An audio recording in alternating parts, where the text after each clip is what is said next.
तो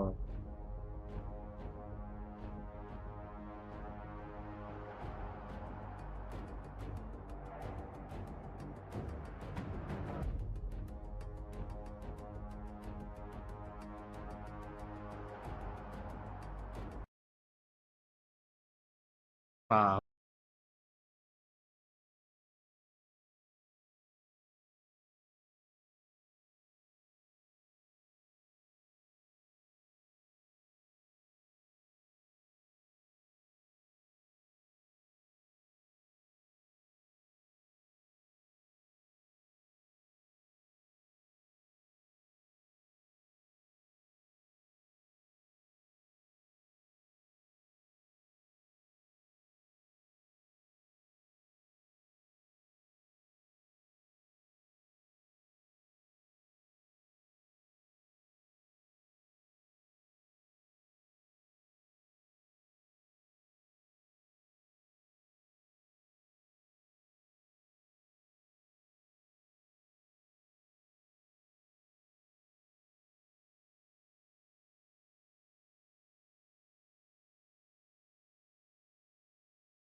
Athena, they're still building all around us. We just took over the expo. We are in week 0, but we're already starting with the group stages in Valorant. So for anyone who hasn't been around the Valorant scene for a minute, what are the big storylines coming into the weekend? Oh man, there is Hello guys, we're live on YouTube.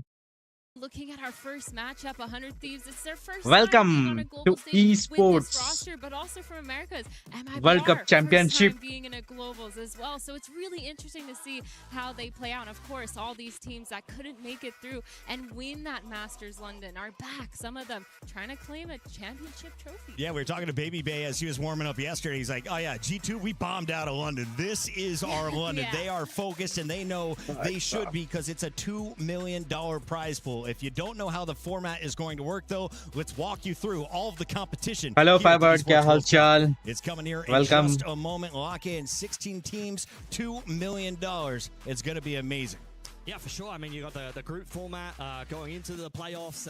We did have it kicking off just last year for Valorant. भाई ये mouse पकड़ने का आदत Some of the छूटेगा teams नहीं that अब. we've got playing in this very opening game both did unfortunately bomb out in the group stages, so they've got a little bit of a run to be making here to go forward in towards this group stage, just starting off in the first matchup. We got it ready for you. Take your first look at the format here at the Esports World Cup. Valorant is back at the Esports World Cup for a second year, and this time everything is bigger and better. We've added an entire extra week of competition, made sure all matches are at least a best of 3, and added an extra $750,000 to the prize pool to bring it up to $2 million. You don't want to miss a single second of this.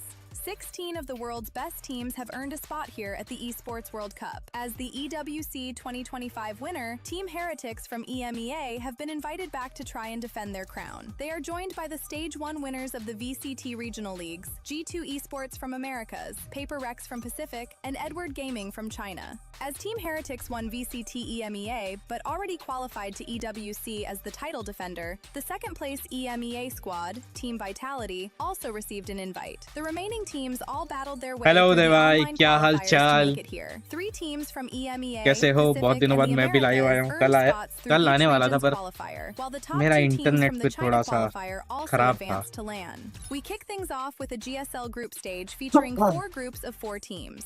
Teams will play a double elimination bracket. Win 2 matches, and you advance to playoffs on the main stage. Lose 2, and you head home early. All group stage matches by the way, will be कोई a मुझे best बता of 3. सकता है आवाज The clear top आ 2 रही है teams मेरी from each और group will ये advance स्क्रीन to में the से जो single भी elimination playoffs. अपना वॉच Matches पार्टी here कर रहे हैं will हम लोग also be a उसकी भी best of 3 until we reach तो the grand अच्छा final रहेगा where क्योंकि 2 मैं अभी teams will चेक नहीं face कर off पाऊंगा. in an epic best of 5. There will also be a third place decider match played just before the grand final. सब बढ़िया आप That's बताओ. अरे everything मैं we तो need to बढ़िया ही know, यार. so let's jump straight into action. It's time to kick off Valorant at EWC 2026. कितने एक्साइटेड हो वो बताओ. कितने एक्साइटेड हो EWC के लिए. First time Awesome breakdown chance right मिला है there, मेरे and को. it's pretty simple stuff. You got to survive 2 match wins out of the groups. If you make it there, you're playing in the playoffs where you're Hello, guaranteed hello. some अब आवाज आ रही है serious थोड़ी. cash. We got Athena and मेरा Mitch breaking mic down in Pilski. I want to talk a little भाई bit check करना ही about the पड़ेगा. teams feeling आपका pressure थोड़ा because कम some करो of the वॉइस. squads आपका got थोड़ा कम invites करो at वॉइस. the इतना start of ज्यादा the आ रहा है year. क्या? They knew they were coming into EWC.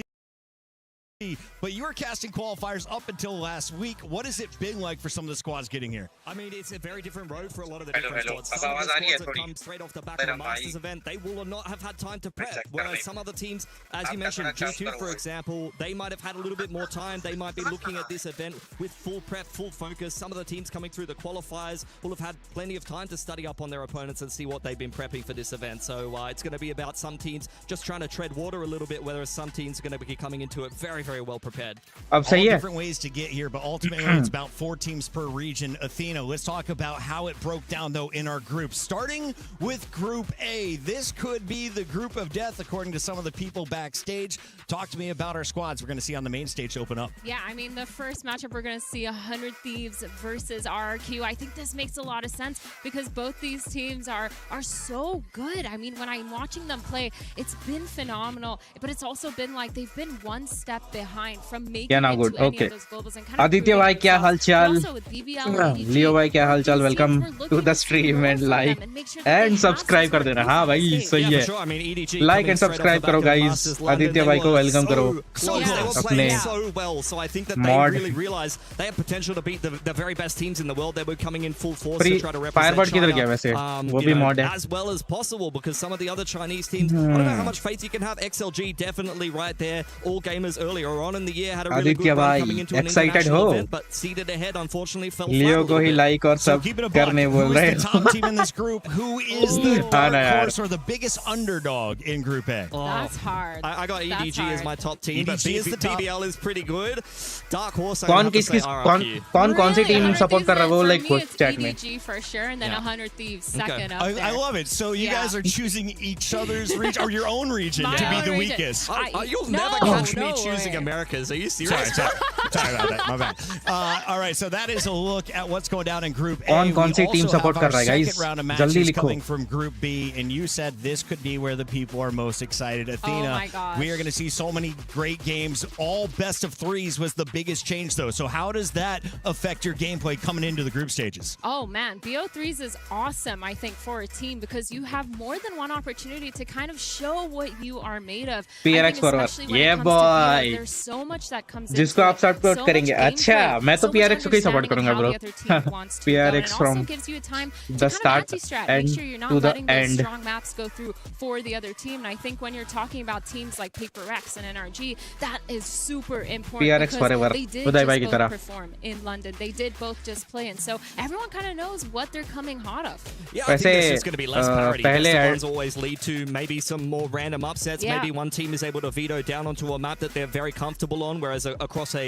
PRX की sample last में size, they match might वैसे. struggle against a stronger team. So I think there's going to be less parity. You're definitely going to get the best teams heading through from the groups in towards playoffs because even if an underdog wins, you can't really take much away from it when they win a best of 3 instead of a Yeah. best of 1. Now, I just came off a Call of Duty event in La Defense Arena, and we witnessed the Gentlemates, who are going to be competing in a number of EWC games, Yes. going wild for their squad. We have 2 other French teams in competition in Valorant, though, and they have to play each other on day number 1. So who do you think has the bigger fan base between Vitality and Carmine Core right now for Oh. Valorant in particular? Easily Carmine Core. You reckon? Surely. Yes. I don't actually know. I'm not an expert on this.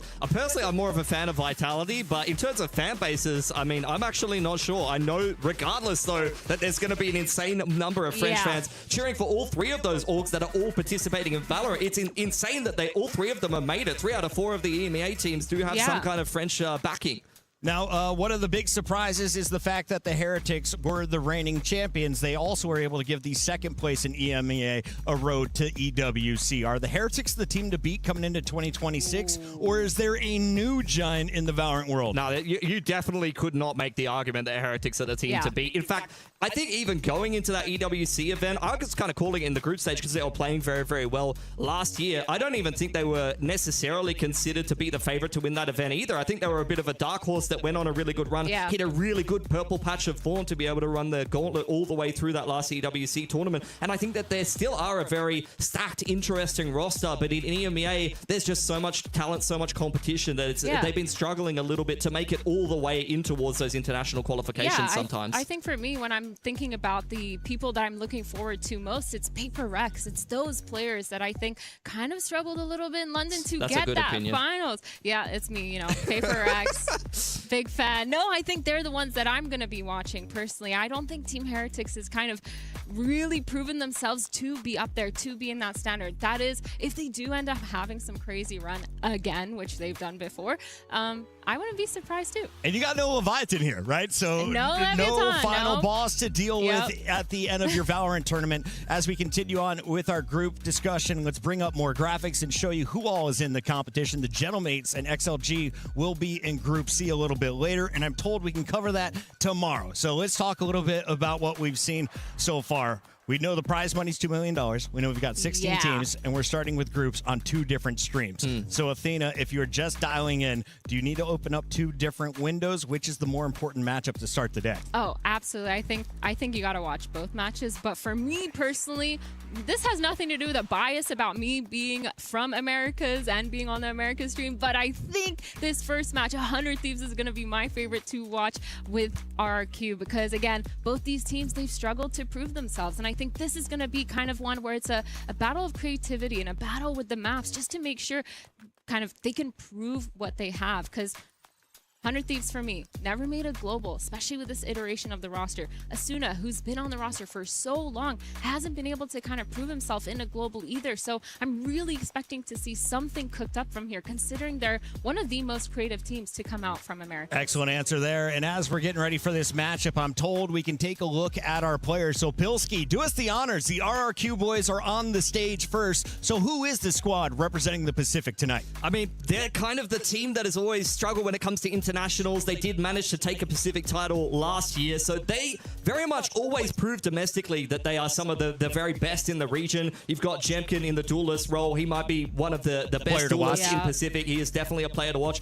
as well as Xfero, who is arguably the best Sentinel in the whole league. They have 2 really big heavy hitters, and they've got a great caller on Crazy Guy. The question marks start with really the rest of the roster. Kushi is a very up and down player, and then they've just added a new player. They are replacing Monyet with Zan. Roll for roll, that's going to be a really good swap, but I'm not sure if he's going to be able to be ready for this international stage and this level of competition. Now, what I was going to ask, though, is I know they've struggled internationally, but that could have been in front of an audience. Today, you're in group stages with no fans. This feels like you are practicing at a normal studio or even at your home boot camp. It's a very, I guess, calm atmosphere in the venue tonight. I would love to agree with you, but they were here last year at EWC in the exact same environment. Guess what? They bombed out of the groups.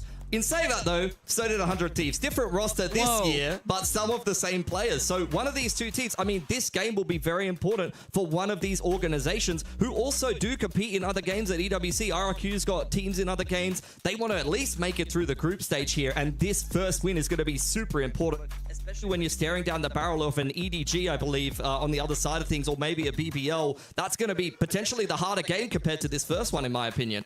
Coach is getting us fired up on the 100 Thieves side. Athena, it is your turn. Who is this beautiful man with the blonde hair in the front?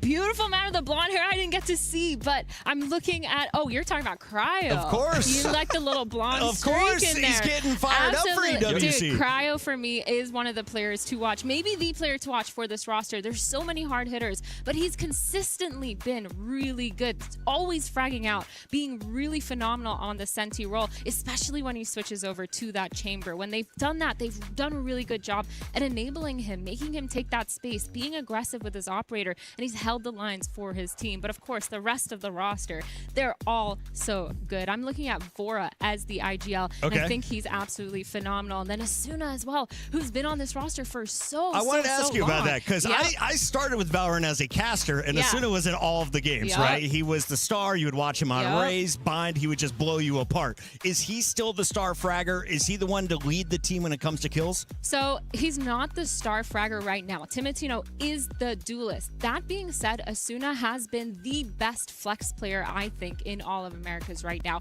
He's been playing Sage, he's been playing Neon, he's been playing Phoenix. He's literally been doing almost everything. Different play styles in that group. Few different play styles. We've actually asked him a lot of times, like, how do you deal with so many play styles? But for him, it just comes naturally. That being said, when he is on the Neon, him and Timotino have such good synergy. They're so good with the double duelist, and he can definitely get up there with the frags. I feel like towards the end of stage 1, that's when he really started performing. Uh-oh, I'm a little worried about some jet lag setting in. How you feeling about your Pacific crew?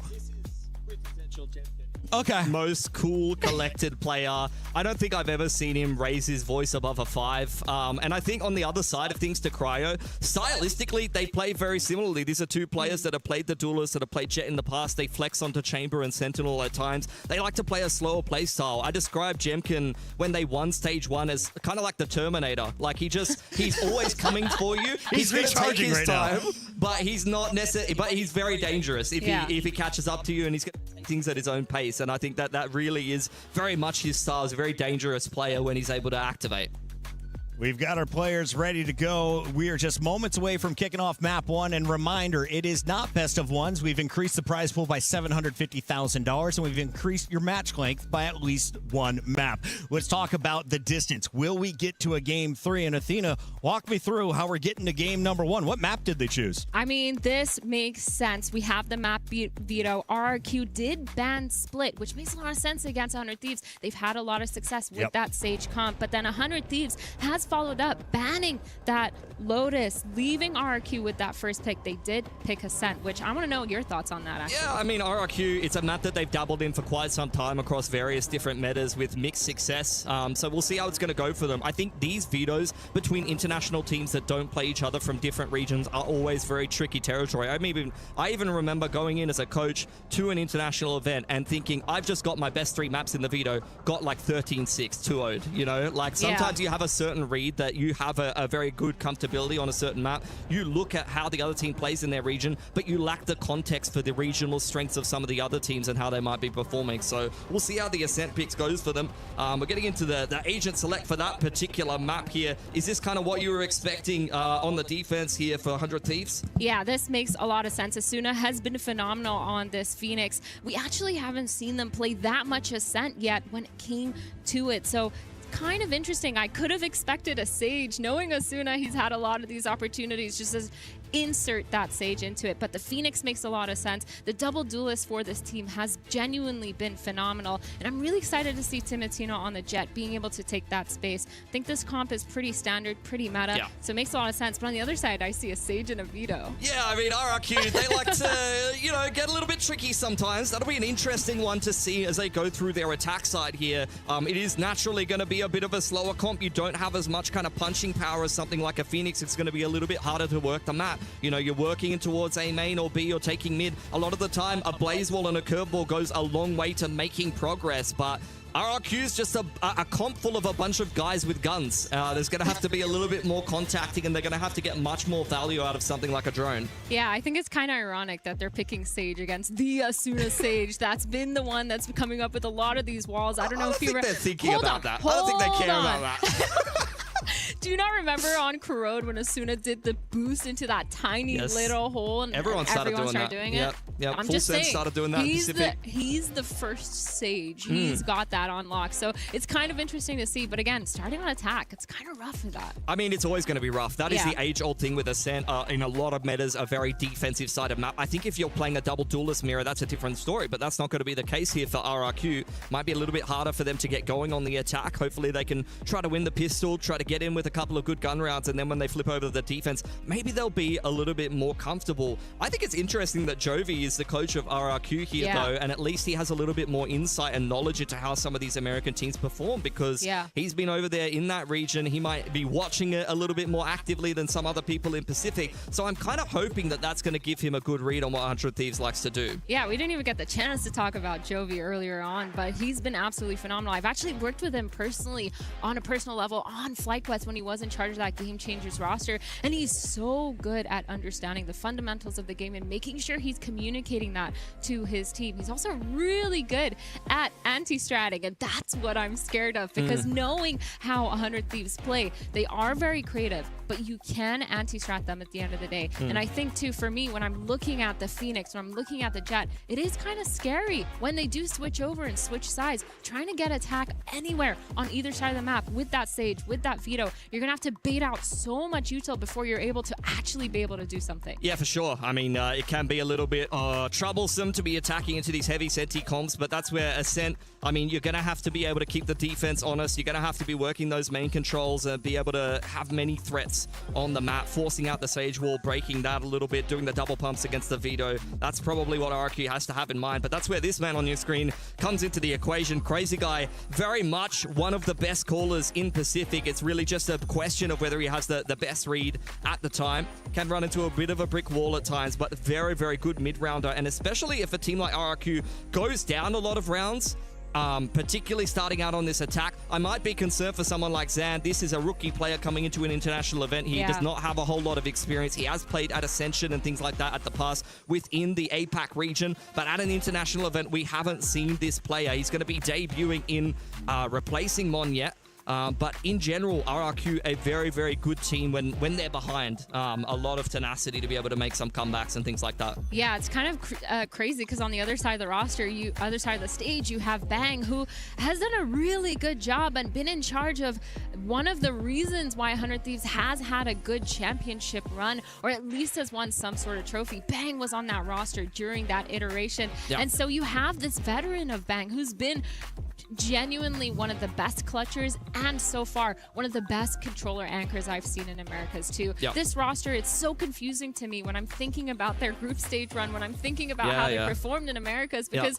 on paper, individuals, they're so good. Everyone's so phenomenal at their role, and I just haven't seen them perform the way that I wanted to. I think it's a similar story for both of these teams, actually. Like, both of these teams are reasonably stacked. Yeah, there's some question marks in some of the roles or in certain matchups and things like that, but you know, I'm looking at 100 Thieves placements. I'm seeing a lot of 4th, 5th, things like that. I'm looking at RRQ. I'm seeing a lot of 4th, 5th. They just can't seem to get into the top couple. That can sometimes be where you're running into a brick wall playing the very best teams, or where you're running into a team that's on a really, really good run of form. I think we had that in both Pacific and Americas. You guys had Furia in kickoff go on a crazy run. We had Nongshim go on a crazy run. So sometimes you just run into a team that's really hot, and sometimes you just run into one of the old staples that always makes top 3s and goes to international events. Well, speaking of Furia, 100 Thieves actually beat Furia 2-0 and then moved on to beat Loud 3-0 in order to qualify for this event, which goes to show how crazy Americas is right now, where you never know who's going to win. That, and when I'm thinking of a team like MIBR, it's the same thing. Both these teams have so much potential, so much firepower. They've proven it time and time again, but they haven't been able to put up the results to show that. They haven't made it to an international. And I think for this team of 100 Thieves, when you're up against Leviathan, Crew, you have G2, NRG, MIBR. It's kind of really hard, but this is the time to kind of cement yourself and show yourself as a pillar of the Americas. Yeah, it's going to be interesting to see RRQ take on an Americas team. I feel like at most international events, I'm used to seeing them play an EMEA. I feel like they've played Fnatic like 500 times, so I'm hoping this is going to give them a little bit of a different flavor, something a little bit different at the start of this group stage, because I think both of these teams, although there's no kind of easy team in this group, in my opinion, I think both of these teams will see this opening matchup and be happy of it, looking at the other side of the bracket and seeing EDG versus BBL. Both of those teams are going to be a nightmare to play. EDG's on a hot streak coming back off the back of London, and BBL is no pushover either. We already saw them earlier on in the opening Masters event of this year do quite well for themselves, have a nice little run over in EMEA. Unfortunately, Foot kind of eclipsed them a little bit this time around, but these Turkish rosters, you really just cannot take them for granted.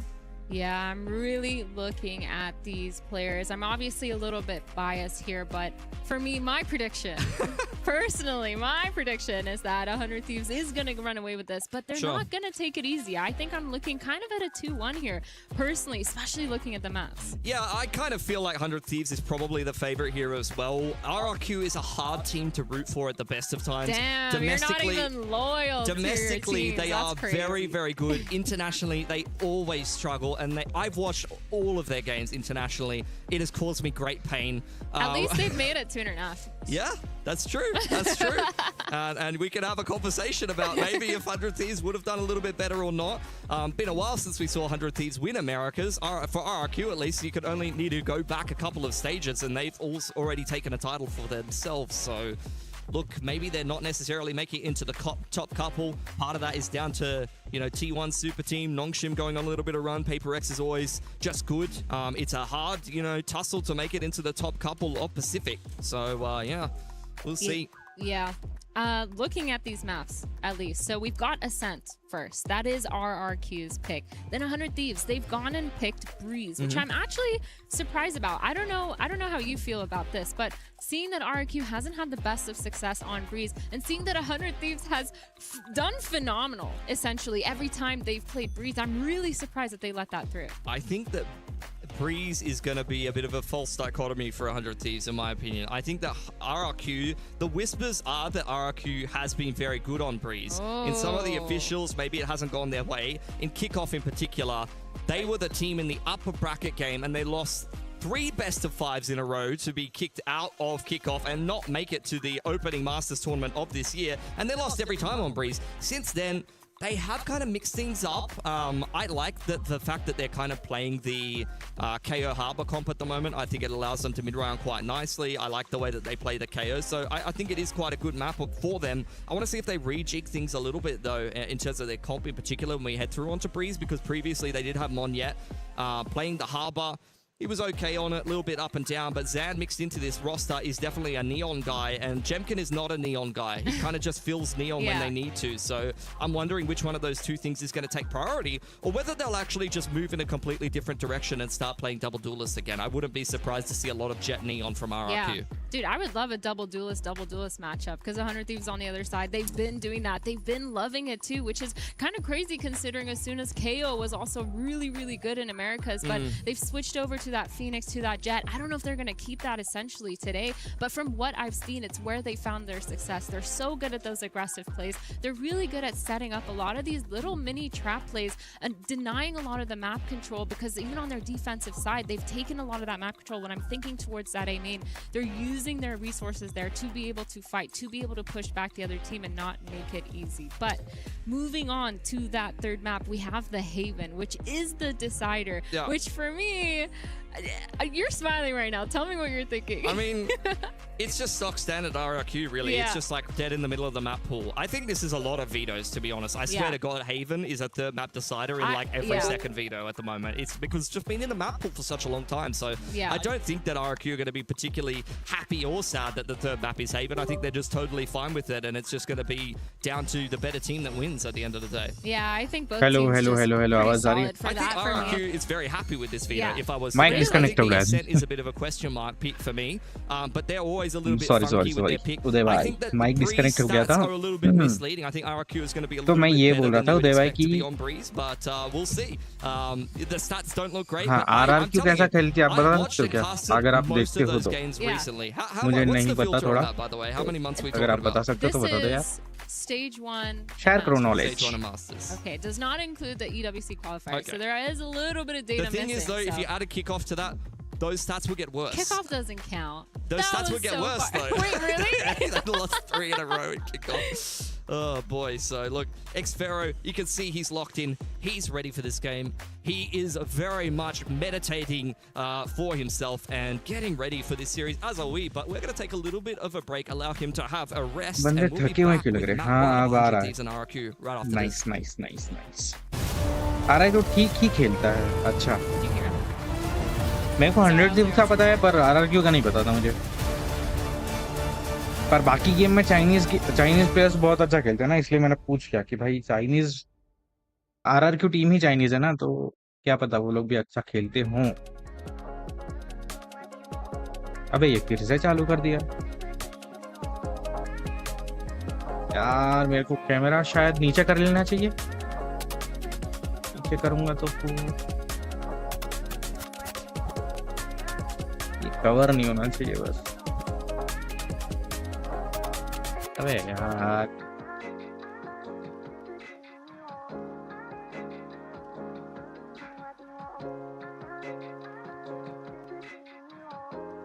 क्या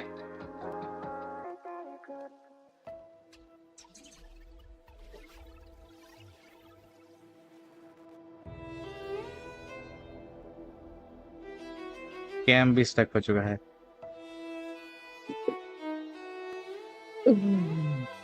भाई है बात है कि 100 thieves कैसे खेलते हैं, आज बहुत टाइम से अच्छा नहीं खेल रहे वो लोग। अच्छा, चाइनीज टीम नहीं, इंडोनेशियन टीम है वो। क्या ही बोलूं मैं, सॉरी यार, माय बैड।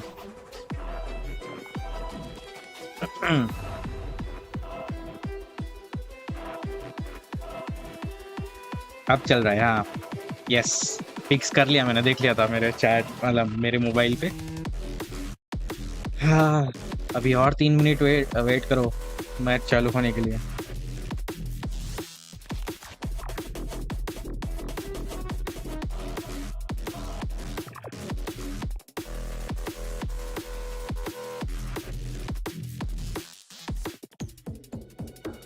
काम करते हैं, ये नीचे ही कर लेते हैं तब तक।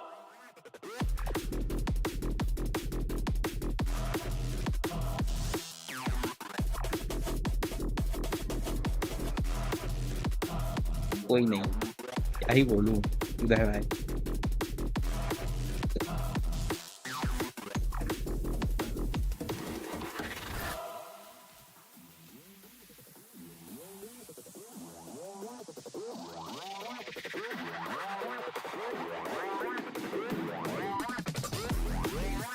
Esports World Cup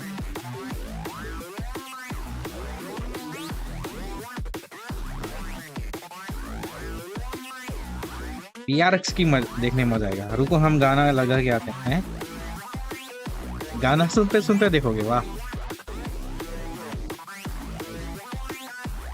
Paris expo fourth day Vercel, ये पढ़ने ही नहीं दिया साल।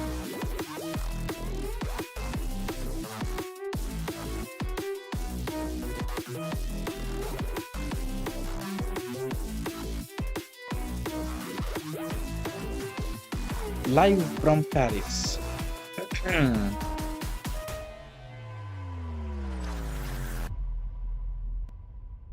बाय द वे, वैलोरेंट आज से स्टार्ट हो रहा है, 12 तारीख को खत्म होगा, मतलब 10 दिन। उसके बाद सीधा पबजी मोबाइल और चेस का है, पर चेस और पबजी मोबाइल दोनों क्लैश हो रहे हैं, तो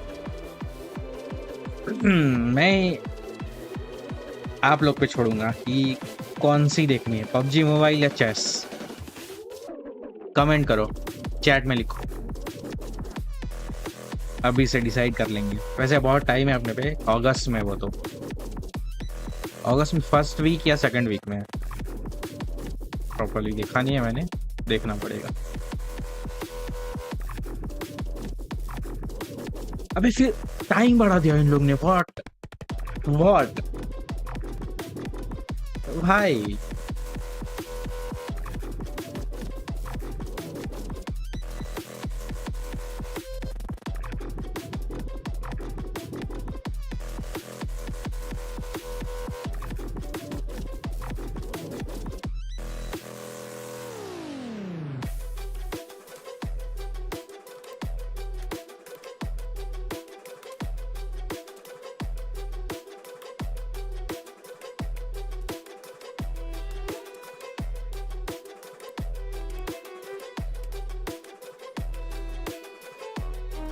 उदय भाई क्या करे यार, इन लोग ने गाना तो चला रखा है, पर वो प्रॉब्लम नहीं है। प्रॉब्लम ये है कि इन लोग ने टाइम बढ़ा दिया।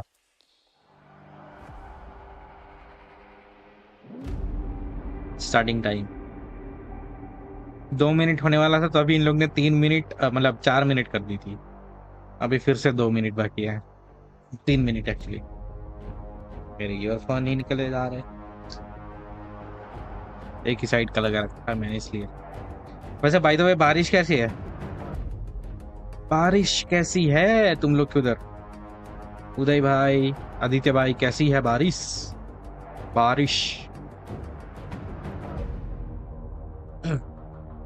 यार बाकी के बंदे चैट में कुछ लिख ही नहीं रहे, लिखो यार, लाइक मारो, सब्सक्राइब करो।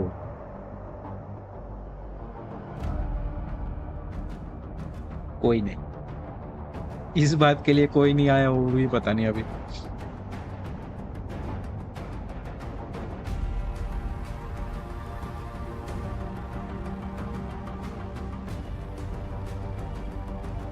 दो मिनट बाकी है, 2 मिनट फिर मैच स्टार्ट होगा।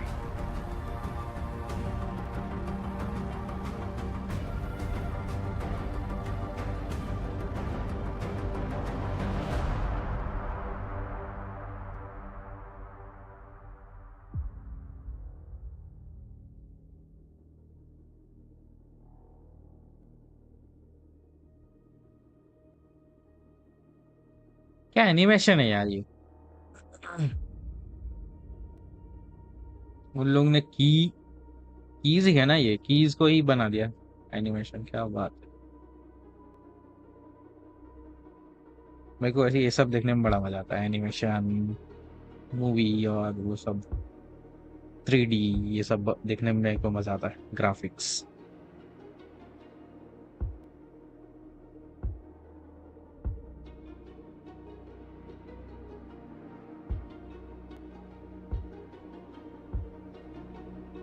ट्रॉफी क्या लग रही है भाई।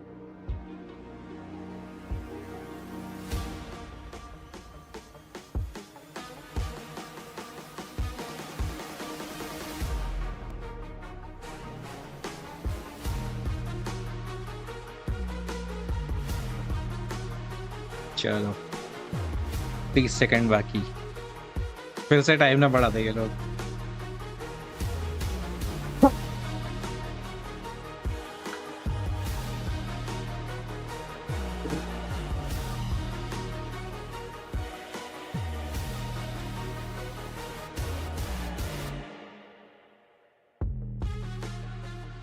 उधर भाई कैमरा की क्वालिटी कैसी दिख रही है? मतलब मेरा फेस कैम की लाइट्स और वो सब बता सकते हो तो बता दो। ओके, ऐड आ चुकी है STC।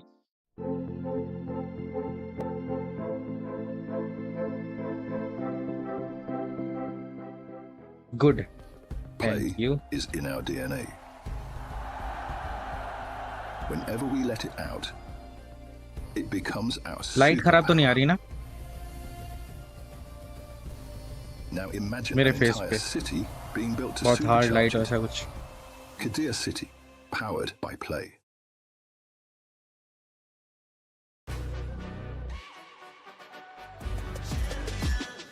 This ain't no regular thing. I came for the ring, you know what I mean.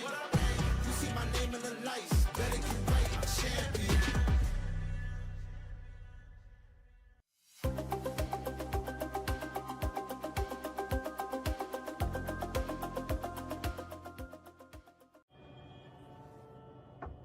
Light सब ठीक है, मैं इधर ही हूँ सेट। अरे भार्गव भाई, तो चैट में लिखो ना यार कुछ, मुझे लगा चले गए आप, कुछ लिख नहीं रहे हो कब से।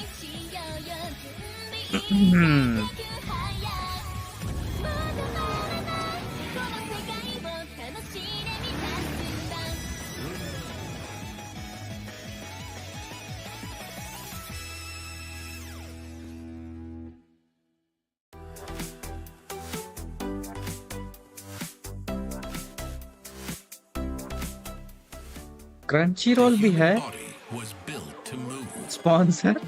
Not trapped at a Oh. desk in one singular posture for 12 hours a day. It's time your chair evolved.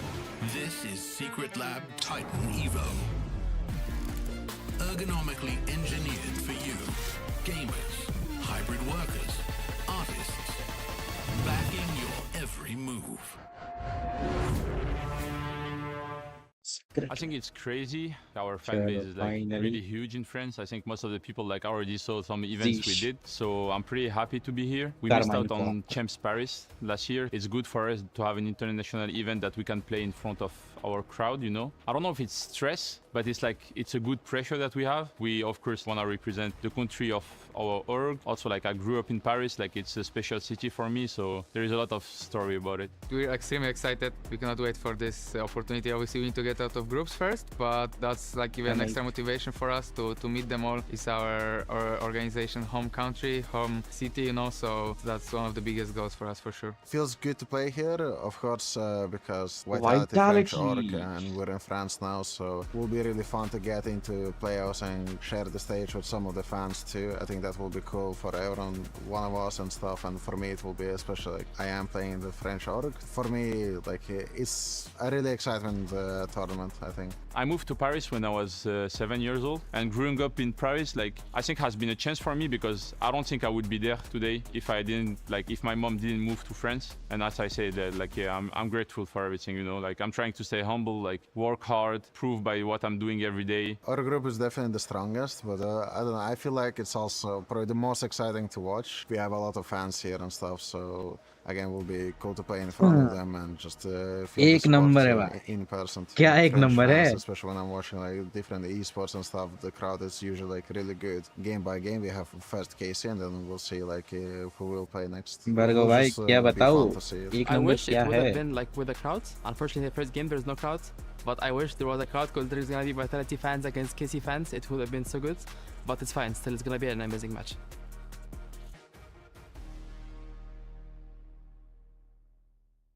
Paris, Apple Tower. In last year's finals, we were in a tough situation. I think a lot of different words were said, different tactics to wake up, maybe some harsh, maybe some inspirational. I think all it took was winning that third map to give us that big amount of belief in ourselves that we can do it. Even though it was so bad, we still inside believe that it's possible. Can't stop believing, because if you stop believing, then that's it.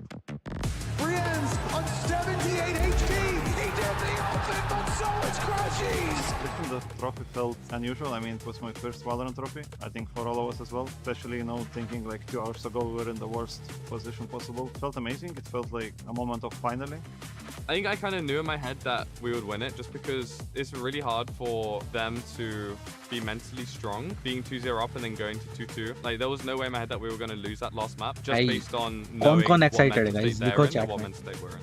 Yeah, Excited word spam kar do. Minibu is not in our roster. I mean, obviously I would have liked to play with my brother, but it's, esports, it's competition. Kafmaris and Minibu are very similar in terms of playstyle. Of course, they have differences, but I think as a team we're very similar to last year. I think there's a lot of good teams here, but we're here to defend our title. We're gonna try as hard as possible, and teams will remember the form that we were in last year, and hopefully we can replicate it this year. We're here to defend the title, and good luck to the teams trying to take it from us.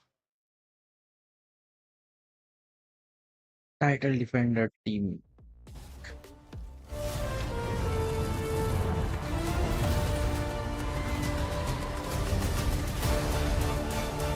ये वाला खतरनाक बात है।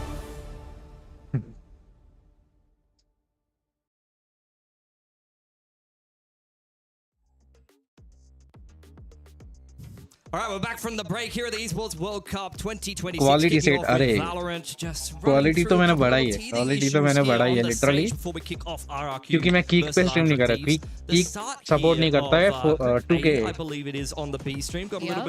2K quality. तो मैं अगर दोनों जगह पे stream करना चाहूँ ना,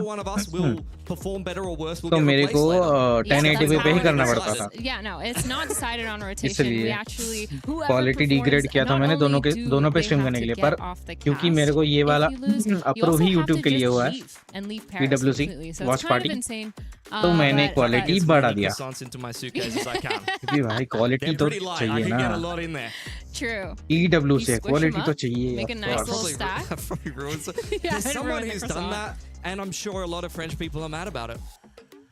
Definitely. But while we're talking about French, we're going to be talking about Paris, because this has been such a beautiful city to host this event in so far. And again, just to reiterate, the prize pool, $2 million prize pool, first place going home with a big chunk of that money. They've increased the money. They've made it BO3 matches at the beginning. And so this is a huge event that we're here for, and we're so excited for, especially with this matchup today. Yeah, for sure. I mean, a bit more of a condensed format last year. This year, they definitely are starting to flesh things out a little bit more. As mentioned before, the best of threes is going to be huge for the players. I think it's going to allow them and the teams to really shine. You mentioned the vetoes and things like that, but also just getting more reps at an international event. I mean, I'm from Oceania, so I'm used to going to an international event, or at least supporting a team at an international event. Being the 16th seed, you verse the first seed, and you get banged in a best of one, and then you go home for 20-30 hours. So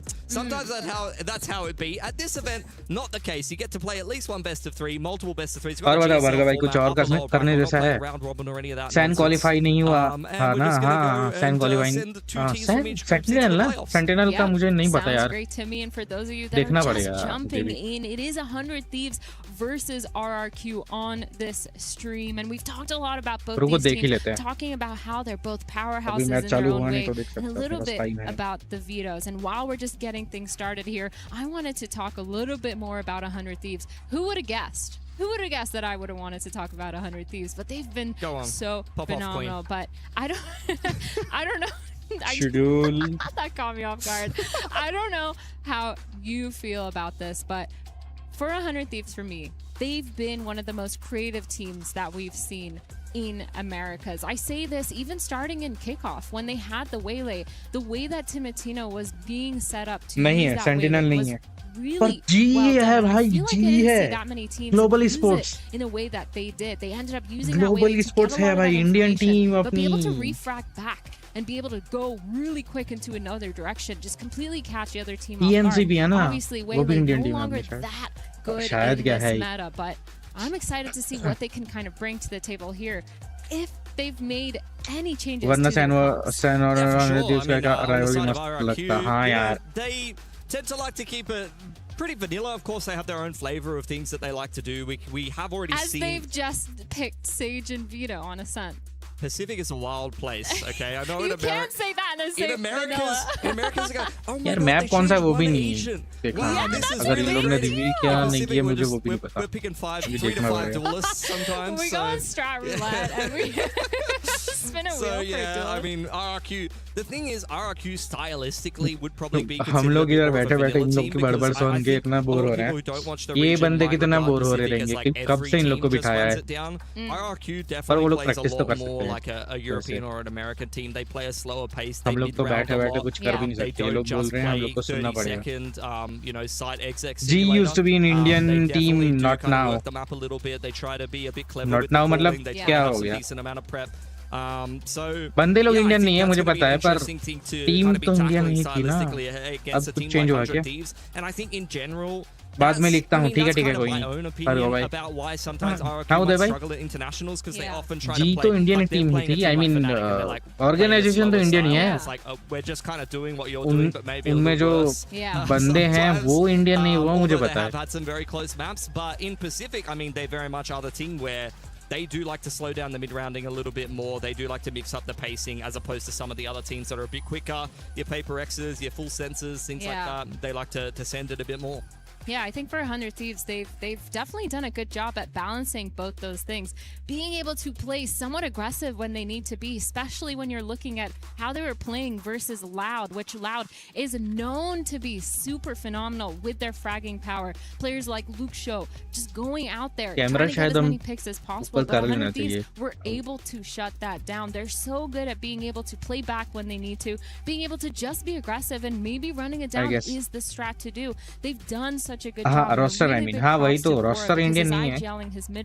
और Indian है roster नहीं है. हाँ roster तो मुझे पता है. This team to success. And for me, when I'm looking at the coach and IGL synergy, Vora and his coach have been so good at understanding each other, building these playbooks, building these strats, having such a deep map pool, but seeing that in the server, nobody's actually lost or confused or overwhelmed with what they want to do. So I think for me, from 100 Thieves, that's why I keep talking about their creativity. It goes way beyond through and through the relationships, not just in the server, but also outside of it. Yeah, I think there's a lot of overlap, honestly. और वैसे roster से इतना depend नहीं करता क्योंकि trophy आएगी फिर भी और के पास आएगी ना. रोस्टर के पास थोड़ी आएगी.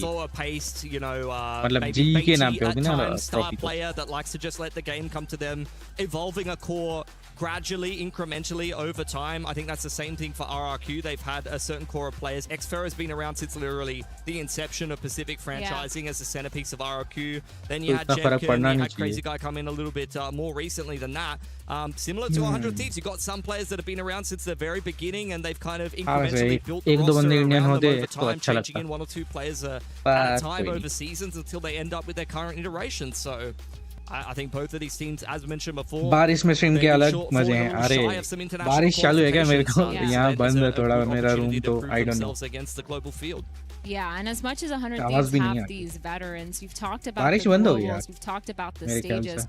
This is the first time that 100 Thieves, at least this iteration of the roster, has gone to a global, has played on a global stage. So I'm really interested to see how they face up to that. Is there going to be a shift in mentality? Is there going to be a little bit more pressure? I'm looking at a player like Timotino, who's just come up from challengers into this roster. This has been his first time in the VCT. This has been his first roster, and he's performed absolutely phenomenally. It took him a little bit of time to warm up at the beginning of kickoff, but he's done such a good job. He's blossomed into a very well-rounded duelist player, someone who does his job really well, pulling those crosshairs, not necessarily constantly fragging out, but being able to do that job, get the movement in there, open up and make the space for the rest of his team. So I'm still, it's honestly still a question mark for me how they're going to perform. I'm thinking if I'm thinking क्यों of नहीं the पड़ता East Indian Americas, 100 team Thieves, trophy then लेके आना 100% I और understand बाहर where they लोग are. I trophy know who लेके they are. I've seen आने them का play. बहुत They're so डिफरेंस वो phenomenal. But डिफरेंस when है, it's पर मैं वैसे moving बोल रहा हूँ कि to a different org style, तो इंडियन ही it's है, kind of going to be interesting to trophy see आ how they रही do तो on the ऑर्ग के global पास ही stage. है ना. But that being said, we वैसे बोल still रहा हूँ, have a couple more अगर things to Indian work on. And बंदे before ट्रॉफी we लेके jump आए into the तो game, we're going to बहुत go प्राउड की बात है. into वो a तो quick break.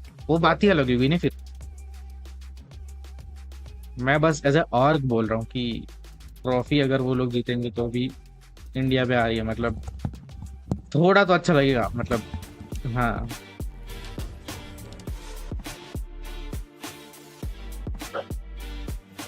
थोड़ा सपोर्ट तो बनता है यार उनके लिए, टी के लिए.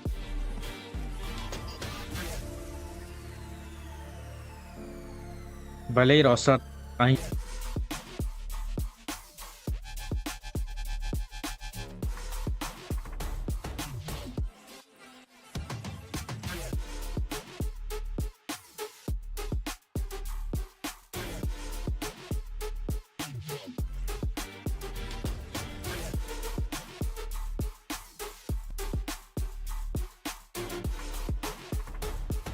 ये लोग स्टार्ट कब करेगा. हाँ ना, मैं भी वही सोच रहा हूँ यार. अभी ये लगा दिया विल बी बैक सून. क्या मतलब विल बी बैक सून का? वेट ही करते रह जाएंगे हम इधर. किसी और का चालू हुआ क्या? मैं वो देख लेता हूँ. I mean watch party.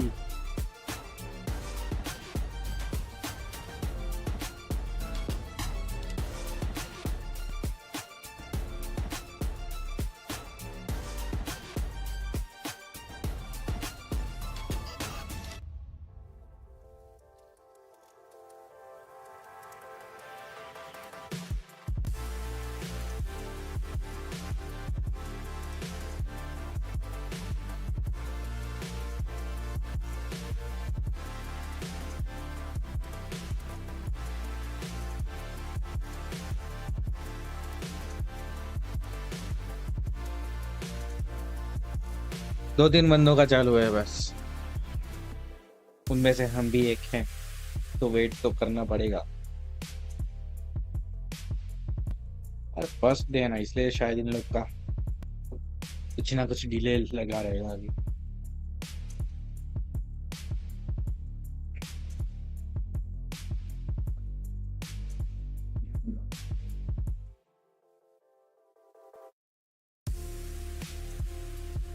क्या बात है, पोल 100% किया है. क्या बात है. 1 घंटा हो गया स्टार्ट किए हुए. 4 बजे स्टार्ट किया था, राइट. 5 बजे हैं. 5 बजे से ऐसे ही बैठे हैं हम लोग, बस देख रहे हैं. मैच चालू नहीं हुआ, 1 घंटा हो चुका है.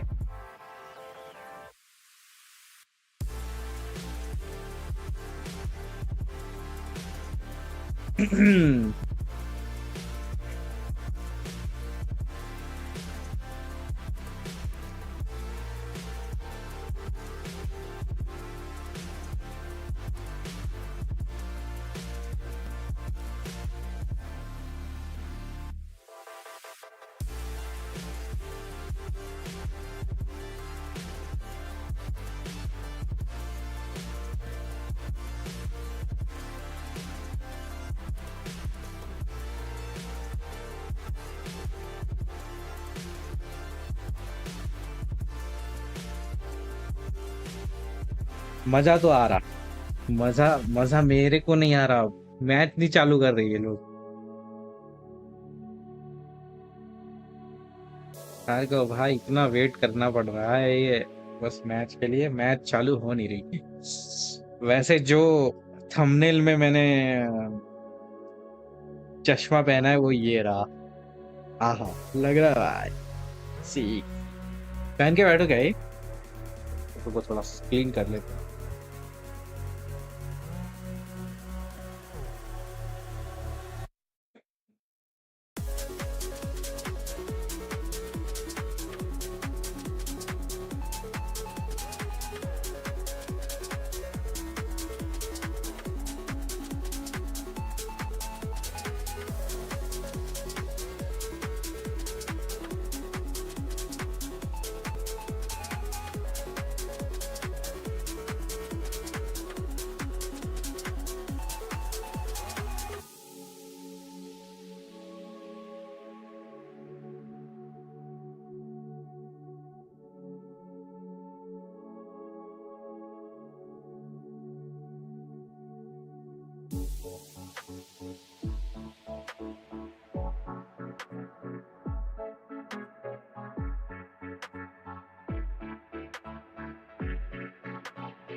मेन तो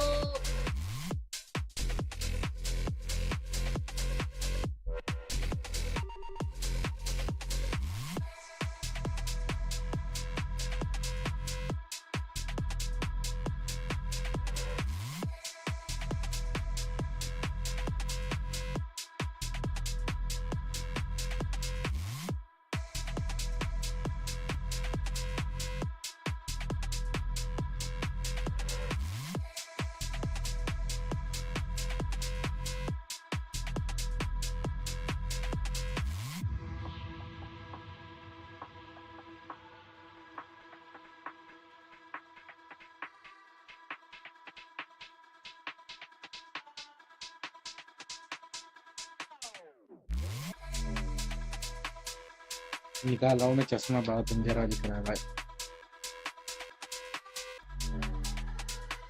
वहीं पे देख ले अब तो हम लोग भी यार।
भाई team RRQ 100 Thieves, BBL Sport, Edward Gaming, team Vitality, Carmine. अच्छा ये okay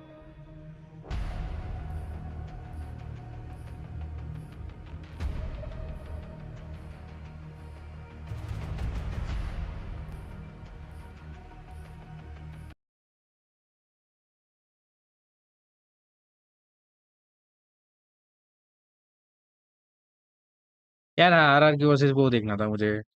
Well, Jenny comes to try to save the day. The pistols are doing damage, though. This is an advantage now for BBL, and they know where that last man is. But Jenny pops the showstopper. It'll buy him time, but he really wants that pick. Shots fired from behind. The showstopper won't land for the kill, though. LaRock ends up coming out on top by the skin of his teeth. That rocket almost took him out. Yeah, he's actually a little bit unlucky. If the showstopper gets the kill, the fact that he's able to spin around and headshot the guy behind, real nice play, or real nice try from Gianni. But ultimately, that's a low buy round coming through for BBL. The operator of Lovers Rock, that flank from LaRock, but also just Kreven buying time. Like you mentioned it, like him able to get a kill or two in the mix. Important stuff. 3-2. Lead brought back, and the economy has taken a little bit of a hit, but the Blade Storm will pad everything they need over on that EDG side. Well, we've seen this delay on the C site from BBL work pretty well. Looks like EDG want to break through and deal with Kreven, but this time it's not Kreven. Instead, it's going to be a full setup. Ooh. Initially, Lovers Rock takes a kill. A C's nade thrown through as well, keeps them back, does damage, and the Blade Storm now looking a bit weaker. Skyhill comes through. Concon's back up to full, but running out of dash, wants to get in. Oh no, he dashes in! It's a crazy play, but it works out. He might die after one, but he buys the space. He breaks the defense and sends them scurrying back towards the C site. Numbers, even for now, but the attackers have an easy time. Yeah. They're going to change direction, and no matter where they go, they have an advantage. Yeah, the Seekers gave it away. 2 Seekers after you get 2 kills. You know, okay, that was 4 players on the C site. That means there can only be 1 elsewhere, and it was not B. The wall only just getting tripped, but even still, it's a little bit of additional damage done onto Kreven. However, he still manages to win the fight. Puts it back into an advantage. Weaponry not in their favor, and Lotus just spammed a bullet through the smoke. It leaves it all onto Signed. He needs to try and clutch on his first match for the team, and it's not going to be happening. Lovers Rock closes it down, and again, after a decent back and forth, the recovery is solid from BBL. It's just a fantastic idea to come out of the gate with that aggression. We so often see it, especially the season when it comes to the A side. Much more rare to attempt it here, leaving Rose embedded as well. At least trades out Concon. If he's not there and instead is in front of that jet, it's a different game altogether. But keeping the numbers like that, buying a little bit of time, and then winning their fights when it came to it. Also a very lucky spam by Loida, but that's neither here nor there. 4-2 for BBL. It is a good start to their defensive side, considering the 2 rounds EDG have been extremely dominant. Oh, they love this C pressure. And I like the adaptation from BBL to put LaRock there. He wants to try and fight them on it. Utility being sent out to clear him, and he's taking a lot of damage on the way back out. In fact, there's pressure in! The stinger enough for Concon to find the opener, and already Gianni has managed to add another. This C-site execute, once they've got into position, is doing so much work in terms of damage. And once again, the players on the other side of the map, I was going to say, really don't have a choice but to save. However, right now, I feel like Lovers Rock is looking for the classic, I got 1 kill, so, you know, that means I did damage. Bro, you've gone up rare, leave. You can't leave now. He doesn't have the choice. Yeah, he could have before, but he can't now. Have to stand his ground. The good thing is they don't know he's here, and it looks like they're going to slip right past him. So for now, at least, if he continues flying under the radar, perhaps he'll get to keep it. He's not going for a ninja, surely. It won't work. Not with Sign. Oh my god, he is. He's trying it. He's going to try it. Wait, he might get it. He could have time here. I think he's got time, and no one's close by enough. It's going to be a spam from Signed. Has he got it? It's so close! Oh, Lovers Rock steals the round away! Lol. He's just on a 1v5! एक भी बंदा नहीं था plant पे someone 1v5 ले यार घर जा रहा हूँ ऑफिस से अरे कोई ना घर जाके देखते हैं ना घर जाके देखते हूँ हाँ ठीक है भाई वोट फॉर एडीजी ठीक है ब्रो वोट कर देना मतलब पोल कर देना पोल पे The Vice Flash doesn't give you info. They just They just left him. Bro. Oh, what a disaster. Well, somehow this man's sticking around for 1 extra kills, giving him the round. 5-2 we go. भाई EDG इतना गंदा कैसे है सकती है? सारे भाग गए उधर से. एक बंदा नहीं है. There's the 1 extra kill. It's at the beginning of the next round.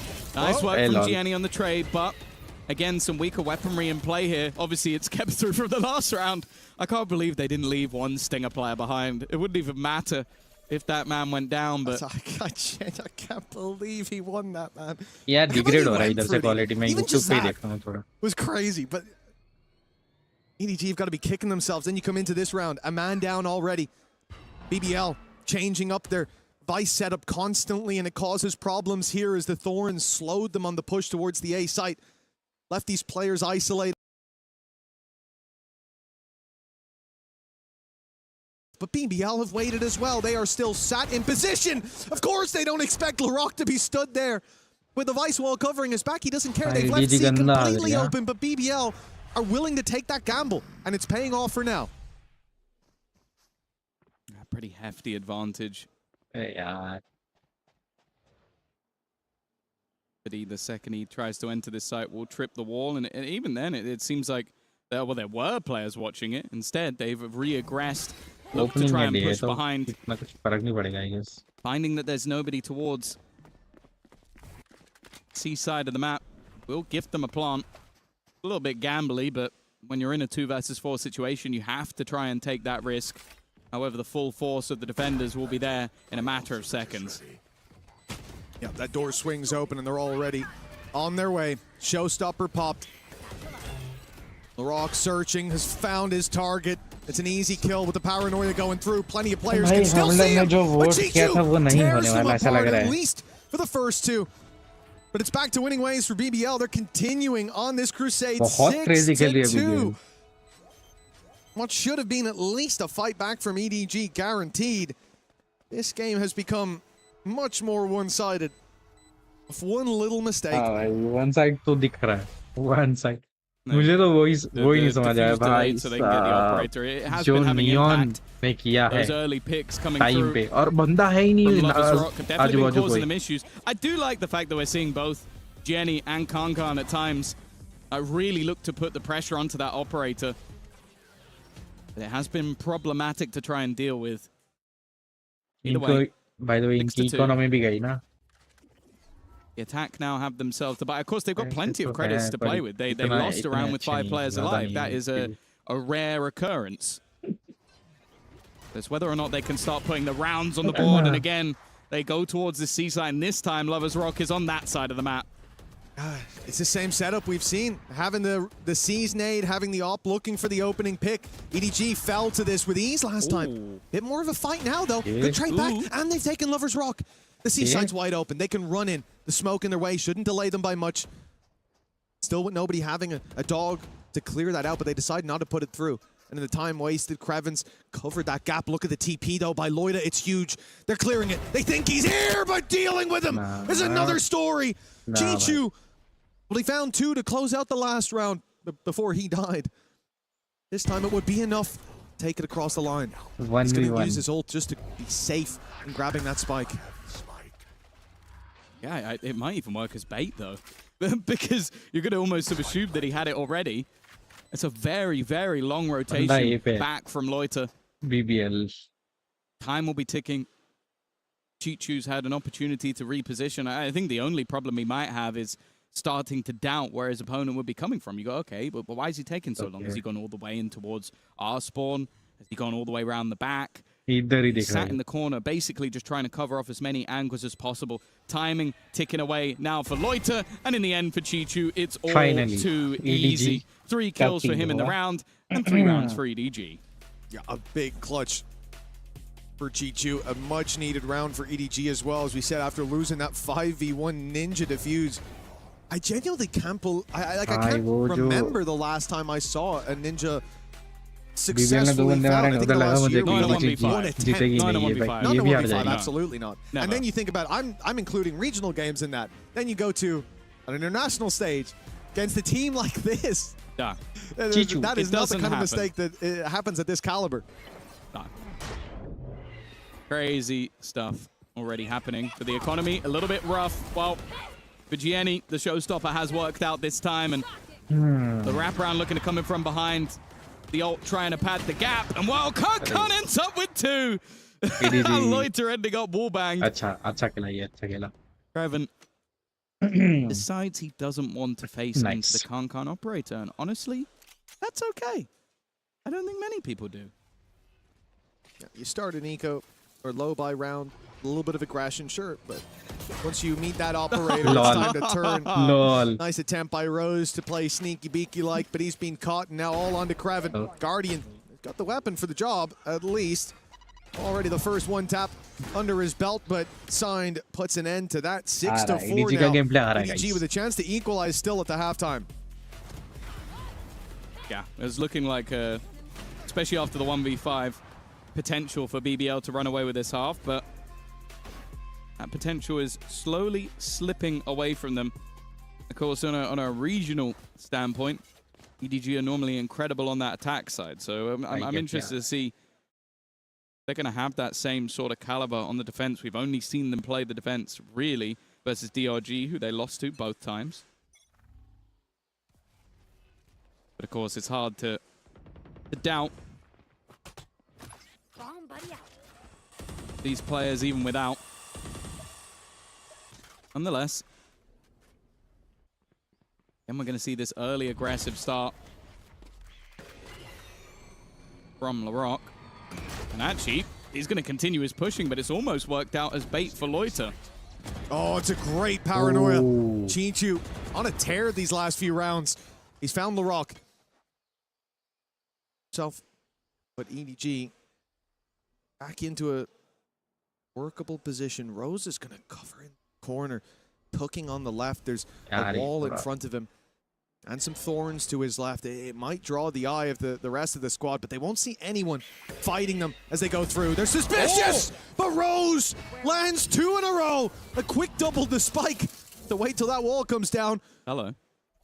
They can retrieve it, but not without a fight. Rose is still guarding it in that corner, and he'll catch Con for 7. The lead locked in for halftime. I'm very surprised that Rose got as much done from that corner. Normally, I expect that to be a one and done. Of course, EDG were focusing more on the timing of getting over the wall, and because of that, they walk through. One's looking his way, the other's obviously clearing the other angle. That player doesn't hit, he gets 2 for 1. It worked out wonderfully for the IGL of BBL.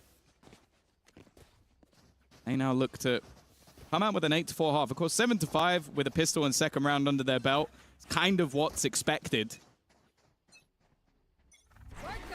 But either way, operator waiting for Khan. He knows that a player is likely already crossed. It's Rose currently holding the operator, allowing Lover's Rock to get aggressive and now peeking into a double of players. All going to be baited. But instead, they go back towards the C site, which as of right now is completely open. It does look like BBL is setting up for the retake, though. Yeah, that it does. I mean, they've got 4 players having pushed up on A. A lot of space taken there. The whole idea is to just fight this outside, this attacker side of the map. And the idea from EDG is to do the exact opposite. They go to the top. They go to the defender spawn, taking that as a nice foothold. Seekers go out and tell them where to look.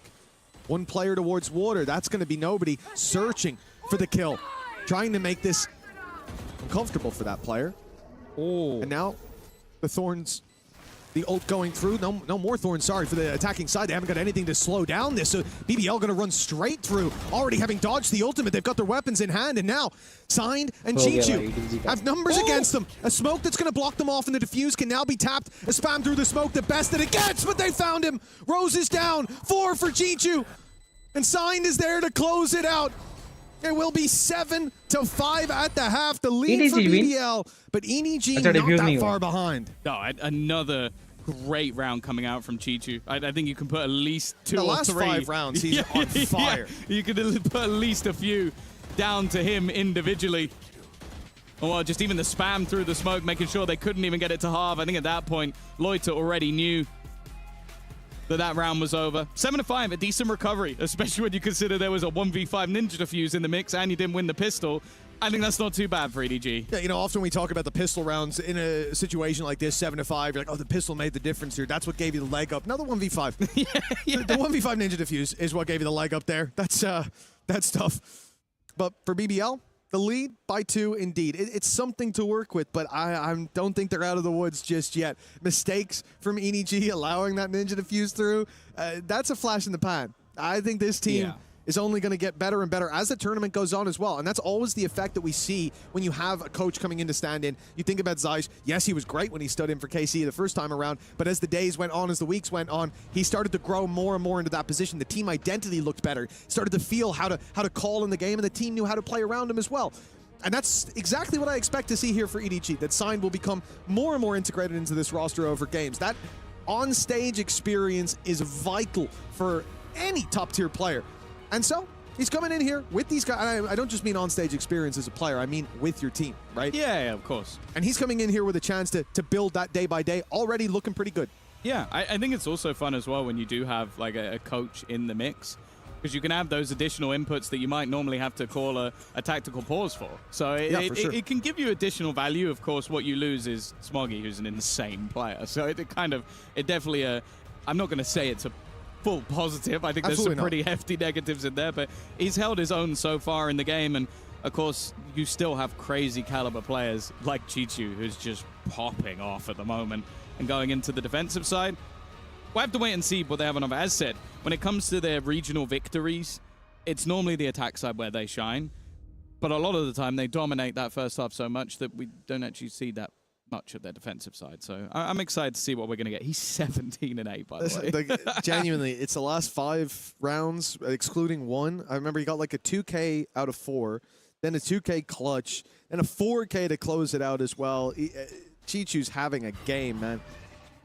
7-5, though. Pistol round underway, and it's BBL on the attack. Lee said we're going to get a glimpse here at EDG on the defense, and it is 4 players towards C, 2 baiting that initial fight. In fact, Jet's the only one baiting it, dashing back and then leaving nobody embedded for the late round. I like this idea, and it does look like BBL are late going to fill into that space, but they're going to open the door. And that's where a problem forms for nobody.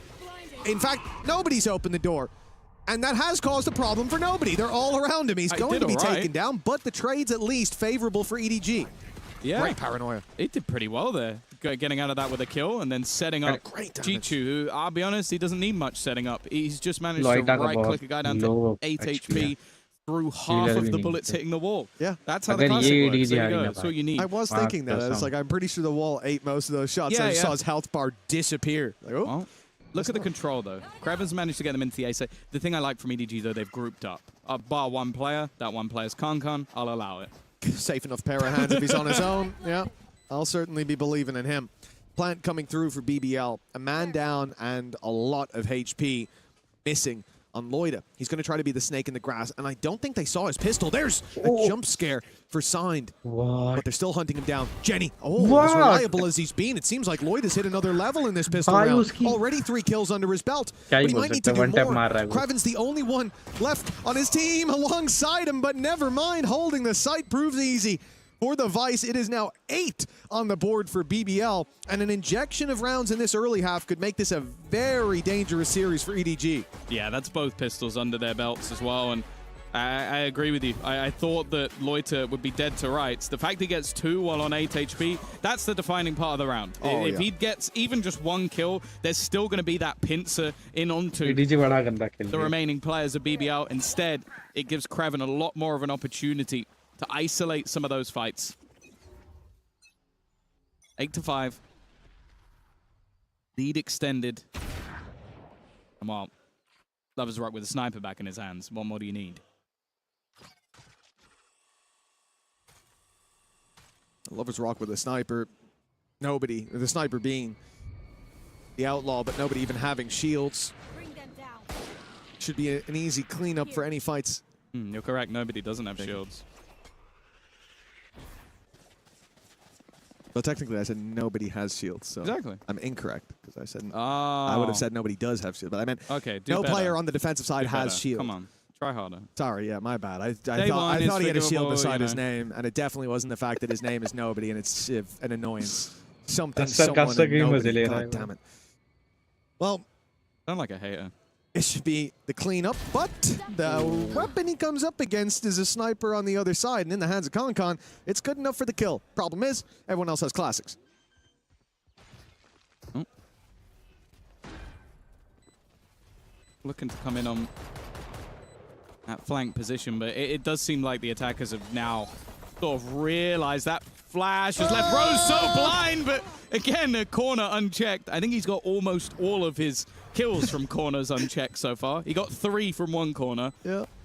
That's a 4th. I think he may only have 5, but we'll ignore that. And he got Concon in the back from the corner on C long, so he actually did get all of his kills from corners. There you go. Incredible. He's just hiding in corners the entire time. An easy cleanup for BBL, though, and now is where we basically need to see the breakback from the side of EDG. Of course, this is their opponent's map choice, but we don't really know what to expect from Ascent going in. It's not a map that we've seen them play too much recently. In fact, too much might be an understatement. We haven't seen them play at all. Yeah, there's something poetic about seeing the IGL only getting kills from positions of outplay. Hey, you gotta be ratty sometimes. I do like that.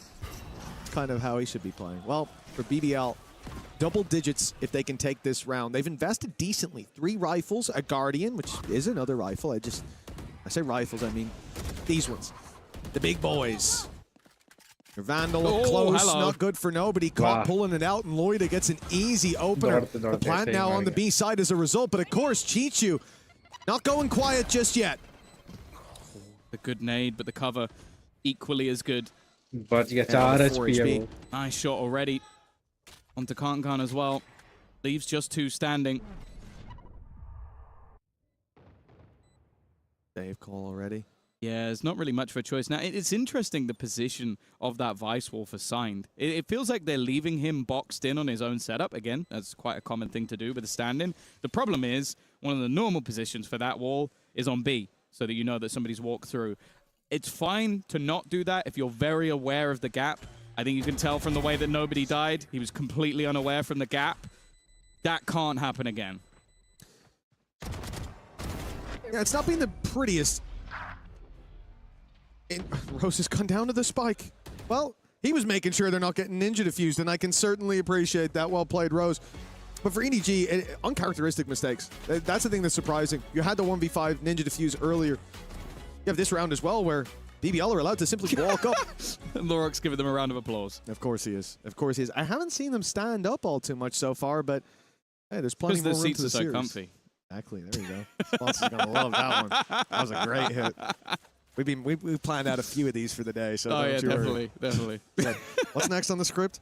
Well, 10-5, BBL in a very good position right now. They come into this. We spoke about it, EDG favorites, but we don't know how they'll play with the stand-in. To be honest, I'm not going to play them on the stand-in. Top down, it's looked a little bit messy in some of the rounds. We still need to see them wake up. Very low buy as well in this one. Chichu, understandably, is the man with the rifle. That's it. That's the other problem. That wall's getting tripped for free once that door goes up. And it looks like BBL definitely posturing for this A hit. They've allowed EDG to know it. All the info there for the defensive side. Yeah, and I think that's the Bay. They're ready for Concon's push. Again, he might be a bit more of a surprise. The flash. Oh, hello! No! Signed. Gets the timing. They found the rat this time. Now the split back to B, but there's a player ready and waiting. Genny has his nade primed. Again, can just look to slow them down. Paranoia in, and there's the man of the moment, nice Chichu shot. With that rifle. Even escaping from this, you're still walking back into another player in the form of Signed. He's got himself an additional weapon, and there's Lover's Rock. 2 quick shots. But they still have to answer the question of where do we go from here? The C site seems the safest, and that allows for that rotation all the way back to the other side of the map and a post plant. Oh, Lover's Rock almost getting caught. He's on the right agent for it. Quickly able to slip away. Back to the C site. They know the Outlaw is lurking around, and for Signed, that's a big problem. For Chichu, not so much, at least for now. Ult's going to be put into play from the shadows. He sat in the backside, spots 1, maybe even 2. They definitely have the info to work with. Loida As the same himself, Lover's Rock wraps around, they double swing, take Sign down and leave Chichu in an unwinnable spot. Time against him. And a shot landed by Loida confirms it. A big lead for BBL. And honestly, I'm surprised to not see like a pause coming through from EDG, even just to settle the nerves. मेरे साथ जो भी बाकी 3 बंदों ने EDG को किया है, हार गए भाई हम. Let's learn a little bit of our own weaknesses, but also, yeah, as you sort of said, I think a lot of the mistakes have been a little bit more blatant, like gaps being left and things that I don't think you necessarily need to be told that need to be fixed. Chichu, though, still having an insane game. He's being matched, at least by 1 or 2. Gianni tries to get aggressive, but they are just waiting on the other side to try and catch them out. Lover's Rock, he's already taken quite a bit of damage. A push in towards Chichu might not be advised. Ooh, maybe now it will be. He tries to TP away. And again, look at the space that's already been claimed. Nice shot by Concon. But we need another to pull them back into this round. The other problem being with plenty of members to this attacking side, they don't need to worry all too much about rotating that player through, about moving Loida, but the flank coming through is a big problem. Signed has not been spotted.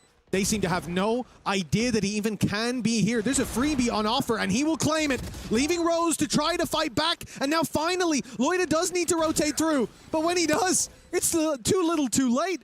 Big round for EDG.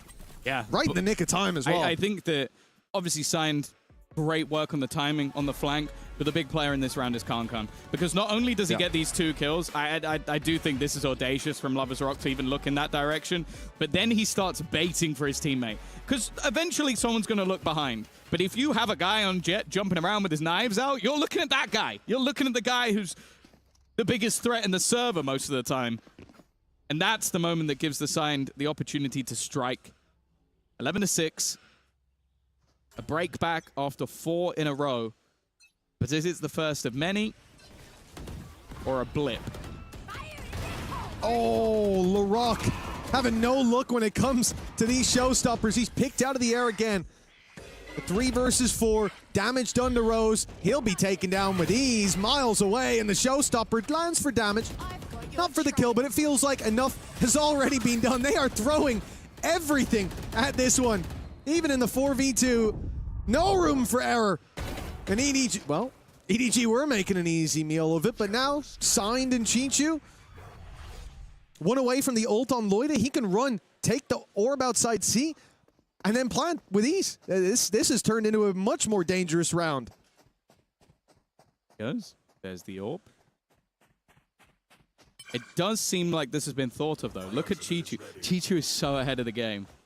He's so ahead of it. He's so ahead of it. He knows exactly what's coming. He's going to be waiting for his opponent. The second he goes with a plan, you thought he had a big brain play, Loiter, but Chichu's brain is even bigger. Was there way before anyone would have expected it. I almost don't care who wins this. I feel like Chichu's MVP. The guy's just been putting in a shift, man. So many impressive rounds across this map. He's kept them in it. And this would have been a very flat first half, if not for him, and it would have been a game over. Although absolutely anyone watching the 1v5 defuse would have cancelled that. But 4 rounds left to go. The gap's starting to narrow a little bit again. But the thing is, in the back of my mind, it is any moment that BBL can answer up. It's not even waiting for the next round when the full buy comes through. They're just as dangerous here with pistols.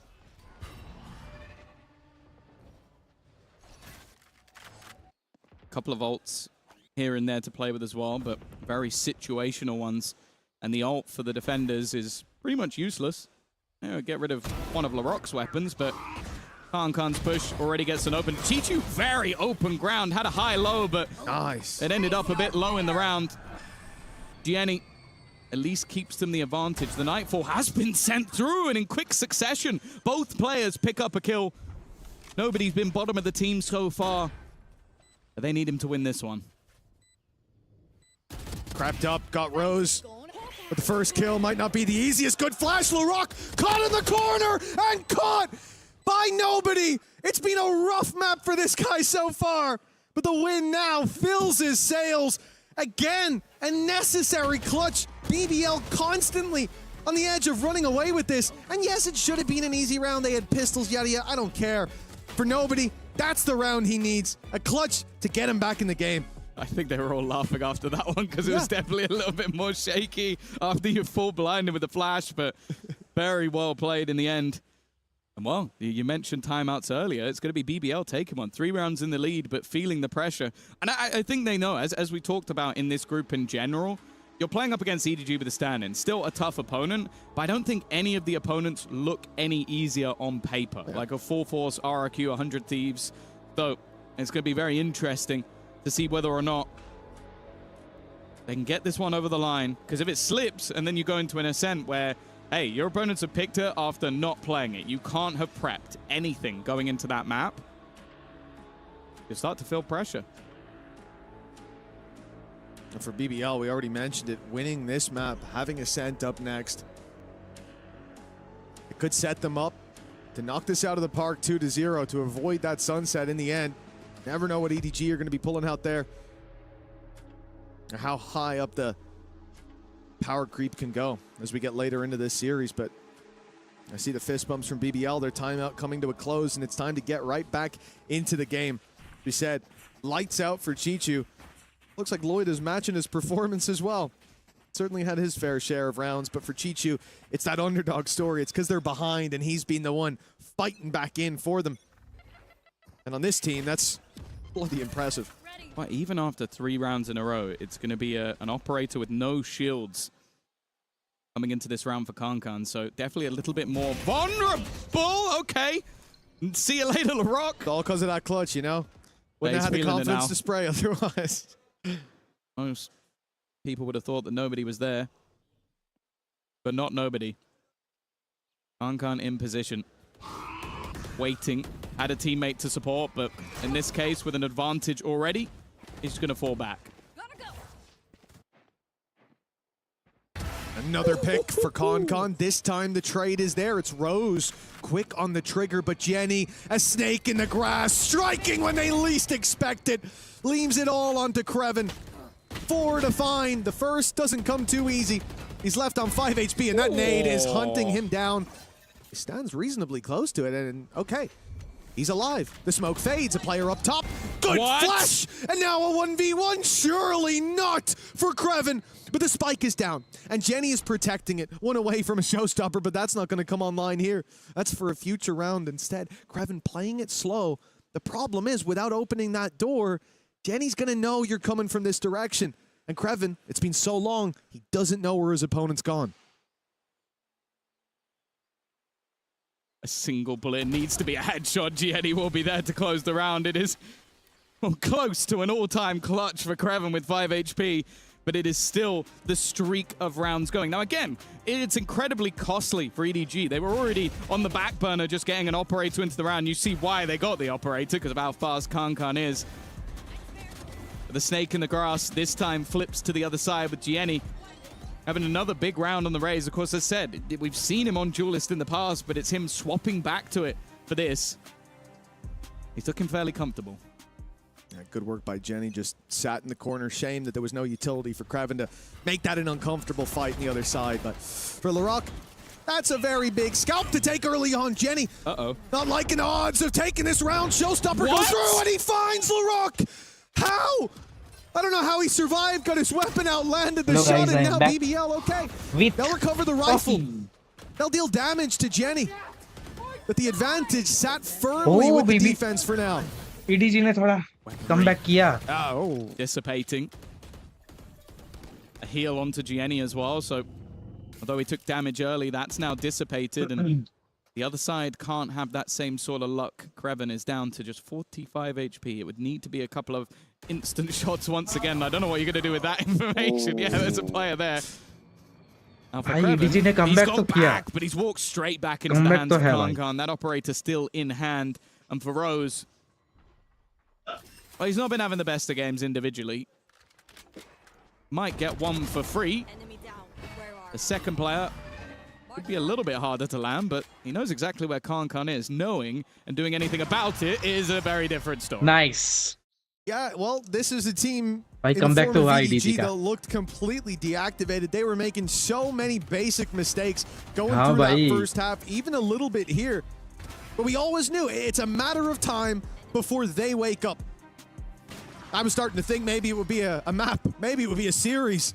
But Finally, it looks like they found their comeback form हुआ. right in time. BBL slowing down and another timeout, the second for BBL being called, and quite quick succession as well, as they're finding no answers to what EDG are putting out. I feel like we're getting early spoilers of sort of what I was talking about in the next map, where it's like, oh, why would they go towards Ascent? It's like, well, hello guys, जो भी आया like मारो, subscribe करो. He might just kill everyone. And welcome to my live stream. Lightning fast I reactions. mean, welcome to the operator. watch party of EWC. And then you still have the likes of G2 up the top of the board. भाई Jenny started to wake up. We know that they have so much individual talent. क्या Even he if a comeback piece किया of their क्या ही puzzle has comeback been किया. removed, जब मैं the washroom गया था stand-in तब at वो times लोग might 6 not पे even थे. have to do too much. आए तब 10, Right now, 11 हो well, गया. what's that? 2 pauses in 3 rounds? नहीं 10 ही 2 हुआ शायद. rounds? Like, you 10, can 10, see 10. that BBL are really feeling that pressure.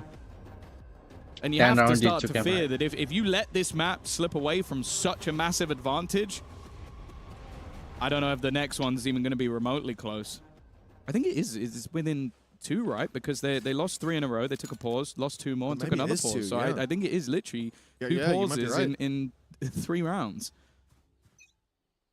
Round 22. A 1-round gap now. A team that was trailing and deactivated has found their way back into the game. Second wind, but it's Con to fall right away. Larox had no look on the showstoppers this time. He's finding his mark. आपके आने पे EDG ने comeback कर लिया This वैसे. could be the round for हार रहे थे ना. BBL. Good damage though. Jenny hunting down his prey. Blood in the water. And he's hot on his tail. The classic trying desperately to find him, and it will be nobody to do it. At least dealing with 1, but still a man advantage for BBL. And now the time is ticking in their favor. Oh, they're using everything. This is literally just blitz all your ultimates at once to try and scrape your way through a round. This is a must-win now for BBL. They'll have nothing into the next, but they are taking this one home. Signed the stand-in, the coach in a 1v4, and with the credits desperately low. Not today. Now listen, maybe he'll be a replacement on the main roster if he wins this one. You can see him already leaving to the other side of the map, fleeing for the save. 12 for BBL. At long last, it felt like an inevitability 6 rounds ago, and yet it has been a good streak from EDG. But that's not recreatable at all. Like, you can't That use was a big ult, Dom. 3 high-impact ults in 1 round. And okay, sure, Larock got the opening anyway, but the showstopper definitely helped get rid of Chichu. And okay, I'll say that the Steel Garden didn't really do anything other than slow 1 player down at least a little bit. चलो. EDG अगर ये But it नहीं has also जीती. put the economy on the back burner a little bit for EDG. No operator on their side. In fact, it's Lovers देखते हैं Rock. next Now, they match do have में. a Next Blade match Storm, का that's map gonna है help, Ascent. but there are definitely pieces missing here and there. And an immediate 4-player aggression. Con 1 for 1. The nade won't quite kill off Loiter. And after seeing that many players, surely that's an immediate response from the attack to go back the other way. Con's dealt with. Chichu still alive, and with the TP as well. He can move to this A site if noise is heard, but Sign not yet getting the read, and the push coming his way. Now a lot of utilities making its way in, and in a moment's time, you're going to see Lovers Rock looking for that opening on the up for Sign. Oh, yeah, I think he's going to walk into it. Oh, no! Lovers Rock walks into him. Great shot from everybody on EDG. Nice shot. Down that push. EDG भाई क्या निकाला ये. 12 to 11. We're going the distance no matter what. Yeah. जिसको support करता हूँ पहले पहला जाता है. अरे नहीं यार, जीत रहे फाइनली. मतलब कमबैक हुआ है, ऐसा नहीं कि पहले ही जा रहे. And that कमबैक किया उन लोग ने भाई. is not how they would have hoped for that one to go. The individual stepping up. That's it. Signed 12 and 14 क्या यार मैं ही holding अरे his कोई own within the Panauti server नहीं है man that यार. was playing कोई in the Panauti Ascension नहीं है. system last year. So as said, it's not like he is way out there of a player who's not ready बढ़िया to jump comeback into हुआ the server, EDG but का it's still a भाई. lot of pressure going up against BBL. Some of the best aimers you'll ever see, and अभी what they're हार going to ना try जाओ. and play off that now. Lovers Rock immediately with an opener. The trades were going their way, but they're signed. He's now leveled up. Nice. 14 to 14. At OT, well, it almost feels inevitable at this stage. Loida might be able to get some work done, but nobody is sneaking up on his left, and he has no idea. Nice. Great shot from nobody. EDG Signed on a 3K for the win. overtime. क्या निकाला round यार, हाँ ना. EDG They, like, I can't stress enough how out of this game they looked at a certain point. Yeah. The mistakes they were making were unforgivable. Like, for BBL, I can see a world where they win this, where they even look dominant on any map because they have the individuals coming out the gate, shredding. That wasn't the case. It was mistakes on the other side. And now that EDG have tightened up the game, it's looking a whole lot better. I want to go the other way. 12-12. BBL win both pistols. They win, I think, 2 rounds off of straight BS. Yep. And now they've gone to OT. Yep. This is a choke and a half. Like, they were handed the map. Also. And now they are in overtime. Like, the pressure is severely on them. I don't think EDG could have given them anything more to take this game over the line. If they lose from here, I'm not going to lie, it's a little embarrassing. Yeah, you come into Ascent then with a different mind frame than the quasi-advantage you might have thought of for BBL earlier, that hometown hero when it comes to the 82nd province of Turkey. But you come in after a loss like this, and I'm not sure that matters at all. Confidence will take a knock for EDG. A slow start to this attack side. They've seen so many aggressive rounds out of BBL. Think about that C push especially that had a lot of success for the defense. So they wait. And now push comes to shove, and that was very dangerous. The spike was involved in that fight, but it does make it out. Man advantage. Jenny, they know he's tucked in the corner, and they want to deal with him. That's a bold play. An attack side operator. He really has not been missing. He's got one every single time. It's only if there's someone ready and raring to trade. मजा आ रहा है मेरे को. चाय कहाँ है मेरा चाय का? अरे चाय नहीं पी रहा यार, मैं कॉफी पी रहा हूँ. Black coffee. Without sugar. Completely paused. They have left their opponents with little to no information. The corner being flashed, by the way, just to make sure there's nobody there. Rhodes is already dead. They were still wary that there could be a second. But now with a plant and an advantage extending even further, the lead looking like it's going to be taken. And the Huber can't go. You know he's not going to miss that shot. Lovers Rock needs to try and recreate it, and it is all but over. 13-12 now. EDG, finally, after EDG being an insane deficit, guys. now on match point. And even this defensive round, it doesn't have that same flair as what we saw in the first half. The pressure they were putting on in the extremities, the early fights that were going their way every time. And now, they have managed to bounce back from a huge deficit and delete all of those silly little mistakes that were there. That quick of a turnaround is impressive, but it's also what you expect from a squad like this. As said, with this stand-in, I expect them to get better and better with every map under their belt. I didn't think it would be every half under their belt. A chance for 14 to close the map here and go on to a set. EDG's map pick, and often a hometown map for any Turkish team. Go in there after dealing a blow like this. That'll be a huge advantage. Oh, he's with the crawler. I think they just noticed he knifed the prowler. It might be Con with the op. Why wouldn't he shoot it? Okay, let's go the other way. Okay, slow कर रहे हैं अभी. BBL. ये मरना नहीं चाहिए बस.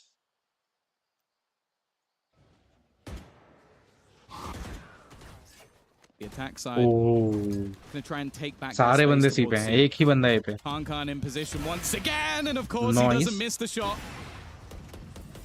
Leaves them a man down, and the C site executes failing. C भी छोड़ दिया लग ले. That definitely makes things a lot more interesting. The A site is completely under their control. Before they had signed on that side of the map. This gives BBL a pretty good opportunity.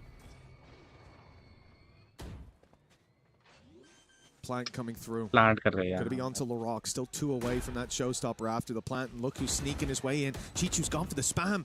It looked like it was on for the start. Immediate swap from Concon. He shoots, drops his weapon, and goes in for the fight. But that's not going to work. With him taken out, the rest of the squad a little bit further behind, and a showstopper now online. The round is tied up in a neat bow. BBL not going to let this one slip just yet. Another chance at that defense. मैं lucky हूँ. बहुत सही मर गया भाई वो. A much needed one as well. I feel like that resets this into an even playing field once again. I was just worried they were going to completely fall out of the map after it coming all the way back to overtime. But it seems like BBL still have some fight within them. एक और overtime हो चुका है दोस्तों. Surprised that Khan's invested back into that operator once again. The defenders looking to reaggress. अगर मैं OTP होता ना Both भाई that मैं C-side, but Kankan is waiting. This time not missing the shot, Odin but he ले has लेता. missed 2 players already on the If wall. you know, you know. Same space take from BBL. This time, without the C's in play. A little bit of a different layer to hopefully allow them to push through to give Lovers Rock the chance to clean Loita क्या कर रही है? On the other Bait. side of the map is where EDG are focused. Spike outside A. A jump spot that they're hearing every couple of seconds, but they don't know about Rose. BBL are setting traps on each extremity. Finally, Lovers Rock has walked up. He's hearing the steps into B now. He knows the play, and they are none the wiser. The shots don't land. That was a huge play, perhaps round winning.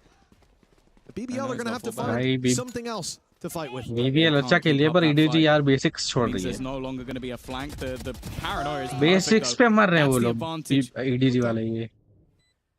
Nobody waiting in position. Okay. Kreven, however, catching. EDG This is गई. looking like a round set up for victory, but still, Kankan and Chichu wait, but it's a missed shot, an uncharacteristic one at that, and a flawless defensive side round coming out of the side for BBL.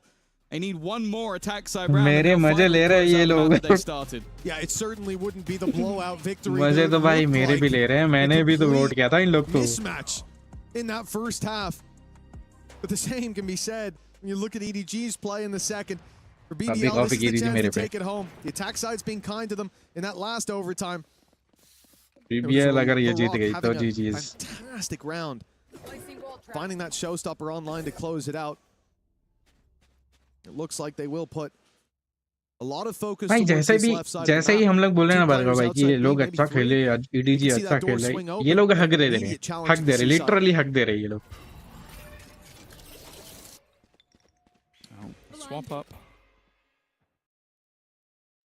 Where we've seen Side playing a nice shot from nobody off rip, but they're still continuing the walk up, and Jenny's just waiting on the cross. BBL के दो टपक गए. All too easy for those initial openers, and losing 2 personnel off rip. You almost feel like it needs to be a mistake for somebody over on the EDG side if they're going to turn this round back. Oh yeah, they'd have to trade out the mistakes made by BBL. Oh. Yeah, you're just about going to survive that on 1 HP. Oh, yeah, no, nice shot. I was about to say, Kankan doesn't miss. No, he doesn't. He hit both shots. And now Signed, waiting on the side. Flash for him to swing as well. He doesn't swing. He plays it patient, plays it slow. Maybe that's a mistake. Nobody now dropped and Signed under pressure from that right side. The off of Lovers Rock. Now all eggs in that basket. Good damage done, but whoa, it's a bit shaky. They get there. Nice one. 14 to 14. Another overtime needed. Yeah, just bear in mind, guys, this is map 1 of the entire कितने overtime लेंगे ये लोग? इससे घाटा team मैंने नहीं देखी. अबे भाई ऐसा नहीं बोलते यार, ऐसा नहीं बोलते. 3 players were looking at him. What the hell were they thinking? Then shift walking through. That was like 2 seconds later. Where do you think nobody's gone? And it wasn't even him. They've got another teammate. कितने OT लेंगे ये लोग? Nobody's there. भाई already 2 OT हो चुके हैं. ये तीसरा ओटी चल रहा है. Kankan survives, but not been purchased up on the other side. Seeming like both teams have now found their rhythm, but only one can take this map over the line. The map choice of BBL. EDG, please. थोड़ा basics को ध्यान में रखो. Please. In this map, less fast-paced rounds, patient stuff, and this has been a big point of contact. Kreven just spams into the smoke again. There seems to be a regular occurrence of just players picking a timing, spamming, and almost getting a kill.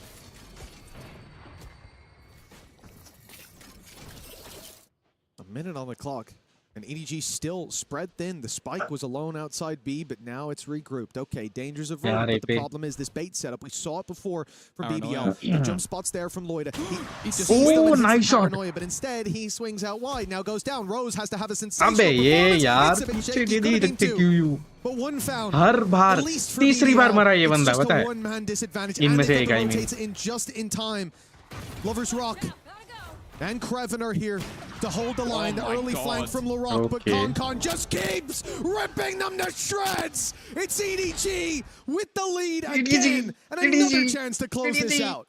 He's just been getting better and better as the map goes on. Like a lot of the time it's been one and dones. This is him finding a player with a classic, walking into the side of the operator. Chronology समझो, chronology समझो. Chronology तो है भाई. Chronology तो है. Gets the scarier things become. By the way, you remember when Chi-Chi was like miles ahead of the top of the board? He's now third. Concom was 15 and 15. So he's had a little bit of an awakening. Yeah. A small भाई क्या निकाला ADG ने सच में ये वाला तो बस एक और निकाल लो. That spam was decent. The Rock tagged up.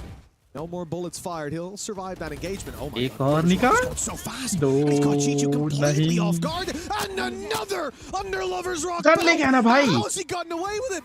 Now pushing in for more. Bro, ये क्या है? This one not quite caught off guard. And that makes it even more impressive. Con, yeah, he has had an awakening. But this might put him back to sleep. A 1v4 with an op. एक और OT आता हुआ दिख रहा है मुझे guys. एक और ओटी आता हुआ दिख रहा है मुझे. Doesn't even have the shields to play with, so can't even take the additional little bit of tickle damage. Like, I think he's just waiting to say, okay, surely someone gets greedy. Someone starts looking and hunting for an additional kill. They do not. He's still going to get one. Again, it just seems so clean with it. अबे time तो बचा ही नहीं है पर. Padding at this point, and eventually Lovers Rock will close out the 4K. It's almost identical to the last round. A duelist with a 4K closing out the round, and we are about to head into round number 31. Map 1. The entire गंदा हारे ये EDG गंदा बहुत. But eventually, or at least I hope, we do have to find a winner. ये लॉयडा बहुत खतरनाक मार रहा है. You think so? BBL में से. We've had some long games in our past. चलो एक और ओटी मिलता हुआ गाइस. Yeah. टाइम आउट भी ले लिया इन लोग ने. Yes, they Not were. this iteration of it. हाँ क्या यार. इनसे नहीं जीता जा रहा. Especially with Ascent coming up next. The opportunity for it to maybe नहीं होगा. Even longer. देख मुझे लग रहा है हो जाएगा. Chance to talk through with the coaching staff once again. Of course, Key was pretty much trying to stem the bleeding all the way through that comeback from EDG. He failed to do so. It's now whether or not he can find that little piece of magic. We've seen a lot of the attack side rounds that sort of defaults into the pace he hits have been what has worked for either side. And with both star duelists stepping up over the last couple of rounds, and we always talk about it, the rest of regulation becomes irrelevant. It doesn't matter if you got 30 kills or you got 2. If you can win an OT round for your team, that's all that matters at this stage. And well, thankfully we don't have anybody in the server with 2 kills. It is a decent spread with both IGLs clearly having to work overtime. And Larocque going into OT has bought a judge. Naturally, and he's going to find success with it as well. Now, if Jenny hasn't just hit his desk, I think that's what I heard, then I'll be very surprised. Stephen Vincent, Chi-Chi, हाँ भाई, क्या ही बोलूं. OT round kickoff.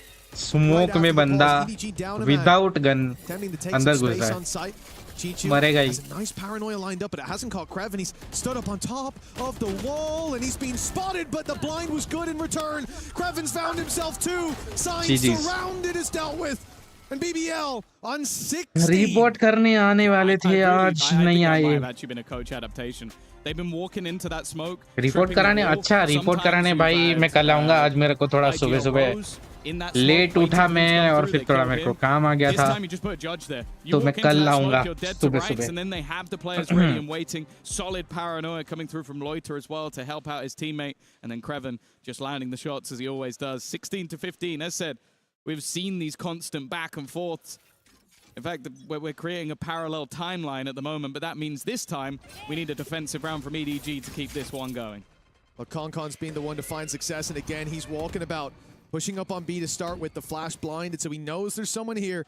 Instead of continuing, he miss kar diya. On the server, down and out. Jenny tries to pull it back, but he's traded, and Lovers Rock finding sign seems to have sealed the deal. The A site, the planned on its way. Guys, I'm back. And nobody in Chichu, all that stands against them. Nobody's had a tough game, but he stepped up in the moments where it mattered. And Chichu, भाई BBL ने plan कर लिया और ये 2 बंदे बचे हैं. BBL जीत गई. मैं मान लिया BBL जीत गई. So many of those rounds in regulation. Now they have to do it again. This is still so tough to break in on. Flash ready and raring to go on the other side of things. The walk up at least, but it's been मार भी लेंगे फिर diffuse नहीं होगा plant. Chichu made it past. Loiter's position though. Are they aware that there could be a player over towards the box, trying to create a crossfire, trying to force someone into a peak, and that's what they've done. Chichu, once again, his opponent TPing, and they are going to turn it back. The time looking like it's going to be enough as well. That is insanity from the side of EDG. How are they pull back that 2v4? I said it. यार ये खत्म नहीं रे. Crucial moments and Chichu. मेरे को भी लगा था कि खत्म पर जीत गए ये लोग. Digging deep for this team. Everyone talks about Concon and for good reason, but this guy's been the highlight. Look at him go. जब जीतने का चांस ऑलमोस्ट 10% था तब निकाल लिया EDG ने. जब जीतने का चांस 100% या 90% होता है तब इन लोग से नहीं होता भाई. Level to keep them alive, and he's done it again. Map point and up against BBL going into Ascent. God, that could be series. Yeah. But now EDG they get another chance at this attack side. Fight straight into C. They're wasting no time on this run. And indeed, wasting bodies because Concon, he's found his first already. Rose catches. Oh, he doesn't catch the wraparound. Jetty's left on 7 HP somehow. Maybe it's Loiter's turn. Chichu, the man up against him, looking for the fight, and he'll win it again, no doubt about it. And it's left all onto Lover's Rock. This is not the gun you want to have in this scenario. नहीं. Well, nobody's there to close it out. Swings and roundabouts once again, the back and forth of this game. Chat late आ रहा है, pressure is privileged. Jenny just survived there. Rose was on his क्या ही बोलूं. Jenny was blinded up, looking the wrong way, took a few shots, not even knowing from where, and ends up surviving on 7 HP. That's the face of a man who knows that should have been his kill, but also who knows this map is slipping away now. EDG 17-16. It's a matter of time before we see 2 in a row in the same overtime. I mean, 30 and 31 technically, but they were different OTs. You know what I mean. And for EDG, this could be it. They dealt with Concon early last time. And this time another missed shot. But that was a harder one. भाई ये तीसरी बार miss करा ना इसने. Already. Go वाले match में 2 बार miss करा था. But it's a ruse. It's a bait. They're pushing them in towards Signed, who's ready and waiting, but already getting smoked off. Chichu also with paranoia, but I think they're past it. They are past it. A little bit further ahead than maybe he's expecting. One of the danger men gone. A post-palm once more. But if you could lose a 2v4, you could definitely lose a 4v5, sorry. And well, let's even things up once again. That was what should have won them the round. Leaving Lover's Rock behind Rubble, but nobody cleared it. Nobody checked for it, and now they can make their way back to the site. Hard to find value with the up breaking through, but he finds it in the choke points. With the rock down, Rose left, and not for long. EDG, they dug deep and delivered. ये लोग पागल कर दिया ना. जीत गए EDG भाई. जीत गए. I've never seen anybody with an operator get that many क्या ही खेला है. क्या ही खेला है. क्या ही खेला है. क्या ही. Like a turret from above. And for BBL, this is a brutal defeat. You were so far in the lead. बहुत गंदा. Double pauses. बहुत गंदा खेलने से बहुत अच्छा खेलने तक का रास्ता था ये. That is crazy. Nonetheless, भाई BBL क्या दर्द में रहेगी. Thank you very much, Tom and Mitch. इतने OT लेने के बाद EDG जीती. Crazy to have that happen like that. Just insane. We're getting ourselves free Valorant off the top. I know that we had the pause to kick things off, but we basically had half a game right off of that one. Welcome back to Destigon here alongside Kukuka and Big Time. What a comeback. Exactly, Bargo bhai. What a comeback. What a comeback. बहुत खतरनाक खेला. बहुत खतरनाक खेला. EDG for the win. I think BBL are going to be so upset about how that game turned out. They had every advantage. Their map pick, 2 pistols, a bonus, a ninja defuse for crying out loud. The ninja defuse was unreal. And also is by the hands of Lovers Rock. We were speaking about him going on the Neon. He wanted to go face-to-face against Kangkang. And every single time that Kangkang was getting around for EDG in an impressive manner, Lovers Rock was like, I can do that too. I can do that too. I'm going to show Vincent, Stephen Vincent, EDG ने crazy कर दिया. हाँ भाई, बहुत crazy कर दिया, बहुत crazy कर दिया. हाथ को आया मुंह ना लगा BBL के लिए. सही बात है. BBL के लिए यही बोला जा सकता है. हाथ को आया मुंह ना लगा. Plays that we have seen just during this first map of EWC have been unreal. Last में भाई EDG बहुत crazy खेली है, बहुत crazy खेली है. He always has been, and he has a very slow first half. You know, he's down there towards the bottom of the scoreboard. He's missing his shots. Yeah, you see crazy, how bhai, crazy. And you see how the rest of the team come alive around that. I felt like their defensive side macro was so solid as well, and that's what got them back into the game. So also credit to Signed on these are no anchor those sides. पर भार्गव भाई हम लोग जीत गए. हम लोग ने vote किया था EDG पे. It was towards the end of that first half where the score was heavily in favor of BBL. That Kangkang was like, what if I grab the operator? I know that the economy, of course, when you're losing so many rounds, it's very difficult to even think of like a tool that is so expensive but so effective in so many maps that we have seen across the entirety of Valorant, having that attack and operator that actually I think mentally got to bounce back, because we were talking about the teams being here and the stage getting loud. I have never heard Loita scream the way that he was screaming at them. The rest we see sometimes here and there. Loita बहुत monster के जैसे मार रहा था पहले, पता है BBL का. ऐसे मोमेंट के लिए तो एक्साइटेड था यार. हाँ ना, अभी तो और है भाई. PRX का मैच है 7-15 पे. वो तो मेरे को देखना ही है. मेरे को भाई PRX को विन होते देखना है. EW से मैं PRX से सपोर्ट कर रहा हूँ. अगर वो लोग ने इतना खतरनाक खेल लिया ना, वहाँ कसम मैं रो दूंगा स्ट्रीम पे. पर इन लोग ने भी कुछ क्रेजी खेला है. हाँ, पहले खराब खेल रहे थे, पर लास्ट में जो खेला है, हाय हाय हाय. हाँ, इन लोग ने बेसिक्स गलतियां बहुत किया, पर ये लोग लास्ट में कमबैक कर लिए. ये देख, some of those showstoppers, I feel like we were seeing it every couple of rounds. Some of them were so impactful. The kills across the smokes, having those kind of preparations, they're so important right now. You know, you play the Phantom, you have to spam those smokes, especially the way that BBL were playing. Honestly, the highlight for me was the entirety of the match. I know that it was very of the map. I know that it was very long, you know, but I feel like everybody had their moments to shine. Like that clutch where Kreven was in, where he was 1 kill away from getting like I think it was a 1v4. वो लोइटा ने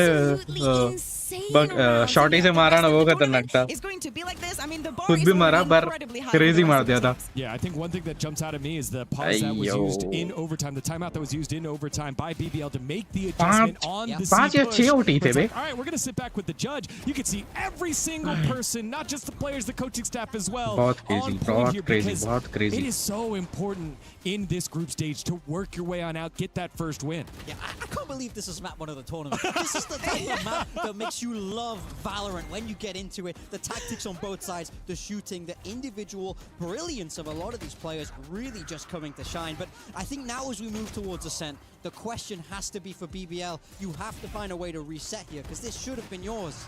There is something very important that Tom was mentioning, and is the fact that, well, map 1 was long. If you are from EMEA, you know that Ascent and a Turkish team, it's a hell of a long map for that one. And especially considering that both Kangkang and Lovers Rock are leaning so heavily into the operator. Really looking forward to see both approaches from the teams. Washroom जाके आता हूँ तब तक. BBL playing दूसरा match start हुआ उससे पहले. We saw them playing with the deadlock. I want to see if we're going to see that again. And most importantly, what is EDG going to be doing? Are we going to see something very vanilla, very boring?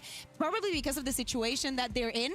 Actually, that calls for both of them. Like, what would you do? Because you have experience Well, coaching. Okay, so what would you do? Would you go for? Sorry, would you go for?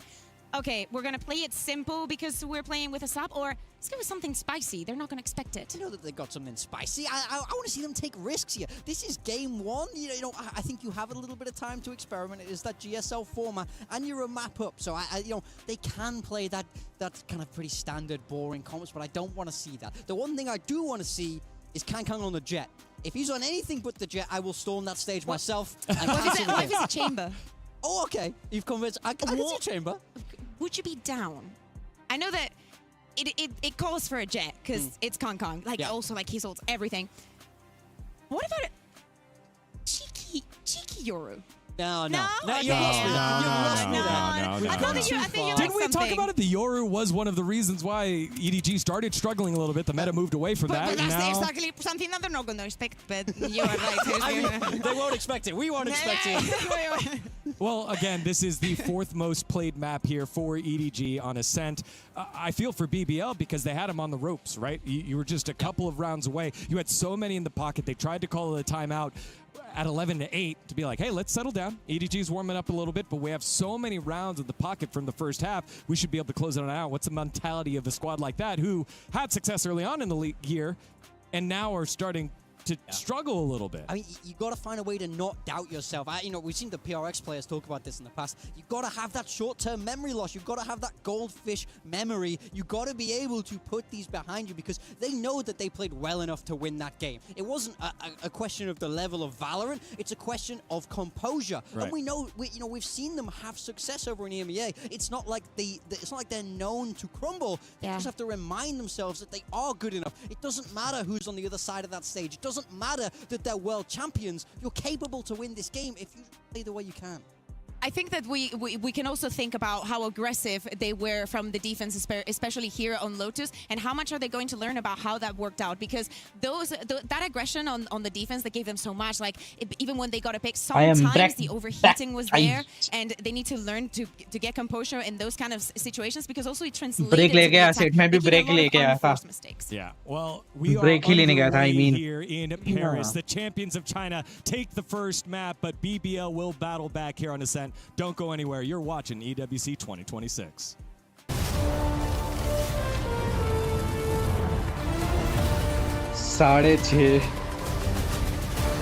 साढ़े छः बज चुके हैं.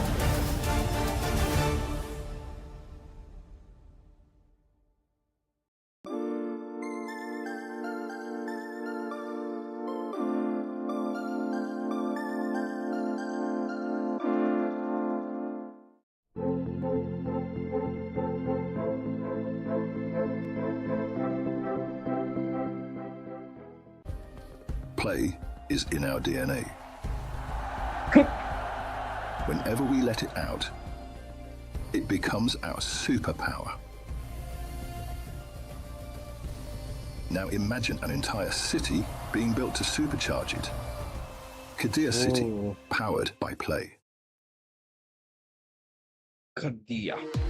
We were there. For every click, every clutch, every respawn. We were there for the years of grind, and we're here. Now, the proud founding partner of EWC, powering the biggest event in gaming, shoulder to shoulder with the world's best, making history. Greatness deserves a stage. Lenovo Legion, reach your impossible.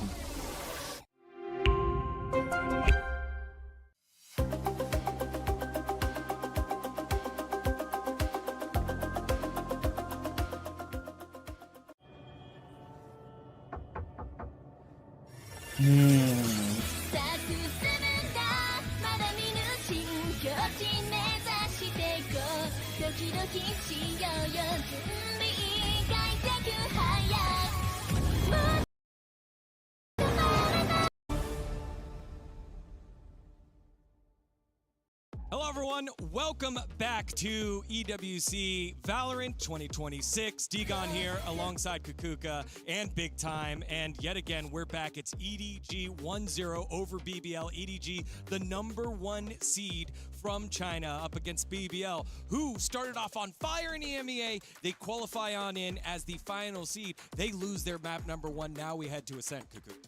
Yeah, and I think it's going to be an interesting one also because of the bar that we were speaking about, that first Lotus set, but also because I think that they have to calm down. I know that the beginning was a little bit difficult because we have to wait and whatnot, and that might throw you off. They try to stay on top of that, but it really looks like EDG has adapted very, very quickly to the way that they want to play. And it's because they have a lot of experience. It is very difficult to throw something at EDG that they haven't seen before. The aggression, yes, is going to work because, trust me, BBL can shoot, but eventually EDG will pick up. Yeah, for sure. They're so good at adapting. You see how they get themselves back into the game in this second half. Their defensive side especially was so solid over on Lotus, but now towards Ascent. So it's EDG's map pick, even though they've been banning it, but Ascent is a notoriously Turkish map.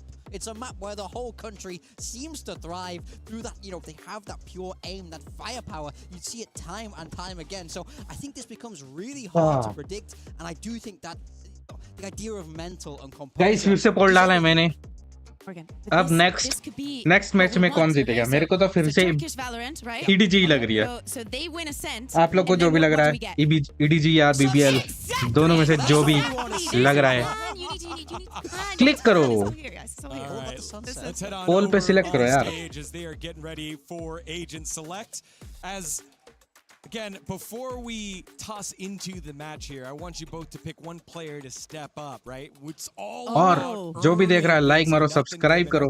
Who's going to be the hero for each team? Can we wait until we actually see the agent picks, because I want to know what is going to happen with the sub situation and if they're going to playing in a different role.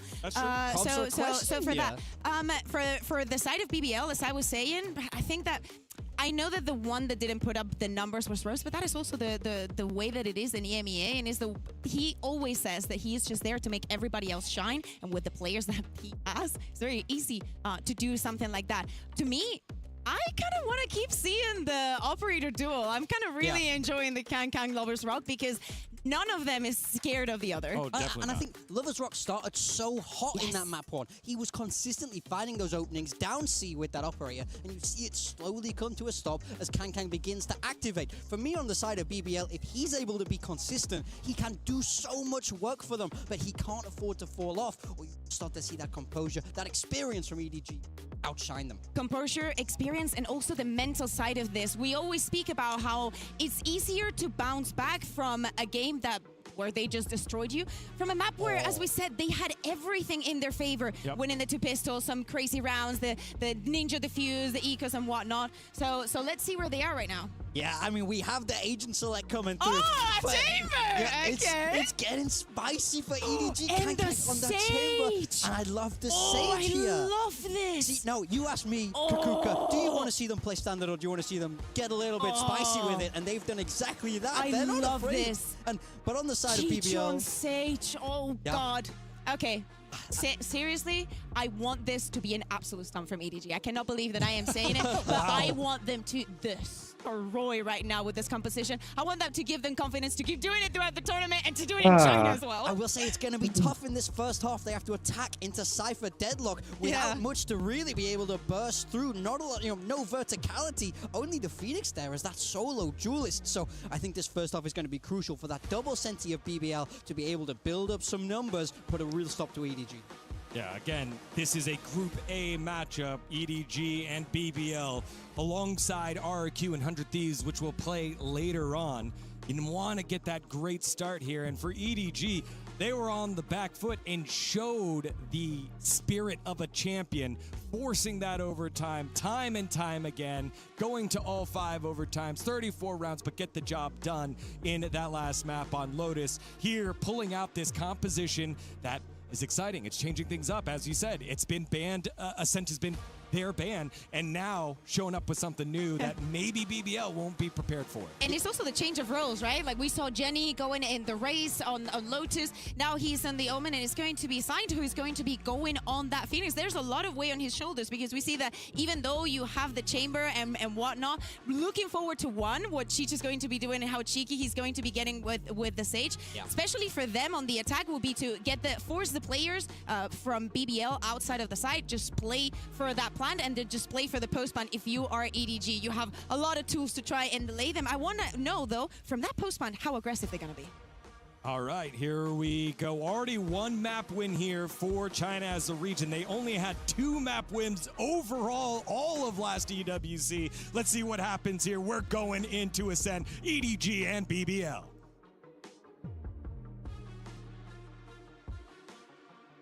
Alrighty, it's time to get into this map number 2, Tom. If the first one was anything to go by, well, it was भाई BBL का might be in for a long day. Defence है. Kukuka says she wants to see a blowout for EDG. EDG के लिए थोड़ा तो hard from होगा. start to finish. It's kind of mad that we have Actually hard ही होगा. ये ले. In the form of Big Time on the desk, and now Bayer's starting to do it too. I feel like there's a full conversion coming in, but we'll have to wait and see. Obviously, I would still love to see a lot coming out, but it's Kankan already managing to get a couple of openers. Chichu finding another as well. We were worried about the entrying in towards the site, but it seems like Kankan has them covered in the pistol. Rock and Lloyd up with it all to do, and well, for anyone that does want to see a blowout in favor of EDG, this is the start you're looking for. Look at Kankan already sneaking up behind. It could even be a knife kill being plated up, but he said he's going to grab the easy one. Confirmed the kill, 3 under his belt already, and the Rock with it all to do. Should be impossible and proves to be 1-0 for EDG, and this pistol gives a lot of value. मुझे लगा था defence तो ये लोग कर लेंगे पर earlier on.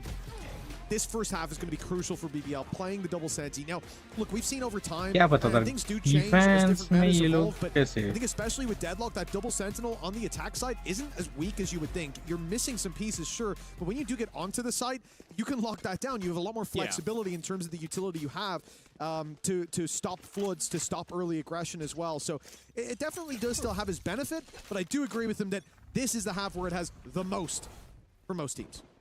Yeah, I feel like that's going to be the case for both teams. It's like you're going to... Normally with a Phoenix, you'd expect it to be more attack-sided, but I think just having those contact flashes is really good. But then also, you've got a Chamber and a Sage, both of which are always pretty deadly when it comes to that defensive side. Already, Kankan has managed to walk into their spawn. Now, of course, this is an eco round. I can forgive it in an eco round. In fact, it might even be worth it happening now rather than any other time. Instead, he almost gets a collapse. Yeah! 2 बंदे मार दिए भाई इसने. A stronger weapon would have done the trick.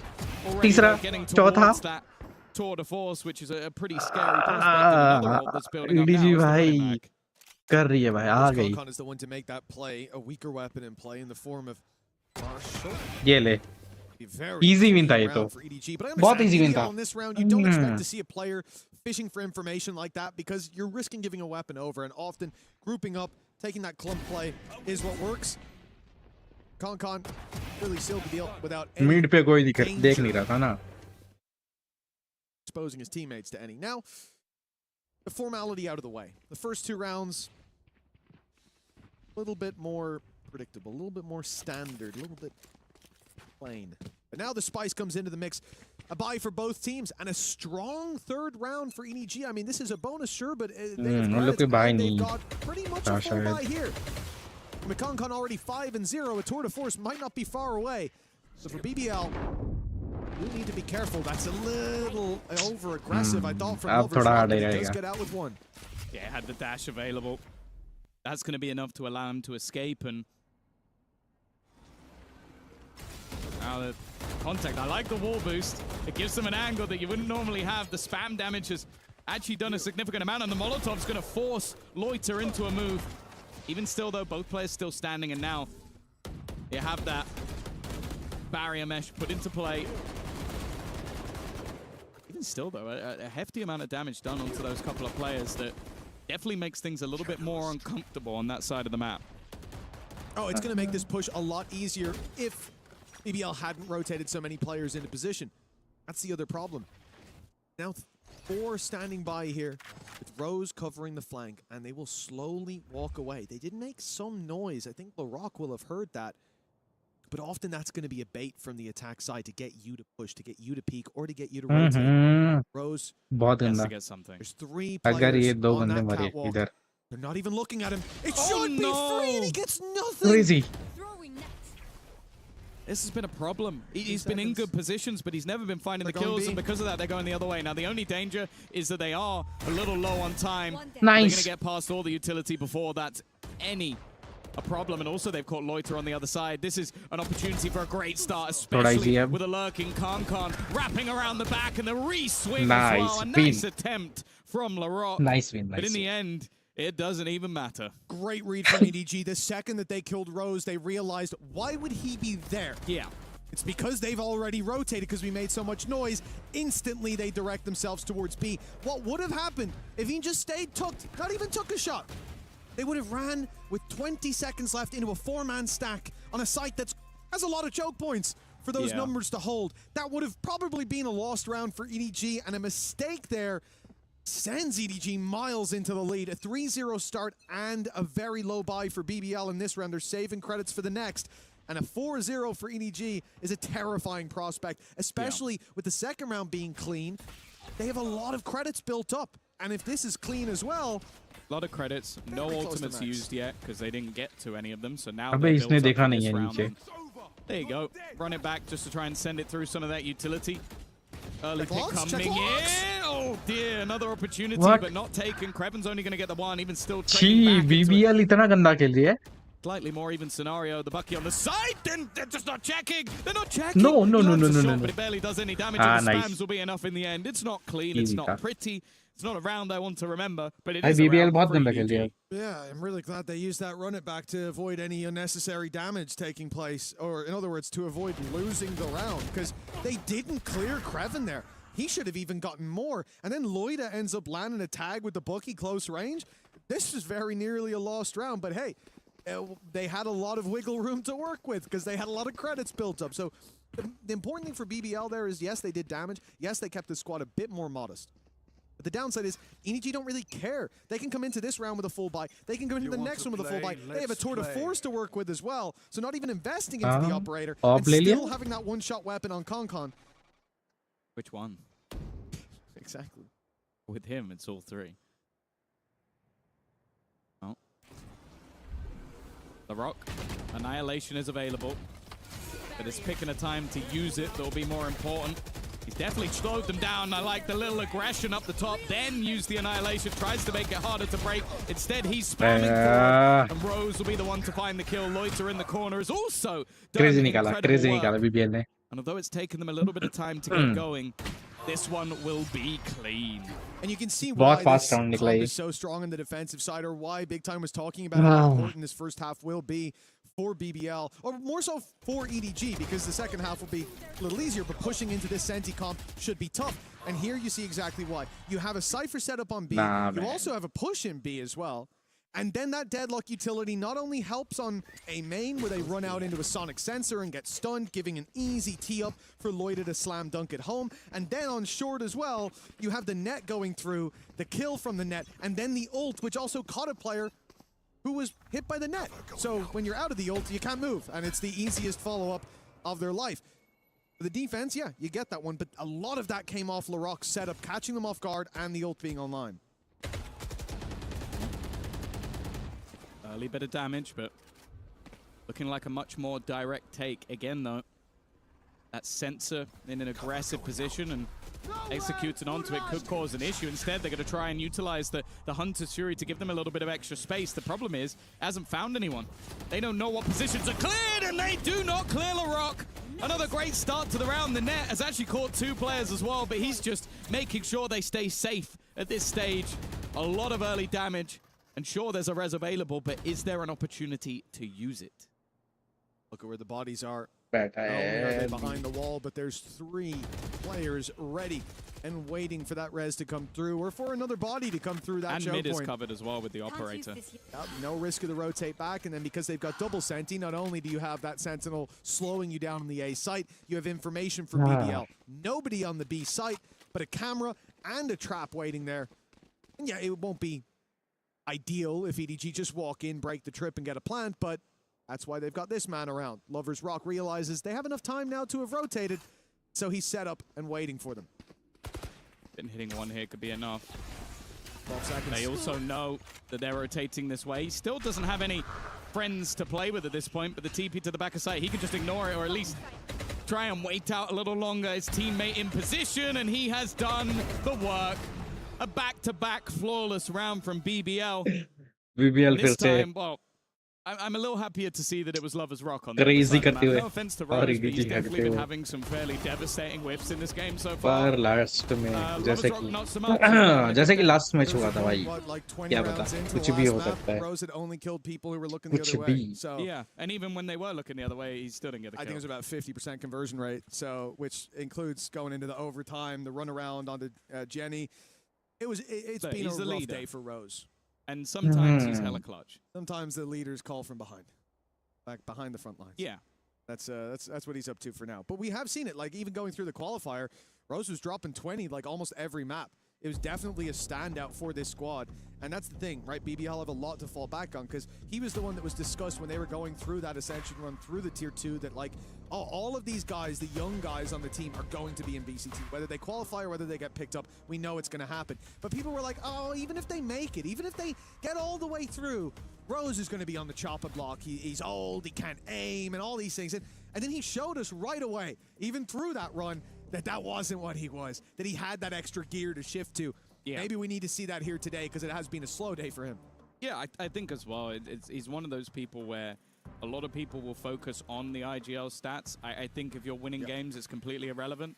Like, the fact is, this squad has talked about being like a family for quite a long time. I think that's why when Comeback initially left, it was a devastating loss. But Lovers Rock, the man who replaced, quickly became a new member, an adopted version of that family. And the thing is, I think it wouldn't be the same without Rose in it. You'd have that firepower, but you would lose so much more. Now, a good couple of rounds, like not just, okay, you're looking at the scoreline 4-2, you're saying that's not great. 2 rounds where 0 people have died on the defensive side. And that sets you up wonderfully for rebuys. If you want the operator, you can have the operator. And I think for EDG, it's going to be fairly important that they break back quite quickly. But this round, not looking too likely. No, but I mean, Headhunters on Concon's basically an extra rifle every round. Raz online for Chichu might bring Concon back, so that's an extra gun every round. And so your strategy is basically pass the wheel. Pass to. Oh. I don't know what that means. Okay. No time to explain. Okay. But I'm sure that is my strategy. Unless it's a bad thing, in which case it's not my strategy. No, it's a reference some people might get, some people might not. I'm the latter of those. You can explain it to me for tomorrow. That's a trap broken to start with, but there is a second one here, and this was the idea from Previn to have that little backup to give them space to contain the walkout, although not through the alley, but playing this very, very slowly. Initial contact on B. B players now from the defense in that direction, but this wall's going to cause problems. When you oh, no, it's not! In fact, it's going to cause problems for BBL. Oh, the Rock was walking up to it to have a little look. Oh my, okay. Nice, Are actually a benefit rather than doing any damage. Concon with 2 Creven. He's trying to save the day though. Lol. The problem though is if they can get the spike, they can leave. Oh, a res there. Yeah, I was about to say that would just be sending that player into the wolves instead. 2v2 हो Space गया. is being taken.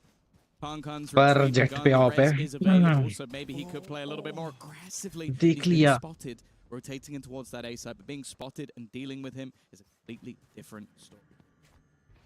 So no chances for the res in the end. Plant to come through. Concon goes down. Of course, you can't bring him right back. Yeah, they're split An op on the retake as well. Lovers Rock will take his time, making his way through A main, hoping to catch an angle and find that shot with the op. His target right down below. It will be Concon in hell that he's searching for. The barrel's been spotted. He knows now that there's one there. Kraven's trying to pull them out into the open, and he does a great job at that. Lovers Rock there for the final kills, but a big round from Kraven gave them this chance. Oh yeah, they should have been dead to rights. Was it 3 picks going the way of the attack side in quick succession? 2 for Concon. His lurk timing was perfect. Nobody then wins the fight, and then Kraven just turns the round on its head. Mr. Impact himself saving them once again, and it's going to be at lead, slowly slipping. The 4-0 start for EDG. Obviously, what we can say is it doesn't matter too much because we've seen what they can do in the second half on a defensive side, but I'm sure after going that far into the lead, they will have wanted to at least look to try and convert the half. Pausa técnica, mola. We'll be taking a breather. But what we've seen so far is exactly as Big Time said. You know, I'm starting to think he might know a thing or two about Valorant, but I'm not too sure yet. He said it's not about food. He knows nothing about food. No, absolutely not. Although, ask that man about a fruit platter, and he'll tell you a thing or two. He is an expert. He is a big fan of intimately familiar with that. Yes. But he said that the double sentinel composition was going to be key for BBL. Key? Well, let's put it this way. It's the key for BBL, and it's the lock that EDG have to break. And when it comes to this defensive side, when it comes to the rounds BBL have put up, all 3 come off the back of those sentinels. Kraven, not so much with the utility. I don't know no more him popping off. It's a bit of a stretch. But him playing the anchor is the reason that he's over there, even when there were numbers, even when they dealt with those first few players, he was still there. What was the first blood of the round? I don't remember. It was one of the Sentinels getting caught out by their own utility and being shot in the head. Oh, the wall. Yeah. Okay, yeah, that's the other thing we got to talk about. You throw the wall there. Okay, maybe you're trying to clear there could be a guy in the corner. I mean, he's going to break the wall if he's there. He'll give that away in a moment. He's not going to sit there for 40 seconds. Why did he go walkabouts? Why did you walk towards? That's like you throw the wall, rotate. And now we've got info for a bit. But that was a different approach up against an eco. And I honestly think he got exactly what he deserved. Well, for now at least, EDG do still hold onto the lead, but you're starting to see, as you were sort of alluding to, the terrifying prospect of what this composition can do on the defense, the awkwardness that it can create, and even just, again, like seeing that operator have impact from Lovers Rock, it makes me quite happy, because I think we talk about the pressure put onto players to perform immediately, and when Yoro was nerfed, it was clear that he had to sort of reinvent himself a little bit. He was one of the best, definitely within EMEA, maybe even the world, on that agent, and it became almost his character. Like, he had to keep going in that direction, and when it got nerfed to the point where it didn't have that same effect, he's had to change, and that has definitely taken some time. We saw some vulnerable, some weak performances when it came to the EMEA stage, but he started to get better towards the end, and I think we're seeing that now, leaning more, even more so into the operator, and especially on defensive sides, I think he's a force to be reckoned with. Nice little angle as we saw the boys get ready to get back into the game. EDG setting their seats up, gave that same aura as like the Space Marines suiting up. And this could be a big battle for EDG. It's been a struggle up against this defensive side the last 3 rounds. A lot, oh my goodness. A lot of control for BBL in the passive plays. They've walked out with the operator. Lovers Rock finds one, and he's scot-free out of there. If he goes now, that's a beautiful start to this round when so much of it has been about sitting back and waiting. No smokes. Now they take it to them. Okay, they got smokes again. Rez baited out, but no control gain. Normally you might send a player in, they get traded, res them, you have an advantage. In this case, no advantage whatsoever, other than the fact that you really need your smokes. And more so far, been a rough map for Gianni. He was looking very good in the previous. Oh, but this is a different task. Oh, no, bhai, no, bhai, no, bhai. Disrespectful from BBL. Walking up behind. Lovers Rock also then finds another pick. The remaining 2 are in some serious trouble. I think the net catching one and LaRock finishing his prey. A very different face after that timeout, the breather that we had a moment ago. Of course, it wasn't a strategic conversation with the coaches. But this is the read the players had. We want to play a little bit more aggressive. Get back to how we like to play the game.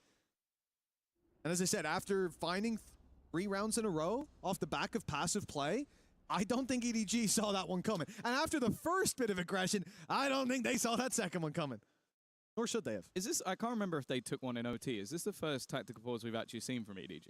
They did take one in overtime. Okay. I believe. In regulation, Oh, actually, then. it could have been because they get them back in OT, so it could have been BBL again. Yeah, You're right. I think we didn't I'm see not that certain. one. We definitely saw like 2 from the BBL side. During but even when they were regulation, very we saw far 2, down, yeah. I don't think EDG took a single one. But after losing 4 rounds in a row, I think it's also just the manner which they're losing them. Like losing picks to the operator, irritating, using a res to get it back, irritating, and then being full flanked, like a player managing to push all the way up A. That's a problem. And it seems like what's happening right now from the BBL side is they're doing a good job of disrupting whatever play the attackers want to make. Like, okay, you have a plan to do this, well, now you've lost a player, and you're trying to react to me rather than going in with your own plan. So we'll see if they're going to manage to fix that. Of course, again, weaponry is going to be a bit more of an issue in this round, and they don't have any ultimates to play with, bar if they can get an extra orb for signed. Oh, this is a nice spot. That goes there. Well, barriers up again after the timeout. Round number 9. Someone that to take the lead. Lover's Rock. Not going to hit the shot to start with. It going back in. Flash. Well done for Sign to at least get them around that corner. But this madman is going in once more. Too much. Yeah, a little bit too much. It's He's an eco, punished bro. massively. This is exactly, it's against pistols. And now you're playing up close. Rose, if you're a madman, they pull out a flank again. क्या हो रहा है? What is happening in this game? BBL need to tighten up the gameplay. They've done pushing on short against an eco. They're making every cardinal sin, every mistake in the book. 3 versus 5 now. Weapons recovered for EDG. Run it back online, and Jenny's probably about to just... Okay, back to bed. Never mind. He's at least going to be dealt with, but still the advantage for the defense when they shouldn't have had anything to say about this round. Oh, dear. See you later, Nice Rose. one. And that leaves Creven on this site alone, under serious pressure, being rounded on by the ultimate and the player behind. जला दिया hoping that maybe बंदे the को. second fades. I don't mind his target selection, but I do mind just about everything else in the round. I think he even realized EDG won. here no matter what. I So might I might as well kill the guy. इसमें तो निकाल ही लेना चाहिए 1v4 है भाई. It's the right call. But yeah, this और बंदा 33 HP है. timeout if you're हो being गया. out. 'Cause what the hell was that? Trippy. You have I can't believe a triple peak.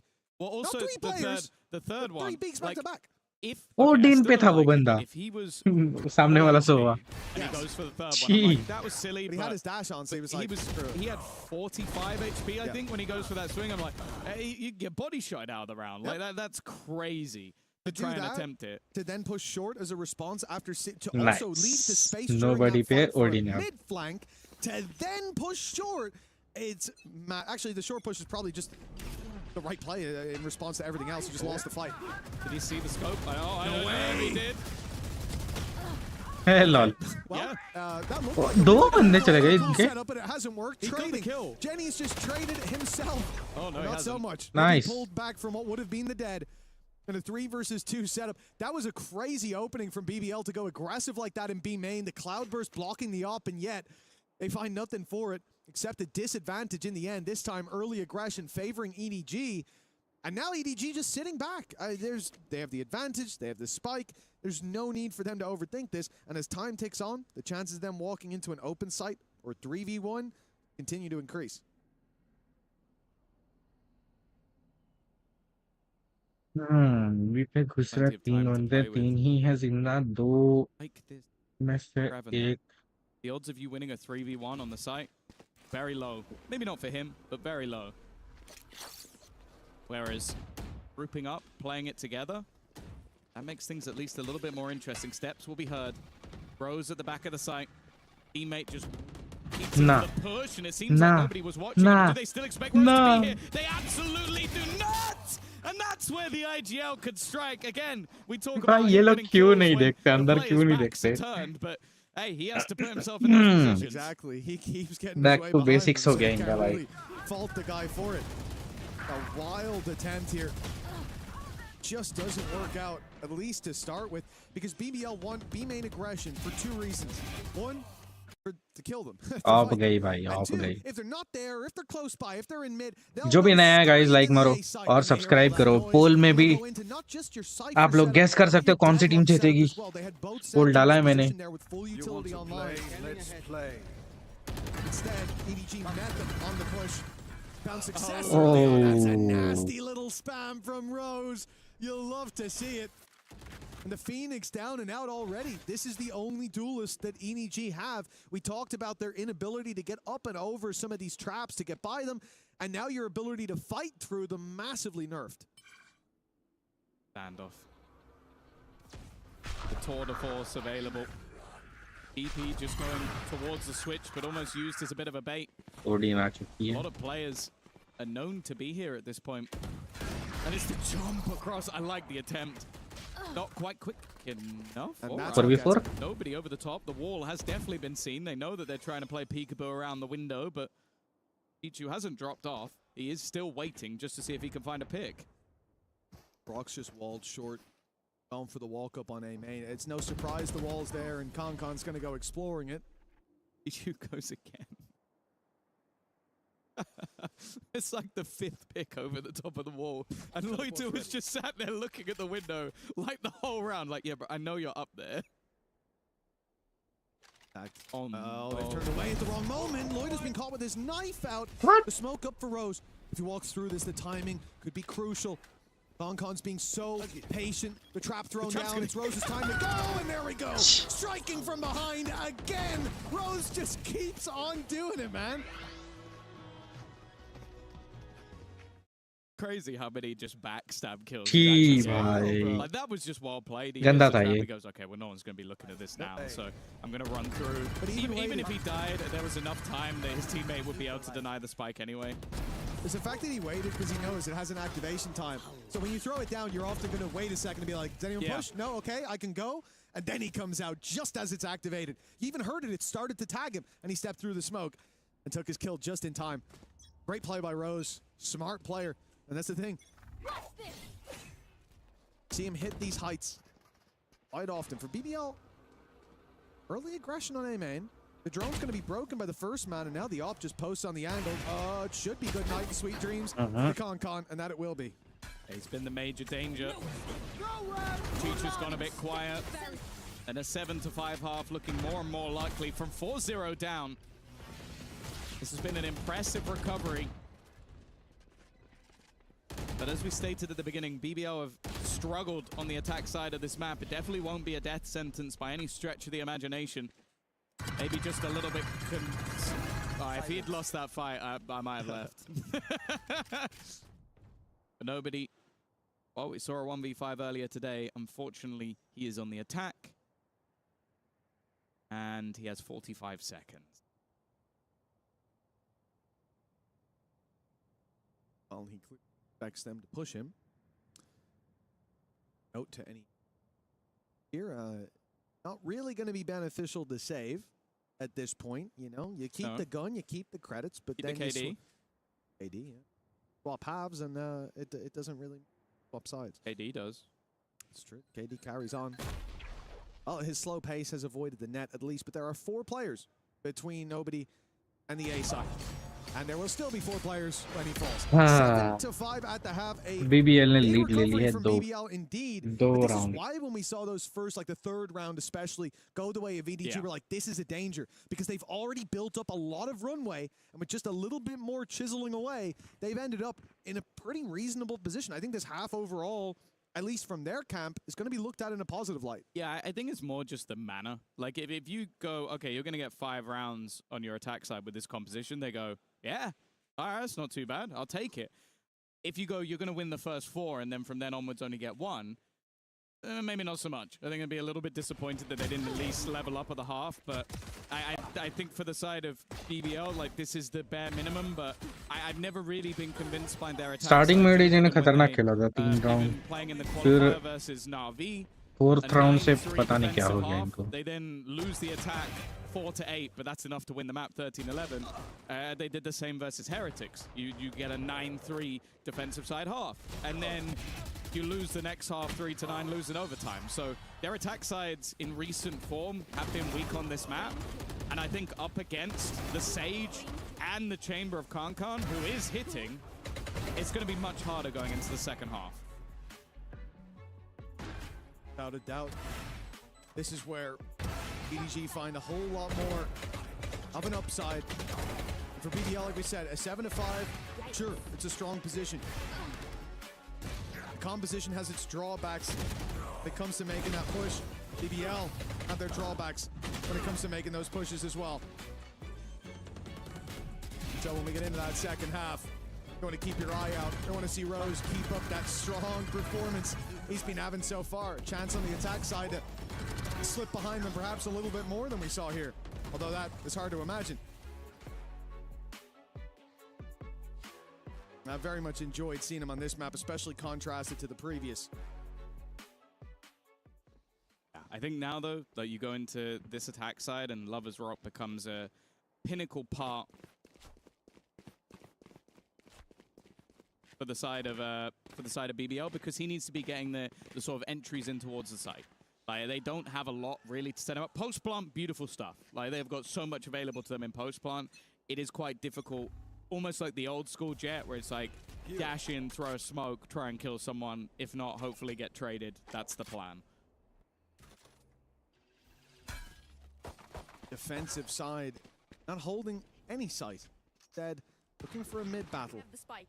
Yeah, in the same boat, but showing a lot of patience, so much so that EDG will have to reset hold extremities. Of course, they're allowed to do this because they have a Sage wall inside B main and a chamber trap covering A main. So if this was a quick push on the extremities, they'd have the info and they could instantly get behind them. That is a big pickup, though, by Lover's Rock. Yeah, that was an attempt from Kankan to avoid the drone. He avoided the drone, but got shot in the face by the player expecting him to do it. Oh, team bande. Your timing is going to be everything. It's a quick trade. I think for BBL, that's okay. Keep the man advantage alive. And now they head into the site of Jenny. Playing Jenny. 4v3. That he is. Paranoia, that's great. Two caught by it, but of course it's a narrow laneway. The Rock just spams away. Taking it with ease. Finding the plant. Leaving nobody in Chichu. Other side of the map, miles away. And they're going to be delayed even further. If they decide to come in through Heaven, there's a wall waiting for them there. You just saw LaRock throw that up. They shift contact up. Clock is going to bleed quicker. This is the problem. Like, even in a pistol round where you don't normally have all of your utility, it's just so much time bought. The net is going to do the same. You have to take the time to remove it. Paranoia then does the same. And it is just easy pickings in the post plant. An opportunity maybe, but no. It is LaRock who's going to be able to get 4 kills. And that's so much more important than you might realize, because one of the few real entry tactics they have is the Annihilation. That ultimate is so irritating to play against, because say you're a Sentinel, say you're playing a passive position, there are so many, especially because you can bounce. Hello, bhai, kya hal chal Firebird? Welcome back. And if you get someone, it's going to be very awkward to try and fight to get them safe. But it's just so much better on the attack, I feel like. At least thinking of all the times we've seen it used. If you use it on the defense, what are the chances that guy's alone? It's so rare. Always there's someone there to shoot it. And yeah, you can follow up on the kill afterwards, of course. That's a different thing entirely. But when you come to this half, who's going to be with you? Maybe one guy. And while you're breaking him out, everyone's rushing you. So it is a really good tip of the spear. Great. Big upside for BBL. Okay. Well, they've lost the duel to a Classic, which isn't a great start, but that was one of the pistols, of which there is another. हाय मुंह पे बच गया खतरनाक बचा है वो literally मुंह पे था भाई सॉरी मैं तो स्टार्टिंग सून देखते देखते ही सो गया अरे रे सो गए थे क्या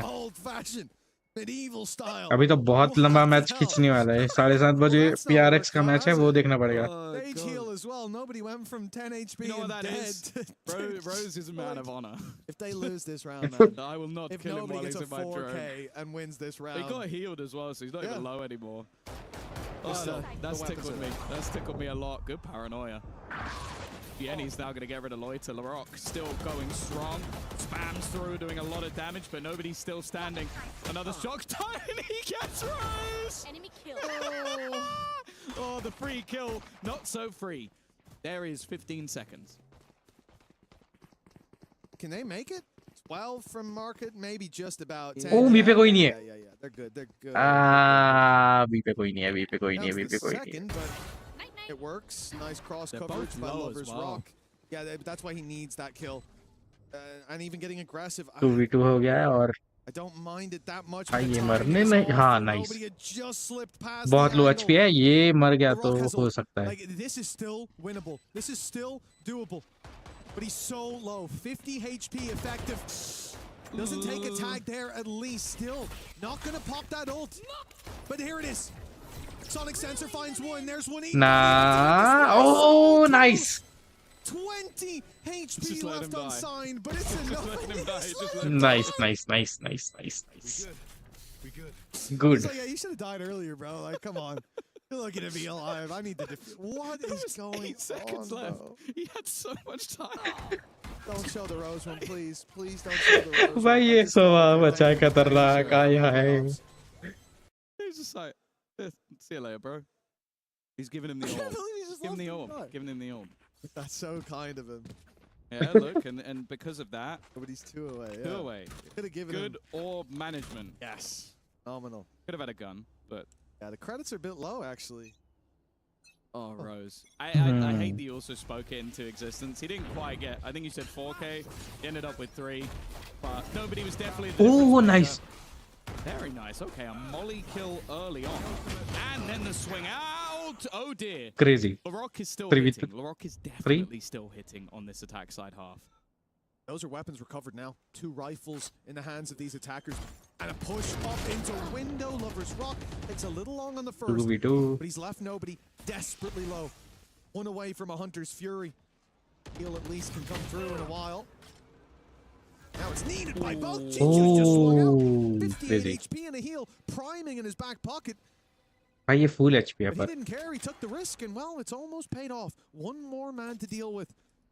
Look at this from nobody and Chichu. They're backing out. The flank here could have been deadly, but instead, they're the ones with the surprise position. Larocque might think that they've fully left, but they are standing close by, ready to pounce.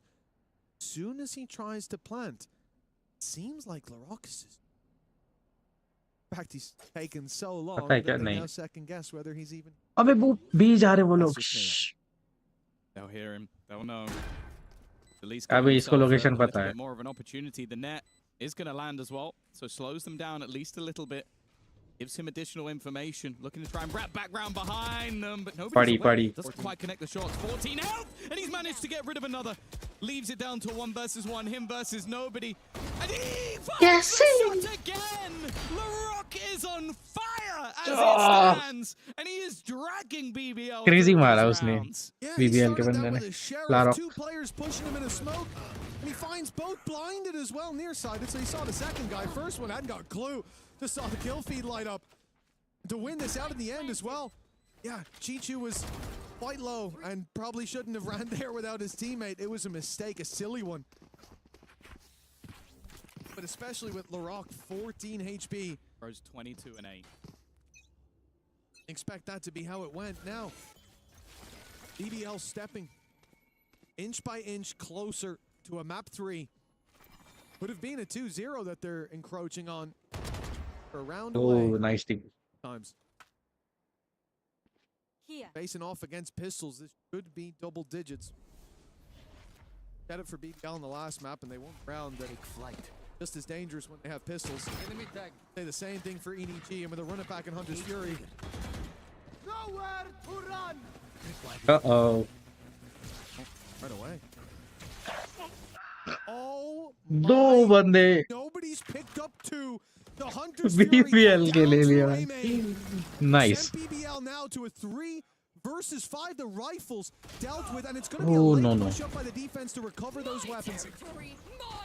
Ult through for Larocque. Hasn't found a target just yet, and when he does, it is the ult that's caught.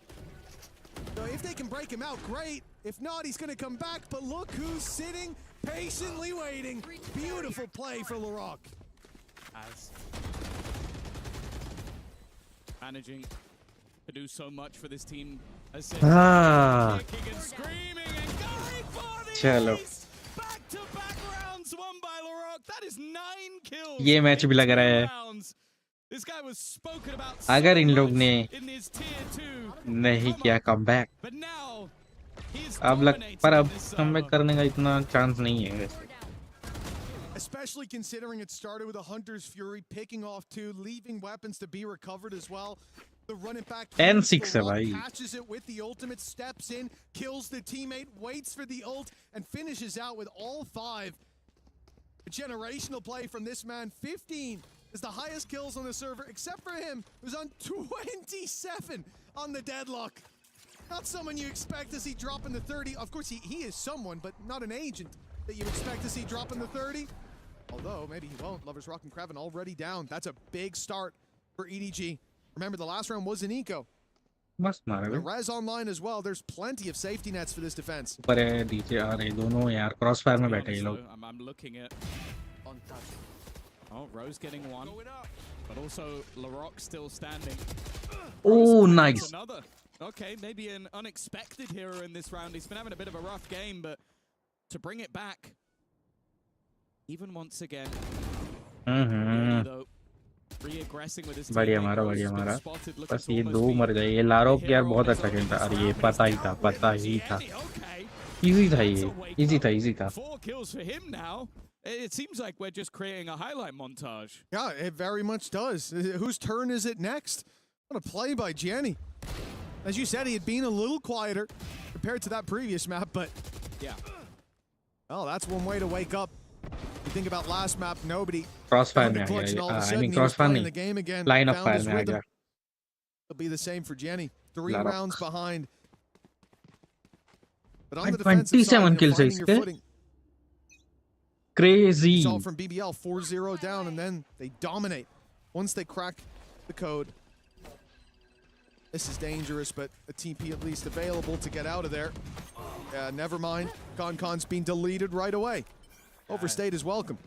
Yeah, I'm surprised. It's almost like the opposite of what we're talking about with Larocque. Like, you kind of expected him to struggle a little bit more on the attack. I expected to see a lot more coming out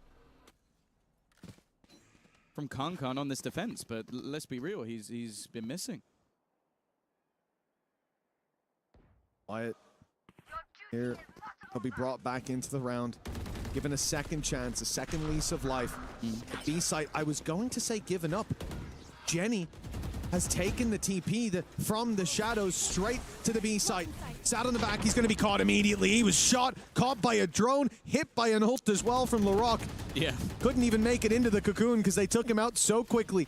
A 5 versus 4 now, and the retake needed for EDG. Yeah, this is a chance to sit them right back down.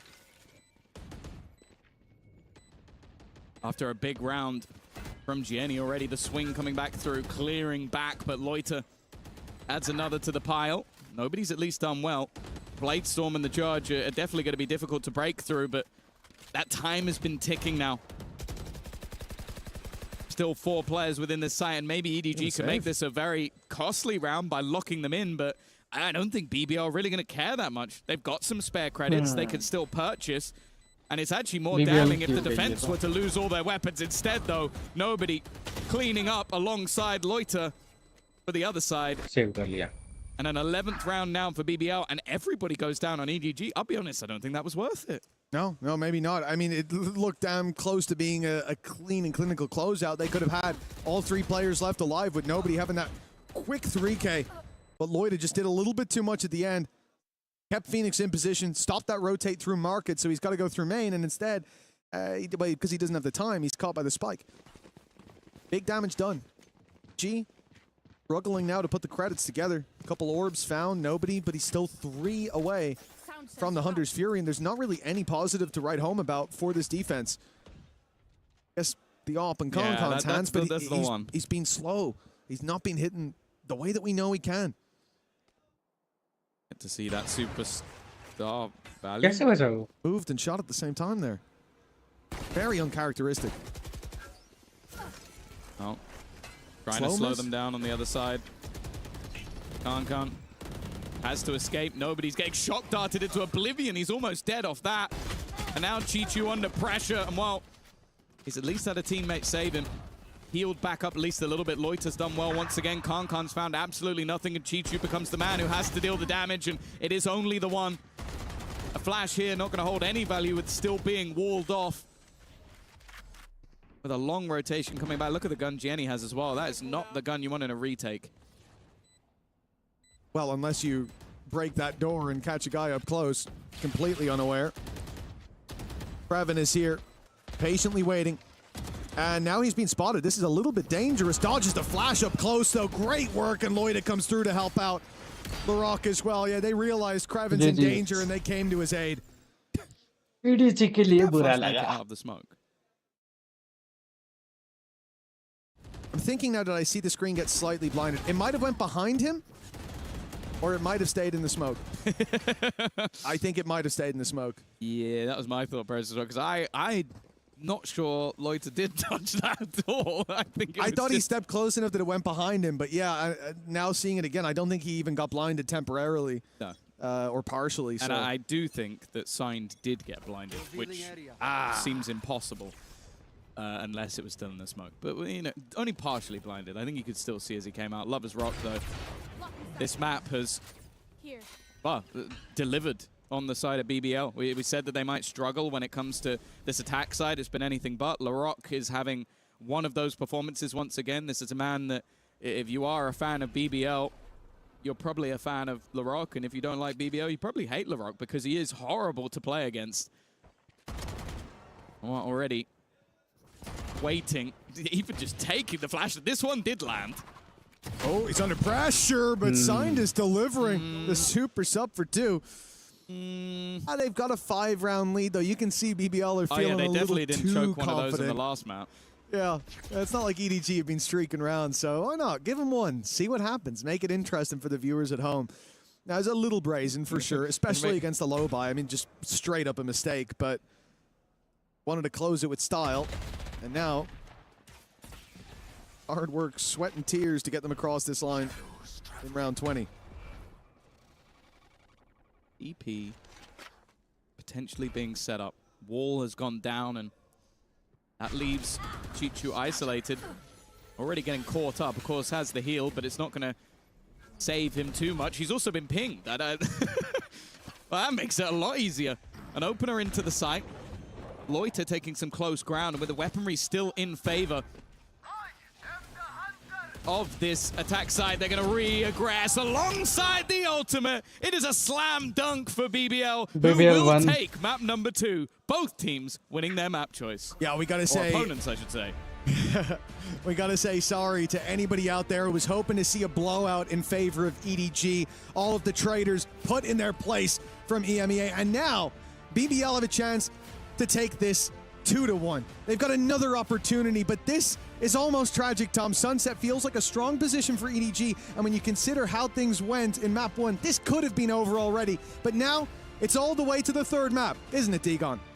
That's right, it is, Mitch, as BBL find their form at the right time, battle back, and as Tom said, it has been wins on the opponent's map choice, which has been so fascinating here, given how much form EDG had coming on into the current map rotation, as we bring back our analyst, Kukuka, and Big Time. And y'all, you talked about it. This is a Turkish-made map here on Ascent. BBL held up to that expectation. Yeah, I mean, we had questions, right? EDG picking a map that they've previously been banning. So whenever a team does that, you have to ask the question, are you actually that well prepared on this map where you just kind of scrim demons a little bit? And this is what it felt like. They come in with this kind of interesting looking comp, you have to say. It's something new and something different, but I don't think they were really fully prepared for what BBL were doing, and it felt like they were always behind the 8 ball a little bit. I also think that for this side of EDG, if you think that you're playing in with a sub, you are not very sure of your chances, that can also be a way to prepare yourself for what you try. Now, Ascent is a very important map, and is the kind of one that you want to get some reps on, and this kind of situations do happen often. Yeah. They definitely do not. As, again, a huge victory here for BBL, the third qualifying team out of the EMEA region, taking down the most recent third-place finisher at Masters London. And when we think about the gameplay here for EDG, we talked so much, and you always have to, with EDG, about Kung Kung, who started off hot here, but then cooled off. Yeah, I think it was 7 kills in the first 3 rounds, and then slowed down dramatically. I mean, I think when you look at this first half in general, it was 7-5, but that's not counting the fact that EDG got a pistol and a bonus. Yeah. Really, they were massively outplayed on this half. They found it hard to attack into that double sentinel, especially without a jet or a raise, something to help break past these lines of defense. So just left stuck static there, and that's not what Kang wants to be doing. Yeah. I love to see also that LaRock is always putting himself in a situation where he might not be fully comfortable, and I like to see him play in the deadlock, but you also need to think about the comfort of the rest of the players. You see the Rose with the Sova and the impact that he can have in scouting those plays, especially something that we saw in the attack in that second half. But the same goes for Kreven. When he's on the defense and he's with the Cypher, he's in his comfort zone. So as we said, yes, it started up with a 4-0 deficit for them. They bounced back immediately, 7-5 at the end of the half, and then close in the map. Highlights from that last descent that brought us to 1-1. As they've all said, it was a hot start here for EDG. BBL battle back, pushed it to 7-5, and really never felt like EDG got their footing in the second half. Yeah, starting off as Iron Man नूबड़े साले कुछ अच्छी बात कर ले, यहाँ तो अच्छी बात कर ले, वॉच पार्टी है, मेरी स्ट्रीम नहीं है वो. Honestly, props to Signed as well. Like playing a Phoenix in this map against people that shoot this hard must not be easy at all. But to me, again, I have to keep highlighting. Choose किया था मैं उसी में हक दिया. This is such a risky thing that they do, because in so many occasions, it is at the cost of how incredibly good he is. It is good to see that he can have a performance where he can put a 29-11 because you are LaRock. He's done it with so many agents in so many other maps, but at some point it ends up taking a toll, because only one person can be proficient with every agent, and that player is in Paper X. Yeah, hopefully we might see them later on today. For now. Hopefully. But I mean, I think for me, this game really is just a story of EDG overcooking a little bit. You know, I respect trying to be able to pick your permaban. It gives you tremendous flexibility and surprise factor in the veto. I think BBL would have been very surprised to have to play this Ascent, but ultimately, to me, I just didn't feel like EDG were well prepared enough for everything that BBL were able to bring. And in that second half especially, BBL should struggle on attack a little more with that Cypher deadlock. You think so, yeah? It's you know, it can be good in that post plant, but it's hard to get into them against a team that in theory should be able to stop you. They should have the chamber on a line. They should have Sage Slows in your face, and EDG just weren't able to find the answer. Do you remember I was telling you about, Rose in map 1 not putting in the numbers, and this is something that happens a lot. Think about the mid-round calls that we were seeing throughout that attack, the rotations, the change of plans right in the middle of the round to have the effect on your opponents. All of those, most of those must be coming in from Rose. We hear here a lot of screaming coming in from BBL, and you can tell that they're giving their everything. Yeah, and again, I just think about that last round where you get 2 picks early on for EDG. It's a 5v3. BBL able to execute their way around that one, and that's part of it. I think not only were the calls great, as we see the picks that Signed was able to pick up there, but it was also just the guns were online, and EDG kind of fell asleep a little bit more. You love this from the youngest team here at EWC at 19 years and 10 months average. BBL showing the resilience, and this is what I wanted to see from them coming into the tournament. Be fearless. Don't worry about the stakes. The more that you're just like, hey, this is just a game, we're just loading in the lobby, doesn't matter who's on the opposite side, the better they've been throughout the year, and they show it yet again here in their opponent's map pick as well. It's just a short memory, and then you're back on in as the competitors as they are. Now, I said it at the start of this match, I want to see them be disrespectful to EDG, because that's when they're at their best. They're at their best when they truly don't care who they have to play against. This is a young, exciting squad, and they believe they can be the best in the world, and I think they showed it in this map too. And it's also, we have to say, great composure, bouncing back after a map 1 that really was theirs. They had everything they need to win it, but they couldn't. Those games are often the most tilting, especially for a young squad, so respect for the bounce back, and who knows what's going to happen on Sunset. I'm never scared about them like feeling the pressure because they're playing against bigger opponents, because that's has been their entire year. They knew that the moment that they made it into Tier 1, they were going to go up against all the big names in EMEA, making it to the first global event as well at the beginning of the year. That is something that they're already over. I want to see if now that can translate into getting some wins. Well, we'll find out here in our third map. We're going to Sunset, everyone. Don't go anywhere. While. You are watching EWC 2026.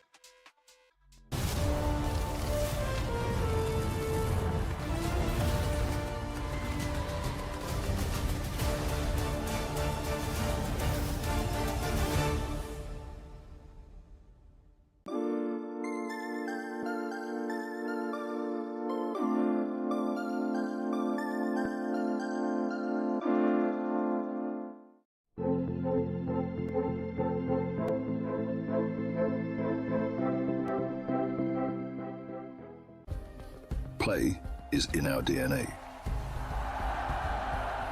Whenever we let it out, it becomes our superpower.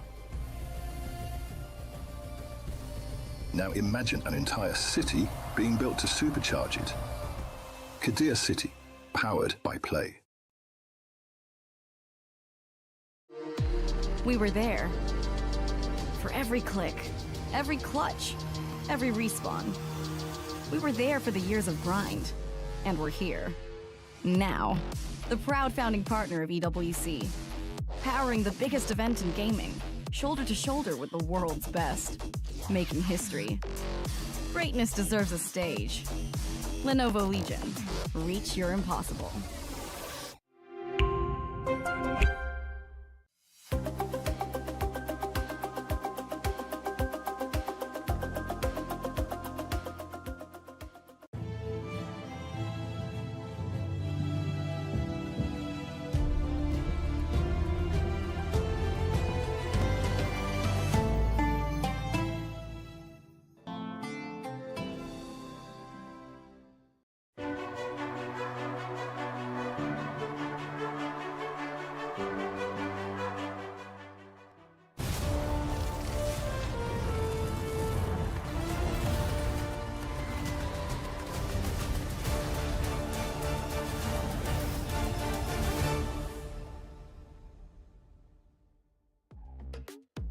Hello, everyone. Welcome back to Paris for EWC 2026 Valorant. Our first series is going all three maps. It's the champions of China against the EMEA winners of Kickoff, BBL, and EDG. Tigon here alongside Kukuka and Big Time. And we're going to Sunset. This was something we were talking about in our prep of like, Sunset? Like, it's back in the pool? Is this for real? And here in the first series, we're going to it in the decider. It's exciting to see this map back in the pool, and it's always interesting at how it affects these teams, right? A lot of teams like to play veto chicken with it, where no one wants to pick it, but you leave it to flow through the veto, and then someone has to second phase ban it. That's how it normally goes. You'll see that a lot as we move throughout this tournament. But I love both of them really played chicken all the way to the end, leaving it for this map 3, maybe not even thinking it would have to go here. And now we have to see what they've got prepared so early on in this tournament. Bear in mind, right? EDG chose to be Team B, right? So they had ultimately the decision to choose if it was going to be whichever the last map was or Sunset. They decided to go for Sunset. Now, for BBL, when they were BBL Pacific, they were very successful with this in this map once they turned into the double duelist. Guys, like करो, share करो and subscribe करो यार. And you know, it was a perfect time to अपने moderator की बात तो सुननी चाहिए. So great for them. Now the question is, of course, compositions, because Sunset is a map where, for example, we saw a lot of breach, and we are not seeing breach anymore, almost anywhere by but maybe some team here and there. So I wonder what compositions we're going to find. Also, with the new Sentinels added into the game, with all the changes that we have seen, it's going to feel like a very different Sunset. That's true. I think, the likes of Vice, maybe in a veto, could be very effective on this map. I think there's a lot of different ways you can take this. I'd like to see a Neon and a Raze. I want to see aggressive double duelists. These are aggressive I'd love to see teams. Neon, I want to see them really embrace their own character and their own style of Valorant. Both of them here are able to play that double duelist very, very efficiently. Teacher was playing Sage on Ascent. I like Sage on Sunset. Me too. I'd be down for that a little bit. I can't lie. Yeah, so just a couple of stats here. These are some of the least played maps, obviously, for these squads since it's been out of the pool. I think it's only Forever. in the teens. I think it's the maps that has been out the most. Right. It's only in the teens played here for BBL this year. They've got a 56% win rate. On the opposite side, EDG has played in the 30s. I believe it's like 36 times. And they've got a pretty nice 69% win rate here so far on the map. So although it hasn't been played as much, it has been proficient here for EDG as we see the players back on stage after the team talks, trying to shake off the cobwebs and get into that decider victory here, because you want to kick off this tournament with a victory, given the fact that it's GSL. You've got two other teams in your group. Starting off with a win gets you on out. Yeah, one thing I want to highlight for this map 3 is in situations like this, it really falls down a lot to the IGLs. You can't have any prep going into this. This is a new map. Neither of these teams have shown it since it was last in the pool, of course. So now it's all about how can you adapt in that game. You know, I think the IGLs take the large amount of that pressure, but it really should be committee. You need your duelist. He's the one in front. You have to know, how are they adapting these setups? This is all about a test of how are you moving on the fly as a team here. I was going to disagree with you, because I was going to say you should know that for your IGL is going to be hard enough as it is to try and interpret all those things. So what you have to focus on is doing your job as good as you can. BBL pops out not only the deadlock again, but some Viper, and EDG decides to double down on the same composition we just saw on Ascent. That's a little bit crazy. Like, okay, I see the logic. I see how the maps can be similar. But they are very similar for both of them if you look at the interpretations. Yes, like Kreven is not going to be on the Cypher, but technically Viper is a Sentinel. It will allow them to have way more control, especially over the mid part of the map. And I worry a little bit for EDG here, because they struggled to attack into the kind of double Sentinel. Hard stop there the BBL had, and now it's going to be hard yet again. And also, think about all the orbs and all the ultimates that we've been seeing. BBL have to be on top of that starting from the defense. All right, here we go. Decider map of our first series of EWC 2026. It is BBL and EDG both getting one win, but looking to close it on out. To call it, let's send it on over to Mitch and Tom.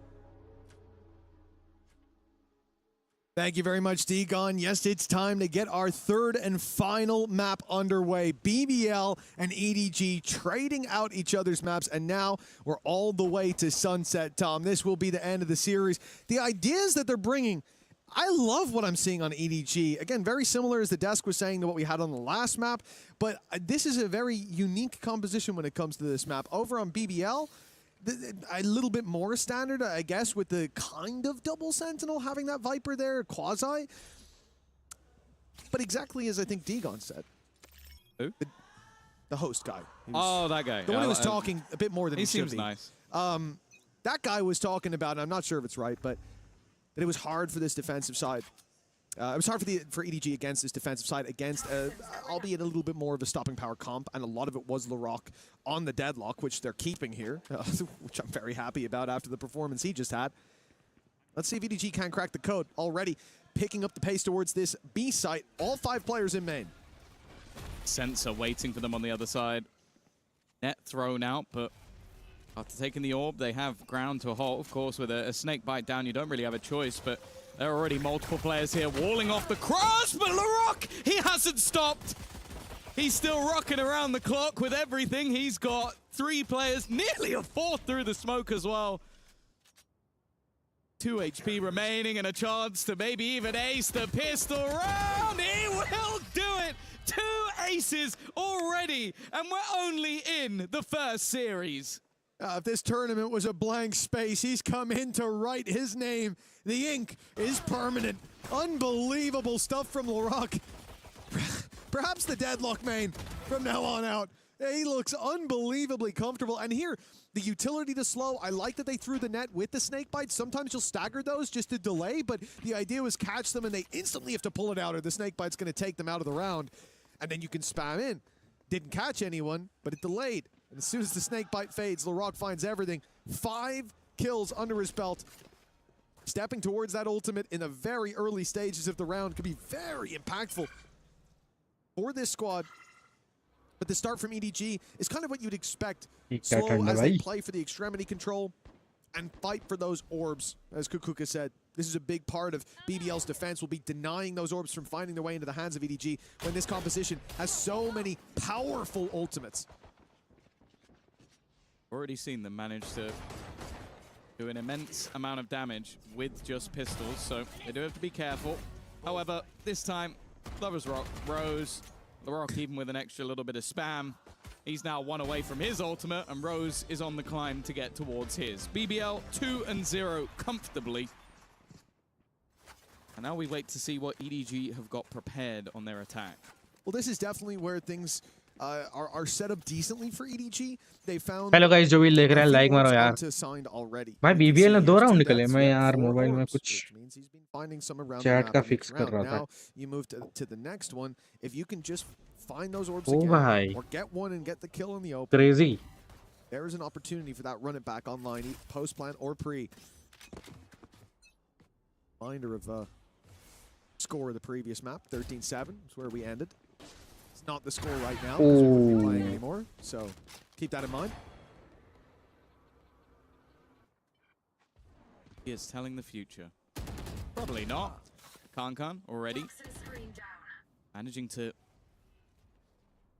things into a decent position already, though.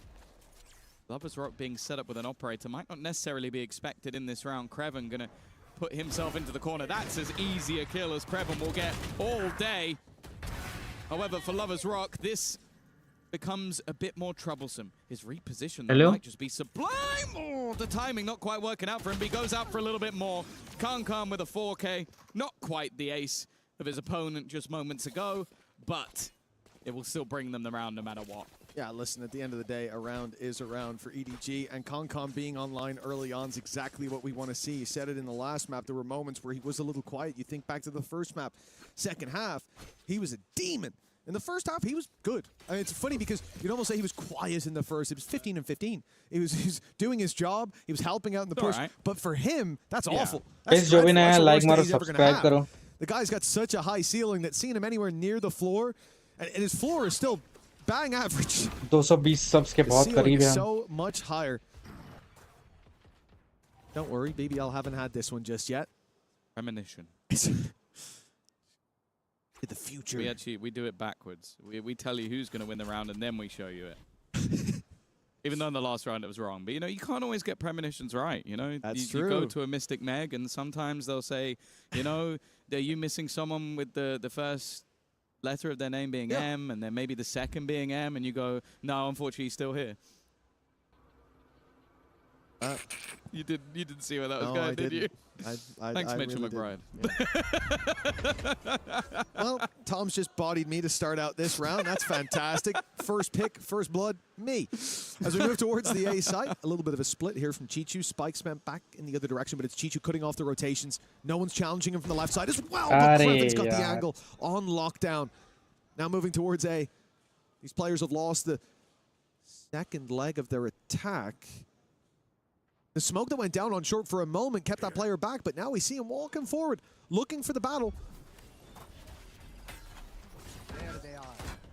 Running out of time. Well, so many angles left unclear. One of them is still that backside. They're doing well to fight this back, though. Nobody doing a fantastic job, but there is still the judge in the darkness, sitting, waiting, biding his time. Lover's Rock is going to clean things up. A costly round, and there you go. See, I told you. That's Premonition. This is the problem sometimes, Tom, when I'm rubbing your crystal ball. I see the future. I get visions, of course, but it's like silhouettes in the fog. Which is better, mine or Clinton? I haven't. I'll have to do some more research on that. Due diligence. More groundwork there, and we'll get down to the nitty gritty of it a little bit later on. Is rapid with the comms. He's definitely getting into this one. Of course, we know that this group's going to be tough. EDG have already shown that you give them even just a little bit, and they're able to start coming back. And Lover's Rock, he just loves to stick around just a little bit too long. Maybe that's what the name actually means, because he loves to be a rock, stay in the same place. It could be, yeah.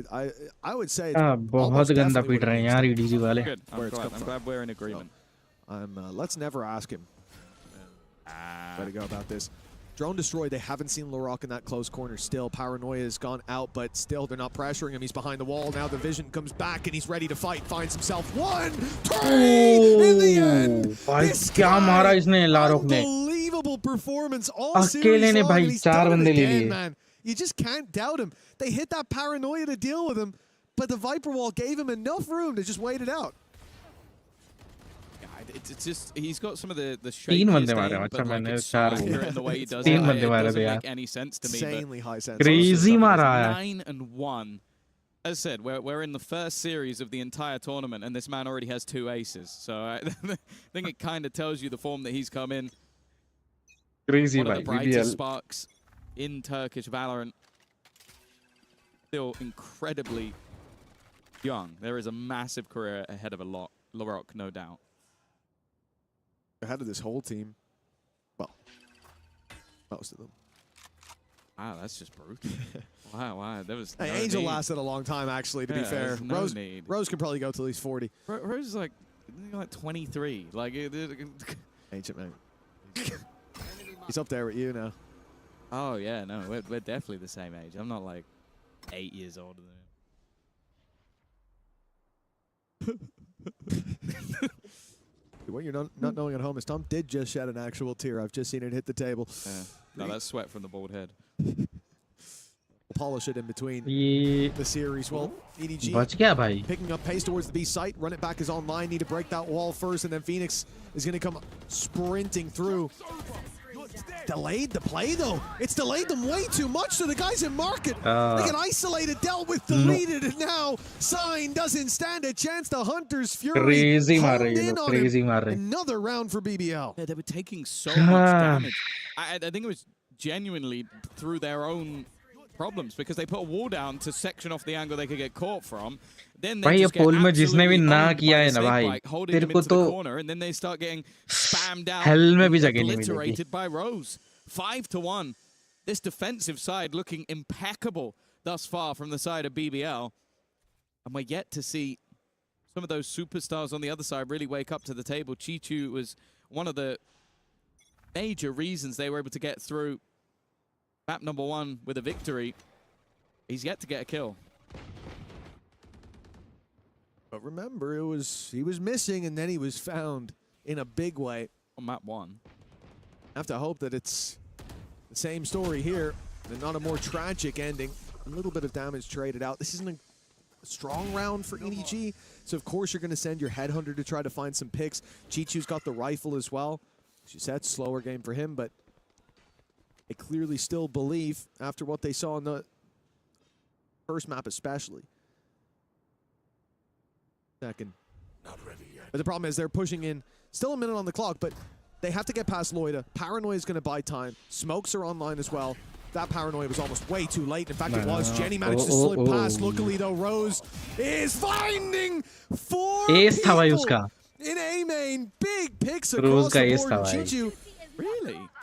I really didn't think he'd put the rest through, but now it looks like a great idea. He's tagged Lover's Rock to 28. Yeah, maybe a little bit of desperation, but if they can make it work, they can make it work. Lover's Rock desperately low, but they've only got 25 seconds of the flank coming through from Larok. He does go down eventually. Chichu with no friends left to play with.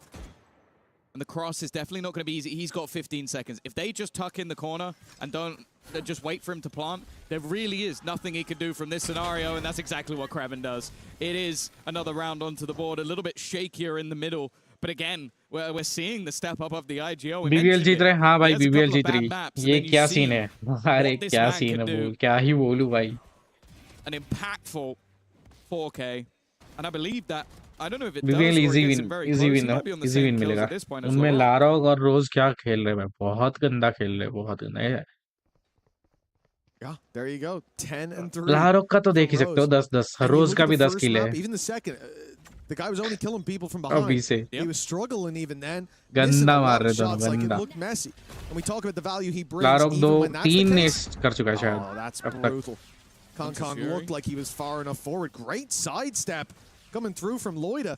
And he's made the team P up top. Lover's Rock finding one in mid. And Loida's even re-smoking this. They're not going to expect him to be here. That's not an ideal fight for Lover's Rock. They've just gotten the man advantage back in the neutral territory. B-side certainly looks under threat. Kraven's trapped. He's been taken by the Collector. It's back. leave it even, but Rose once again strikes LaRock in the corner. They're walking backwards into his angles as if he needs the help, and nobody. Oh, he's got to try and sidestep, and he will. Plant available, but look how fast the flank is. I don't even think he's going to have any idea that someone could be here so soon, and well, not quite the cleanest, but he had so much time to find that kill. BBL easy जीतेगी 7-1 ये round तो I mean a very ये close first map that could have easily gone decider BBL's matchup way by the to way. what is looking like a dominant finish. 7-1 पहले match में in the EDG lead. जीती थी, And I'm second yet में to BBL really जीती see और ये भी anything that makes me BBL he believe जीत रही EDG are है. going to turn this around. Well, that's the crazy thing. Again, we talked about EDG with the stand-in. That definitely knocks them down in pack. अब तक तो ऐसा ही लगा But कि BBL he for जीतेगी. BBL, in my mind, you're looking at the first map slipping away like that. I think it's already over. They bounce back to a relatively dominant map too. Like 13-7 is nothing to turn your nose at, especially not against EDG, especially not on their map pick. And now they come into this one, and it looks like Rose has got some performance enhancements. Like I don't know how he's bounced back this quickly, map to map. Same stage, same setup, but a different man it seems. 7-1 now for BBL. EG struggling to get off the starting point. Yeah, I'm wondering if the next game we see them, if they might go back to the comp from the first map. Obviously, that was clearly based on just it being a stronger map for them, but we're yet to see the signed Phoenix show too much. But also, it's more so the other players. Like Chichu was great when playing Omen, has struggled elsewhere. Gianni as well. Haven't really seen too much from him on the Omen. Maybe a swap will have to happen, and well, it seems like speak into existence. Chichu's gone again. Lover's Rock. Okay. He has been caught. His mid pushes haven't had too much success. A little bit hit and miss. Dead though. EDG have got it even, but you look at the ultimates that are on. उदय भाई कहाँ चले गए थे वैसे आप? They've got to be careful they don't end up walking into LaRock. खेले में bore हो गया यार.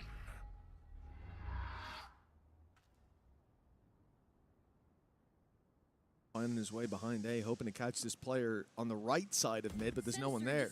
It's a very passive play from LaRock, the sensor. They could have walked past it, but they didn't want to risk taking a fight with it online, but it does give the indication that maybe there's a bit of trouble brewing for Loida. So he goes running up, takes that space, and now regroups with his teammate. A nice adaptation to being surrounded like that. And now they can pincer from both sides on the retake. That's very early. I think it's just to have it primed and ready. Oh, it's not pretty. He's caught the ult. That's not ideal. I like that from nobody. He's even going to break it free. But instead, no lighter strikes. It's a quick, well, double technically. But it's more so just the impact that it had. Another resurgence in a round that looked like it could have gone the way of EDG, and instead they survived with 3 players. That looked like a really good idea from EDG. The openings were there. The TP for the flank up, the split through mid. And I understand why they break the sensor, because again, if that player peeks and you're stood there, you fire one shot, you are dead. Both of you, you're getting stunned up and gunned up right after. And so instead they break it to run through. But that's when immediately Loida goes, oh, they're behind me. Well, I can't just stand here and wait. I can't even go spawn to retreat. Gotta go forward. And well, it worked wonders. 8-1. I'm having to scrub my eyes to even believe what I'm seeing. BBL winning this series was on my cards. It was possible, but not like this on a third map as well. Still plenty more rounds to play with, but EDG need to find their footing extremely quickly because they are slipping, and it's a long way down. Denied by the early utility once again. Weaponry is not great in this round. They have some rifles to play with. They've found some space for Kankan in mid, and LaRock playing on the edge of this smoke is definitely risky, but a risk that pays off. No trade for him just yet. He's still in this smoke. They still need to clear him. And surely they're not expecting him to be anywhere near this close. Instead, he goes swinging out. A second kill in a spot that looked like a death sentence. And now the operator honed in on the angle. Gianni with a 1v3 clutch, and he stands no chance. BBL continue their run. And it's looking like it's going to go all the way to the finish line. I can't believe this. Every round I say it, and every round I find myself back here again. How is LaRock getting this much impact? He seems unkillable in the first few fights. Everything's working for BBL. Rose has entered another gear, even with LaRock showing up. He's still just one behind him. And for EDG, everyone's gone missing. Chinchu was putting out belters, 4Ks, everything you want. Concon's had more than a few rounds where he was dominating. And yet, this attack side has been quiet. Even as hopeful as it was about the comp, they've lost two through the wall. And there's no stopping BBL. The push continues and pushing up to 10. That round took about 15 seconds. That was one of the fastest rounds I think I've ever seen. EDG का That was just GG a है full भाई, नहीं जीत all-in रहे ये fight. लोग। अब तो नहीं कमबैक हो सकता भाई, 1 से कैसे कमबैक Initial करेंगे? from Loiter, and then they just continue their aggression, and this has always been the most terrifying thing with BBL is the moment they're बहुत confident, easy निकाला it's है not like they BBL then go, ने। okay, now maybe we play a bit passive. No, they keep running and gunning. They keep taking riskier and riskier plays, and they all pay off. 8 rounds in a row, looking for an 11-1 defensive side half, and unfortunately, it feels like EDG might have used all that energy in map number 1. Hunter's Fury sent through here from EDG. A desperate attempt to open the round. Blind fire. Nothing found. And the judge is still in the corner. The smoke up from Loida. He's seen two. He knows there's danger. That's a risky res with the judge still in play. And they'll find themselves more than a few. A 3 versus 2. After that initial fight, the ult at least sidestepped. Laroc won't be finding one, but he will box them in with that wall. They at least know he's behind, but looks like him and Kraven are almost setting up the join. Lover's Rock. Ult popped, but I think finally deciding it wasn't worth the risk. Know exactly where their opponents are, and even having to just drone to try and clear some of these closer angles. The problem is the second player is ready for the contact, ready for the swing, and in the end it is utter domination. A singular round. It was only their bonus round that they lost. Every other round in the half has gone the way of BBL. EDG ने बहुत गंदा हक दिया है। The series we've had so far for BBL Ascent, like we said, EDG picking it seemed like a mistake. You're coming up against the Turkish team. It could have been what sent this 2-0. And honestly, looking back, maybe EDG would have preferred that. Lose the overtime and save yourself the embarrassment here on a final map known to be good for them in the past. Obviously, it's not been around for a while. And it looks like a lot has changed.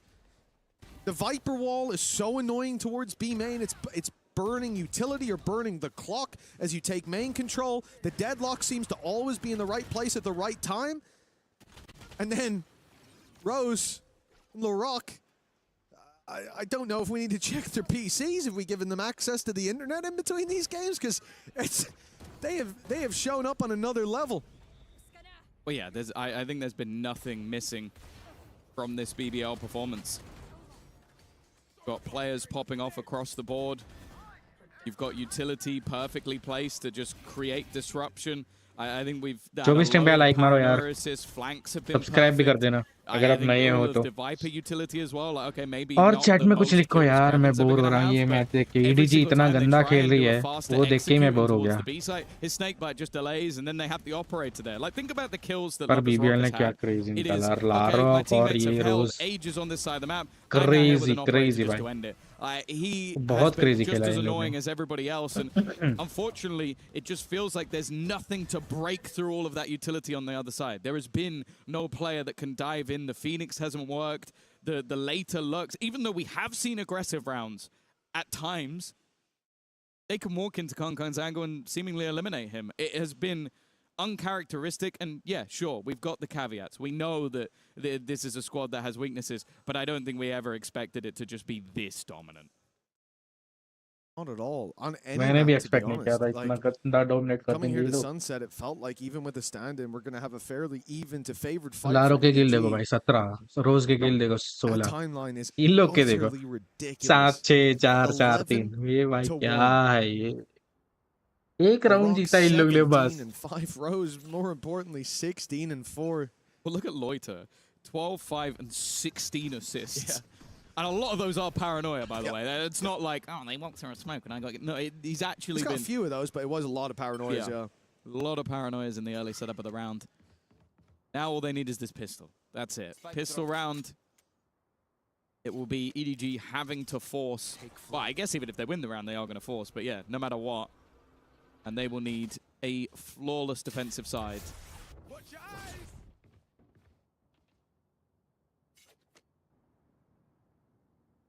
Oh, they're certainly not in a rush.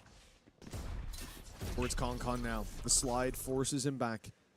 See the confidence, not quite there to stick around, and as Rose takes one, the sneak up by Signed at least evens the playing field somewhat, if not for the fact that Rose was in a known position, right? He closed the door. They know that he's here, but this fight could change the game. It could bring them back towards B. He won't win it at least to start. It's a staggered fight. As you can see Chinchu just running away. Rose in the back lines, but no one left on the site now. The plank can be found, and now look at the whole team trying to deal with Chinchu. They've crunched him to leave Signed alone, and guess what? They know where he is, or at least where he was. Unfair ask, but it's a necessary one. He needs to clutch this. He's at least managed to get the first. Looking to try and maybe just defuse this behind the box, or at least bait them into thinking that he is. Already, though, it's being watched, waited for. Next one goes his way as well. A chance for the stand-in to pull off the clutch, and Signed will keep them in the map. The coaching staff pulls off a 12-5-6 हाँ ना भाई उदय भाई क्या ही match है ये देखो 16 का assist बंदेगा पर इसने क्रेजी निकाला अभी पर ऐसा पहले ही निकाल लेते तो अच्छा रहता अब मुझे नहीं लगता कि डीजे जीतेगी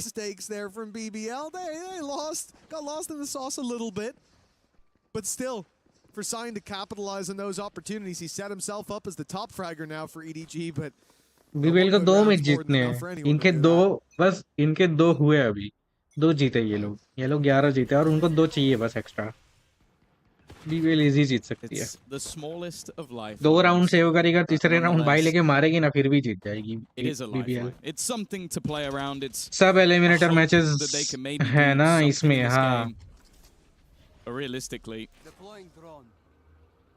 gonna have to be quite the streak of rounds from here onwards. Of course, for BBL, no reason to overinvest or put too much into this round. You have such a mammoth lead. लाहौरक मर गया अभी देखा मैं Up the one, they're still ready to fight up close. अच्छा वो लोग save कर रहे हैं one of their own. Lovers Rock and Creven, the ones to come out pistol से भी 2 बंदे मार ahead. दिए इन लोग ने Not dead in the water just yet, it seems. And a very late lurk from Rose outside this A side. Gonna be a crunch, but it's Concon that you're up against. And he's found the first. Rose a little ahead of the pack.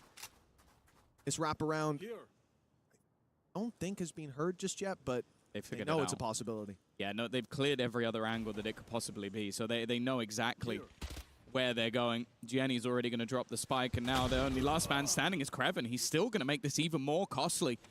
Still, to win this is going to be difficult, but an isolated fight, time ticking down, and Gianni will save the day. It's not a round they should have needed a savior, but they did. अब easy भी मिल के लिए as this game goes on, if it goes on. होगा ही mostly. Feels like a matter of time for BBL, and look at how much they were able to do here with just pistols in their hands. It's a scary prospect for EDG to struggle this much, to be down by this much. We don't just need to see them win up against this full buy, where, by the way, they're coming in with a lot of disadvantages. We want to see them dominate. They're putting credits on the line. 3 players unable to rebuy in the next, and ult online here and now, though, for Signed. The problem is looking at the map. It seems he's on the wrong side. And if they can bait that out, be a big piece removed early on. That was dangerous. Concon's left on 5 HP रुका है वो heal ले रहा है. At least get the heal. I mean, he gets to live to fight another day. Nobody trying to just jump spot, but do look like they're going to try and split back towards this B site again. It is being watched by Gianni, and Dart at least might give the game away, but Paranoia leaves him in an awkward spot. Counter to try and slow down the attack, as he does have a teammate in tow, but Creven's aggressive positioning is going to make this problematic. In fact, it's going to end the round in his tracks. पता ही That was था the main way back through for EDG. EDG हक देगी जब Signed पता into ही था position so he could play in the full spawn भाई है भाई and BBL pop पे that ultimate, run back through, lead the charge for the team. He gets popped like that by Kreven, threading the needle through market, and it's done. You would think, because they invested so much. And still with the Phoenix ult, it's a 2v4. You're not winning this round. And thankfully, they're walking away. I got very scared seeing them closer and closer to that B side, but a save needed. Like at this stage, you're 11 at this point I इनको wouldn't even save blame them that much for just throwing into the wind and like they won a 2v4 नहीं करना and चाहिए it was on Lotus. तो Like, they're so far out of this map that I feel like even just letting them get to 12 feels like a death चलो sentence. हो गया BBL जीत गई Tom, is that like I agree with you. I agree with you entirely. Like I could have seen a world चीचू where they ने do that, I wouldn't damn them guardian for it. Save की है But when you call the save, you can't go looking for picks. Lol. What use is a pick for you now? Oh, they've got a little less money. हाँ They can buy so many times. You can't. Why would you do that? Anyways, that's a big mistake. And EDG now have one rifle carried forward for a round they didn't even try to win. That's tough. Very little. Stand-in has an ult and a rifle. Kankan, I think, will be forced to play just a headhunter into this round, and the opposing side have everything bar their ults. That's the only thing that's currently an advantage for EDG, and wow, just look at the paciness of this early move. Kankan needs to rush कर रहे हैं वो win लोग this. direct. That's a gun upgrade, but I was going to say an immediate trade, a labored trade, but it does the job nonetheless. First part is he instinctively jumps to dodge the spray, but it meant he couldn't TP. So he ends up getting caught trying to hunt down that rifle. So we go 4v4 for BBL. Those are the rounds that they've done extremely well in, and it's been threading the needle. It's been sneaking up like that. Rose the one to do it this time. He's caught nobody. He's trying to embed in a nice spot. They're going to do the same on the other side of the map. Chichu's walking up. He doesn't expect Larocque to be sat crouched on that corner. That is a scummy play. The ult for Sign will at least find one, but they're on the wrong side of the map. Yeah, they're going to find him. That's the problem. His ult's going to take him right back to where he was, and now Gianni is all that 1v3 remains. है He's just seen a player die on the other side, and because of that, he's going to start चलो उदय भाई rotating towards BBL the Jeet B चुकी है side. इसके As of बाद right हम now, PRX वाला match देखेंगे PRX वाला मैच स्टार्ट हो रहा है क्या कब हो रहा He है doesn't even know that he's देखना currently पड़ेगा been वो played. Maybe भी that's 1 for 3. That at least gives him the knowledge. That's a lot of value found. What was a 1v3 can maybe break the wall before it's truly formed, but it will eventually forced to go down with 2 players waiting on the other side with traps set ahead of him. He's giving them information with every step he takes, every move that he makes, and eventually PRX match चालू हो गया is waiting. Bro 13 to यार वो 3. नहीं miss करना था मुझे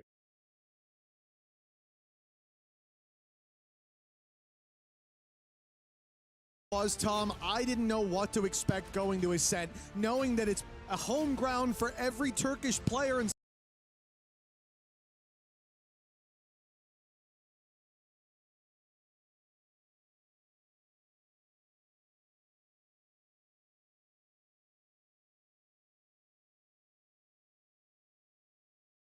into this when you're seeing that this is veto for the next series. Hey, we're just showing you guys Yeah. what's up for the next match. By the way, this is going to be Paper Rex taking on अभी start हुआ NRG. yes I know it should be a very Surely we're not exciting showing one the veto now. that you guys Lotus, are just able to get Fracture. a prediction on. The decider could be on Breeze, which is the map you're about to see for this series in Yes. the best of 3. Yeah, that My was... brain can't take that. कोई नहीं कोई नहीं हमने switch कर लिया PRX पे switch कर लिया I हमने don't know, but I can't think about that right now, Puckett. We got a game to watch, man. Decide कर रहे हो तब तक मैं Alright, वॉशरूम well, जाके आया भाई आज मेरा I think our guys are locked in. The coaches are smiling. जा ही जा रहा हूँ मैं कब Production's all smiles. Let's hand it over for our agent selection. Can I ask real quick before I go? Are Jet and Sova going to be in every single game today? Potentially so, honestly, but it depends on some of the other maps. We do have a little bit of a change-up from RRQ, though. They are not playing the KO Harbor anymore. They will stick to what they played on Ascent. However, I'm wondering if they updated the agent select. I think that Those might are the comps from not last be game? real. That's my guess. It's from last game. It's a little hangover. We're just gonna replace those graphics with some fresh agents. I'm gonna need a Bloody Mary right now. I was going to say, there's no way both these teams play without a Viper or at least a Harbor or some sort of wall controller on this map, because I think it'd be almost near impossible if you play with just the Omen. So definitely a little bit of a slip up there for the agent select, but I'm really wondering if 100 Thieves have stuck to their guns and committed to that double duelist, because again, they've had so much time to prep. They may have made those changes. Yeah, for sure. I think there's a lot of footage here on RRQ and how they do like to approach Breeze. And when we see the agent select, it is actually what they're playing. They're going to start out on the attacking side. I thought it was a mistake. So I guess this just does seem to be the kind of way that they want to be approaching things for the time being. So stylistically, we're going to get very much the same thing as what we saw over on Ascent. Once again, RRQ will have to start out on that attacking side, and it's going to have to take a little bit longer. But I'm seeing Harbor Neon. Yeah, okay, there you go. The HUD has baited me for the 4th time. I'm getting whiplash, man. I was looking at you trying to be like, I'm getting whiplash. Okay, let's just focus on the task at hand. RRQ dashing on into that A site. They do have a lurk waiting in the wings that takes a little bit of chip damage onto 100 Thieves, who are going for a quick flood onto this A site.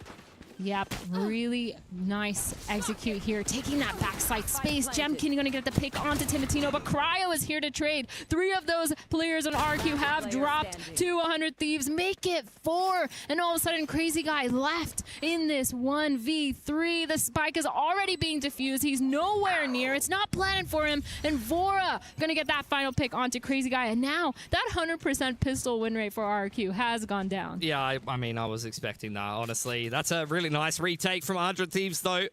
That's exactly what you want to be doing with the Harbor. Just a quick flood straight through middle, dominated the entirety of the map. They didn't get caught out by the lurk, throw up the high tide, and then just cut out that A side in half. Really helps you kind of simplify what you need to clear.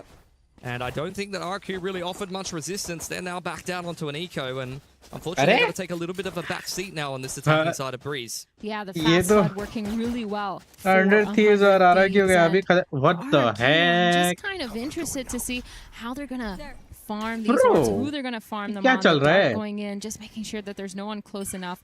LWC main page पे देखना पड़ेगा अभी. The orb is going to be picked up by Cushy now. Looking for another A execute again for this side. Bro, spamming away straight through the Viper wall.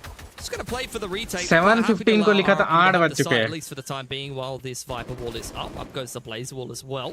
Suna looking to once again try to isolate some of these players. But they're actually connecting a little bit with the pistol. Bora silencing that for the time being. He's being tacked up, going to dash back into safety as Cushy cleaned out from the site. It's all onto Clutch Master X Ferry himself, but Cryo with the late lurk on through from middle will give the round. क्या भाई क्या चल रहा है ये? They had a good opponent about that. Like, I think they are just shooting very well, very well. And as I said, if you want to win against them, you must shoot way better than them. Sorry. Wish you did, because you were able to close it out. But I feel like hearing you as that Turkish team talking about gun power and just being able to take these fights mechanically and individually, what do you think allows them to excel?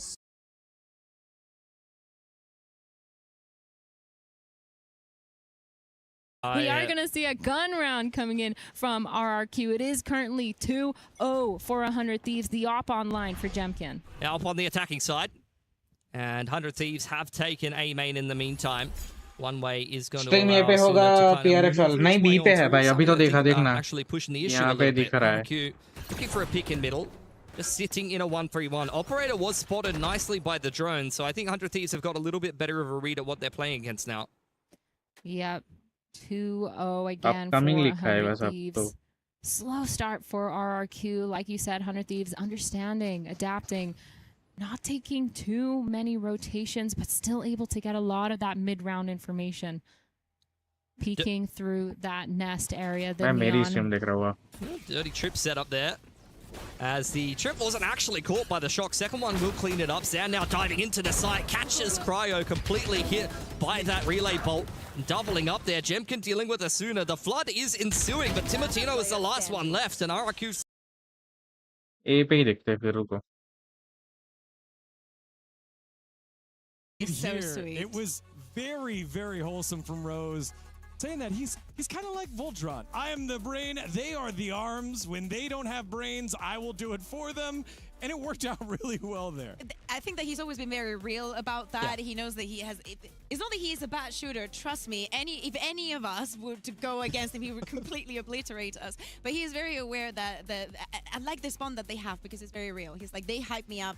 That helps me be in the mental state that I need to be to guide them through these things. And I think that we could definitely see that in Sunset. We know that so many of those plays are simply reckless, but actually Rose lets us know that it is not. That those kind of things are thought of, and that is the way that you get the momentum going for those crazy plays. मुझे नहीं लग रहा stream में पे होगा.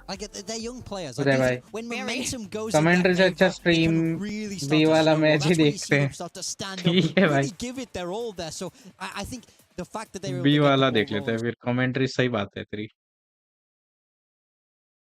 About what his positioning was. He had double trips to kind of keep himself safe, but it was just perfect utility from RRQ. You had the shock dart dealing with one of the trips and the relay bolt into the back left, and from there it's a little bit easier for RRQ to path their way into B. Yeah, 100 Thieves, though, switching up their defensive setup, trying to fight for elbow. 3 of these players down. They run it down, run it back, pushing it all the way down towards elbow. Doesn't get a pick, but Timotino's going to punish Cushy. Zahn getting flashed, but it doesn't matter because he gets a pick onto Timotino. All the while, 3 more players have dropped, and now all of a sudden it's a 3v3 versus these two teams. 2-1. For 100 Thieves, and they're just going to re-clear towards this mid, but the spike is actually down. I'm not even sure 100 Thieves are aware of that. I think they're a little bit confused as to why RRQ hasn't kind of pushed the issue a little bit. That is a terrible spot to be leaving the spike in a round like this, and 100 Thieves a little bit, I think they must have seen that. I mean, both, on the outside of the door, and they killed both of those players, so I think they must be well aware that the spike was dropped there. Zan, going to pick it up. He's done a really good job of pinching that one. It's Fro still lurking over towards B. You definitely don't want to get caught on the cross here as Zan. Very risky maneuver, but Vora gets off the line at an inopportune time, and now Crazy Guy can throw one man fake. He walks back. He walks back and get the pick. Okay, back to B now, I guess. Dude, this is stressing me out, but the orb gonna be a contact point of noise here. 400 Thieves. They don't really hear it because Cryo's not close enough. The spike is going to go down. They're committing to playing on these trap setups, these traps towards A. But of course, RQ, they know that there's a whole Cypher setup on A. They've ended towards B on purpose. Xfero here, backside, almost going to get a peek into Vora. He doesn't know that he's creeped all the way up yet. Nobody knows, but Xfero gets a pick onto Vora. And now Cryo alone in a 1v3. Yeah, difficult situation to be walking your way into. And I think at this point, just looking for exits, if anything. Another gun to be saved over for 100 Thieves, who doesn't have much money to buy around it in that next round. RRQ, good 2 gun rounds in a row. Very slow stuff in both of them. And honestly, a pretty awkward situation to navigate their way through. Some good calls in the mid to late round. Maybe a little bit of good fortune, to be honest with you. Just a couple of timings it felt like where 100 Thieves, if they had just held down that midline for a little bit longer, probably could have ended the round outright. But as it stands, another gun round picked up for RRQ here. Yeah, it's kind of crazy. The start of this round was just this heavy elbow fight from both of these teams. 100 Thieves again trying to do that trap setup. We're off of contact. Phoenix has that flash out in his hands, swinging it around the corner and trying to play for those frags. I think it does work out for them, but it just was crazy how RQ was so quick to get those trades and punish, especially Timotino, who had the op on the other side, was just unable to get anything. But again, another anti-eco, anti-thrifty here for RRQ, and they're walking towards the same main. Zan up on the line, taps the orb nicely. In comes the curveball and the relay bolt. Counter Hunter's Fury coming in from the attacking side as a gun is dropped in the open. Crazy Guy going to deny Timotino get his hands on it. It's a messy exchange that still seems to go the way of RRQ there. 100 Thieves, definitely some potential shoving their way into A main there, but now they're unfortunately going to be put in a bit of an awkward situation. It's just Cryo on this B site on his lonesome. Really good read here from Zan to tap the orb, try to bait any of those setups, and they're out onto this B side. Cryo alone on this side isn't able to get one. 100 Thieves have done so good with the bandits so far, but it just didn't work out in his favor. Vora now and Bang in this 2v4, trying to get out on site as fast as possible. But man, this is going to be hard. Both kind of low, 41 and 20 HP total for both of these guys. using that wall to get some sort of map control, to get that space. Both drones coming out, but Xfero's actually creeping all the way up the side of that wall. Tap on that spike. The dart is down. Another dart coming in. Xfero getting both those picks onto Bang and Bora. Just waiting, seeing what the rest of the team could kind of bait out, but all of the guns kept on through for RRQ, who are starting to pick up a little bit of momentum on this attacking side now. Have pivoted into the double duelist comp. As I was kind of saying before, with Zan being picked up into this roster, they've kind of been playing around with playing double controller. They were playing Harbor KO for quite a long time. Now they're kind of leaning into Jet Neon because, as I mentioned before, Zan is a very comfortable player on the Neon. It's a bit of a specialist agent for him. And Jemkin quite happy to be back on his signature Jet. As RRQ looking into another gun round here. It's looking like a quick mid to 8. Super quick split. Zan stopping because of that molly, but being able to push all the way up. The drone coming in from A main, but they've put a hold on it because they hear Timotino coming back around through this mid doors, waiting with a judge. Zan gets the pick onto Timotino, gets that off of his hands, and Vora using that Sova, trying to get as much information as possible, but Cryo, he's still set up. He gets the information. He sees that the rest of the team is out on site, so as soon as it's going to go down mid, try to re-clear, try to get that information, and the retake wall has come in from this harbor. See, RRQ just really slowing this down around down, waiting for some mistakes. In comes the Harbor Roll, though. Arsene has found one. Great spam through from Cryo, making things very difficult for RRQ, and they're just starting to crumble. Crazy Guy trying to pick up the pieces, spotted out by the neural theft, and it's all down to Xfero. They know exactly where he is, and he's been flanked by Asuna. Nice little response there from 100 Thieves. It felt like RRQ were very much in control of that round. They found the first pick. They slowed things down. But credit to 100 Thieves for putting the pieces back together. Yeah, they did a good job at flipping that site. Phoenix taking that mid control, trying to get a pick onto that Zan while he was falling back. Sorry, and it just felt like both these players understood the aggression on the site because they took their time. They waited for Asuna to just make some sort of chaos, pull some of that pressure, pull some of that focus, and use the timing there. But of course, also Cryo getting a spam through that harbor wall was kind of crazy too because that was the spike as well. But obviously into this next round, 3-3, both teams able to get full weapons, but it's kind of crazy because if RQ loses this round, they might be forced onto another Thrifty here unless they get those picks. See how good of a salesman Cushy is. Applies a little bit of util pressure to that B side. Drone goes through elbow, looking to try to fish for a bang here with the paranoia. Blazewalk goes up, and it's a disengage for 100 Thieves. Really quick rotate, but it gets punished because Cushy, he's walked all the way up mid. Vora unable to get traded by Timotino yet, but RQ doing a good job at just waiting. Both these ops meeting each other. Timotino turning around at the wrong time, but as I say that, he gets the pick onto Jemkin, a 1-for-1 trade, and now all of a sudden, the numbers are equalized. RQ really having a tough time at finding the clean opportunities and timings that they've been looking for in the mid-round. Once again, slowing things down. 40 seconds on the clock as the spike starts to trend back towards that A side to meet up with Xfero. 100 Thieves are very much in front of this, though.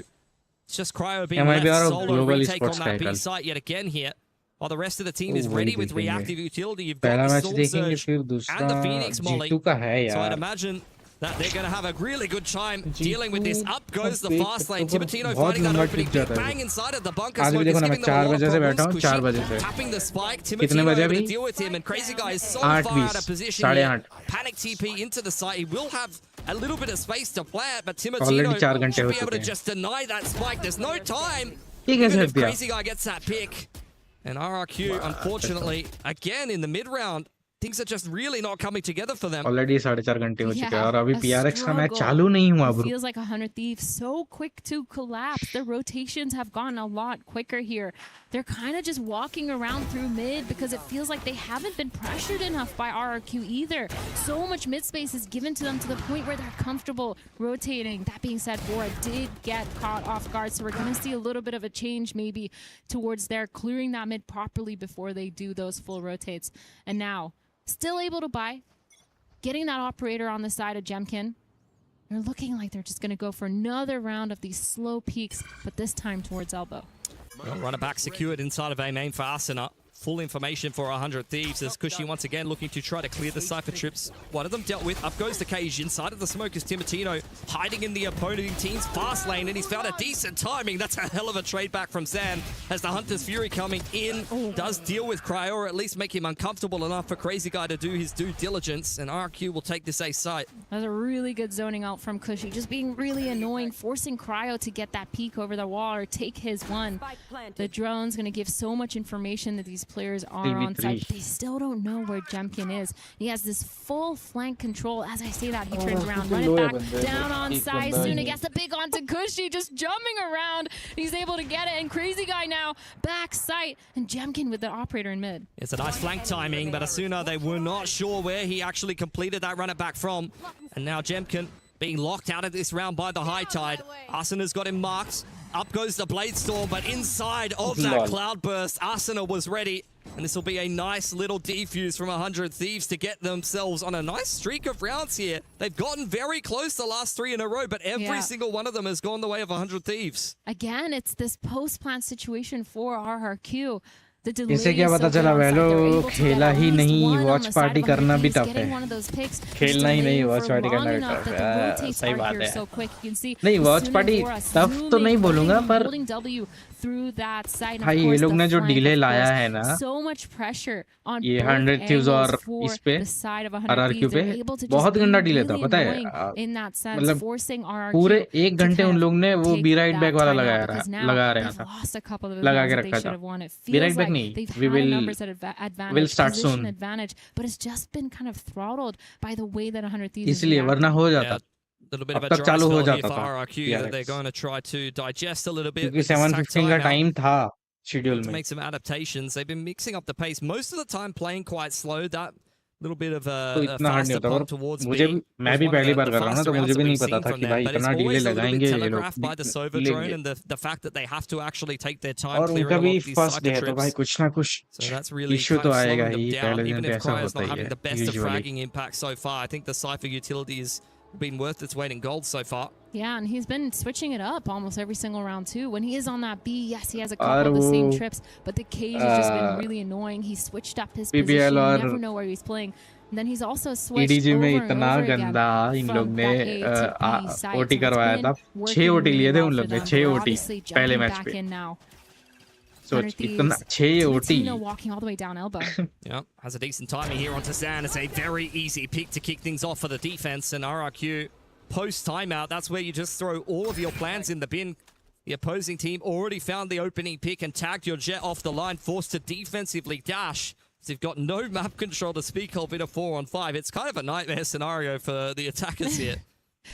Really scary. No map control other than this elbow. They're holding this double doors, waiting for some sort of aggression. But again, 100 Thieves not giving it to them. They're not giving them those easy fights anymore. Full A main control here. They're hoping that someone taps the orb or at least walks into their crosshairs with that off angle.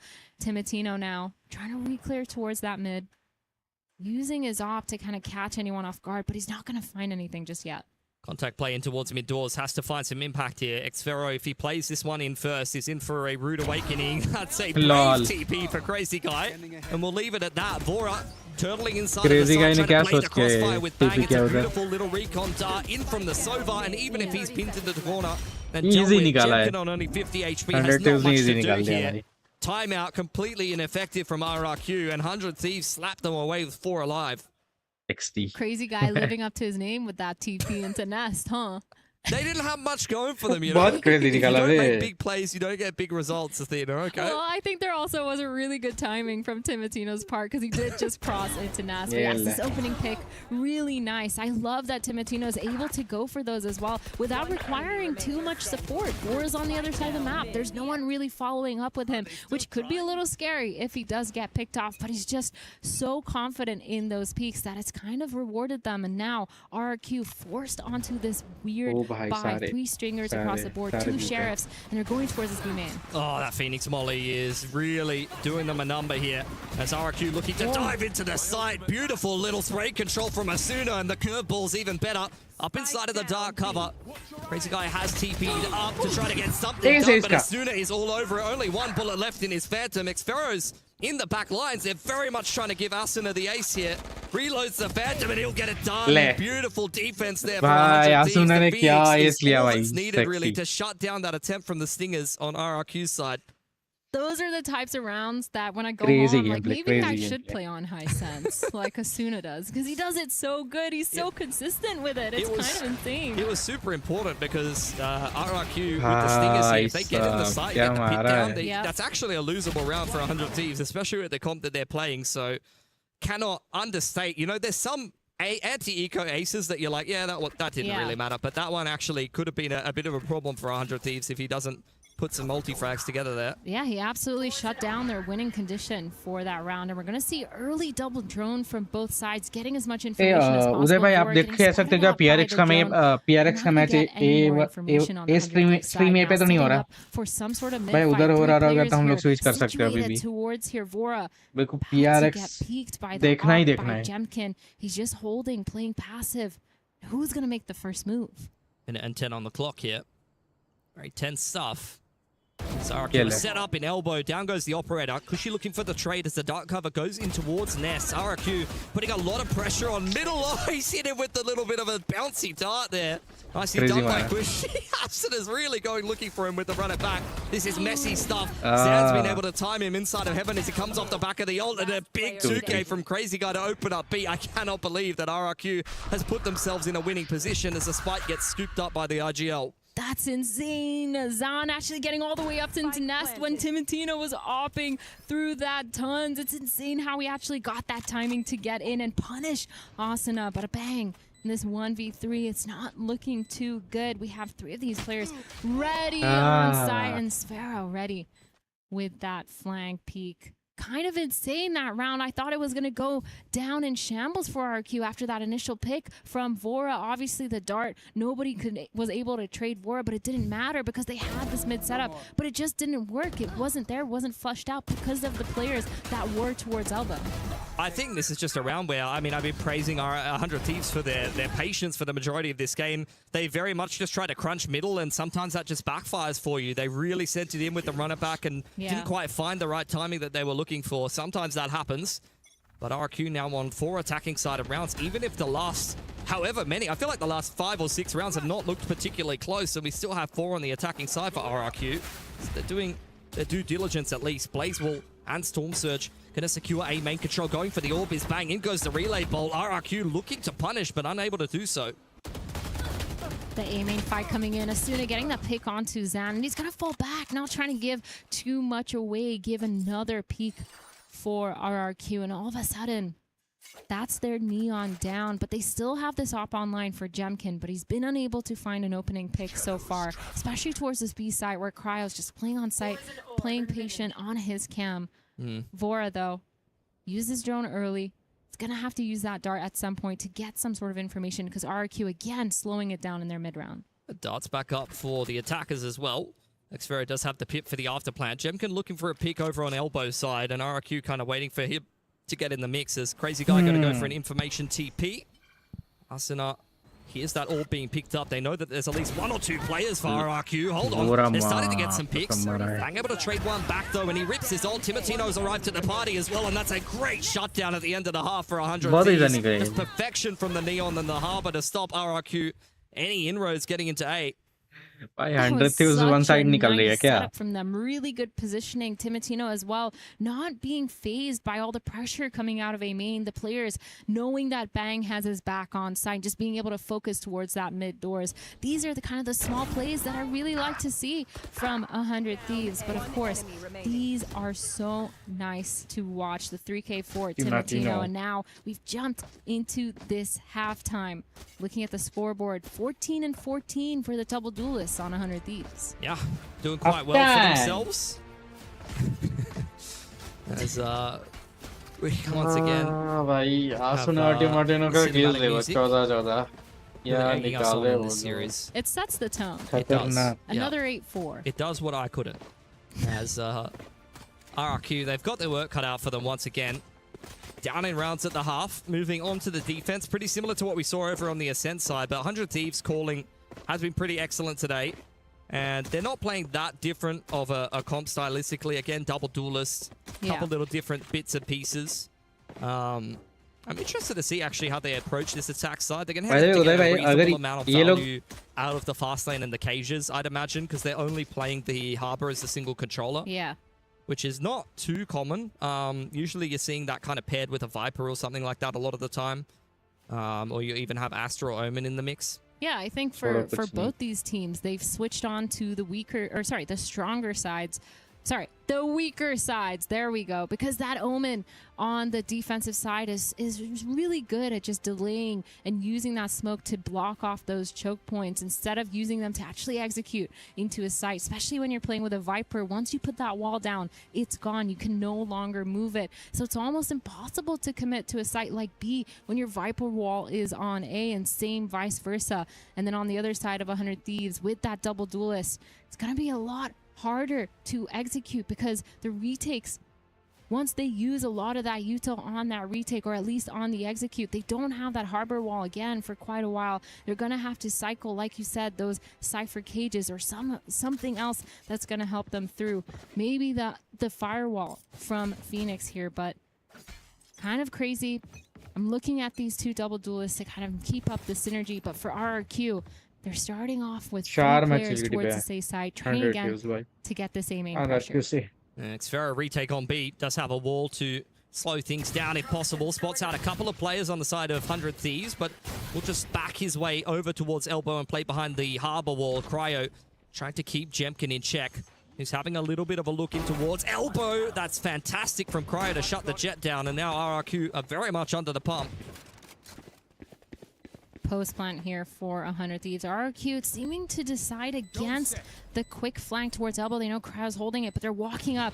Timotino pushed all the way up, gets a pick onto Cushy, but Zan gets 2 here, dropping 3 players from 100 Thieves, and all of a sudden a 1v1 Sheriff v Sheriff. Vora versus Xferro, holding it down, tapping the spike, but Vora gets that final pick, and another pistol going the way of 100 Thieves. It's a good way to start the offense. Dealt with Jemkin inside of Elbow, and despite some heroics from Zan, those were some very nice shots indeed, coming back in on that retake for RRQ. 100 Thieves able to win the 1v1 that was necessary. That's their second pistol here. 2-1 by RRQ at the first map, and 2 by 100 Thieves. Should give them a lot of confidence. They're already up 8-4 in the half. They're switching over to attack now. It's going to force RRQ to once again show their resilience. Something that we know they have. You know, when they're in really good form, they're great at these comebacks, but I don't know, I haven't seen anything too inspiring today from RRQ. I don't get really the sense that they're in fantastic form, but this is a nice B stack at least. Yep, 5 players from 100 Thieves opting to go for this. They're not holding back. They're just going in together. The trades are all in. Cushy somehow manages to get 3 with the classic, but Crazy Guy left in a 2v1. This is an expensive round here for 100 Thieves, but they're able to get that spike down. Not taking any chances, just playing together on that site. High-low towards this. Tons. The peek is in, and Cryo gets the pick onto Crazy Guy. And nicely navigated at the end of things, but the B stack does get a little bit of damage done. Yeah. So that's the first little test passed for RRQ. At least make the economy breakable as you head into your first gun round. See how much 100 Thieves are going to invest kind of buying around these 2 rifles, but you don't feel too bad bringing 2 Phantoms out of things, especially when Asuna has a runner back into the anti-bonus. You still probably feeling quite confident as 100 Thieves to keep the good times rolling. Yeah, and they're grouping up once again. I think at this point, they're just taking that double duelist comp and running with it, trying to get aggressive, especially in their post plants, taking a lot of map control because, like we talked about, when you have just the harbor, it's hard to cycle those and prevent the retakes from flooding in. And now an A execute on the lines here. That firewall is going to go up first. The harbor wall is not the initial util that's being used to cross into sight. Asuna with the running back, trying to get one, doesn't find anyone, but Crazy Guy and Jemkin are the ones to stop the execute. I say that, but Cryo and Vora, good for their own. Plan going down for 100 Thieves. Man advantage. If they win this bonus, it would be a death sentence for RRQ. As Cushy working his way in. Drone to try to read the setup here as the site is cut in half by a nice high tide from Bang. They know that the Phoenix inside of A main, but Jemkin has probably got a lot of work to do here, and waiting out the high tide is probably going to really time RRQ out of this round, the Cove will further stall things. Like, this is just a nightmare to retake into for RRQ, and the curveball is where the first move will be made. Hexfero was ready for it, diving in out of the Cove there. RRQ, what a gorgeous little retake as Jemkin puts 3 together. ने क्या निकाला? I did not think that they were going to get back into that one. बहुत अच्छा मारा. But that was very much necessary to start to close the gap of rounds here on this defense. That was insane. I mean, every single kill felt like it could have been part of a frag movie because that was kind of crazy. But 100 Thieves, man, they took the site. They made sure that they had the space back site. They just struggled to fight together to trade. I think Asuna here also taking that fight solo was a little bit of a struggle. We were complimenting them on cycling that util, making sure that the Harbor util is actually the final piece before they try to do something a little bit too aggressive. पर lead तो भाई 5 के already है. 100 Thieves पे तो. That being said, both teams with their guns online, a super aggressive start here for RRQ. Yeah, Timotino under pressure. Jeb gets dashed into the window, and he certainly wasn't ready for that. Bang. Inside of the dark cover as Vora, I think, spraying Crazy Guy straight through it. That's a nice pick back for 100 Thieves that I don't think they necessarily were expecting. And now Arsena taking this space into middle. Drone reply in from Cushy. Trying to push them away. Xfero has been scanned out under a lot of pressure here. The shock dance, the Phoenix Molly, he's pinned into a corner and there's nothing for him to do. Nice Molly. RRQ here just waiting on the other side of the high tide as 100 Thieves start to scramble into 8. Really quick response from RRQ, trying to collapse immediately to help out Xfero. He did fall, but 3 of these players here towards mid, they just need to make sure that they're clearing it out because Bang here holding that off angle towards doors with Asuna. Nice little crossfire here against 2. Line of fire में 2 ले ली थी. ये मिले. There to trade instantly. Easy baby, easy. Try to go for something a little bit aggressive on elbow side, and honestly, it kind of worked out until that spam kill came back through from Vora. Yeah. And I think the mid-rounding was excellent from 100 Thieves. As soon as they lost elbow, they took that mid-space. They isolated where that solo A player was playing. And as you can see here on the replay, they dealt with Xfero without really needing to do too much. Great little snake by, Shock Bolt and Phoenix Molly combo. And then just set up a beautiful crossfire across middle. There was not really much RRQ could do there. The util has been so good, especially when you're looking at a player like Asuna. We've been talking about him a lot, but his flashes have been great for trap setups. His wall being used on their executes, and that molly, of course. It's so nice to see a lot of these small little things, these micro plays that they're using that ends up making them just a tiny bit cleaner. Makes everything look a little bit easier for 100 Thieves, like taking map control there and being able to trade and set up those crossfires.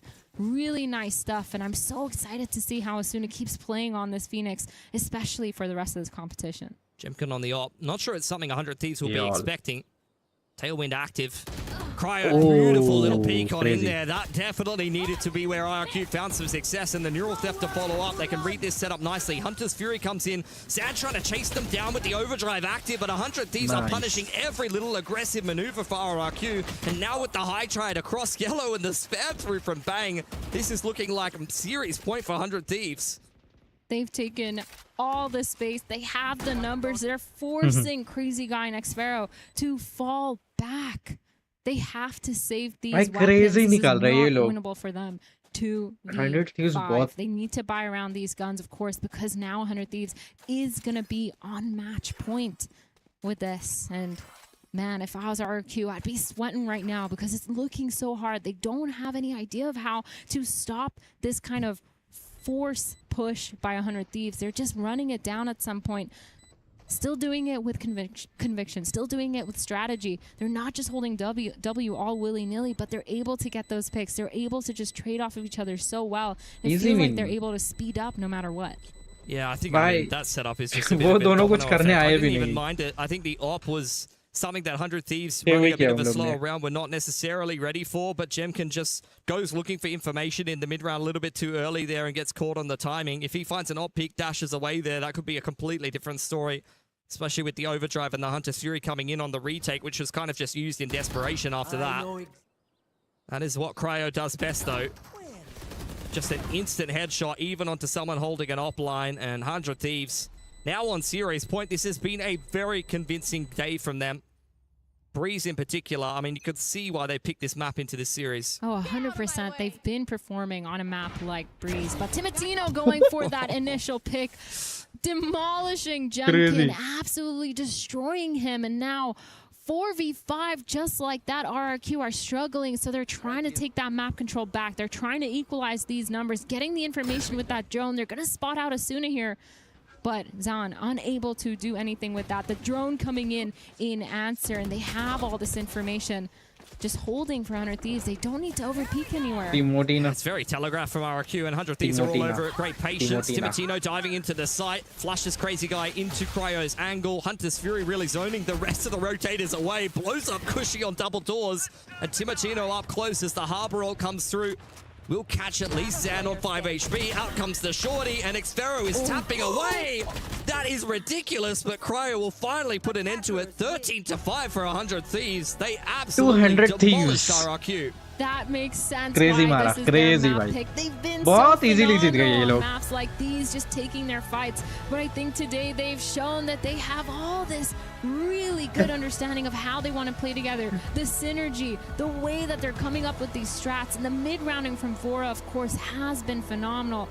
Feels like they haven't been punished for a lot of those plays other than a couple of trap setups. And once it hasn't worked, they've still had an answer in the middle of the round of how to recuperate. Yeah, I felt like for the majority of that series, 100 Thieves, definitely the better team. RRQ, once again, a little bit sleepy, a little bit slow at an international event, given that they are still betting in Zan very recently, picking up this player heading into this event. But I definitely know, especially all of the Pacific fans know that RRQ can play a little bit better than that, and in the lower bracket, they'll only have one more chance to do so.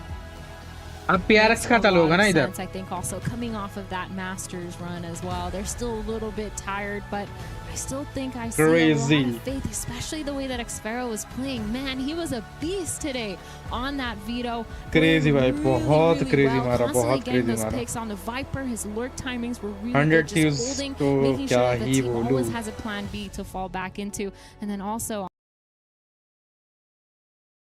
on his defense, just भाई, getting मेरी अभी so फट many गई. of those picks. He's been playing phenomenally. Definitely a player to keep our eyes on for the rest of the tournament. For sure. And look, Xfero is a bit of a Pacific MVP, but he needs a little bit of help from the rest of the boys on RRQ for sure. So we'll see if they can pick up their their performance heading forward into that lower bracket. They got a lot of work to do. 100 Thieves, I think that's a good vibe though, having got a clean win in that opening game. Puckett, you know, I'm sure you're happy to see that win for the boys. Very happy. Very unexpected 2-0 victory. RRQ going to fall down, and they're doing it pretty swiftly. I have to give a big shout out to Xfero. If you're going to lose a game, get a three-piece like that on the way out. He clicking heads, feeling good as you're going into your next matchup. But honestly, this was a grueler. Both of these teams sat out here for a while. They were iced. They were able to get back into the game. Oh, भाई, And 9 I बज think गए, मेरे को ultimately खाना maybe पड़ेगा you got to खाना. revisit the Phoenix. Is it a mistake not to use the best agent in the game, Pilski? Yeah, I mean, if you don't have players who can play it, then that makes it hard. How do you not play Phoenix? players that can play it. Oh, Cushy can play It it. was part of the beta, bro. How are you not able to play Phoenix at this point in Valorant? It's going to take a while to explain that because we're going to have to shuffle like 4 players' roles to fit it in the comp. The Info Enit player has to play Phoenix. Then Crazy Guy has to play Info Enit. right, look then what who you've plays started. Omen? Who plays Omen, Puckett? Who plays Omen? Yeah, Puckett. Zan can't do both? Zan can play Omen. That's true. Right. Okay, they play solo duelists. All right, you solved it. Did I just solve the problem? Thanks, Puckett. RRQ, if you need a coach, I work on COD most of the time. Happy to come on over. We got to take a look at our highlights. It's simple stuff, ladies and gentlemen.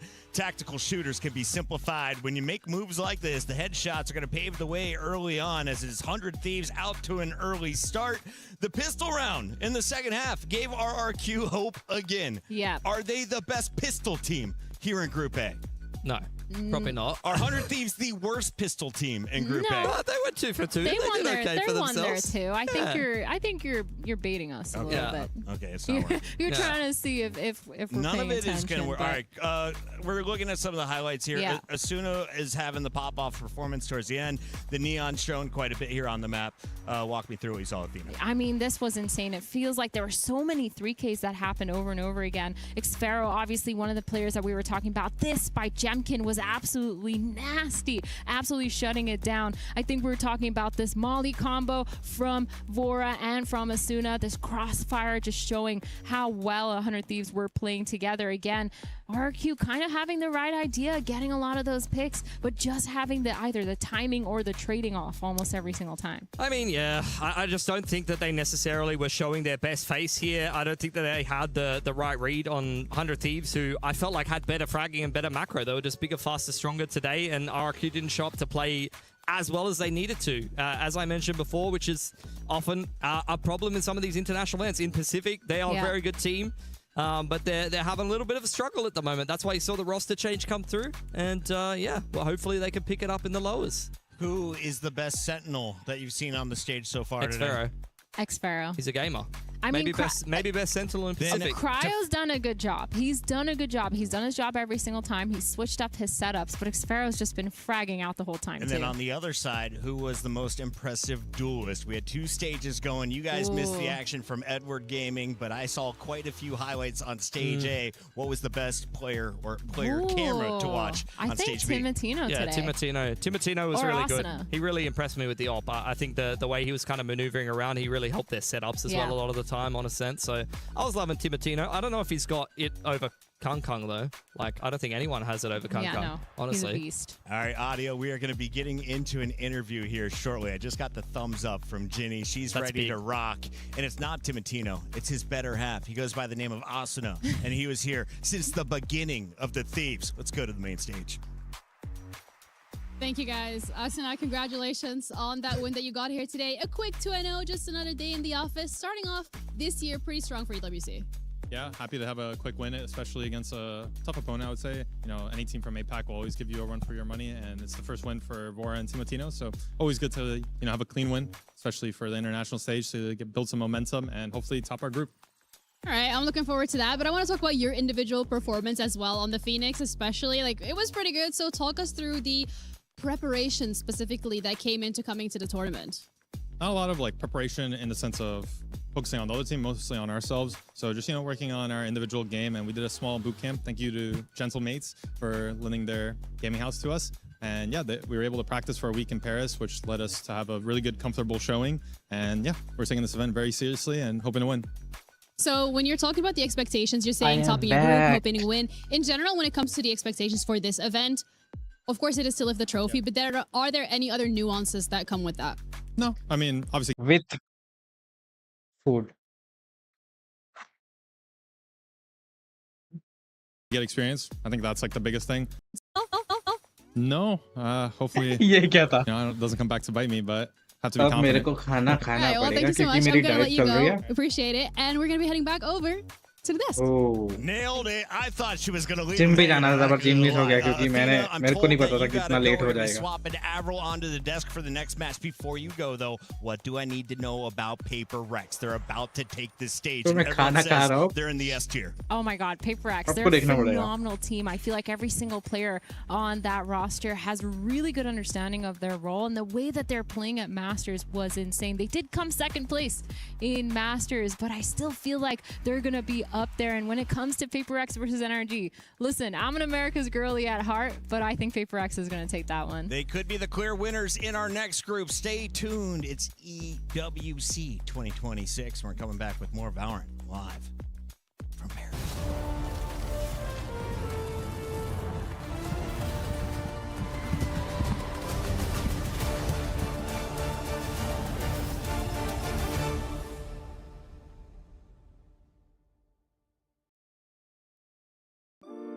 PRX यार जल्दी start हो गया मजा आया यार.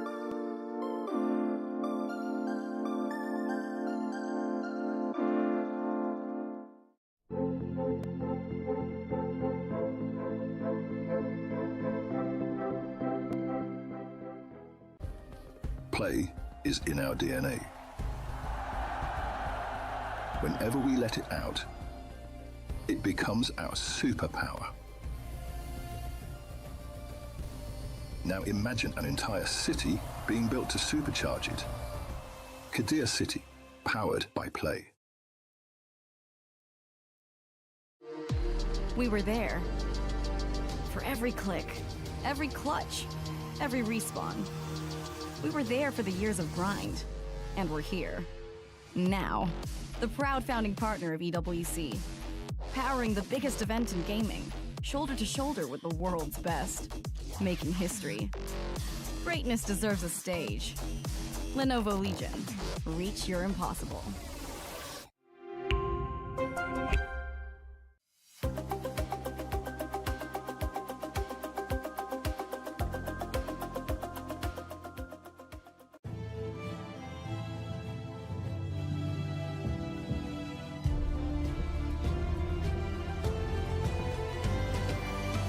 भाई match चालू था तब 3 बंदे दिख रहे थे, जब ऐड आ रहा था 4 बंदे दिख रहे हैं। ये क्या सीन है?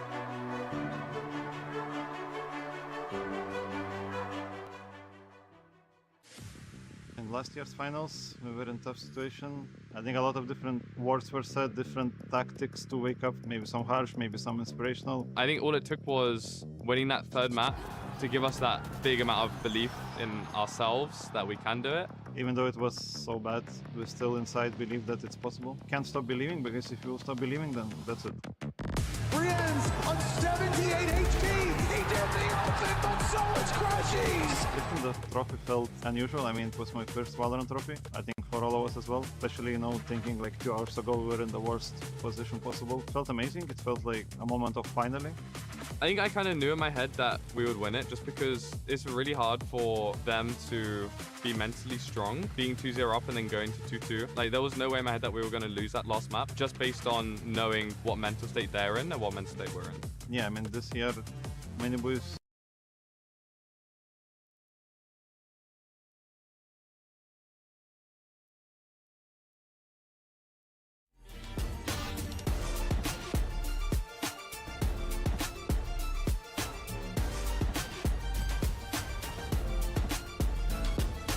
More 10 minutes.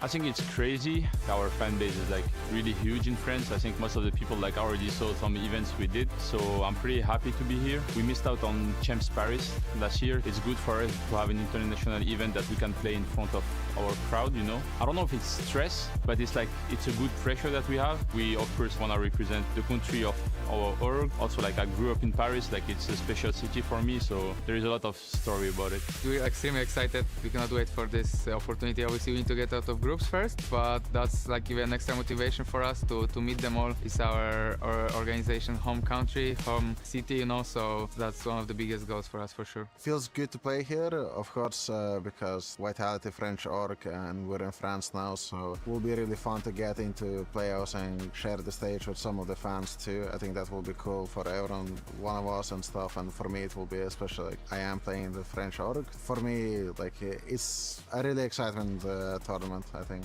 I moved to Paris when I was 7 years old, and growing up in Paris, like, I think has been a chance for me, because I don't think I would be there today if I didn't, like, if my mom didn't move to France. And as I say that, like, yeah, I'm grateful for everything, you know, like, I'm trying to stay humble, like, work hard, prove by what I'm doing every day. Our group is definitely the strongest, but I don't know, I feel like it's also probably the most exciting to watch. We have a lot of fans here and stuff, so again, it will be cool to play in front of them and just feel the support in person to French fans, especially when I'm watching like different esports and stuff. The crowd is usually like really good. Game by game, we have first Casey, and then we'll see like who will play next. It will just be fun to see it. I wish it would have been like with a crowd. Unfortunately, the first game there's no crowd, but I wish there was a crowd because there's gonna be Vitality fans against Casey fans. It would have been so good, but it's fine. Still, it's gonna be an amazing match.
Welcome back. It's the Esports World Cup. I'm your host, Chris Puckett, alongside two beautiful casters. The first comes from New Zealand. The other one, next door neighbor in Australia. We've got the fantastic dynamic duo. There it is. It's Avril alongside Pilski. What's up? Avril, you have been buzzing all day. When everyone's energy was dropping low, you were there to bring us back up. Why have you been so excited about this match since you woke up today? First of all, I'm very caffeinated. Second of all, guys, I mean, this is a match that is worthy of the grand finals. Paper X, NRG, probably match of the day for the entire opening round. Yeah. There's no better game than this. Yeah, totally agree. Honestly, we saw them both play each other in Santiago earlier in the year. It went one apiece. Paper X knocked them out of the tournament, very deep into the tournament, and then went into the grand finals over there. So, I mean, not quite a grand final. I agree with you. It definitely could be a grand final, but a lower final nonetheless. And these are two of the very finest teams for their regions. And we got adjusted groups. Now, reminder, 2 teams are going to move out of every group. You need 2 wins to do so. 100 Thieves were able to do it. We saw over on the other stage, it was BBL taking it in our opening round. 2 new winners here in our second set of matches, and I got to get your opening thoughts. Pilski, who is the leader in this match when it comes to the predictions? Do you think Paper X has a big lead? Yeah, I think so, especially fan base wide. They've been so consistent at internationals. NRG have been making it to the internationals at least, but unfortunately just not making it as deep. Even Hello though, guys, as we all saw at the I end am of last back. year over at Champs, the core of this squad at least very good enough, very much good enough to be able to win the very biggest events. In Valorant. So we'll see how good their form is coming here into the Esports World Cup 2026, and I think that starts right from the get-go. They don't have any easy game to start things out. They are playing a world beater right out of the gate. So Paper X, of course, are our Pacific champions from stage 1. Over on the other side, we've got NRG, who are the top team to come out of America's qualifiers. But first, let's take a look at the boys rocking the blue and pink. Paper X, Silver Surfers this year, yet to lift the trophy. Can they get it done at EWC? If so, it'll come with a $600,000 paycheck. If you're looking for stars on this squad, who do your eyes go to first, Pilski? Everyone. Literally every player. I need one. Simplify it for the new For second, of I course. can take something here. I mean, he's been phenomenal. We are in a Jet meta as well, so he is really just running around doing a lot of damage. Jing if you get a raise map, but I think something is the player that really does kind of tantalize the viewer. And now we can take a look at a ferocious squad rocking the black tee of comfort. Avril, this squad doesn't need a jersey to make a statement. Are you going with the mullet man? Mullet man number 2. Who is your star to watch on this squad? There's many mullets on this team. No, I think Brock still is a guy that you have to look out for. Guy is known for the Odin, kind of pioneering that. Ethan as well, former world champion and double actually now, given that he's the IGL on NRG. And I think this is a team led by Ethan that really wants to get back in that form. They've had some good results this year. A couple of third places. You talk about PRX maybe being the bridesmaid second place slot. Well, NRG have kind of had that third place too many times for them, and they're looking to get back to number 1. No bronzes. They want gold here as well. Of course, both are hoping just to survive the group. If you can win today, that is a huge step forward, knowing the rest of the competition statistically should be easier. Let's take a look, though, at how they should face off here in the best of 3. Last time around, it was in Santiago. That was months ago. So do we have new maps in this map pool that you can expect either team to maybe pull from? Yeah, I think Pearl was a really important map for NRG, and that's gone from the pool now. So that's going to be very interesting as a map that I think Paper X otherwise probably wouldn't have wanted to play very often. And the fact that we've sort of moved away from that, Sunset being added back in is a bit of an unknown. Obviously, a map that was really famously played by PRX last year as well when they sort of won in Toronto. So looking forward to see how that all sort of shapes out. Pilski, what about the strengths? The strengths? Yeah, what maps could they really just flex like we just saw 100 Thieves do? I don't think necessarily that, like, both of these teams are so strong that I don't think it's going to be like a slam dunk veto for either of them. And I think both of them have a history playing Sunset with that map coming back into the pool. PRX are famous for playing that wonky comp with the Sage Gecko on that map. They played it many times. Geckos could be back in the lobby tonight? Maybe. We'll see. Because Paper X, especially lately, have been the kind of team that's like, I'm not going to change my comp too much, or especially when they haven't had time to prep, they'll just run the same comp. We saw that over on Ascent. For NRG, they did also love to play the Sunset back in the day. I think that was the 5th and final map of the Champs Grand Final that they won. It was very impressive to watch them do so. So I think both of these teams know their way around Sunset. They'd be happy to probably take it there. But I'd imagine a bit of a handshake veto will be going down here. I really wouldn't be surprised to see like a map that's super strong for one team or the other, really. I would like to see Fracture. I think that was one of the most dominant maps. You saw that in the Grand Finals versus Lev. Paper X dominated on that one. They might want to run that one back in and say, look, we have a lot of confidence on this map. We can get a good start here, get that early 1-0 in the BO3, see where we go from there. Do you guys feel like giants on this desk? I feel like really, really big right now. Having a great time. Gotta be big for a big match. Yeah, I think. I just looked behind us, and we've brought in the biggest of our referee bouncers. We have up to 6 referees on the stage right now, and the engineer in charge of the PCs. Everything's looking ready to go. We're just making sure the players are comfortable, and then we'll begin this match. But I just wanted to take a moment and kind of reflect where we're at. This is a brand new building. They are building around us as we are in week 0. We haven't even kicked off the EWC.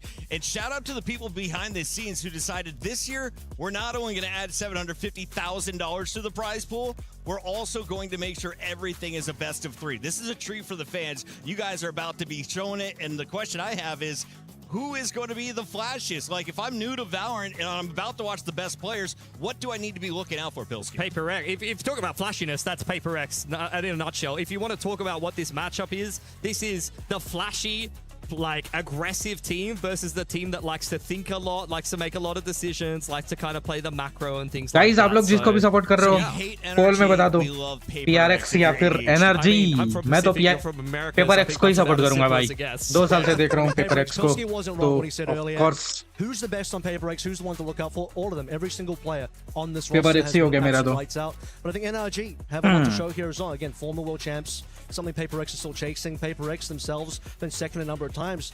NRG have done it already. They're trying to climb back into that one, and I still have pretty high expectations for this team. We're in the post-SOM era of NRG now as well, so trying to navigate what this team looks like with Kiko. I mean, you could say similar things about Paper X, having Emmy coming in, over Batman, so both players making some roster adjustments compared to where we had them last year. Paper X obviously had a much better result at EWC than NRG, and that NRG that we got in 2025 EWC was kind of like the first version of this newly formed with Suba lineup that ended up winning the World Champs at the end of that year. As you take a look back on the stage, I just noticed the team photographers are still out there. Is that good news for the chat? No, it is not. Why? The referees made sure that the stage has to be clear before all the players can begin. Wow. As long as you see a photographer out there, Pilski, we're not anywhere close to this map kicking off here. So can you give me a little bit of history? I know you've been in the sport for about 10 years. Have you ever had a crane over your camera? I have not. This is new stuff for me. He's 22 feet in the air. Honestly, I want to give him a camera. Hear it. You might be to hear it as well. I feel like I want to be in a cherry picker casting the game in like a coliseum or something like that, down to the people, like maybe from a balcony and like a theatrical kind of thing. That would be peak. Would you want like the whole crowd to jump and then like stream जो भी देख रहा है like मारो subscribe करो और पोल में answer दो यार कौन जीतेगा We're getting confused with like guess करो I mean Clown Posse concert and like chat में भी लिख सकते हो वैसे going in two different directions. Let's just combine them. Let's get them to do halftime. Lots of options for us here in Paris. Everyone wants to come through to one of the world's favorite cities. Of course, we've been eating good, drinking good. What has been the best part of your trip, Avril?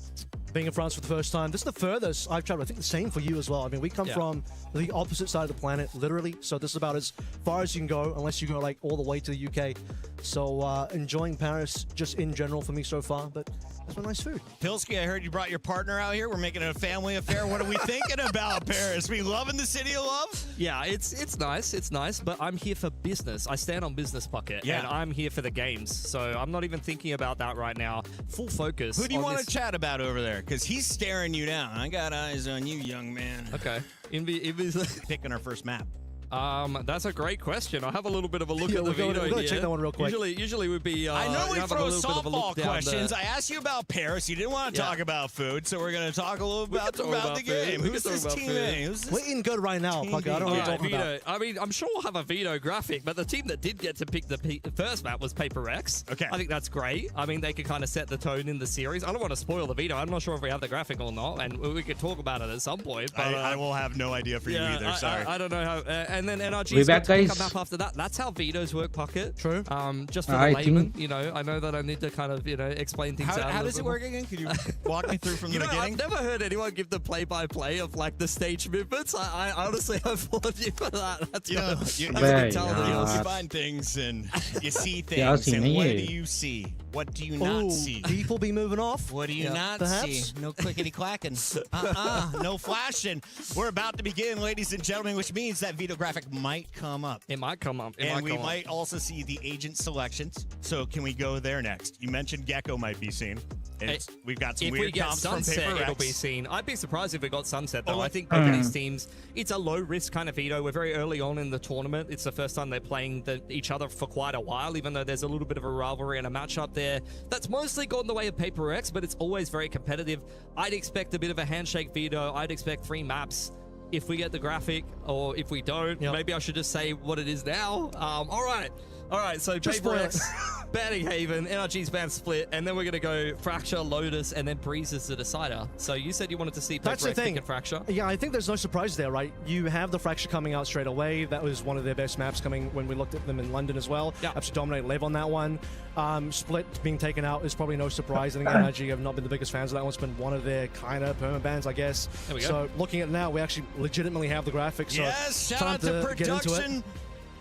We've got the bans in. So the first one was Haven, removing the 3-lane fun zone. We've got bans on Split, and now you got the pick. So Fracture was one you wanted to see, Avril. You mentioned why. Who's your player to watch, or what gets you excited about this? I just think this was, a dominant map from Paper X, and I think they pick it straight out of confidence. They want to get Clean off to strats. a rolling start, get that 1-0 locked in, put the fear into NRG. First look at Lotus for us here on Stream B. How do we feel about this map pick for NRG? I feel good about it. I think at the same time, though, Paper X are very famous for their Lotus. It's a map that they play quite a lot for we the are last back. little bit. I think the same can be said for NRG on Fracture as well. I don't think that they're necessarily poor on this map by any stretch of the imagination. And most of the games internet ka issue ho gaya tha. very close games. So I think with that and Breeze being the decider, I don't think, as I said think, before, either one of these teams has necessarily got a massive 30 seconds advantage in the jitna veto. delay hoga. Paper X has been up and down on Breeze. They've been inconsistent on the map, but if Kyunki they mera internet decide ka to issue turn it tha. on here, then they should have a pretty good day at the office. Yeah, I think Breeze is a nice finisher here. I mean, obviously,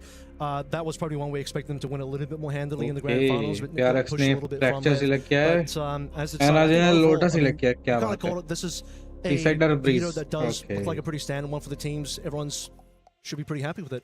I think so. I think both of these teams are going to be relatively happy with the veto. I think it's just going to be a low-risk veto in a best-of-3 where जो भी देख रहे हैं like मारो, play it out subscribe करो और as chat में cleanly as लिखो, possible. guys. Like, I think this could be a very, आप very लोगों close series. का I think these two teams guess know करो each other कौन सी टीम stylistically जीतेगी. very, very well at this point. So I think it's good to आप just लोग have की kind of favorite a team कौन सी है? clean, NRG fair या three maps to see who's going to be the deserving victory in this PRX? best-of-3 and move on to this qualification Would game. you be willing to put on a wager for your region that Paper Sure. X will win this? Yes, I will. And I'll tell you as well, Puckett, I'll be very sad if I have to come in here tomorrow and Americas have beaten Pacific 2 series in a row and I've had to Oh live my through God. that. ये will match be में very कुछ sad. crazy दिखाने जा रहा है, मजा आ Year जाएगा. for USA.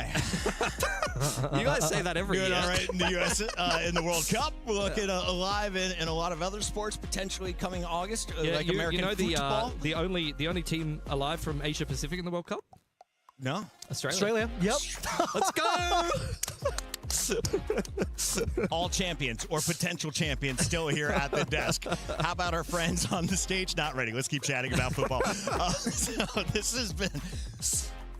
We're going to go to the ads, guys. We're going to take a short break, figure out what is going down with our fifth man's PC. Once that is up and running, I promise you, we're kicking off this match. I can't wait for its Paper X taking on your favorite friends, NRG. We'll be right back.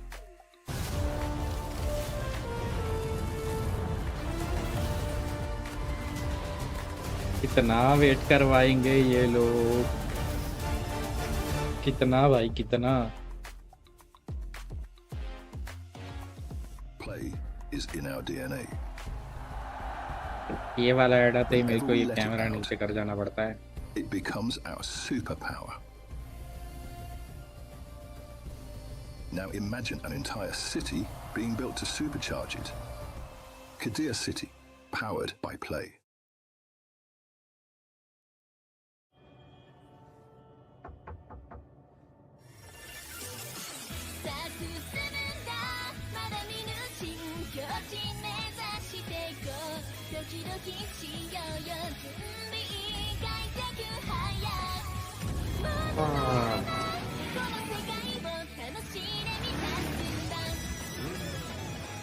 ये कौन सा anime है भाई? Choose क्या लिखा था?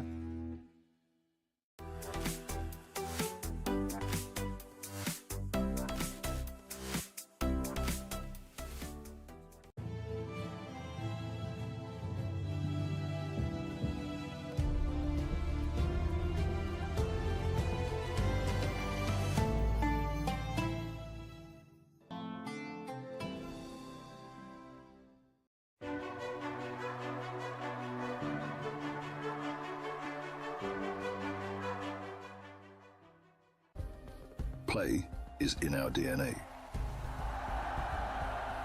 Whenever we let it out, it becomes our superpower. Now imagine an entire city being built to supercharge it. Kadir City, powered by play.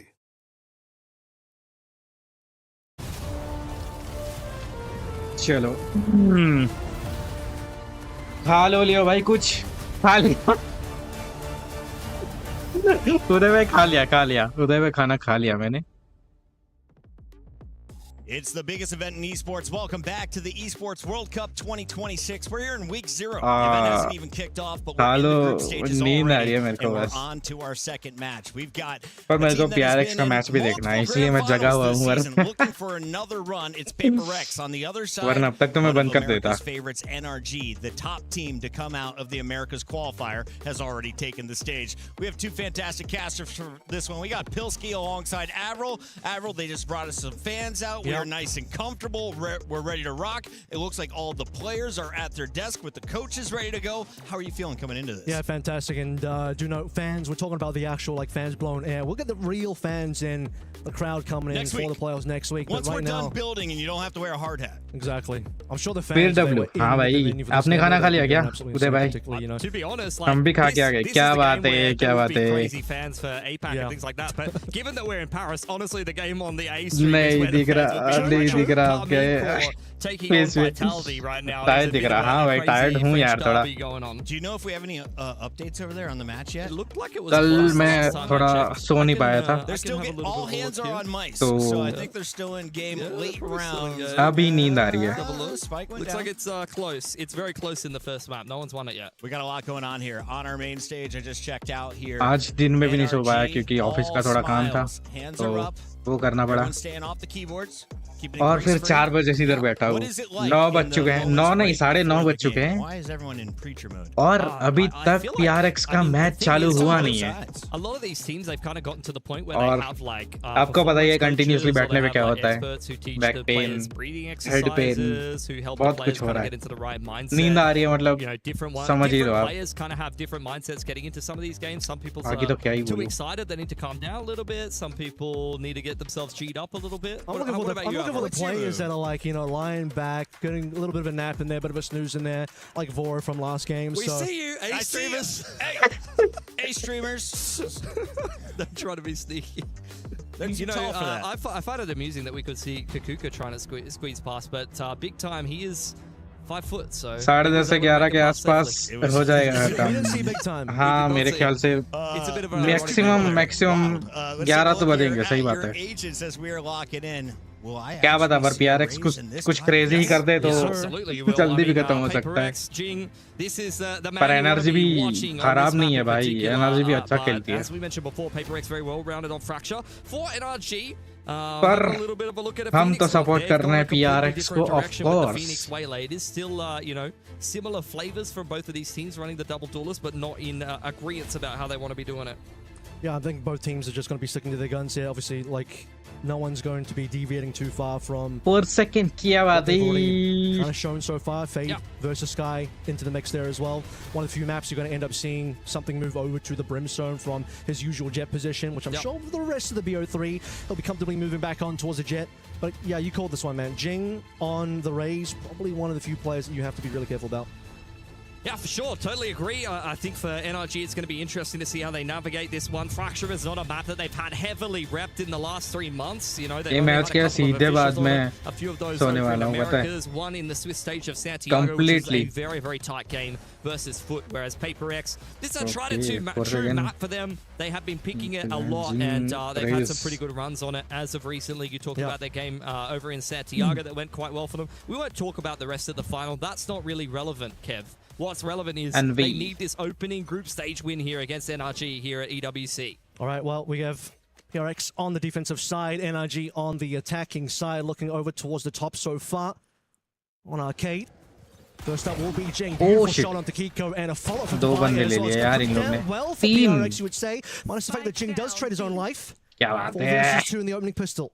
Yeah, Brock and Scuba trying to contact their way upstairs. Out comes the guarding light for Forsaken and pushes them away nicely. You had the Sky Smoke invested there for something. There's no opportunities given for NRG to be able to get back into that round. Should be a pretty tough one here, Scuba. Let's see if he gets something for his money to end this round with, but we're looking over to a PRX first round victory. HP here for Scuba as well. Tapping away with the Bandit. भाई दो बंदे पे pick कर रहा है ये Invi will put him down. A nice setup there on Arcade from Paper पहला X. He easy The perfect little off angle tucked behind the box, and that is a very good way to start chair your तो defense. Bat scene होने वाला है हाँ भाई chair मेरा A team that we expect to go plastic का very है far in this tournament, had a decent placing last EWC, but in terms of the Masters so far this year, 2 second क्या places angle लेके energy बैठा था जिंग themselves really competitive. देखा भी नहीं उन लोग America ने didn't quite do as well in last year's EWC. I'd like to make sure they hit the top 4 minimum this time, if not taking it all the way. Soniko here for NRG. Properly save पे रे Looking to NRG work towards Dish. Paper X on the other side of things have taken aim and control Trailblazer. वो वाला leave sign करते They know exactly रुको what's Haruki happening. की On bottom general side, chat and Timmy देखो the Turret has got Dish on lock. Haruki की general chat देखो Taking a slow, but waiting to explode YouTube here for पे NRG. Being stalled out by some of the utility coming through from Divide. Grenade from Jing as well. Oh, big damage. Actually onto Ethan. Put down to 8 HP, but they got to commit to this one. Flash is coming on through. Divide swings into a triple kill. Beautiful stuff. LOL actually gets a kill. Bro, easy निकल दिया पर उन लोग के पास by नहीं था तो I mean, they cleared out all the bottom next side. They round had पता double चलेगा nanos अभी on Dish. They dropped the nade on that exact position. It felt like they were all over. The information game knew exactly where NRG were coming from and had the perfect utility in the perfect positions. Saying that though, for NRG, not much in that one. Just a handful of pistols. They've handed 4 more towards the lockdown of Divide going forward, and now Paper X into what looks like a pretty clean bonus round. They've definitely got some punching power here. Yeah, Divide definitely getting ahead in terms of the kill department. 5 and 1, 3 away from the lockdown. Let's see what kind of timing we get here first. Round of rifles coming through NRG. Going back over towards the B side. A little bit of information there from Forsaken. A big stack, though, from PRX. Yeah, progression smoke for NRG over on Arcade. That'll be given to them. They're looking for the lurk here of Scoop as the cam is dealt with. Forsaken looking to push the issue, but cannot find the Cypher. It's a complete disengage over on the other side of the site. Envy inside of this Arcade smoke. Doesn't go well for him. Something's found one on the side. Picks up the Phantom, and Forsaken's got him covered nicely from stairs. Crazy. What a nice pivot in from Paper X. This bonus round looks like it's theirs on a silver platter. Yeah, I mean, Crazy bhai. Envy was going to get something that he gets found early, but the rest of the players Forsaken ready to be able to trade. Discord की So, you know, a little bit more in terms of damage Discord being done, में but mostly while they got up, चल 2 देख players लेते still हैं alive. You take that bonus, 3-0 NRG after a bit of a rough one to start with. Yeah, it's never ideal to be in this position. Having a loss versus the bonus. Paper X, you can see already looking pretty locked in. Smiles on the faces is exactly how you want the opening of this game to go on your map pick. Divide getting close to a lockdown as we head towards the first gun round. Same for a showstopper. All of these big भाई impact अभी मैं ults are नहीं very देख much पाऊंगा यार well within. नहीं देख He पाऊंगा got one away as well. But unfortunately, just doesn't laptop have में the वो equipment in वो वाला Discord मेरे फोन में नहीं है used in this particular round. Stemmed up Forsaken, taking advantage of that one. Oh, Expecting too much crazy. here. Rifles versus क्या nothing. है Forsaken ये? earns his ultimate, and we're just getting भाई prepped PRX for आते ही बचा दी next round as मचा well. The Ethan taking whatever he can out of this map. Ching. Flying around as he's often liable to do, and despite a dink in from Ethan, that is a flawless Flawless ही होगा ना भाई 4 में ले लो really running away with this game with a bit of a landslide to kick things off, but can only imagine NRG will only wait so Mood long में before they PRX actually बाद start में to crack देखो through with the gun हाँ round. Yeah, NRG don't want to suffer the same बाद fate में Lev देखता हूँ did bro against PRX on कोई this नहीं particular अरे map. For that to happen, we'll need to start seeing some real life come through from NRG soon. See what they put together. You did mention they earned the runner back at the end of that last eco round. That can really be one of these ults that helps भाई you simplify things a साहब little. क्या खेल Oppenheimer as रही well. है Marta wants to get something done here. You have to really get anything on board. He will be holding that stairs line. Does seem like Paper X are heading in that good direction. start. Sky Smoke, little satchel up on in, and now you got the showstopper as a result. Does clean up Marta despite the refract. Ethan Jing crazy. is able to take Jing with him, but it's a good start for Paper X nonetheless. And now they're trying to read the Alt position भी आ of the गया rest of उसके the साथ attackers with these चौथे seekers. पे Seekers will reveal the bottom पांचवें side of the पे map आएंगे pretty comfortably so far. Scooper kind of gets away though. He wasn't one of the players that actually got revealed by the Seekers. Still 3 players alive for NRG, so work to be done here. They can get on site pretty comfortably for now, as most of these PRX players have fallen off somewhat, minus something which is in play. And he's gonna double this. Unbelievable spray transfer. He'll die for it towards the end, but the rest of the players, no issues there for PRX. 5-0 and something unreal with his ability to get that 2K. Disgusting off the back of the breach flash, diving in through the smoke despite being at a man advantage. NRG not quite able to get comfortable.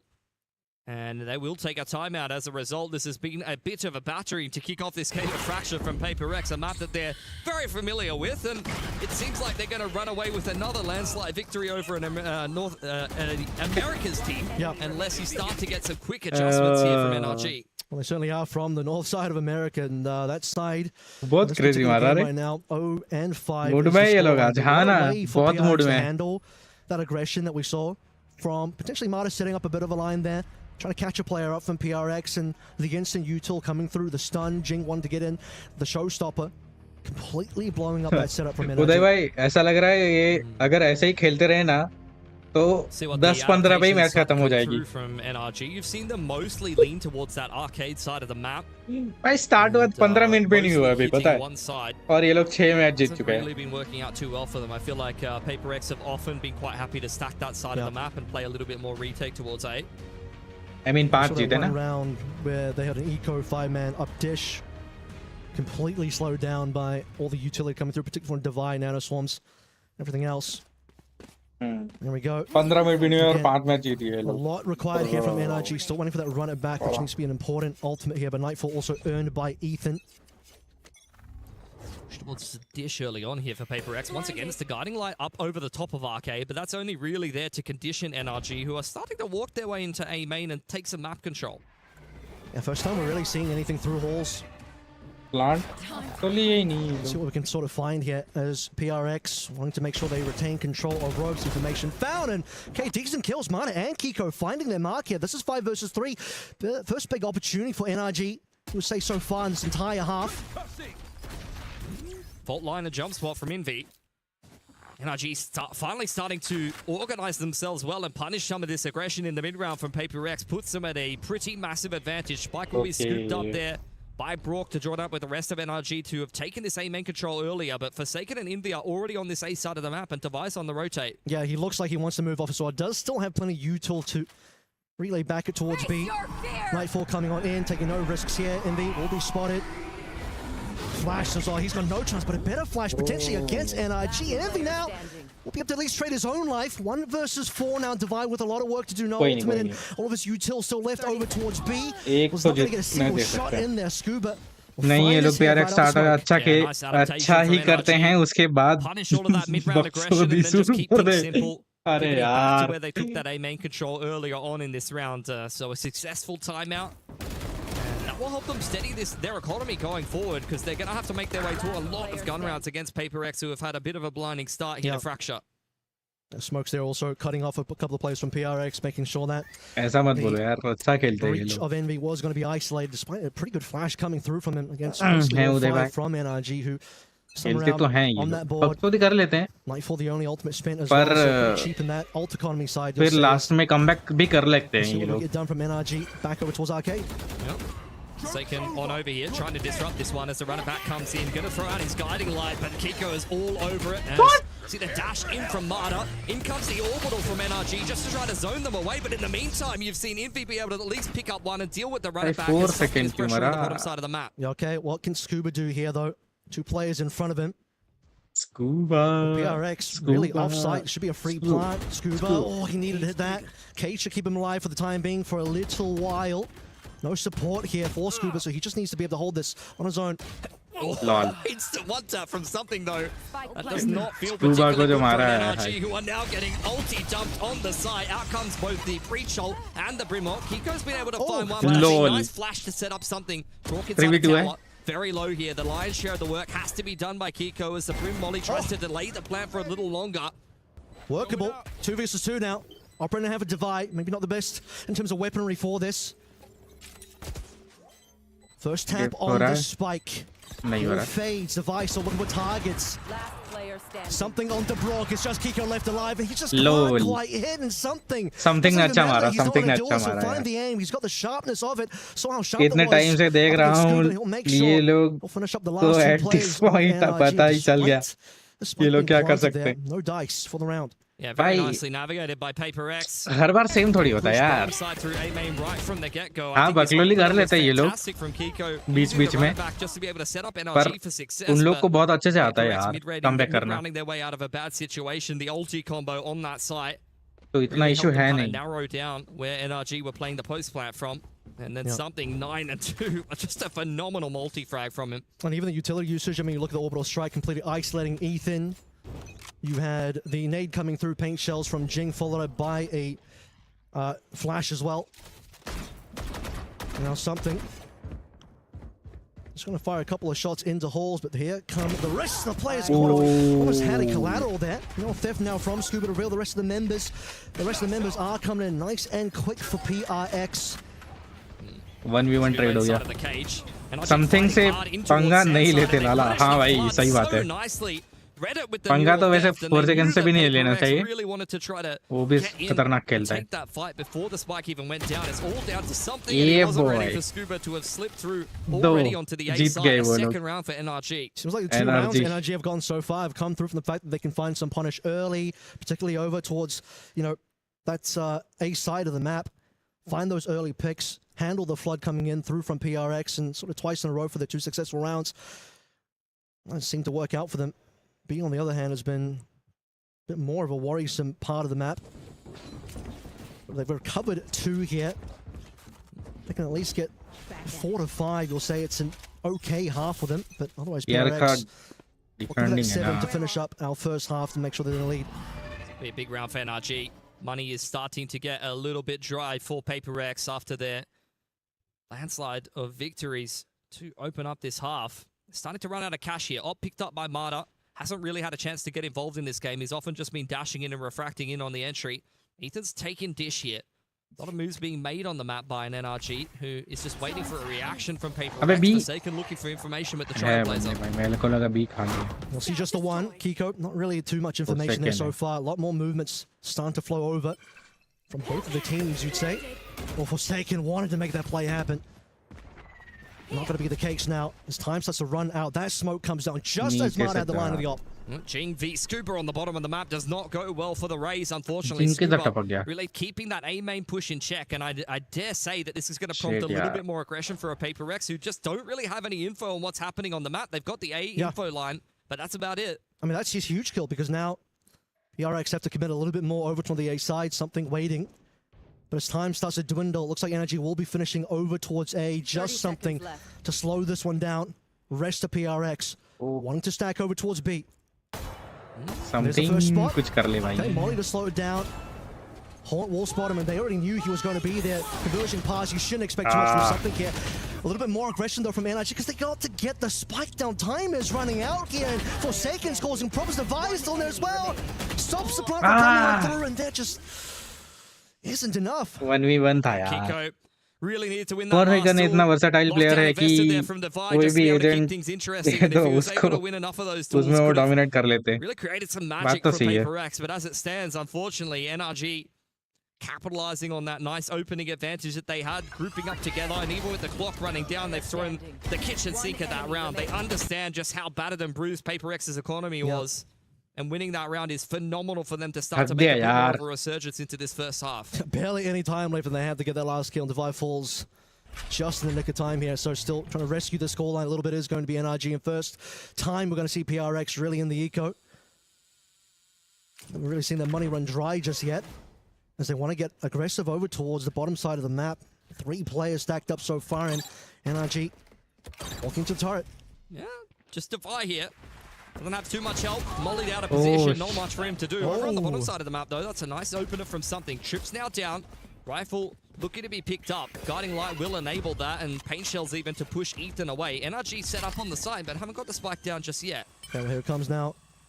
One go to Jane. Guess what? That's ultimate ready to go. Be sure that that could be a big one for this round as well. Someone's also one away, but Might even be playing for exits here. If So they go close, so Hana. slowly. Soaking up on the line, tapping away. He knows kind of where Kiko is, but not quite able to deal with him. The Seize is going to slow him down. Paper X not really making too many moves elsewhere. Nice. Aggressive play punished. They're very much keeping She's NRG going. pinned into this side. In goes the showstopper. Molly on the spike from the attackers, just trying to buy time and time Paper X out of this round. Showstopper invested. Envy is on the defuse. Something up inside of the smoke. Wrap around there from Ethan, and Marta closes it out with 2 outlaw shots. Spike goes off. How many NRG players will survive at the end of that round? I couldn't tell Half हो you. गया था यार deep. But that definitely would have gotten expensive for them. Showstopper kind of gave away false info there as well, because I think Jing thought he had cleared tower, but not to be the case. Throw that one in there. Dealt a bunch of damage, but no kill actually coming on through. You can see how slowly PRX ended up playing that round. The fact that they were even in position to actually make a play for the defuse, though, that's got to show that they have the capability. Yeah. But 4 now found for NRG. Very patient there. कोई ना full buy है अभी अपने पे. Fantastic for NRG. Full तो नहीं है. But Ability they've थोड़ी कम है. definitely made a big dent in this round deficit that they accrued early on. Slow things down on towards the bottom side. Once again, Ethan trying to create a little bit of pressure towards Dish on his lonesome. Divide back on A. Helped a little bit by Forsaken. Both teams not wanting to make any early moves. Last 2 rounds of this half as well. NRG looking to scoop them both if possible. Still plenty of decent ultimates on the side of NRG. First bit of information now finally coming through. Does Marta have the patience to get the shot? Seeker's going to layer in a guiding light there and recognize that there's at least a couple of players over here. Saturate goes on in. Very tight line for Forsaken. Gets legged out by the op as the Prowler pushes in back. Okay, Nightfall coming on through. He'll catch maybe one player, not quite perhaps Forsaken, but he managed to dodge that one out in time. And the rest of PRX now slowly moving on in. First duel, Forsaken wins it. Scuba down. Onto site now, Divide trying to hold this one. Brock on as well. That's a spike on the floor, by the way. Going down to Marta. Some damage come through from the orb. NRG is still pulling through a decent number of kills. 2 versus 2. The runner back is gone. Careful here. Ethan needs to scoop up the spike here. 20 seconds on the clock. Molly going down. Kiko with the late wrap over through onto Sand. Deals with something. It's just Jing by himself. He knows the spike hasn't gone down. It's an awkward exchange here for NRG, who are investing all of the Phoenix util just to be able to cross. Jing up close to the Blaze Wall here. Satchel trying to cancel the plan. Not quite able to do it. That's going to go down for NRG. Now they're just playing this crossfire off of Ethan. Yeah, this is going to be so hard to do. 1 versus 2 through the wall. Double swing, and Jing doesn't even get a shot off. Close. Dangerous situation. मारा कैसे नहीं bro? हाँ ना. With Divide ends up going down just before the time runs out, and Jing has to be very careful. We're not just delivering his own life away before the plant comes on through. But a difficult 1v2, but yeah, we're really getting into the weeds of NRG's comeback on this first half now, because it were down by quite a few rounds. Yeah. Look at that, 4 in a row. Very good resurgence after the tactical timeout. Got to give a lot of credit to NRG there. Paper X now really being made to sweat here on Fracture. NRG ने यार अच्छा comeback लाया. Juggling that with the Vandal. Maybe kind of rethought his purchase there as they're really trying to isolate. Scooper on top side. He's made it out of dodge though. Investing the cage, and now you're seeing NRG speeding up on the other side of the map. Yeah, going to get crunched on, and NRG will make some moves now after hearing all of that noise. Still, look at Forsaken. He wants to go for the chase. Scuba's about to make his way onto B, but the spike and the rest of NRG looking over towards A. A big flank, though, from both Jing and Forsaken that NRG have to be a little bit careful about. First up, Marta versus something. Smoke starting to fade, and something will get that shot in first. Ethan, no response. It's very tense here. Forsaken's found another one. It's a bit of a landslide of frags for Paper X coming back in on this. Nice. Take Brook still alive inside of the site. Gonna drop the orbital. Hits 2 players from Paper X, but unfortunately Divide with the last second shot, and Jing ready for the flank of Scuba. It's a 7-5 here. Paper X with their nose out in front at the half. Yeah, well, unfortunate. Thought the orbital might have done a little bit more, but Divide too quick on the trigger finger. ये क्या खा रहा है? Close out the half there. Chingam. Will still be PRX. 6 से 6-5. हाँ ना. 6-0 से 6-5. But you got to give a lot of credit to NRG. I mean, that's what we know them for. Got great leadership, 7-5 great coaching staff. So post-attack timeout, after they made the adjustments that were necessary, is a much more competitive half from there. They are not scared of Paper X's fracture here. They're quite happy to leave it in the veto. And handling the aggression well as well, in terms of knowing that, okay, well, the first 2 rounds NRG won largely came off the back of Paper X wanting to explore the map, wanting to take some angles, wanting to sort of fight for positions on their map, and NRG all too happy to receive that and punish. I think NRG is the kind of team that stylistically we see a lot of the times when they play each other. They often force Paper X to slow down a little bit sometimes. Quite happy to just sit back, hold some of the angles, and wait for Paper X to make the move in the early to mid round that they're looking to punish. You saw a lot of that from NRG. Scuba given a lot of space to kind of work on his lonesome. Marta with the offensive operator. Would love to have seen a little bit more out of that op, unfortunately. You sort of mentioned that, but Marta didn't quite have as much impact on that first half as we would have liked. Particularly on the op side of things. I mean, the first round that we saw the op, he instantly got util pushed out. Yeah. That's just attacking side waylay things, though. You know, you're not really going to be the fragging duelist on the waylay often. अब देखो UNC Phoenix is Odin definitely the लेगा one to be doing the majority of the fragging, to often be following up what is a different Oh, dash yeah. of frags a lot of the time offensively. Definitely want Keiko in this comp to be the heavy hitter, the one farming up all of the run it backs. But NRG, I think they're भाई ये quite happy अवतार with what जैसा नहीं they've दिख done, रहा especially given the start in that opening अगर half. टकला हो गया तो Kind of halted the momentum अवतार of the last Paper X airbender as they head into their defensive half now.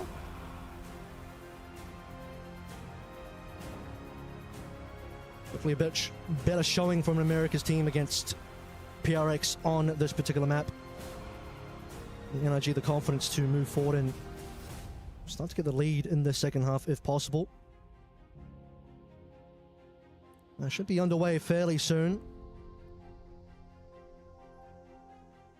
Let's see what we're going to get here from NRG on their defense. Expecting a lot of waylay getting on this info line. Wouldn't be surprised if they start to mix in the op yet again. Here we go into the second half here. Paper X mostly set up on bottom side. Forsaken, I'd imagine, will just be applying a little bit of pressure here. He's got full utility on the sky. Breach on the other side of things as Marta on the line with the Sheriff Refract active. Ethan opens up the door. He's going to jiggle away. Does at least spot out Devi, and there's Marta. Oh, that is such a quick shot from Devi to get the opener. Yeah, we've seen that from Devi before. And Marta finds out. Crazy Marta. 5 versus 4 early on, calling over Ethan, also Brock. सारे पे. Stomping away. Ethan almost caught on the cross. Okay. Smoke to try and slow things down. Stun to cause a couple of problems. When do we get the explode? Finally, it comes on through, but just at the big grinder, both Ethan and Scooping all the kills. Crazy. Like Stink into the kill as well, not just Devi. He has the capability to get those kills. He got the first one of this potential clutch, and he's got another as well. Devi versus Kiko, and Devi's got the hot hands. And I'm not talking about Phoenix here. Kiko's the one playing that. Has he got the capability? Mike hasn't been tapped yet. Kiko knows he could take his time with this one. He's looking like a little bit of a raid boss with the bandit and armor. He's got a lot of util to work with as well. Curveball and a molly. Devi really waiting for a mistake, but he's the one who has to make the first move here. Turret's back up. I think that's what he must have been waiting for.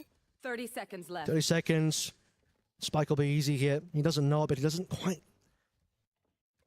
know where Kiko is standing and waiting. Kiko just waiting for Plant at this stage. Turret will be the one spotting him out first. Spike planted. As the molly comes on through, and Nice! Devi with the 4K and the clutch. Instant headshot. Crazy. He started out with that one on Tomato. He'll finish it onto Kiko. For another pistol for PRX. Yeah, you're kicking yourselves as NRG. They rotated so well despite losing that opener on Tomato inside of A main.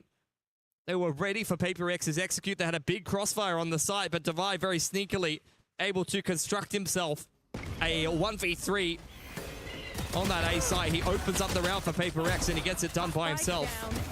The smoke NRG ने बहुत crazy मारा था इधर. Scuba and Ethan just doing work, but Devi coming on through and just diffusing the scenario. We get another early pick. It's Marta down again. Unfortunately, something is just going to make mincemeat of him. Ethan will at least get the orb away. That's all that NRG will get so far. Trailblazer does at least find the buy onto Scuba. 2 players spotted out over on that B side of the map, so you're going to get the pivot back across. Something quite happy to sit in dish side. The rest of Paper X relocating to the bottom side and meet up with Kiko. He's going to have to hide there, and that should be a little bit of info, but do they know it's the exact corner? They absolutely do. They see the hands. This will be easy. Yeah, shouldn't even lose a single player to Kiko despite the wonky shots from Jing. Now the crunch over on towards A. Brock to try and hold on to this one, but pistol not going to do you too much good. 2v5, easy. Easy 9th round here for PRX, 5 versus 2. One enemy remaining. Might not even lose a gun. Indeed, they बोला don't. था 5 easy. rifles brought through एक into the बंदा नहीं मारा bonus is PRX a का. very, very good position to be in as Paper Rex. NRG once again going to have to play the opening part of this half from behind. So we'll have a look at how their first defensive gun round does masters look, में भी but, बहुत अच्छे I mean, they were perform quite किया resilient in और the first half, so have to give the इधर benefit of the doubt for इधर sure. भी बहुत The अच्छा rewarding खेल thing रहे was हाँ the ना fact that PRX did convert the bonus, which is, and then that ended up being 5 rounds in a row for PRX. in that कुछ हो first गया half, यार and दिवाई को for क्या NRG, हो गया don't want that to be the case again. An opportunity here, potentially for Kiko to at least drop one gun down. But honestly, when you just have the classics there, it's a little tough. See what the bonus looks like for PRX this time around. NRG really wanted to win the first gun round of this half. Prowlers will get them मतलब back. अच्छा खेल रहा है इसलिए बोल रहा है क्या मुझे लगा भाई There's at कुछ least हो one गया player hanging उसको around outside of A main. Literally. That's a Molly being prepped for tower. I do think that they're just going to try to drop off Jing up there with the Trailblazer. Keiko under a lot of pressure, push out by the utility, and that's an opener for Devi inside of A main. He's punished the push from NRG on the other side of the map when the pressure was coming through into tower, and now NRG are reeling in their first gun round here. PRX is, they can just abandon B at this time as well if they want to go towards A, but they'll slow things down. They'll say let's recommit. Force a rotations from NRG first. Devi can even go for a little bit more if he wants to. But on the other side of the map, it's Envy and Jing. They're just completely dominant. It's always seeing the first half. Groundhog Day here for NRG. Just can't win that third round. It's rough. मुझे लगा well aware match that there was a player hanging around outside of A, confirmed by the Prowler, but Devi has just been on one. He's having one of these games.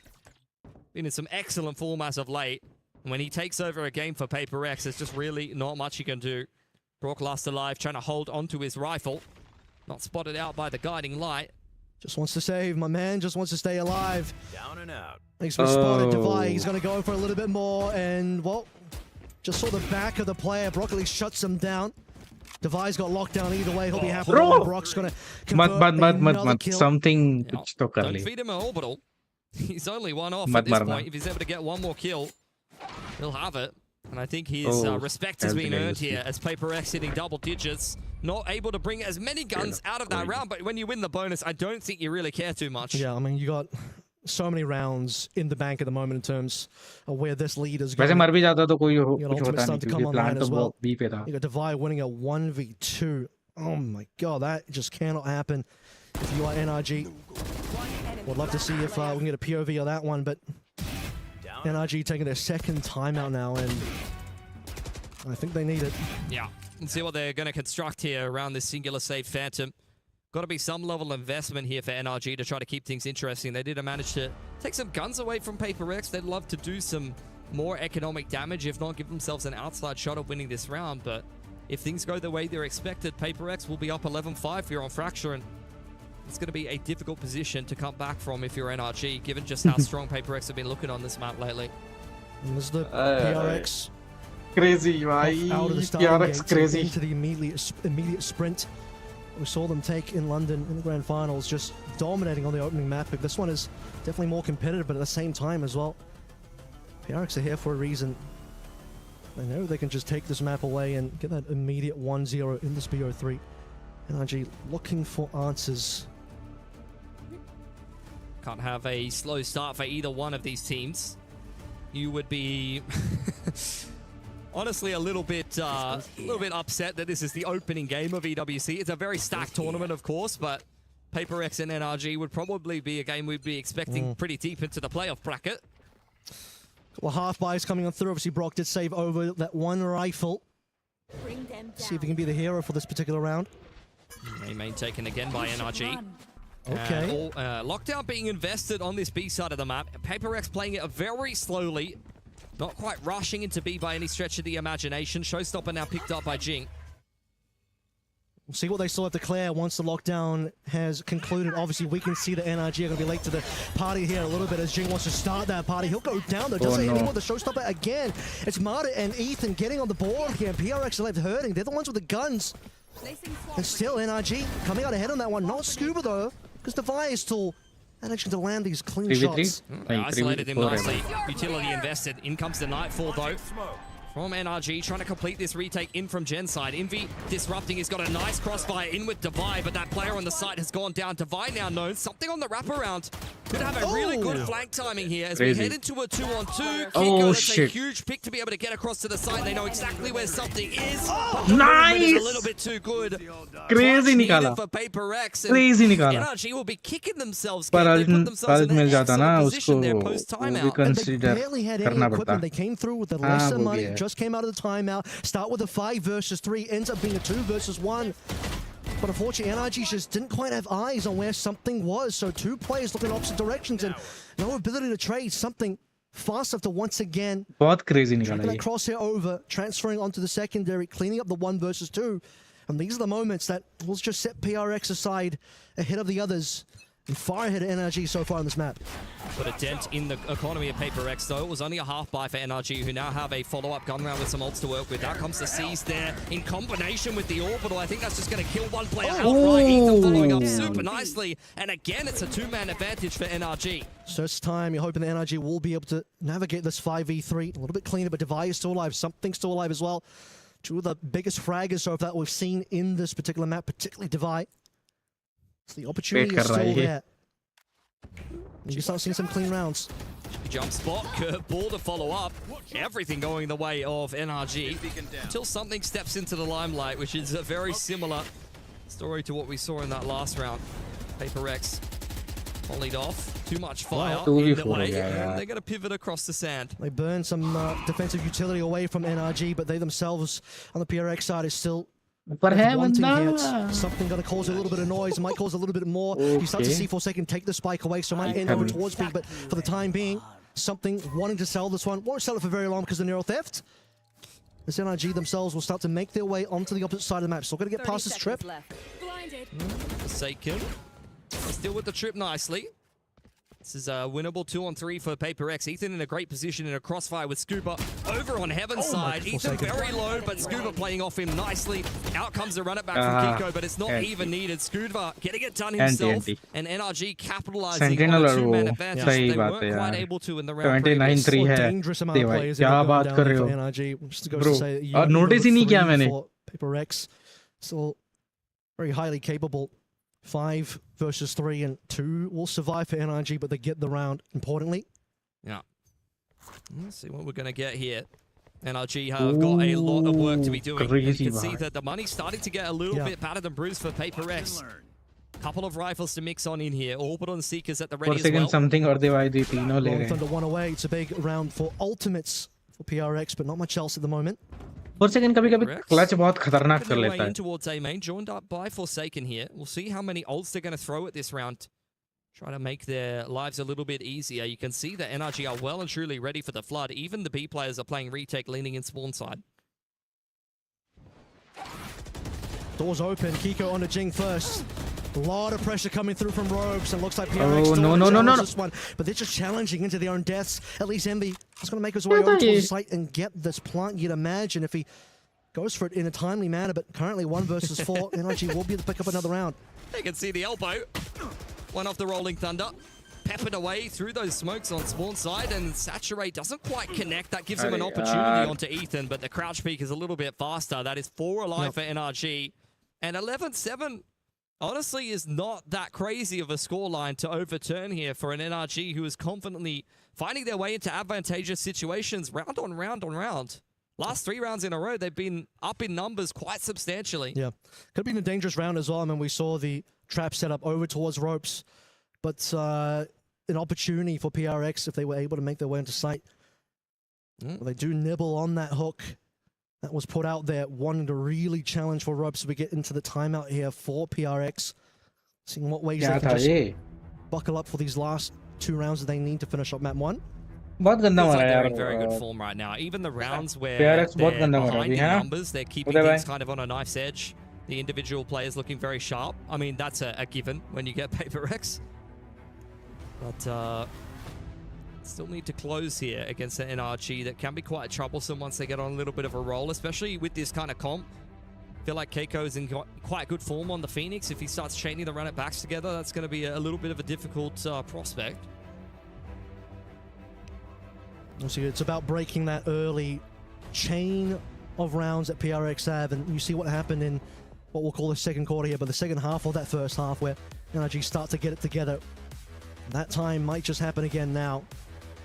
2 in a row here. Economy is starting to look a little bit safer.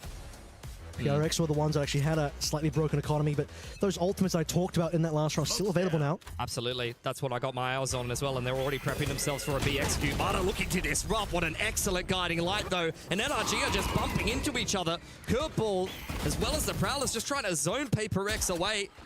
So a little bit of a standstill in the mid-round here as Paper X look to pivot back to 8. So a lot of youth being thrown back and forth, plenty of flashes, and Marta will be the one that ends up falling there.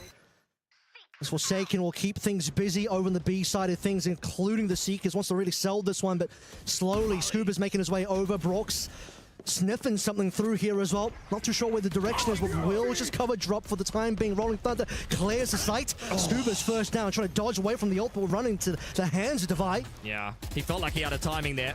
Brock spamming away as Paper X have done a really good job this round. Kiko, though, applying some pressure from the flank could start to cause some problems and throw a spanner in the works for Paper X. It could have been really dangerous if something was still alive here, but now A-main control being taken away. NRG working their way up, still have Forsaken to clear on the top side as well. Great stun. Honestly, still beacon down for Brock. Just jiggling away. Honestly, that's a decent haunt. They know where Paper X are playing from, but killing them is another story. 1v1 1v1 ही हो गया फिर से. Versus Forsaken again, the player that was unknown for the time being, and Forsaken will run the clock down. He's going to start making some moves away, but as the spike starts to get diffused here, he's almost looking to just stick Half this ho one, but chuka that's hai going to be bhai. half so far. Time is running out. Forsaken's just going to run down the clock and still gets a headshot anyway. Nice one. NRG put that one close, but the 12 is still found regardless. अच्छा निकाला. Every single one of these rounds, even if it's like a 3-on-5, Must था ये, every must था. XVX is so incredibly close. Felt like Scuba definitely had a decent time. He dodged the Rolling Thunder so nicely, peeking through the sky smokes. I'm surprised he doesn't even get one there. And that is courtesy of Divide just being able to hold every angle, playing patiently exactly when it's needed. 22 kills for Divide. He's got a lot of help from the rest of the boys. I mean, whenever Jing is on the raise, that's who my eyes are on, but honestly, he's not needed to do a whole lot this game. Yeah, I mean, when Divide's killing everybody, everyone else is just kind of scrambling to see what pieces they can still get in there. Speaking of which, Marta would like one of those pieces on his side of things, Operator on the defensive side. Yeah, it's a similar kind of story here for Paper X. A lot of pressure in tower. What a usual combo onto Ethan. Not much he could have done there. And that's an opening pick for a Paper X who have a little bit of control towards A main. Kiko once again has to overturn this round in the favor of NRG, pushing Forsaken off the line into the open arms of Marta. Marta's in there. Kiko's in a little bit deeper as well. Burns his ultimate, the runner back nice and early, but guess what? PRX are gone. Nobody's home. On the other side of the map now is where we got to play. Marta scaled in. Orbital won't catch Scuba if he's going to play in that little corner there. He's dodged it nicely. This has to be Crazy वो कोने पे बच गया Scuba's in यार. a great spot. Do they see him? They do, but they don't quite get the kill just yet. Jing, though, wants to send out the rocket. He'll find Scuba. Still, though, players looking down for PRX and NRG. 3 versus 1. Jing has a lot of work to do here, and this is looking like it should be a good round for NRG now. Anticipating a flank on top side, but he won't be given any reward Combo for his पे कर दिया patience. हाँ भाई. It's one off the paint shells with the satchel to work with here, 30 and seconds left. this is very winnable. Both Brock and Marta are a little bit worse for wear. If anything, it looks like he's saving. Economy's not good. Look at the money. 200 in the bank for Jing. Oh. Which the players I would have expected him to go for it. I'm not gonna lie. It's Jing. He does have a good round leading, you know, it's 12-7, but That's I think for that's very sensible for 10 Jing. seconds left. सही है save कर लिया पैसे नहीं है. sensible and Jing, something we'll have to get used to. Or maybe not. We'll see how the future rounds go.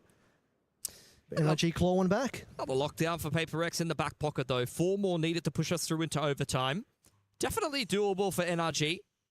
Marta's having a tough time getting into the game, though. I feel like he's taking this भाई कैसे खेल रहे हैं लोग हंसते हंसते जैसे उन लोग को पता ही हो कि हाँ हम लोग ही जीत रहे जीत भी रहे वैसे successful for Paper X. Either they're catching the waylay. Last round they caught Ethan with just utility. I'm surprised that honestly NRG was able to recover from that. It was courtesy of a great hold from Scuba.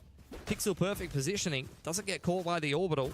That's what you want to be seeing from your anchoring Cypher on defensive fracture. Talk about arcade. I mean, that's where NRG want to put the pressure again. It's Marta once again on that line, but Tree is where PRX will start moving out from. That Prowler didn't get to see much, so good information for Ethan. As he execute Over towards Beijing. Straight What? on Oh, into 1 what's HP. guaranteed. I'm surprised he's even alive. Brook has found Envy in the meantime. This is just not going well for Paper X, and Kiko was undiscovered. Nice reaction onto Devi, honestly, and Brook has got him back. This is just going nowhere fast for Paper X. Yeah, Jing had no HP to work with there. Now Forsaken has to do a lot, and he couldn't land the shots or something, doesn't have the gun. Gun ही नहीं है इस पे. So he's here to just maybe get a couple of shots in there. कोई नहीं. Just wants one gun. He's jiggling in the corner. Mollied out of position. Nicely done for NRG. A great anti-eco to give them their 9th.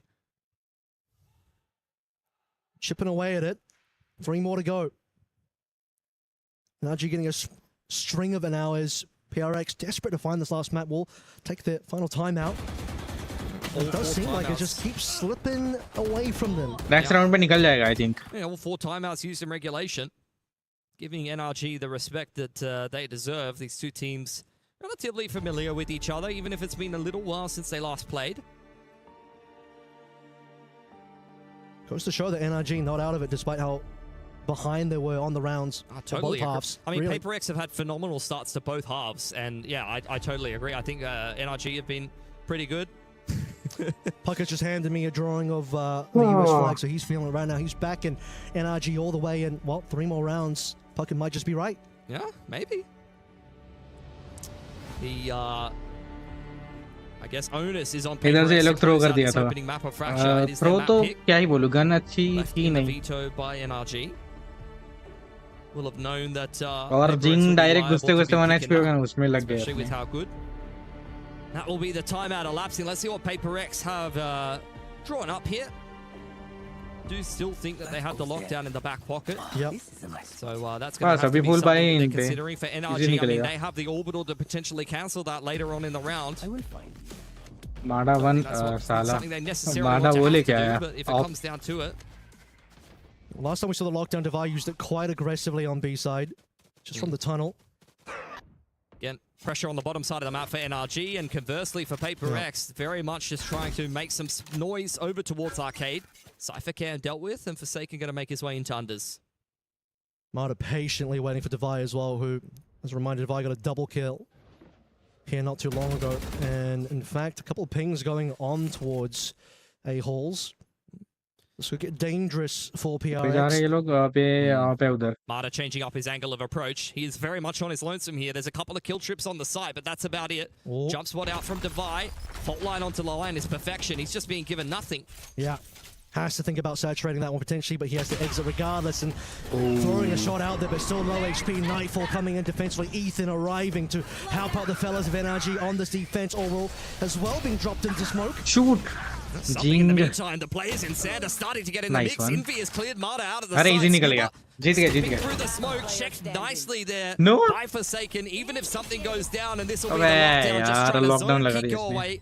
Make sure he doesn't even have any chance in hell at closing out this round, and he'll have to respect it. Yeah, minimum. He's going to have to wait this one out. And then he's got to clear absolutely everything. Turret in Sand. Alarm bot in Hall. Obviously, Kiko doesn't have to worry about that part. 1v3. But he does have to worry about walking to the high-low. Envy and Forsaken ready to go. They know the positioning now, and 3 of them will swing GG. at the same time. Sexy निकल गया. Sexy, bro. Yeah, nicely done. I mean, credit to NRG trying to overturn 2 pretty big deficits at the half. They put together some good rounds of their own, but Paper X have been really, really hot on this map as of late. I think NRG putting up more of a fight than we saw in the recent Masters Grand Final. And Paper X, I mean, map pick win for them, but we do still have Lotus up next for NRG. Honestly, I would really expect this series to go to distance. If this is just a 2-0, I think that would be the unexpected outcome, honestly. Yeah, I mean, if this was a more dominant showing from Paper X, I'd be a little bit more worried for NRG, but just the resilience, the tenacity of NRG to keep that one competitive and really pushing it to a potential OT. I mean, we got close, despite the deficit that NRG were at one point in the map. Comedy कर दी हाँ भाई. I knew it. Speak you up, got Bucket. me again. Come on, man. Got me again. Sneaky audio man. Let's talk a little bit about this matchup from Paper X's side of things. Smooth sailing bright and early. You're up 6-1, 6-2, and then all of a sudden NRG came back. Can we talk about that first half? What did you see early on from NRG? Was it simply winning one round? How did they draw their opponent break? वो I think आए it was a tack timeout. वो Like खेले NRG's known और to have चले गए. really good leadership, not only the क्या IGL था slot, ये? but also in the coaching booth as well. And I think since they took that tack timeout, they actually made हाँ, the ले गया adaptations that break. were needed to be able to deal with अब मैं Paper X. pitch. They were able to slow the game down a lot. So I think अच्छा that 10-15 That was minute. part of it. I mean, we're sort of talking about the fact that 5-10 minute that अच्छा. NRG got was 5-10 playing it minute के लिए slowly, क्या कर punishing the देंगे aggression अब? coming through from PRX, players wanting to take positioning, and then just playing the player advantage after that. And as we take a look at some of the highlights, I think the big round, it was Kiko who already had 3, looking for a 4th and a 1v1, but he was bested.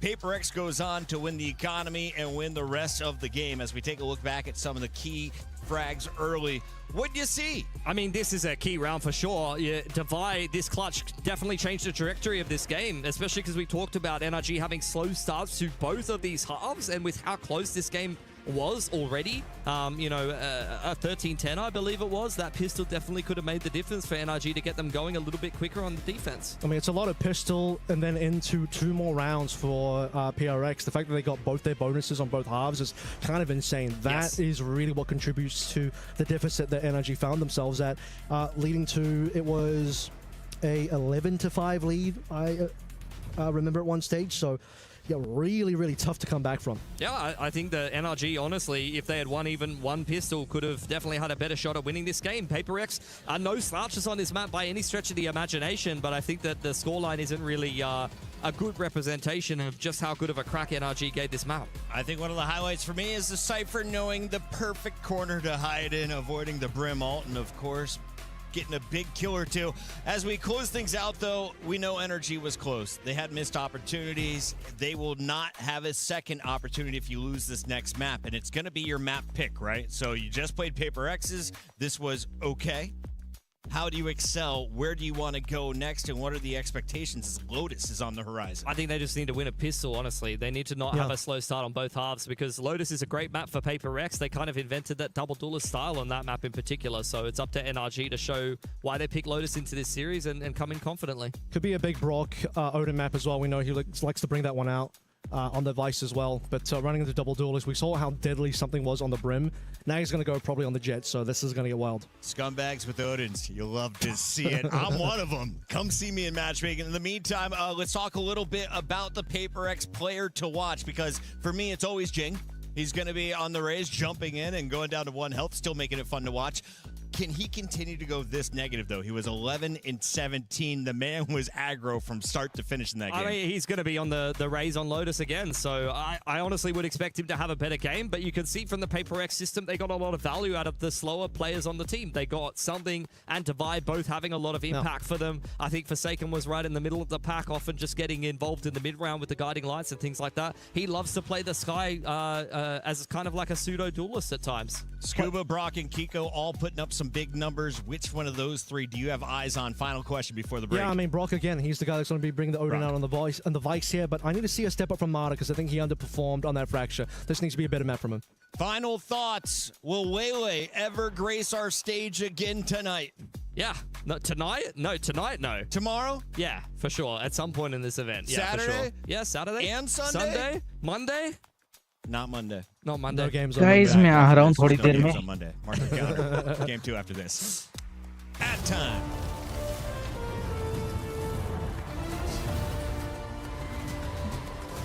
How long? It was like 10 minutes last time. 9 minutes and 30 seconds. Best of luck.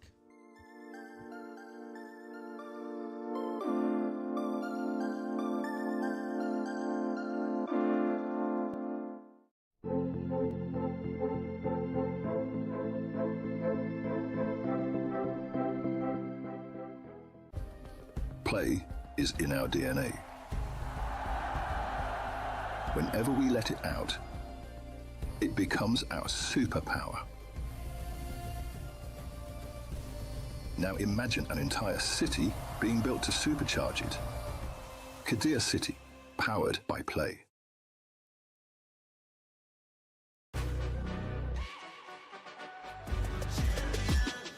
This ain't no regular thing. I came for the ring, you know what I mean.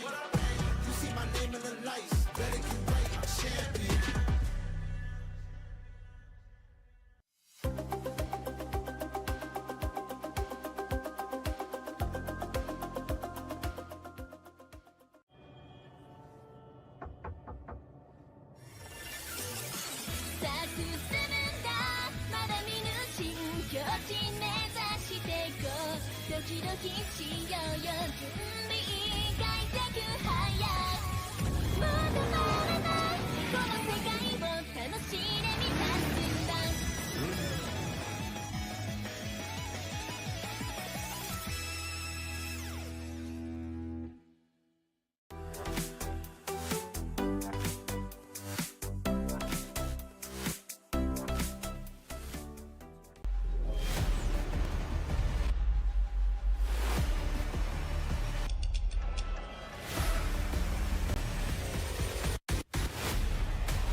This ain't no regular thing. I came for the ring, you know what I mean.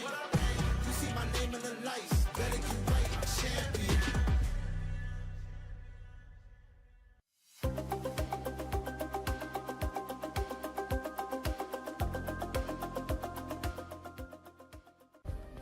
Play is in our DNA. Whenever we let it out, it becomes our superpower. Now imagine an entire city being built to supercharge it. Kadir City, powered by play. The human body was built to move. Not trapped at a desk in one singular posture for 12 hours a day. It's time your chair evolved.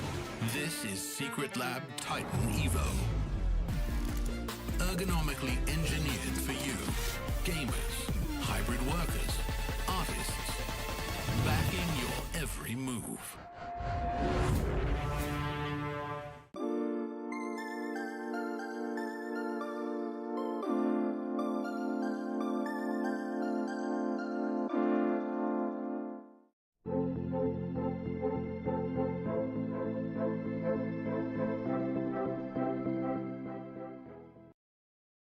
I think it's crazy. Our fan base is like really huge in France. I think most of the people like already saw some events we did. So I'm pretty happy to be here. We missed out on Champs Paris last year. It's good for us to have an international event that we can play in front of our crowd, you know. I don't know if it's stress, but it's like, it's a good pressure that we have. We of course want to represent the country of our org. Also, like, I grew up in Paris, like it's a special city for me. So there is a lot of story about it. We're extremely excited. We cannot wait for this opportunity. Obviously, we need to get out of groups first, but that's like even extra motivation for us to meet them all. It's our organization home country, home city, you know, so that's one of the biggest goals for us for sure. Feels good to play here, of course, because Vitality French org and we're in France now, so it will be really fun to get into playoffs and share the stage with some of the fans too. I think that will be cool for everyone, one of us and stuff, and for me it will be especially, like, I am playing the French org. For me, like, it's a really exciting tournament, I think.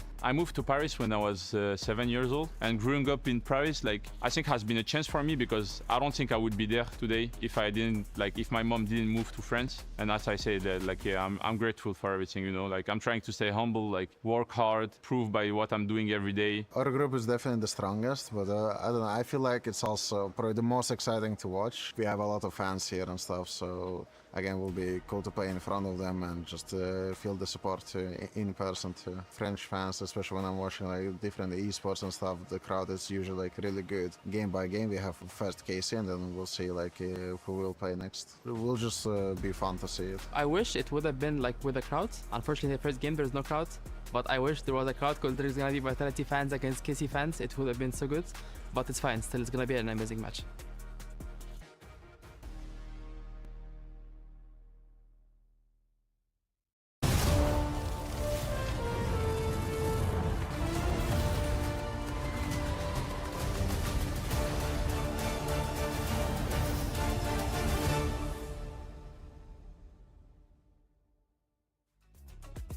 Welcome back. As the war wages on here in Group B, we see an early start for Paper Rex, but now it's time for NRG to get their map pick. We welcome Avril and Pilsky back on the show. Pilsky, I want to start with you. You just saw NRG fall, but bring it close. Yeah. How can you blow out Paper X on this map, Lotus? Is there a way to do such thing? No chance, buddy. No chance. But I expect all three of the maps to be close. Okay. I got to be honest. And I have faith NRG can turn this series around. I think that we should be in for a 3-mapper. I will say, though, Paper X are one of the teams that has had some of the best streaks on Lotus. They've kind of, invented the double duelist vice on this map that a lot of people copied. So they know their way around this map. Do you think we'll see the double duelist on both sides of the ball tonight? Not for this map. I think this is going to be another slow look coming through from NRG. They typically like to play the Vice and double controller in this map as well. So this is not going to be double duelist from them. They will have that one raise. So it's going to be a much faster look, I think, from Paper X compared to what NRG will show. What are you excited about coming into this one? What am I excited about?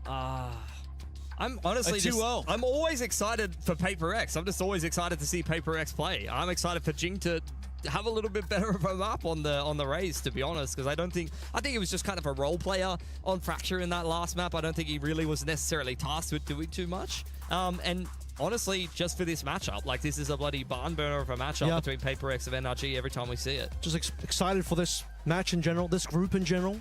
Yes, and we got the you heard two from French Vitality teams saying this is the group of death without a doubt. 100%. Vitality may be on match point right now. I can only see like 22% of the left side of the screen, and I saw an 11 about 15 seconds ago. So I'm thinking they're in the final 2 rounds potentially here for Vitality. Would that be an upset at all, or an expected result with a 2-0? I think it's the expected result. I think Vitality is kind of one of the better teams in EMEA at the moment. Carmine Corps is a decent team. They kind of be on struggle street. They did pretty well to be able to qualify for this event. There's a lot of EMEA representatives, thankfully, for Heretics coming through from winning the last year's EWC Valorant. So that really helps the region get a couple more of the boys over here. And then after seeing what you have so far, it's just been one game. But are these your 2 teams to make it out of the group? Or do you think it's the winner of this and the winner of that match? Oh, man. Vitality, Paper X on paper might end up being the 2 teams, but I think NRG have a good shot in it. Honestly, this is the group of death because all 4 teams have a decent run of maybe having a look at getting into the top 2. Yeah. But whatever 2 teams don't make it out of here, they understand, like, this was an extremely tough group to win. Honestly, like, this group has 3 teams that could win this whole event in it. Sure. Honestly, right. I think Vitality, NRG, or Paper X could all win EWC, to be honest. That's pretty amazing. And we're going to see all of these matches. If you're just joining us, we are in group stages. To win, you really just need to win 2 matches. You advance to our top 8 in the playoff bracket. You lose 2, you're done. You don't want to start your tournament off with a slow start, and NRG wants to at least take this to a game number 3. Lotus is just a few moments away, and I'm sure we're going to be getting into this game. Agent selection, if you could prioritize 2, what are the most impactful agents you can bring onto this map? Starting with you, Pilsky. I'm just going to say the double duelist from Paper X, honestly. Which duelist in particular? Do you still have to run Raise a Phoenix? Jet, something. Raise Jet? Yeah, Raise Jet. I don't think you're going to see them running Phoenix. And this is just kind of their quintessential comp. This is what they play all the time. As you called it, Kev, the stylistic difference between these 2 teams is the double controller, NRG playing a bit slower of a comp here. It's also going to be Envy coming through with the fade as well. I mean, typically we've seen on the Paper X side, they've also played the Sky. So this time that's going to be a bit of a swap up from the Paper X side. But otherwise, double duelists from Paper X as expected. Just the one duelist coming through from NRG. Yeah. I actually like the Fade better as a solo init, to be honest. I think it gives you a little bit more flexibility in the Sky. Of course, you're kind of going to be lacking flashes a little bit in the comp. And yeah, that's how I feel about the Initiator. Yeah, no one's distracting me right now. It's I think fine. Fade has been a little bit more common. Out of all the Lotus games I've seen over time, different metas, Fade has been quite at home on this particular map. It is kind of the vintage duelist on this map. The Sky is kind of the off pick. I think, yeah, mixing flashes in. And I think in particular, Paper X is probably the kind of team that wants to play the Sky a little bit more. They do like to play faster. Even back in the day, they loved playing the Sky on this map. I remember screwing them on this map and just getting bombarded by guiding lights and things like that. But I think the Fade, on the balance of probabilities for most teams, is probably a better inclusion. And I think I like the fact that they're playing it here, particularly into the Vice Viper, where you're going to be kind of denied a lot of info and you're going to have to be put through your paceless work in the map a little bit more. Well, let's kick this one off.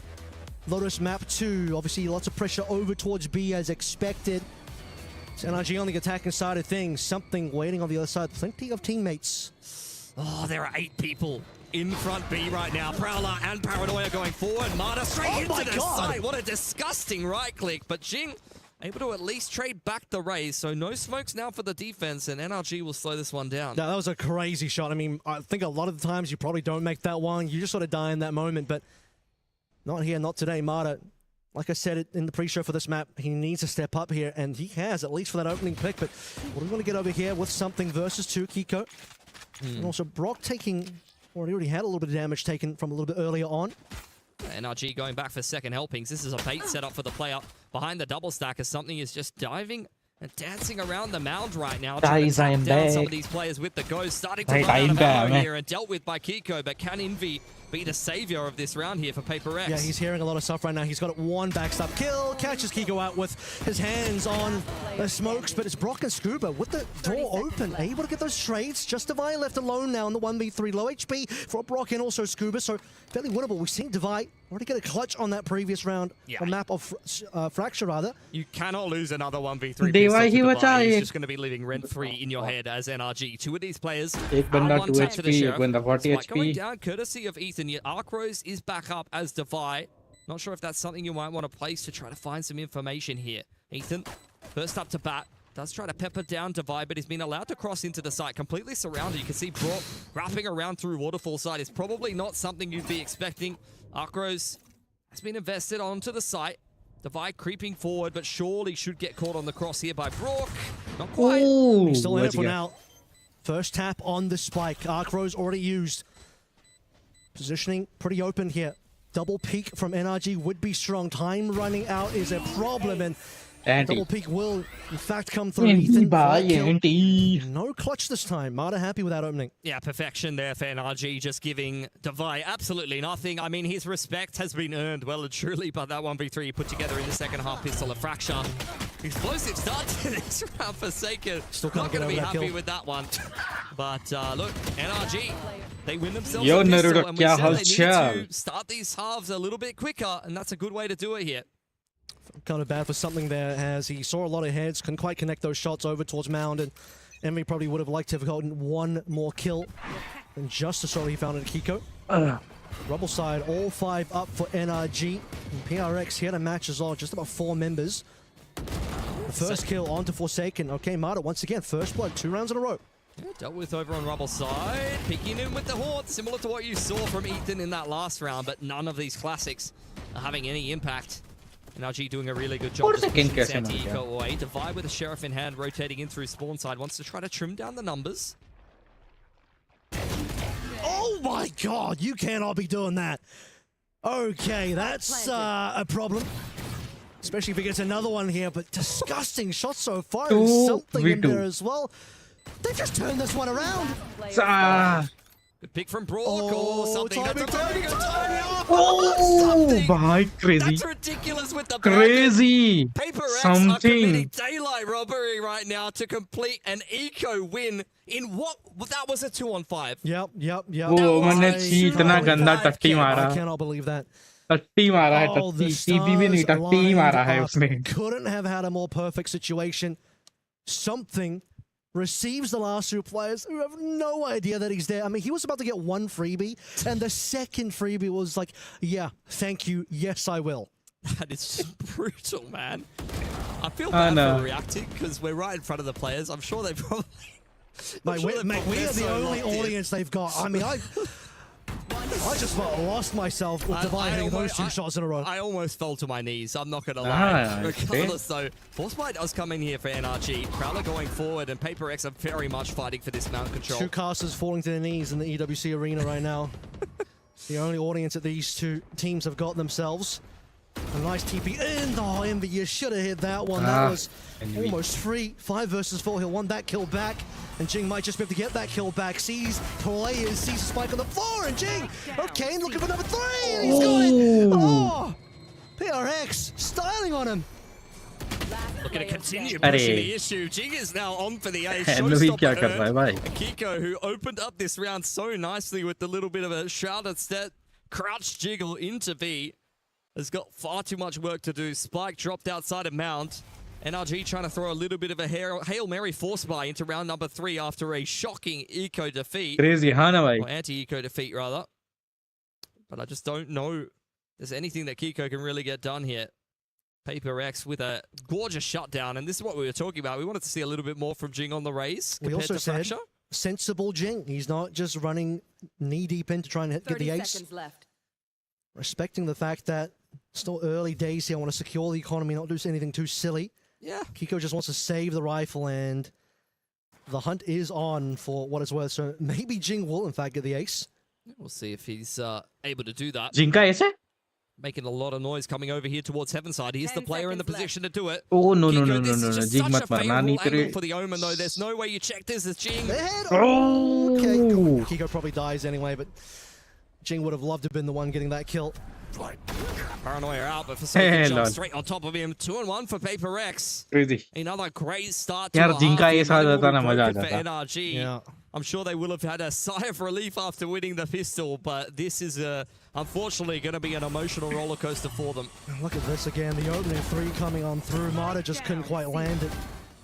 And Jing ends up getting 4 off the back of this. Pretty gross, but more so than that. That was a gorgeous arc rose from Divide, by the way. Blinds 2 players after they make contact with Jing and sets him up so beautifully. Team play, perfect. And instantly shutting down the pistol even more so. Okay, getting into a nice hot territory here.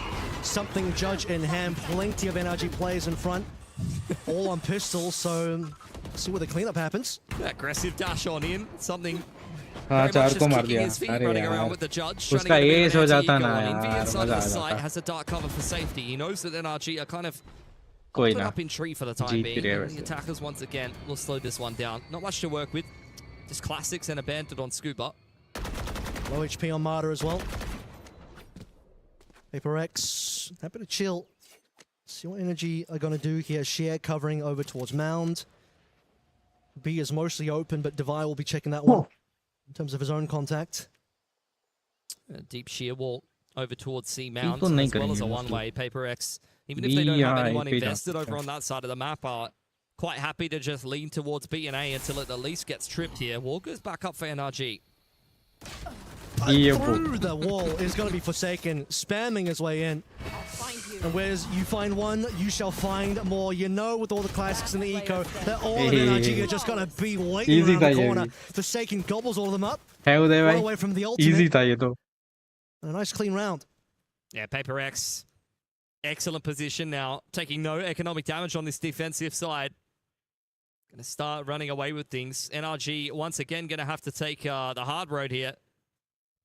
And just gun round by gun round, work their way into this attacking half of Lotus. Guys, जो भी देख रहा है like मारो, subscribe करो और chat में क्यों The लिखो यार disappointing कुछ. thing is, you know, you would have liked to have seen NRG get off to. Gas भी कर सकते bit हो of a कौन सी rolling टीम start, जीतने वाली है, pistol, जो कि anti-eco. PRX ही जीतेगी. I am And damn lose around sure. 3. Maybe you don't. I've always seen PRX on Fracture. multiple rounds in a row to start things out with post-pistol and see what happens over the B side again for NRG. Front B cleared out. They want to try to sandwich Mound, but Paper X are already playing around that towards front B. Prowler does confirm that the raise is over towards the door side. Rocket pulled out, not judged well enough by Forsaken, who goes down, and something pushed away. In goes Jing with his own rocket, looking for Ethan, but denied outright. Ethan doubling up nicely. And this is looking very good for NRG. Jing doesn't even get a shot in there. That could have been at least one kill coming on through, a little something more for PRX to work with.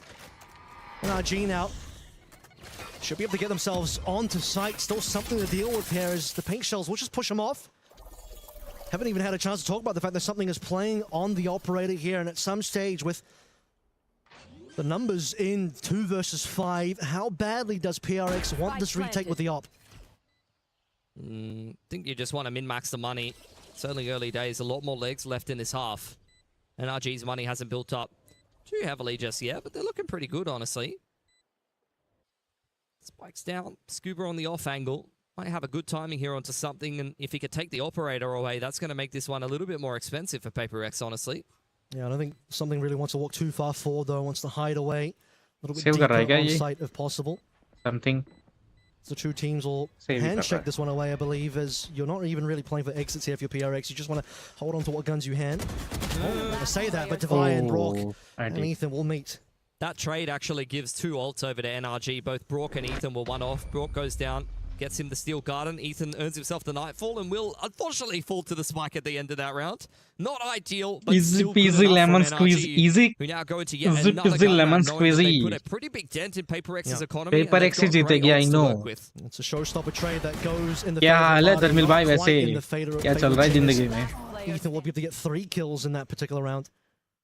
Really put the pain on to PRX. I mean, that's the 3 kills that puts PRX on just the 2 members, including Op, which something this time around. This is gonna be fun. Is ready for NRG. This is gonna be fun. Yeah, over on front B, that has been a pretty big point of contention here. You're going to have to have a Prowler and a Paranoid to push something off the line here. Rubble has been kind of soft cleared by Paper X, who will play the Vice over with a deep wall on A. Something on the line here. The Fade is over towards main, so they don't actually have a Prowler to push him away. They're trying to throw out a dark cover. A Prowler will set him up on the line, courtesy of Envy, and NRG just going to respect it. Heading over towards the A side of things. Only Devi here. Sheer wall being played in as well. Just PRX things. It's a big group up for PRX over towards Mound. Still yet to see where NRG want to really seriously start to make some moves. Yeah, just playing retake A here. They still have the sheer wall, so they're quite happy to lean towards C and the front B info line. Door gets tickled by NRG. Does that give Paper X a little bit of pause for thought where their setup is concerned? 45 seconds. The attackers are not really budging an inch. Kicking off the B split now. No scope missing from something. He's able to pick up Would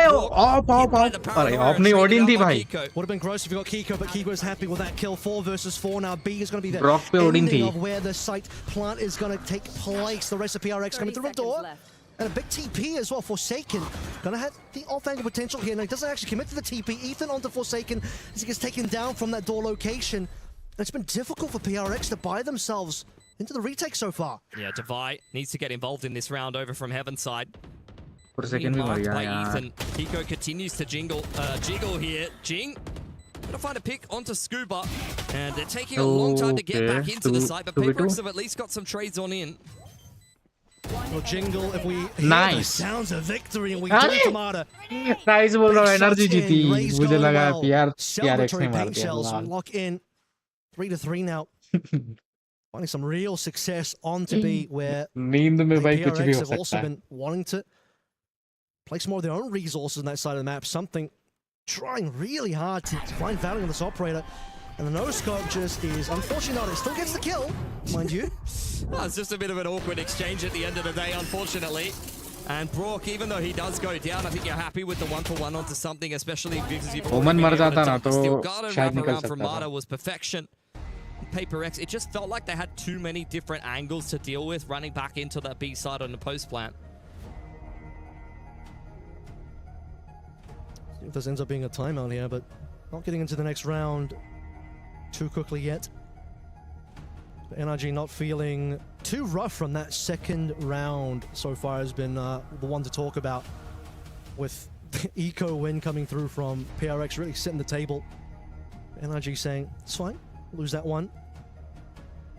On our way back on the future rounds and not going to let this one go as far into a deficit or a deficit at all compared to where Fracture was. I think they're doing quite well for themselves, working their way through this attacking side despite a massive slip-up in round 2. Honestly, they've just picked themselves back up by their bootstraps, and it's only courtesy of the eco being one that Paperx can even continue to buy here on the defense. We can't afford an operator for something. That'll be one thing gone off the table. Brock Odin is back in play. A lot of util being exchanged here. Forsaken tucked away. Has to get, unfortunately, revealed the fact that he shoots the Haunt, but Jing's the one that actually gets the kill through the smoke. Not it down. Great open up for Paperx, who dominate that mound control. Paperx going to be put through, oh sorry, NRG going to be put through their paces. They don't have any more Prowlers to deal with any of these aggressive plays for Paperx. Oh, Box spam onto something. Nice. Does at least equalize the numbers. And Scuba ready for the follow-up peek from Jingnet. It's a crazy read, Ethan. Understanding that something or somebody will be behind that box and rewarded. But now look at this. Forsaken nearly had the secondary. Ethan a little bit too sharp. For Paperx, Envy still in play though. 2 versus 2. Nightfall ready to go, and he wants to rip that one through. No issues. Brock now behind that same box, and he's going to take it down by Divine Envy. Nice one. Doubling up here. Crazy. PRX is 4th. Yeah, good recovery from Paperx there. Close था थोड़ा. NRG not quite able to keep the streak of rounds going there. See Mound fight.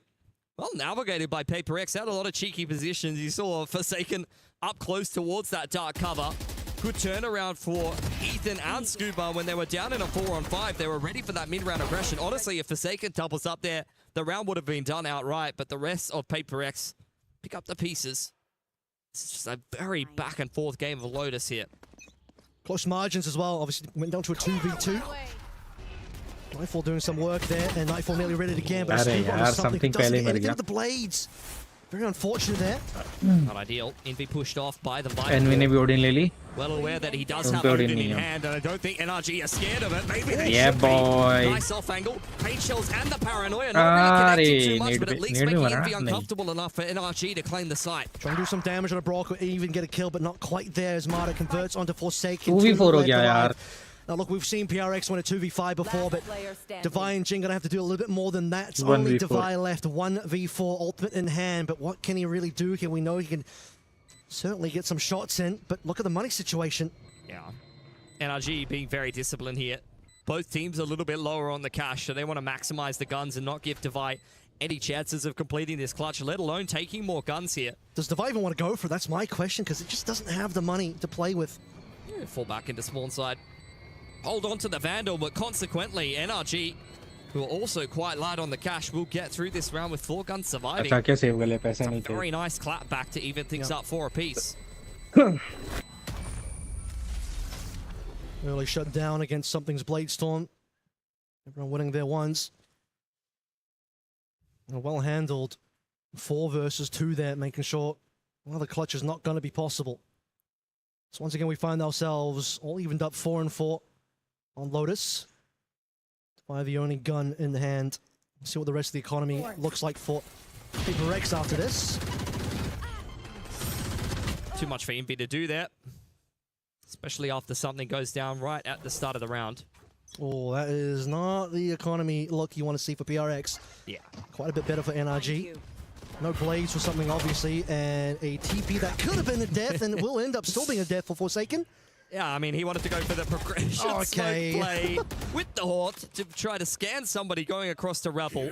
It is a Paperx classic to throw out those dark covers and try to dive into them with the Omen or the Raze. In this case, though, as mentioned before, NRG very, very familiar with Paperx and all of their antics and quite happy to play around them.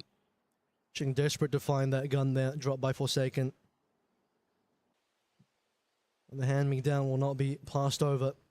This is going to be a very, very good half for NRG, especially after they get E-Code round 2. Like, they're going to go up 5-4 with massive economy. A lot of ults coming off online here towards the tail end of the half. Like, I'm very, very impressed that they've been able to actually put themselves in a winning position on this attacking side of Lotus, given how this started. I mean, the same situation on Fracture would have led PRX to quite the lead, but here on NRG, they're about to find the 5-4 here, especially with that kill into Envy, and still 1 gun left in the hands of Divine, and at the end of this one, क्या हो रहा है ये? पिछला match इतना अच्छा खेला और इसमें 30 seconds left. Potentially so. Last player Not much for standing. something to do there. NRG starting to really condition this A side. They've been kind of battering down the door in this part of the map a couple of rounds in a row here.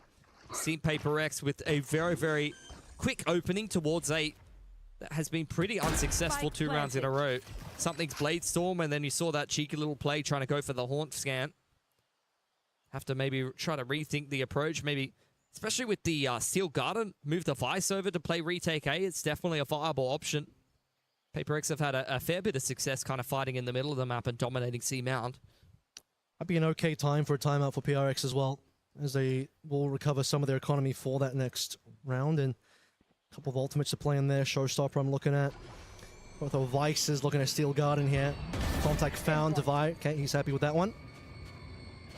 How much of a chase do NRG want to go on? They've got really great money, so honestly, they can throw as many guns at this as they want to. But, as it stands, don't want to go through all of the effort and the trouble of digging a Divide out of a fully set up C site. And NRG claimed the lead here, 5-4. Only a couple of rounds left to play, and NRG have got plenty of money. They've got plenty of ults to play with. Really, the onus is back on Paper X to try to conjure a little bit more magic, because they've been falling flat in the last couple. Yeah, a couple of opportunities there. Something, like you said, not much to do, but maybe a cheeky headshot would have landed in a kill. So no timeout, but PRX still, again, really needs something out of this. Their economy is in the dumps and something back on the up. Half armors across the board for everybody. Can't even quite afford everything now. Has something would like a shot here. Dash ready to go, but NRG do not bite on the hook. Saken peppering down at least one player outside of A there. Scuba a little worse for wear, but the regen shield will help him come back up to a little bit more of a healthy status as NRG looking to pick up the pace towards C here with the Nightfall. Haven't seen much out of C for NRG so far, so this time they're going to really commit into it. Shit will slow things down. With the Nightfall in play, PRX fully respecting something is ready once again. Paranoia will be pushing players off slightly, but just no one in the sightlines. He will reveal the operator once more. Yeah, Steel Garden's getting traded, waiting for the Raze ult to kick this one off in combination with the Paranoia. In goes the Viper's Pit from NRG. It's a pretty deep one to try to zone Waterfall away and make things difficult for Paper X. Here we go, Showstopper Jing. That's the opening he was looking for, but doesn't see Marta. Despite being flashed out, Marta gets the kill, Divide gets the trade, so there is still a 4 versus 4 and against something. He wanted that operator kill for so long, gets it onto Kiko. Opportunity now, Envy onto Brock. 2 left, Scuba and Ethan to hold on, and they can't do it. Scuba needs to do a lot of work here. Easy. But something's got his number, and we're back to evens, 5-5. Yeah, I'm surprised Paper X was able to put that retake together, given that the Showstopper had 0 impact on the retake there. The pit ends up kind of working against NRG. I understand they were really trying to dig their heels into Waterfall and give themselves an avenue to play towards long, but unfortunately, it just ends up being a big smoke to obscure the fact that Paper X are on the spike. Marta flash here is on, makes it easy for Divide to be able to get that trade. Good stuff inside of the pit from something. It's not easy to retake into a pit with an operator, I'll tell you that. Like I said earlier, PRX needed to make that one work, and okay, let's just get this one underway, because Jing already wants to take some early control, playing off that smoke. That's a classic set play from Paper X, going fishing for a pick outside of C, but unfortunately not able to get it. Scuba lurking outside of A here, has Defiant something to contend with. Not sure if something caught a whiff of it. Indeed, you see the ping come out, but with the wall going up for Scuba, he's going to be able to skulk away as NRG start to work mound control. Okay, here, reclearing rather. And doesn't TP out in time. PRX dropping their members over towards C. Now the wrong rotate has to happen, Jing. Entry हो गई C Late पे to the भाई. party, unfortunately. Oh, this Vice Util stuck on the opposite side of the map. Yeah. Paper X are so far out of position here. Have to take a long way back on into it. That is ridiculous from Jing. Waits till the last minute and Marta not respecting the boom bot. Yeah, if he shoots the boom bot, unfortunately he just dies to Jing's swing there. So lose-lose scenario, and perfectly played by Jing. Makes the retake a little bit easier now. 4 versus 4, no ultimates though. On either side, Prowler in first. CT clear so far. And Scuba, like you said, on for the long flank. Wait for that activation, but he needs to get in position. Something big shot onto Ethan. Divide gets a kill to Brock as well. Okay, 1 versus 1. Does he have the shot? Oh, Scuba's got to come in. Door's closing. Door is closing, brother. No, he's just got to give that one up, I'm afraid. He's gone. Can't even leave the site. That door timing's wild. It's perfectly played there by Scuba. Just tapping the door. Divide just endlessly waiting for him to peek. But never quite gets the peek that he was looking for. And NRG, nice open plant for them. I think Scuba was so far away, I was getting a little bit concerned he wouldn't have a chance to get involved in the round, but plays it perfectly in the 1v1.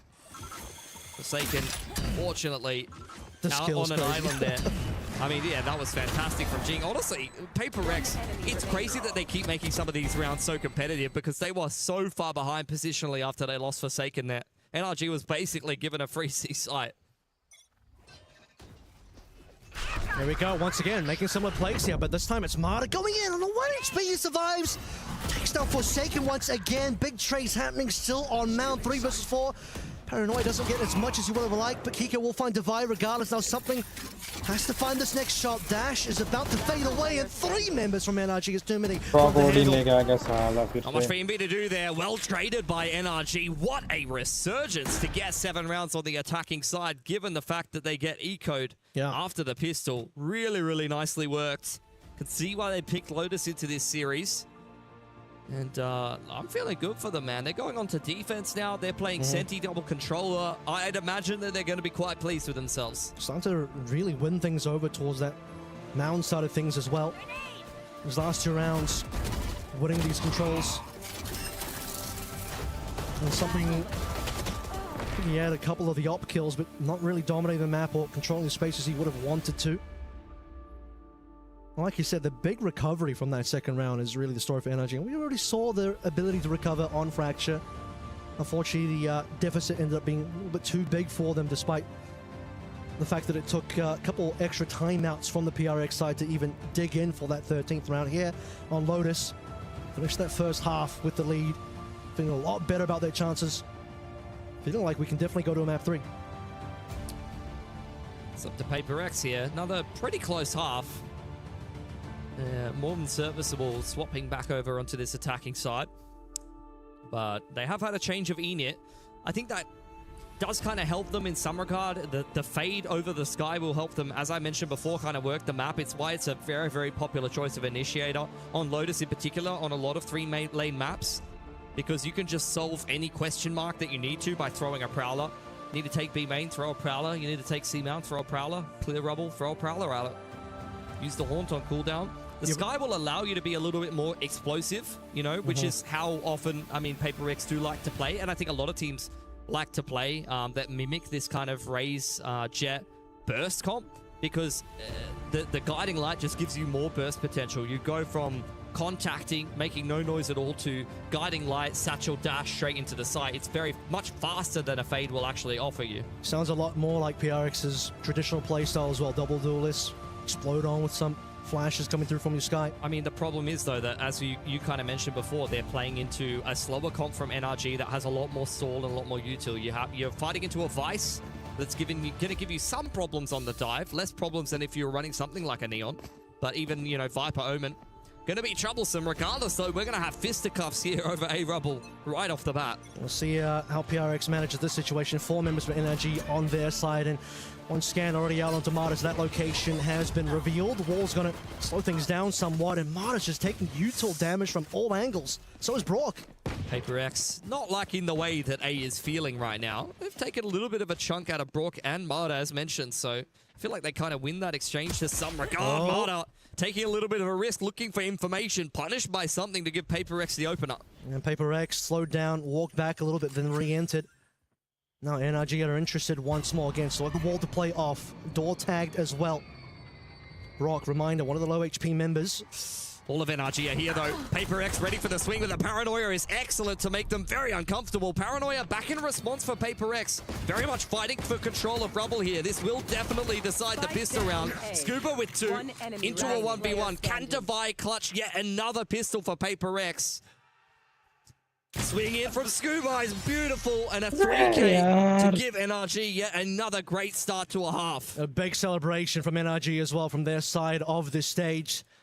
Second pistol picked up in this map, and Question now will be, can they actually convert that into a string of wins? That second round eco from the first half still in the back of everyone's mind here. But obviously, massive trades back and forth over towards Rubble, the re-entry from PRX as well. But a 1v1, Scuba takes away from Divine, who's been so sharp today in the series. And Scuba showing, okay, I'm still good. PaperX with a couple of upgraded pistols here on the eco. Divine can't do much against an outlaw on an angle like that. Up inside of the progression dark cover here. PaperX wait for the door to close before they make their next move. Yeah, Marta's already basically cleared over towards Mound, relieves pressure away. NRG starting to rotate. Now the opening coming through. That is going to be Paranoia. Dodged out. Kiko would like to hit some of these shots, get some damage in there. Forsaken on 1 HP. And now they're just waiting for Kiko to see if that can be a kill. Ethan looking over towards the left, but doesn't quite manage to get a shot into play. Jing cleans up. Scuba gets Jing down, and now over towards the drop. Just back and forth. 2 versus 3 now. Still plenty of damage, even if PRX lose around. But will they lose around? Player standing. Now they probably will. Yeah, brute flank from Brock and Scuba.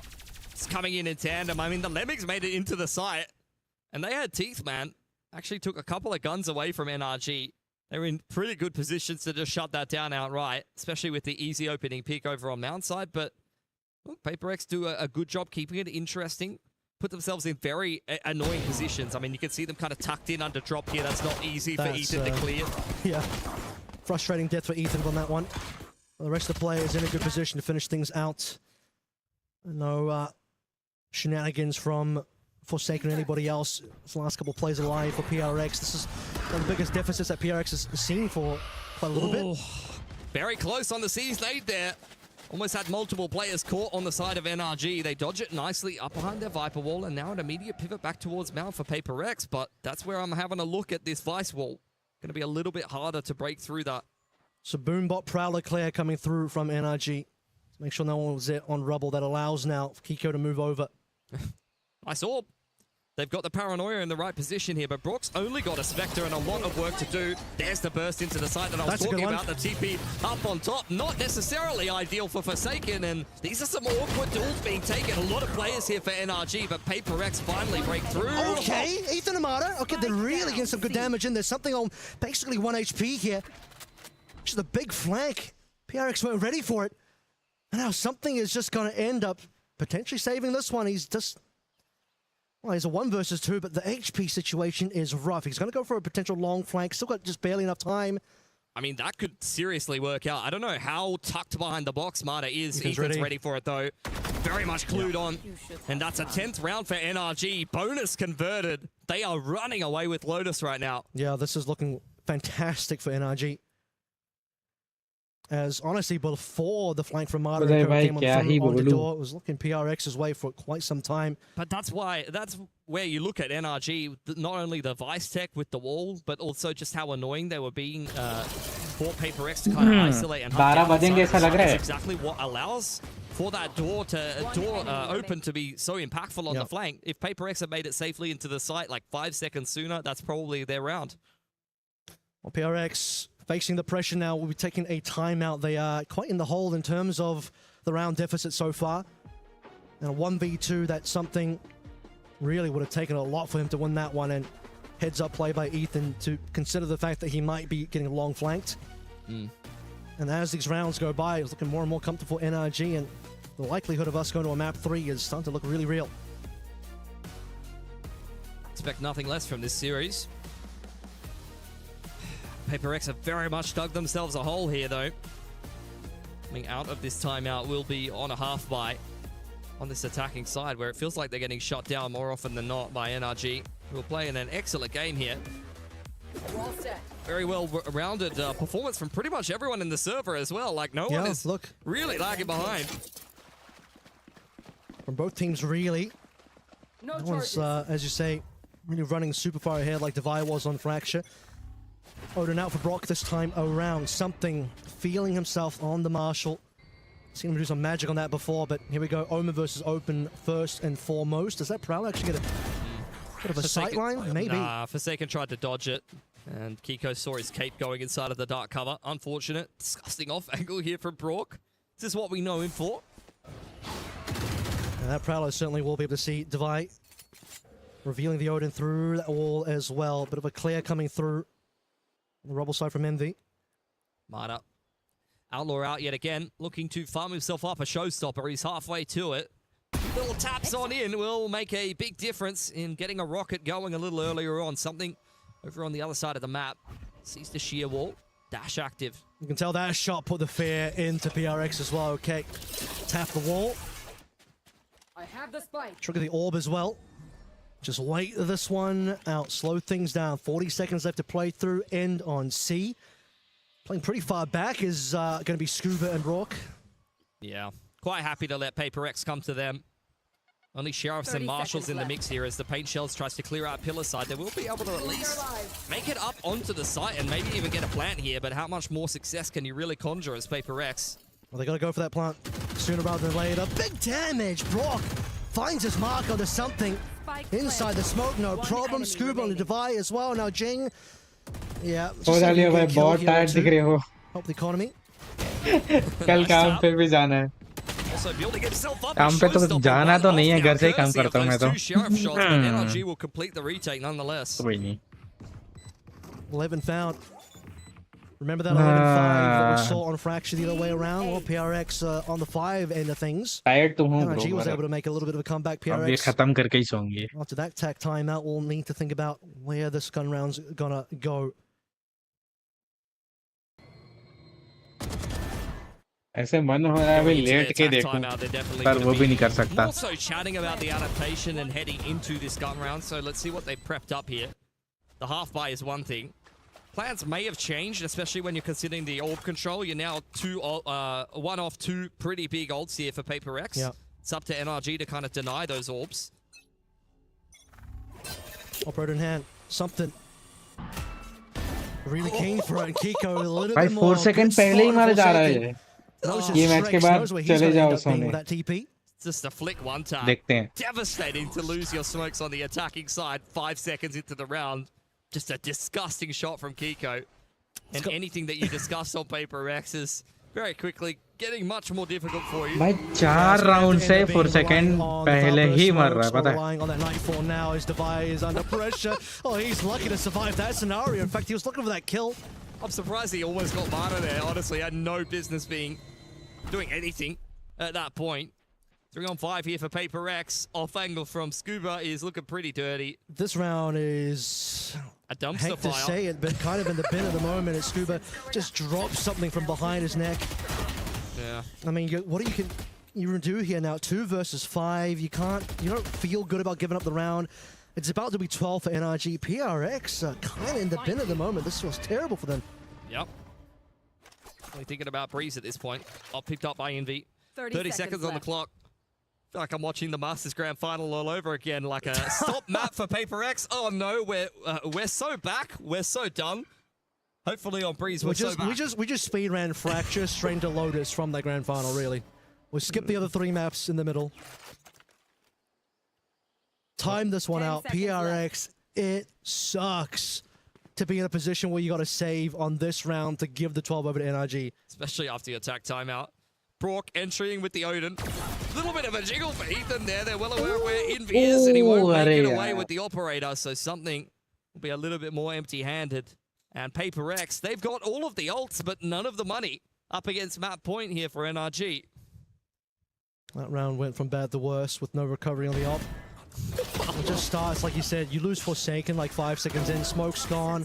Something trying to make something happen over on towards B and just gets dropped from behind. No chance to recover there. And they're basically on 5 ults. I mean, that's the kind of round that NRG does, though. I remember that America's lower final, I think it was, against MIBR, where every round just feels hopeless. You get spammed. Okay. In goes that showstopper for Jing. Let's see if we can find some hope. Jing really looking for it. Just going to have to throw that rocket out. Lots of ultimates being played in, and something, again, just doesn't really add anything as Ethan drops him almost immediately. Brock on the other side of that door, spamming on through. Jing made his way onto site, but they're just losing members. They're just continually losing more. NRG are going to make this one look easy. 2 left, down to 1. Forsaken versus the world. And despite the rocket going sideways, NRG is the world. Forsaken can't even run. 13 and 5. NRG clap back. Yeah. Really, really nice recovery from NRG. क्या I felt like they were था ये? definitely competitive in that first map, but rough starts to both of the halves. I think they very much showed their quality here on Lotus. Both halves definitely look like the better team, and PaperX a little bit sheepish, unfortunately, showing some of that map-to-map inconsistency that we just saw over at Masters London. The second half, they were gone. I don't think they won a single round there, right? And multiple opportunities where they're trying to find anything to work with. Operator not getting anything done for something, sadly. और 10 minute लगेगा ना. The last round, like I said, was just heartbreaking watching them have to save. Yeah. Giving the 12 over. You hate to see that. Howdy doody. Hi, Bucket. You want to use mine? Hand signs. Sign language. Yeah. I'm just enjoying this, honestly. Hey, game worker, bro. There we go. Hey, bro. My producer's like, you're live. Just talk. I was trying. We're going to go to some highlights. Let's take a look at some of the best moments from this game, shall we, gentlemen? Because you told me you cannot blow out PaperX on Lotus. Oh, sorry, my bad. I just witnessed a blowout. Yeah, I don't know what I'm talking about. I'm a fraud. Yeah, let's take a look at why my 15 guys minute were ऐसे ही लग रहा. set up हाँ for the great भाई. USA. Pistols galore. The raises out of the gates. You love to see the satchel fights. The team shots were able to go in NRG's direction. I mean, this was a crazy round, though. This was like the best round, but after this, it just gets bad for PRX. You start out so strong, insane divide plus something moments into this Jing 4K that nearly ended an ace. This is where the PaperX highlights end. That's what I'm saying. After this, it's all NRG highlights. We got judges coming out, headshots galore. Who had the biggest impact as this game swung back in favor of NRG? Literally everyone. Like they might have had like 1 or 2 kills between them. It was a very well-rounded performance for NRG. Honestly, I felt like everyone had their moments. Everyone had a fair degree of impact. And like I said, like NRG, when they're this well drilled, on their defense in particular, they make your life a nightmare. We saw it in that second to last round for PaperX, where you're just losing 1 or 2 players before you've even kind of made it through the opening parts of the map. I was quite impressed with Ethan, honestly. I mean, we saw some really smart plays there, able to just sniff out members, not losing to random flanks. 2 versus 1 against something, just understanding, okay, big flank is going to be there, finding him behind the box as well. Ethan just had eyes all over the map. Is Fade a happy way to play if you're an NRG fan? Is Fade a happy way to play? Yeah. You bring her out every map? Yeah. Well, not every map. You know, she's good on some maps. She's you'll play other things on other maps. But Fade, I mean, they're pretty good on the Fade. Ethan is a very flexible player. He can kind of play any initiator that you really need to be playing. And I think, honestly, I was surprised that Fade came out for PaperX, and it doesn't seem to have gone particularly well for them, particularly on that attacking side. Like, I understand why they went for that, especially against double controller Vice. Like, they really want to work the map a little bit more. They want to have more kind of answers to just simplify the map control. But I felt like they probably just needed to burst more, and I would have probably liked to see a Sky. Which, you know, like I said, maybe a stylistic difference there and a mismatch in terms of what they would normally do. Double duel Sky, a bit more bursting, explosivity with the flashes and your 2 duelists getting into the mix. Especially playing into a Viper. Like, just flash to the Viper wall, bro. Yeah. The Viper causing problems. We'll see if the controllers continue to crush. 13-5 is a nice score. Can we do it again, or are we going to go to ultra overtime? We're already overtime here on the set, but I'm happy to stay here all day with you 2 gentlemen. I don't think we're going to breaks. We're just hanging out for a minute. Avril, how are you feeling? I mean, we're going to full 3 maps in the BO3 between PRX and NRG. This is what we wanted. We might be staying extra. The fans might be watching a little bit extra here, but this is the game that people were waiting for, and it's delivering. We're going to all 3. Absolutely, and I didn't even write down our 3rd map because you were so confident in PRX. So talk to me about how this map was decided through the bans and protects, the veto process, and who should have the edge statistically coming in. I feel like it's an up and down map for PaperX, but if they're kind of clicking today, then they should be reasonably confident on it. Like I said, both of these teams can kind of play all 3 maps in the veto. As far as I'm concerned, I'm just hoping for a 3rd map Gigabanger. Yeah, I'd like to see, you know, obviously I think the Jet's definitely coming back for something, back on the operator. Found like kind of mid-success on Lotus, so getting the opportunity for him to take over the map would be pretty big for PRX. Solid stuff all around. Both teams taking 1 map. We've got a 3rd map potentially loading up, and as you can see, the players are not on the stage, so we're going to go to a short break. When we come back, the players will be in their seats, and we'll be jumping right into the action. Stay tuned. It's EWC.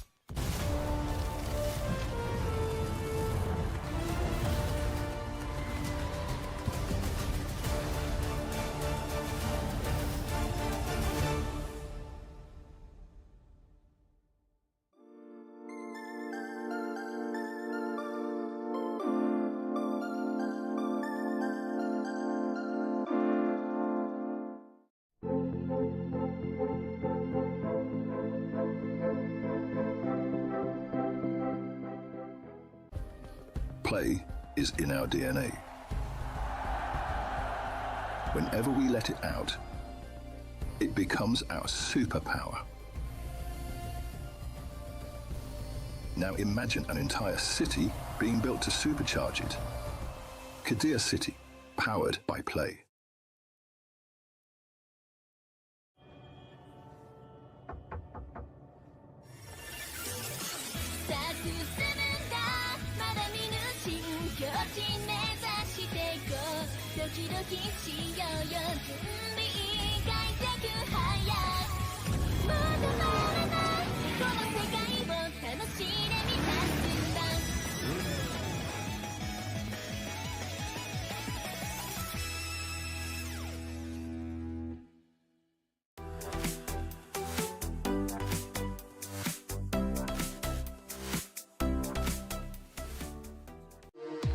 We were there.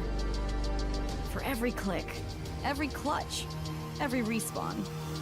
We were there for the years of grind. And we're here. Now. The proud founding partner of EWC. Powering the biggest event in gaming. Shoulder to shoulder with the world's best. Making history. Greatness deserves a stage. Lenovo Legion. Reach your impossible.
This ain't no regular thing. I came for the ring, you know what I mean.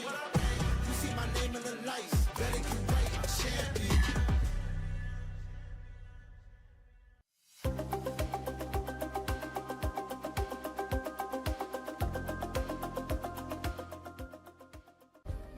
Play is in our DNA. Whenever we let it out, it becomes our superpower.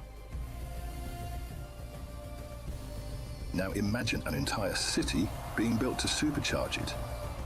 Kadir City, powered by play.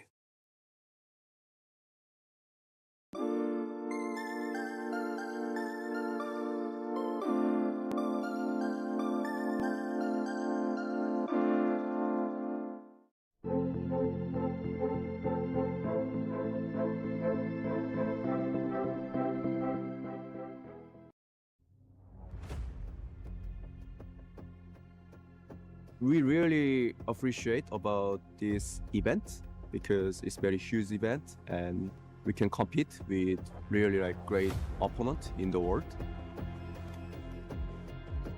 We will do our best, but one of our main roster player cannot be here because of some surgery he had. So I'm not sure we can be really good. We will do our best. 我觉得不是很坏吧，但还没有达到我们理想的成绩。圣地亚哥的话，其实就是输掉了嘛。然后伦敦的话，其实我们本来有非常大的信心去拿下冠军的，那最后可惜就是自己没有把握住嘛，没有达到最好吧，但也还可以接受。我觉得当时是奥特曼来到之后，在磨合，我们在适应教练的风格吧。教练组的分工其实也比较不明确，就大家团队里面都比较混乱，感觉。 最后还是差一点吧，尤其是打勒维坦，就是第3张图的时候，指挥的时候我没有扛住，我觉得可能会有点难，但我相信我们可以做到。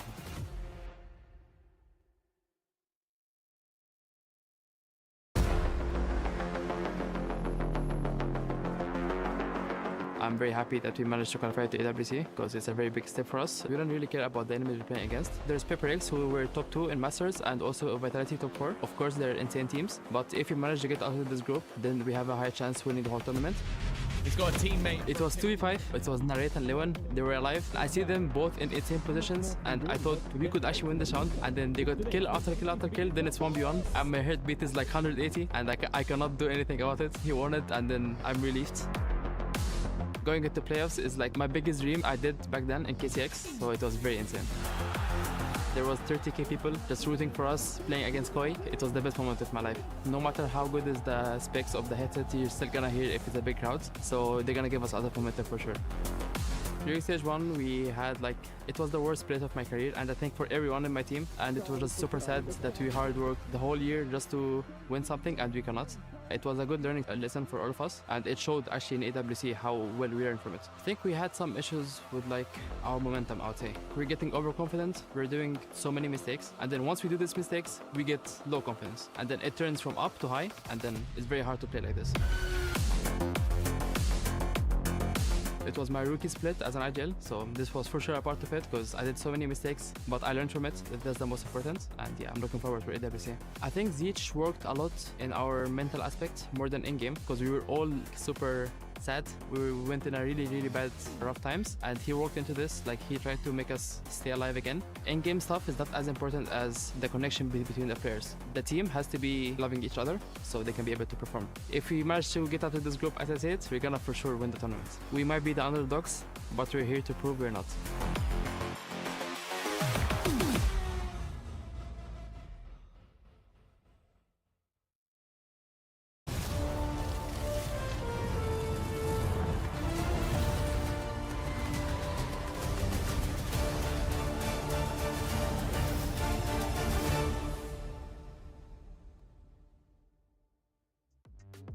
Welcome back to the Esports World Cup. It's Chris Puckett here on your screen, and we are about to jump into the final fight of the Hello, night. PaperX taking on NRG. And as these two predicted, we're going to a game 3. Welcome to the mod gang. More of a convincing win than expected at 100 Thieves. I want to start with you, Avril. What do you see from the boys from Americas? Yeah, NRG, the recovery after that brutal second round as well, losing the anti-eco. And we saw what happened on Fracture, where you just get this PRX string of a massive amount of rounds, 11-5, they had the lead. Opposite thing happens on Lotus. It's 11-5 the other way. NRG not only recovered, kept that spree going, massive punishes on the PaperX side. And unfortunately for a player like Forsaken on PRX as well, he went like 0-9 in terms of first kills, first death. He died first like 9 times. Some of the TVs are pretty ludicrous, I'm not going to lie. But I'm impressed by NRG. Not only the kind of resilience to be able to come back from losing that opening map, they got eco'd in the second round, as I kind of mentioned, but they also blew full out blue दिखेगा हाँ भाई blue कर दो I saw a request in the पूरा chat chat blue कर दो मजा आएगा showcasing the dog. It's got flowers with it.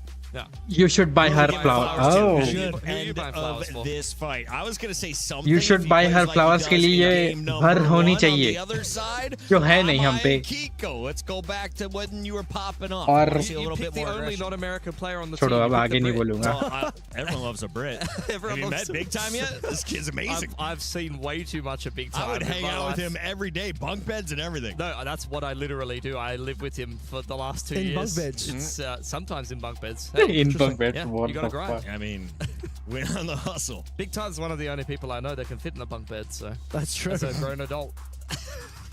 Was he in the top bunk or the bottom bunk? Yeah, you feel safe with him on top. You're good. You're good. ये कैसर्स लोग क्या बात कर रहे हैं? We take a look here at that man, though. I would not feel comfortable with Mata above me. If you're looking at the agents, what are we locking in? Gentlemen, I am going to exit. Take it away. This is to decide RRQ का लोगो क्यों आ गया jump इधर? to the top of the group. NRG or Paper. Hello. I'll tell you what, Pilsky, the harbor map comes on through for Breeze and NRG. I think one of the ये क्या चल रहा है भाई?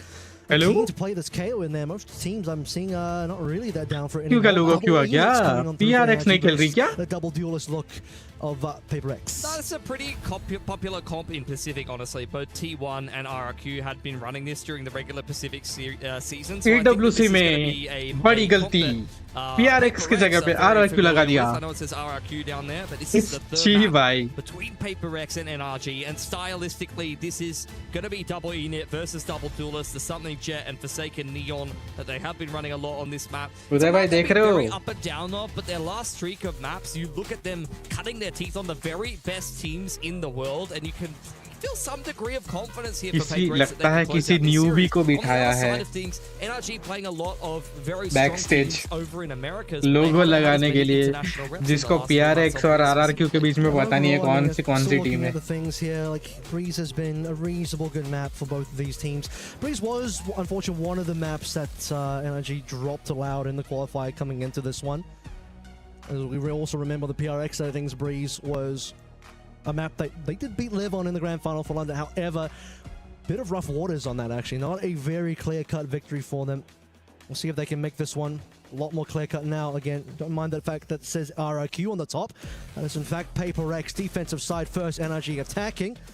Kick it off over towards shops. Is it the third and decider map here, opening up the group? Winner will go on to take Vitality, I believe, in a qualification game for the playoffs. Loser will play Carmine Core in the elimination. कुछ भी चल रहा है भाई. कुछ भी चल रहा है. On their way in towards A main. Viper wall goes up, dash on in, and they've been given an open A site here. Divide trying to spam light down before the plant goes down. NRG easily goes to NRG with the forward high tide will take all control here, including Yellow. Massive coverage. It's going to be Divide hiding behind the high tide and seeing a couple of shots come through on the opposite end as well. The rest of NRG, rather, Paper X finally arrive. Kiko up close and personal here. Not too much utility left over. Just the pistols here for NRG as Paper X start to make their moves. Envy took a little bit of damage early on. Hiding away is going to be Kiko, and he's completely shuts down two members of PRX. As soon as they spot in, 4 versus 3 now, Brock. All the way in the back. Forsaken doesn't even get to move, and Jing, nothing a response either. Falling apart as Paper X, NRG, another pistol. 3 pistols in a row going their way. Yeah, really nicely worked there from NRG, just keeping things simple. Creep up in towards A main. Finally, PRX का logo आया. Sovadar and the dash on in, and when they recognize that it's a retake setup for Paper X, they choose to even take a step forward. That is a big strength of the Harbor in combination with the Viper. Originally, we used to see this over on Icebox, where you're kind of segmenting the walls. But the Harbor gives you a little bit more flexibility in terms of where you actually want to control in terms of the site. So being able to kind of further extend that control gave Paper X a few more troubles on the retake going forward. All right, Knife will probably get info on 2 players. Forsaken and Something is potentially got the sniper out actually. Yeah, 2 marshals. I mean, this is pretty common on Breeze, but Paper X in particular here, you have a couple of upgrades to try to keep this one interesting. Okay, Kiko there as well. Moving up through mid, walking into Something. He's been waiting for this opportunity. Yep. Buying up as well, given that was the pistol going towards the NRG side of things. Very slow. Look at the trappers well on the door side of things. Jing and Envy dodging out from the Viper Molly as well. This could be very interesting. Should get checked though. 2 players there. Envy is the only one that actually gets somebody from the Paper X side of things. Yeah, both of the marshals here. Divide on the rotation over. Something not really able to do too much as the Viper wall goes up. Takes a chunk out of Kiko. But look, not much to be done here as the wall gets dropped on Paper X, and Divide not even able to take one more with him. Only Marta to go down here for NRG, and a pretty nice anti-eco. Yeah, but Paper X would have liked to see a little bit more coming through from the marshals. No one really biting over towards mid. The trap setup. Now the mid doors only delivering the 1 kill. That's after the fact that they dodged out from their molly as well. Once more, Ethan, the rest of NRG, diffusing that situation. And Device body shot on Kiko, not landing a kill either. Fair bit invested in that round for Paper X. He's going to hamstring the opening gun round a little bit. A couple of sets of light armor. Full buy up for NRG, who were kind of cutting corners there. Initial contact. going the way of either one of these teams. Forsaken well aware there's a couple of players over towards B main. That's the second time that Kiko has picked Forsaken on the jump spot, and this is a landslide for NRG. Yeah, Forsaken's first deaths just keep going up, unfortunately. Forsaken? As a light armor gets it a little bit Neon lighter kill, now, right? not in a good way for Paper Rex. 5 versus 2. You know, a map and a half ago, I would have said maybe still winnable for Paper Rex. Divide can certainly do it, but now the way this is going, looking like 3 in a row for NRG. Yeah, they are all over this. Just keeping things pretty simple here, using the double E-net just to be able to take control of the mains and springboard into these quicker executes. Paper X having a really tough time dealing with it. So those first deaths, man. No trades either. Heavy investment on that second round. Double marshals being brought in. Doesn't allow every single member on your team to have a full buy on this round 3 rifle.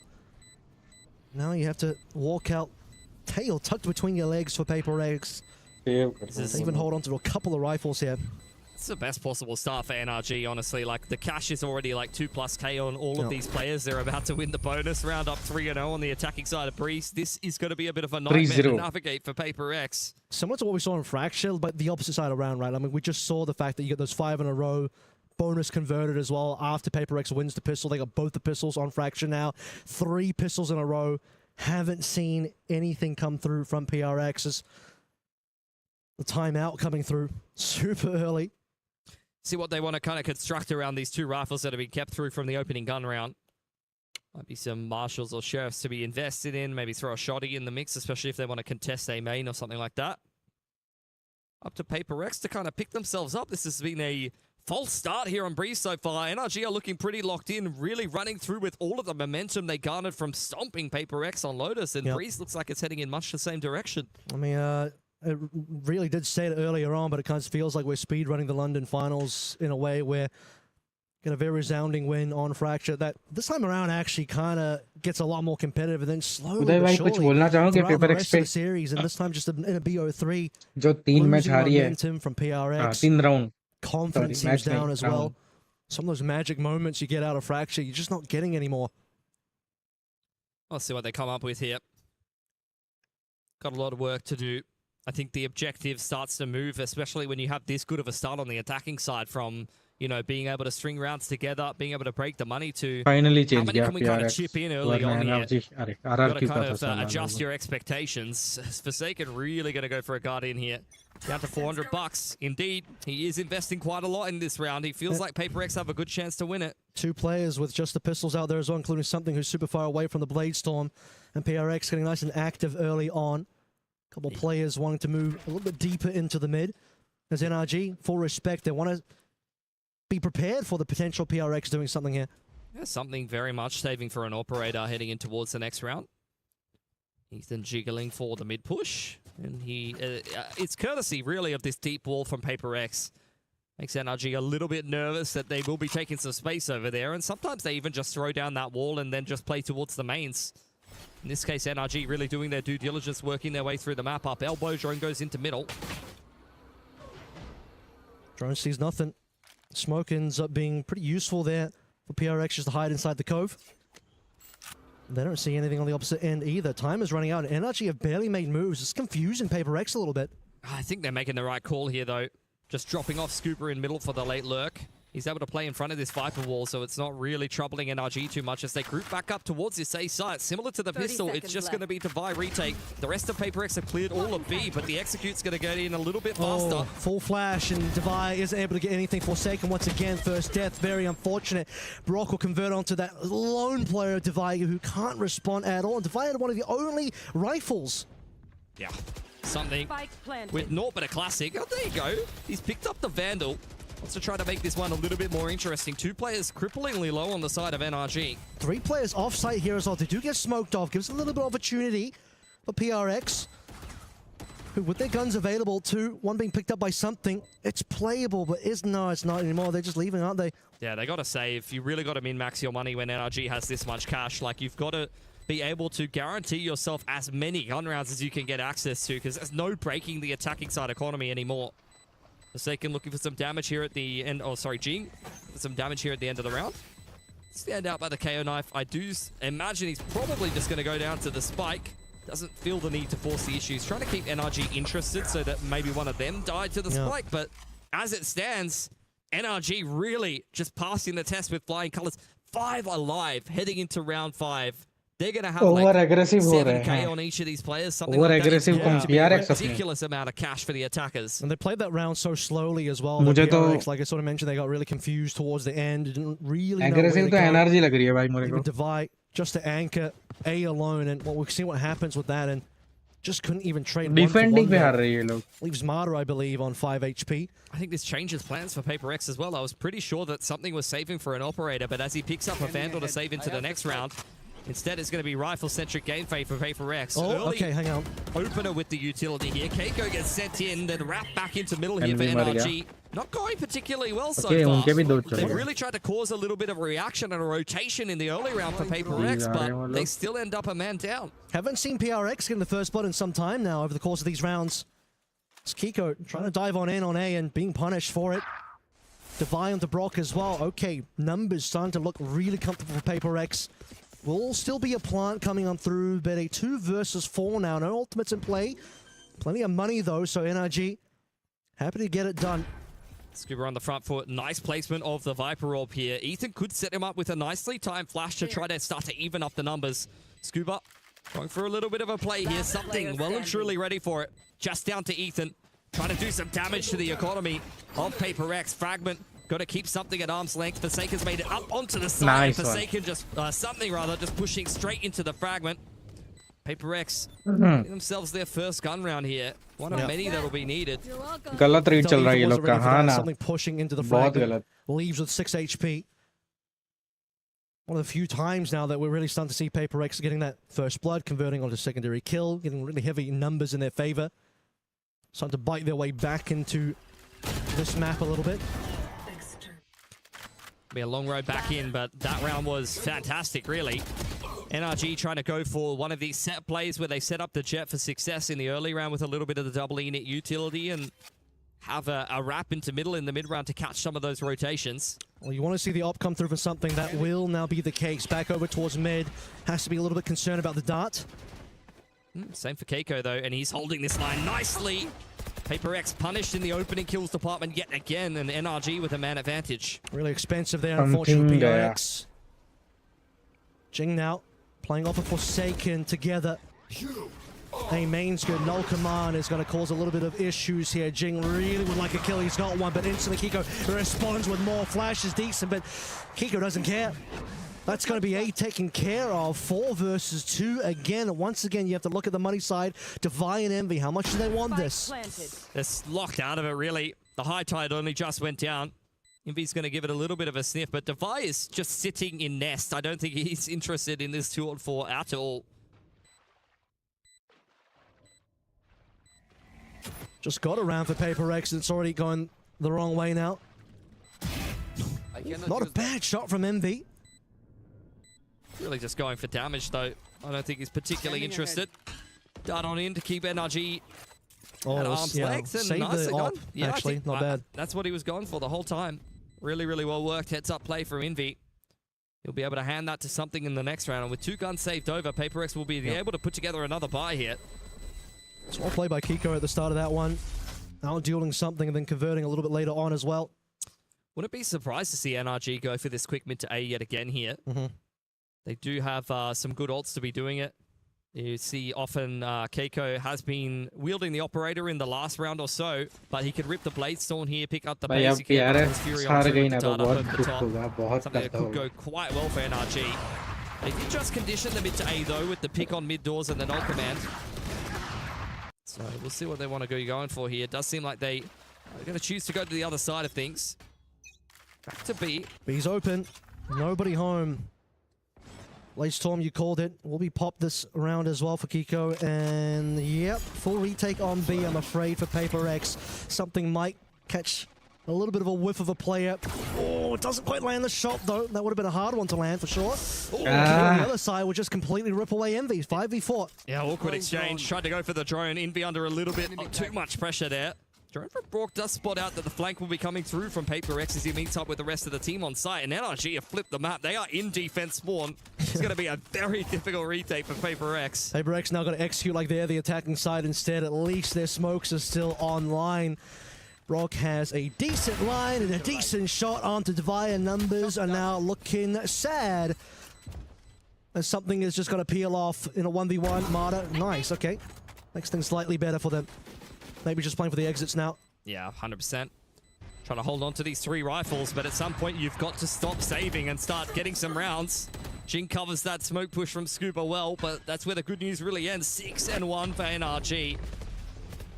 What a brutal start to this map for the Pacific fans. Yeah. NRG can just close out the one more round. They get the 7, and I think for PRX, recovering up to 4 would be pretty good for them at this stage.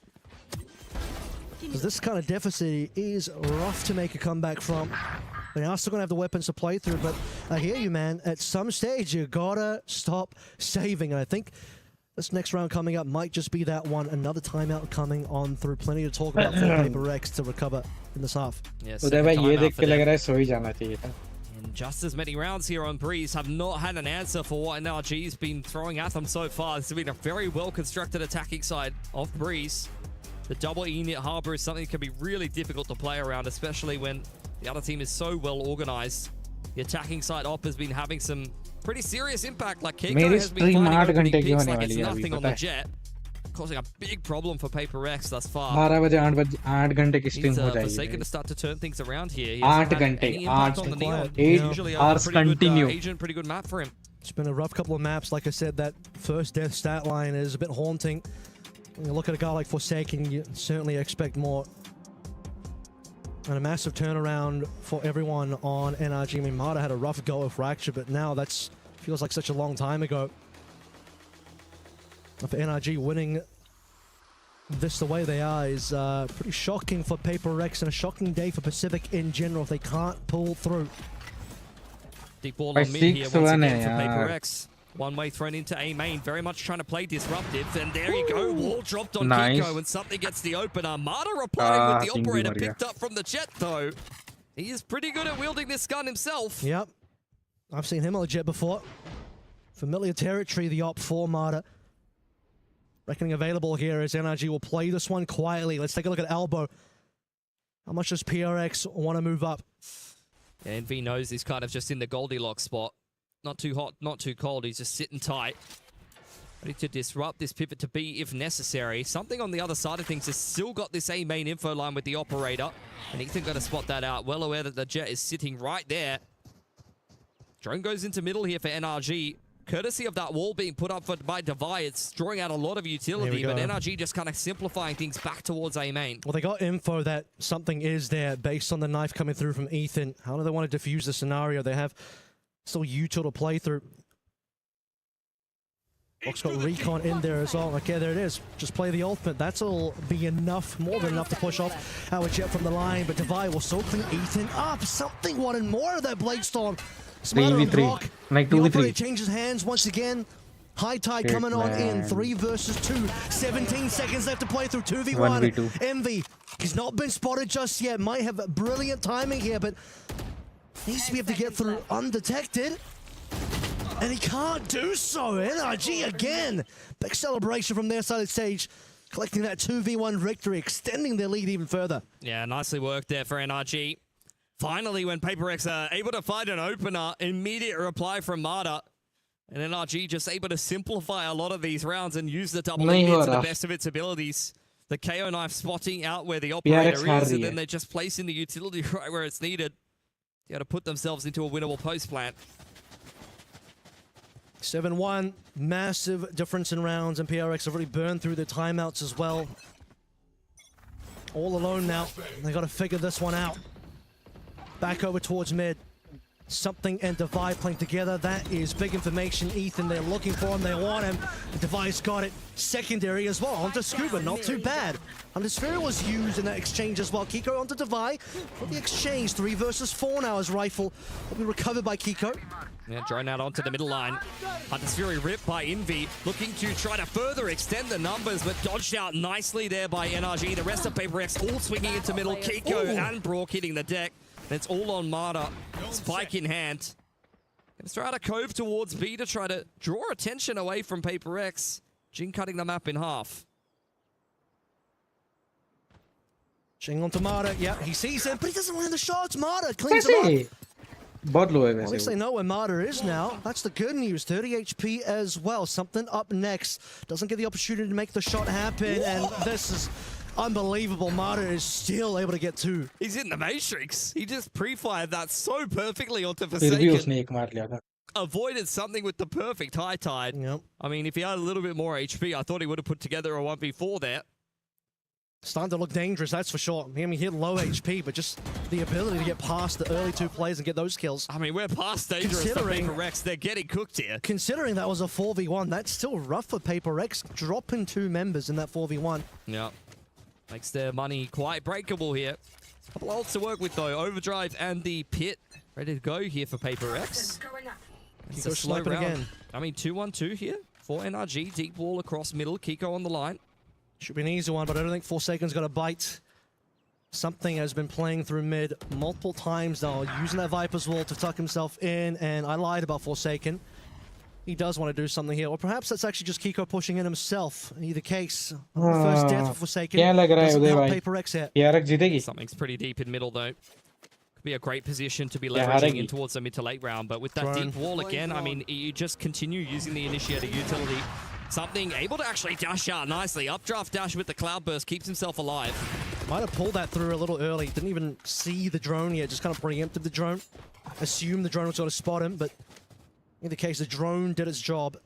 As the rest of NRG grouped together, ready to finish on B. It's going to be essentially playing for a retake here. Envy pretty back in terms of his positioning on site. Yeah, he pushed back into the site. Dart just came back up off cooldown, but at the end of the day, it's a Sova by himself against an entirety of a B execute, and they're really kind of narrowing down the options. They know his front side sight, flash flying on through, and he only goes 1-for-1. TP towards the backside of the site. Paranoia out from Jing, but they're more than ready for it. I saw the lineup there for Envy, but unfortunately just couldn't land the second kill. Would have been pretty insane. 4 versus 2, Pit down. Paper X's chances dwindling here as something sees just a little bit of a shoulder of a player. And that shoulder converts into a Brock kill. Devi will be good for 1, but not good enough to do anything else. Kiko's all over it. Another 3K. Having a blinder of a game on the Jet. Fantastic attacking side here for NRG. Really putting Paper X under the pump. If they want any chance of picking up Breeze here, they need probably both of the next 2 rounds, let's be honest. They'll need that. They'll need to win the pistol anti-eco in the second half. I mean, the fact that Emmy gets 1 here, look at the possible lineup. Nearly had the secondary, but just couldn't quite get the head of Brock. There's just too much to do, though. Like, you're playing as a Sova against a full execute. Yeah. Look at the double outlaw into the operator here as well. Just trying to clean up these low HP Sheriff players coming through PRX, but Forsaken overdriving his way through to victory. That'll make things hurt a little bit for NRG. Who, okay, numbers actually going the way of Paper X here. They've recovered at least 1 outlaw.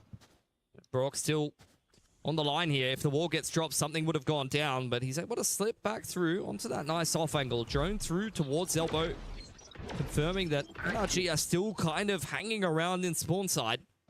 Paper X definitely want to be slowing this round down, not giving away this man advantage. With a minute on the clock, though, NRG need to get a bit of a wriggle on. The other thing is, like, if you abandon this position, start giving away the guns, something Devi looking for those pickups. Oh, and Brock gets a shot. That is gross. 10 HP left. Yeah, something sliding out onto the line. 1 share of shots, all that's needed to catch him on the cross, and down goes the spike. Ethan now trying to pick up the pieces. Nice! Completes the thrifty for Paper X. That is a classic from them. The elbow play with the paranoia, overdrive ripped. It's a recipe for success when you have no money to work with. Now if they could just pick up this gun round towards the end of the half, it's at least doable. So Sheriff's in charge of this town. Forsaken overdriving through, delivering a couple of nice early kills. 4 Starting to second get के some 3 किल भी weapons अभी over, हुए putting भाई. Brock on 10 HP and no numbers at all for NRG. मतलब But 3 that किल में is से भी 2 a किल ये वाला well put ये together round last for last Paper round में X लिए to start उसने. this campaign of a potential comeback back in again. Guys जो भी आया लाइक मारो, Shot now, by subscribe the way, करो Something did steal away that operator, but it's pushed off the line. Drone at least spotting और out chat में where कुछ the op लिखो is यार, मेरे playing. को भी थोड़ा पढ़ने में He मजा goes the आएगा. harbor ult, as well आप as the लोग को भी null देखने में command. मजा आएगा. Something still picks one on the cross straight through the Viper wall. That is illegal. Divide out, waiting for further aggression, and he's going to find it as well. Nice multi-frag on in. Ethan trading one back. The high tide zoning Paper X away for now. Ethan looking for more with this null command, but Marta's the one that will actually find this kill. There's not a lot of members left to play through. Just one, just Ethan. Taps the spike. Reels in the last 3 members. Forsaken is the one that bites. Nice Ching is the one. one that actually gets to chew up the last player. Okay. Now PRX uh suddenly रही है 2 भाई. rounds in a row. Paper X comeback कर रही building है, back the comeback कर रही confidence, है. building back the economy, building up the potential. सूंघ ले of अच्छे a से मार. comeback. सूंघ ले We've got the अच्छे hold से tie मार. At the end of things there for Envy. That's the SEA power right there. So we head into half time. He's going to need all of the energy possible. No pun intended. Last round बढ़िया That's a था, really last nice round hold from बढ़िया Paper X though. Something despite 2 ults being thrown at him and a Viper wall still finds a pick, and Divide, who has only had a couple of little moments so far in this game of Breeze. That's a very key multi-frag. Like I said, Paper X needed both of those rounds towards the end of the half. Yep. And now it's at least doable, but I think NRG is still going to be feeling confident here. Paper X still in it to win it. Need to see those magical moments. Saw the kind of insane rounds, insane kills that Divide got in the first 2 maps. Clutches he had on Fracture. Insane sheriff shots he had. Top of A on Lotus as well. And now late in the day, what an incredible eco they win. With only a couple rounds left to play through. Pistol round जीत गया तो कुछ chance होगा PRX का. सही बात है. जीतेंगे भाई, जीतेंगे. होप रखो. अब ये जो 2 राउंड निकले हैं तो होप रख सकते हैं भाई. बाय द वे जो भी नया लाइक मारो, सब्सक्राइब करो यार. बहुत नजदीक हैं 220 सब्सक्राइबर्स के. Start kicking things off on the attacking side. This is where particularly playing into the comp that NRG is piloting. और आपकी favourite teams You're really going to be put through your paces. का नाम लिखो chat पे. KO. Very मुझे भी तो पता चले आप कौन सी टीम सपोर्ट कर रहे हो, कौन सी टीम को सपोर्ट कर रहे हो. मैं तो PRX को सपोर्ट कर रहा हूँ वैसे. The KO knife really directing the flow of traffic and gathering information. Ethan is a bit of a master on this agent.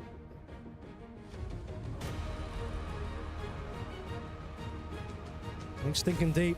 Man, the screen there, leading the charge for NRG. After a rough start in the series, game is in their hands, ball is in their court.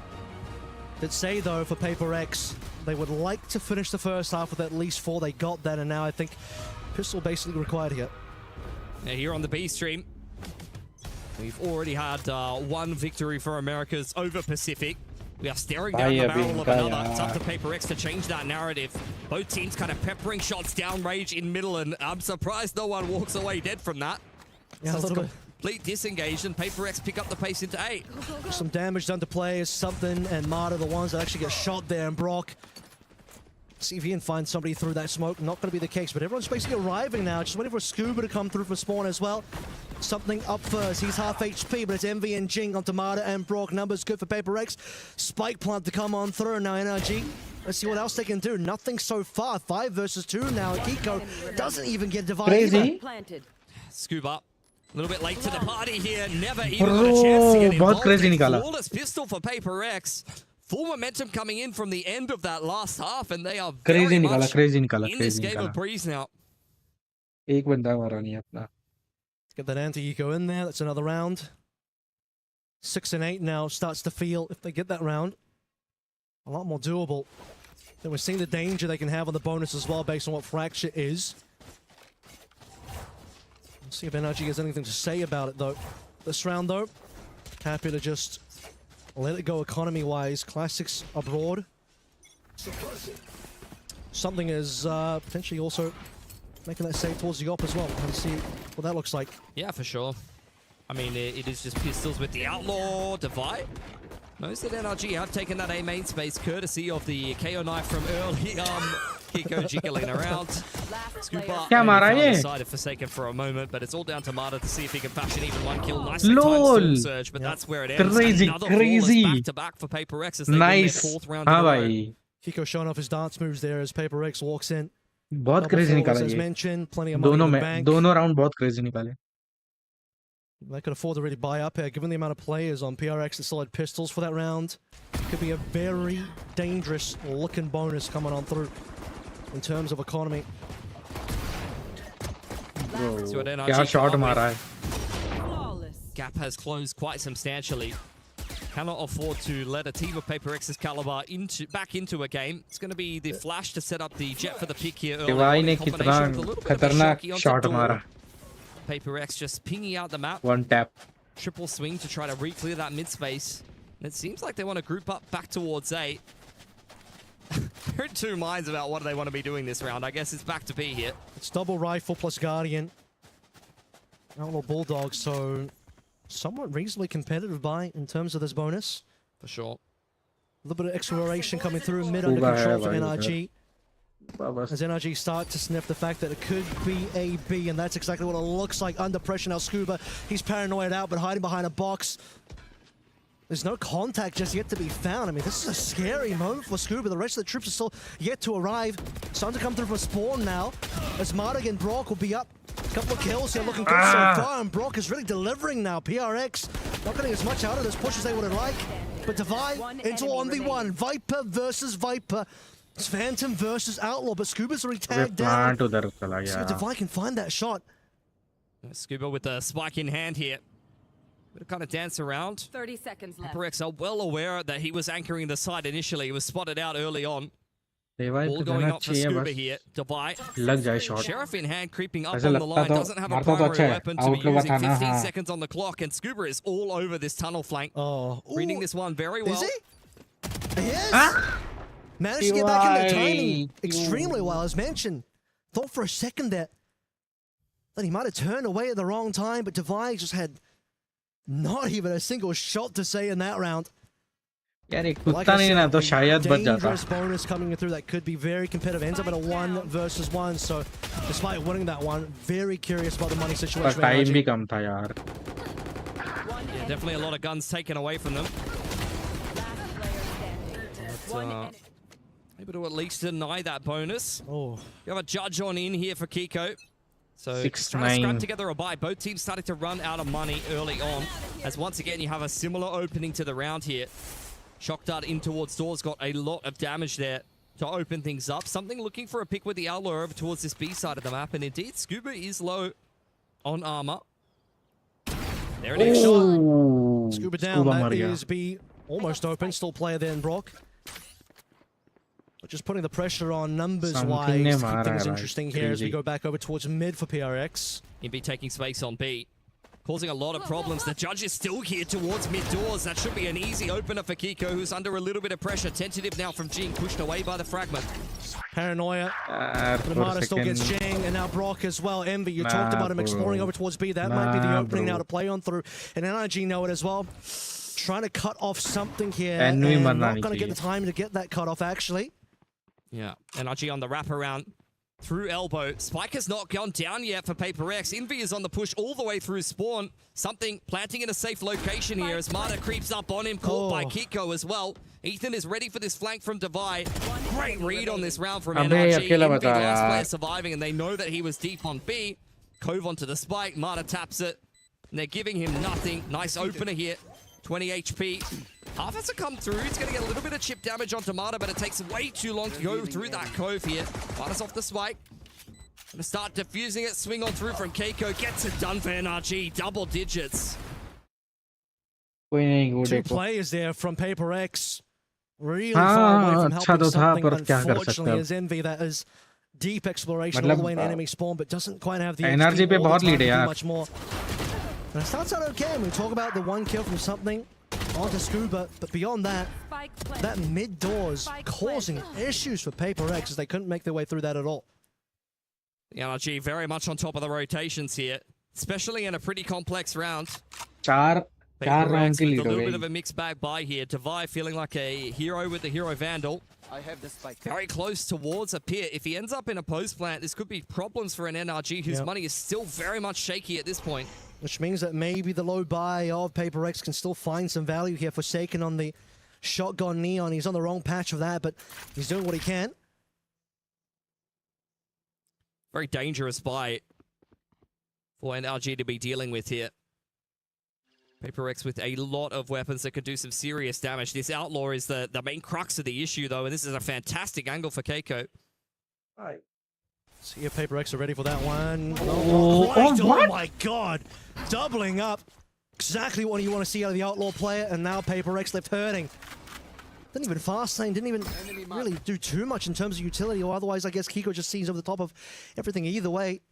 Yeah. I mean, it's just a dirty off angle over the top of the Viper wall. Not much really to be done. These are great positions for NRG. Like, they're really just out-positioning Paper X, preempting any kind of aggression. Spike dropped out in the open. Outlaw is still on the line if it's even needed. Hello, GG's. And something on double doors, cleaned up by Mata. A flawless round for NRG. And it's looking like back-to-back stomps to reverse sweep this series here. And we're looking at an okay early half for Paper X. Double flawless. Really closing the gap slightly, but after that third round bonus of the half, things start to go back the way of NRG massively. I lied about the fast lane, but in either case, doesn't really help Forsaken towards the end there. Finally, you get to see 5-4 rifles on Paper X. See what they come up with here. Very much starting to run out of time. 2 players on light armor. It's a glass cannon Vandal here for Devi. Quick moves into middle for Paper X. Backed up by a little bit of elbow control.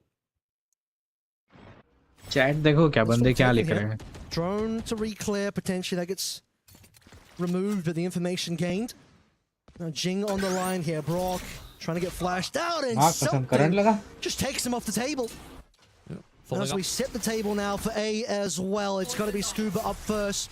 Double poison orbs being played on in, but something has already made its way on site. He snuck away and finds an opportunity to just shut Kiko down. 5 versus 3 now. Seems like NRG are not quite ready for the first Scuba. Has to drop off. It's a bit of individual brilliance from something. Finds a really nice timing for those 2 openers. Open plant for Paper X, who are playing this. Darted to spawn side. I cannot believe Paper X are exiting here. They do not have much money. It's a big lineup for Ethan that takes 2 guns away from them. Scuba on the off angle now. Tested by Envy. They are losing all of these weapons. They cannot afford this at this point in the game here, Kev. Yeah, it's NRG that have plenty of money. Even if NRG die here, look at their bank. It's good. Paper X are like throwing their lives and their guns away for not a lot of gain. I don't know why they exited spawn side there. I got to be honest. Maybe they were concerned about the flank towards A main, but the dart confirmed that NRG was playing on spawn there. So definitely not ideal, especially when you're trying to come back from such a deficit here on the attacking side. These are weapons that you very much need. Ethan happy with that. Doubles up with the Bulldog and doesn't even care if he dies because 4 ultimates online. Money's still amazing. Got a Blaze Storm up though from the side of NRG. And something got some magic to play with, or what? Yes, sir, he does. Brock to respond. Don't even know if he gets a tag there. Doesn't look like it's so far. Just completely whiffs on the Hunter's Fury. And on site we go now. What can Scuba do? He's alone at the moment, playing on the other side of the wall. Does he have the opportunity to burst on through? Jing just finds him. Reveal the barrel or something, and something has a freebie onto Brock. Goodbye, good night. 5v2. Give him 8 PRX. That's 2 rounds in a row where something just multi-frags for Paper X and puts a round together. Kiko come in on the lurk, but that is a gorgeous little high-low for Paper X, who are very much on the warpath here. Still a lot of work to be done, though. Do they want to run after Ethan? No. Again? Probably not. Something wants it. The money's a little bit better this time around. Something's keen. भाई लोग के तो बहुत पैसा है. NRG पे तो हारेंगे फिर भी गन ले लेंगे. PRX recovering. They got 4 ultimates now as well. Forsaken one away. They're about to have the full stack. The Christmas tree online. Early Christmas with something in PRX on that round. Odin भी ले सकते हैं और of भी ले सकते हैं भाई. NRG. Looks like a timeout here. I'd imagine that's from NRG. This is getting a little bit too close for comfort. See what they can come up with. Still with plenty of cash in the back pocket to be able to put a buy together. They've got a null command, I believe, for one of these retakes. Could definitely help them out quite a bit.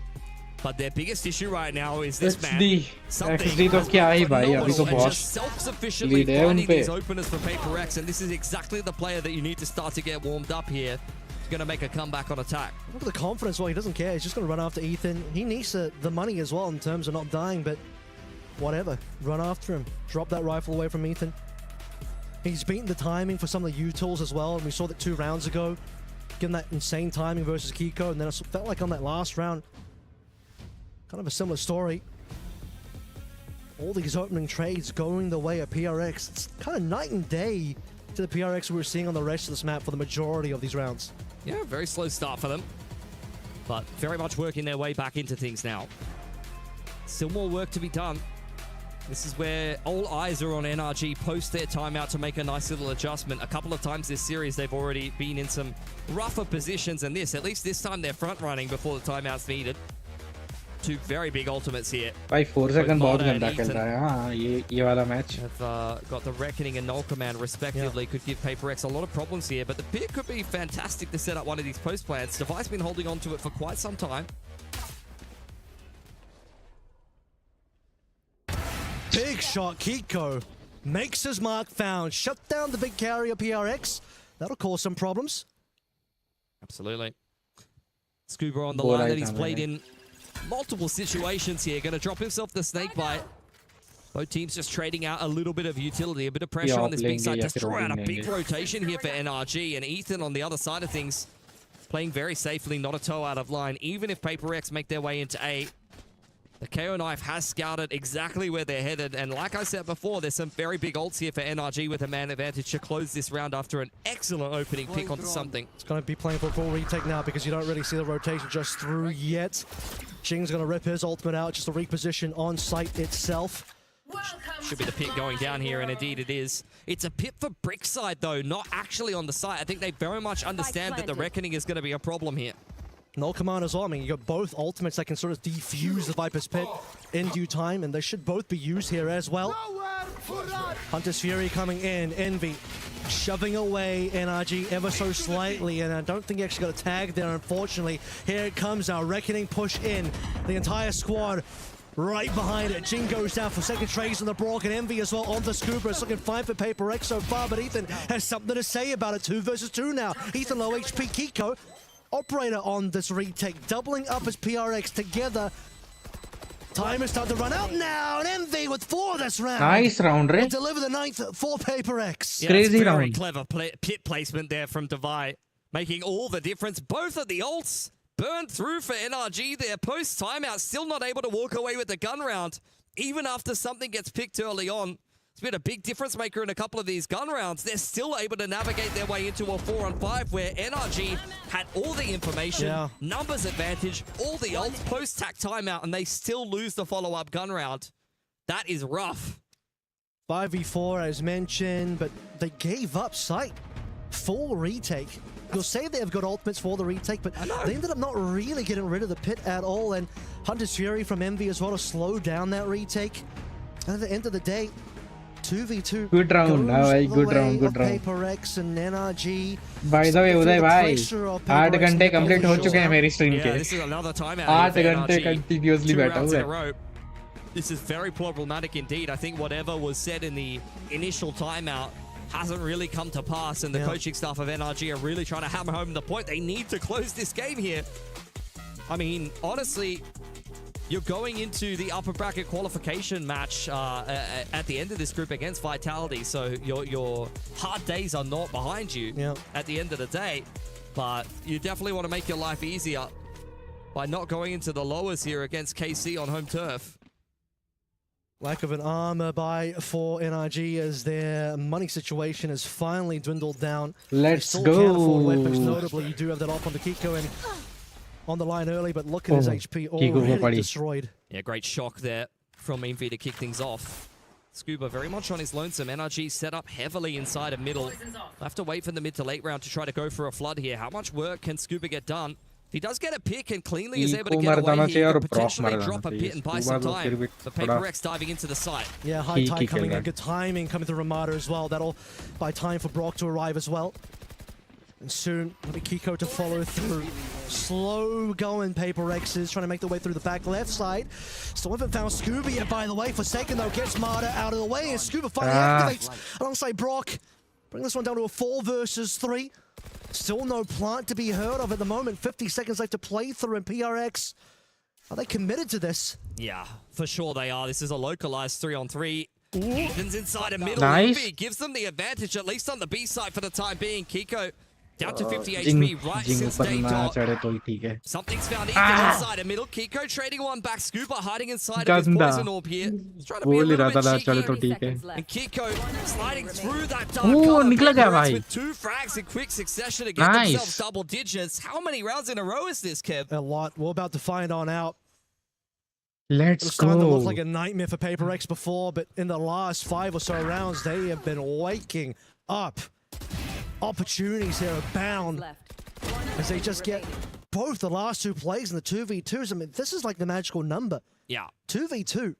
PRX winning those. I mean, handedly. pretty consistently Comeback तो कर लिया NRG are up रे. in numbers, but then when we head into these awkward post-plant situations, Paper X are just making the right No moves jinx भाई, no jinx. in the mid-round to be able to kind of outmaneuver NRG, who are now out of cash. That's it. This is like the first time NRG are really out of cash for this side as well. They're making some moves now. Led by the flash coming through from Ethan in mid. Forsaken and Envy ready for anything. What they're really ready for is a free sight on a Scuba. Gonna have to play a retake here, buddy. Yeah, not much to be done. They've been kind of hammering his sights more often than not. I think he's probably getting pretty sick of it at this point. Phantom in hand. As the drone goes forward for PRX, he's going to tuck himself into the site. Forsaken, very much hot on his heels. Oh my god, Comes away okay. with 2, but there's really not much left in this buy here for भाई NRG, दो despite निकाल yet लिया another Scuba man ने यार. advantage. It's about as well as you can do. Getting the double up there is pretty nice. And overdrive for Forsaken now to clean things up. Something on Kiko. 3 versus 3, but again, the money and also the guns all the way in PRX. That's not a bad shot from Ethan, though. You respect it. Now you're on for the retake for real. 3 versus 2. And he still has an ultimate to play through, but not positioned for it at the moment. Despite the lack of guns here, NRG moving together as a team, and Envy doesn't quite land the shot. Bit of a whiff here, Envy another opportunity, and Brock finds them, gets a double, and NRG, despite having like no कुछ ना money at कुछ all, करके निकाल they दिया get XD. 12. Yeah, both of the rounds you expect them to be putting together, they're not quite able to do it, but apparently they don't need coach intervention.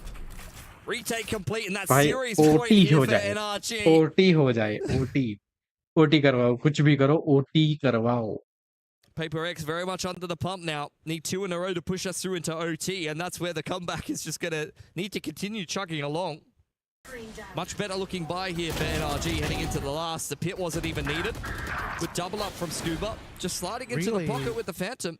I mean, it really does a lot. I mean, that shot was gross. Yeah, that Ethan was- hitting that one is probably the round winner, but I think that sure. wouldn't have mattered as much if Scuba didn't get that first 2. So the combination of the efforts.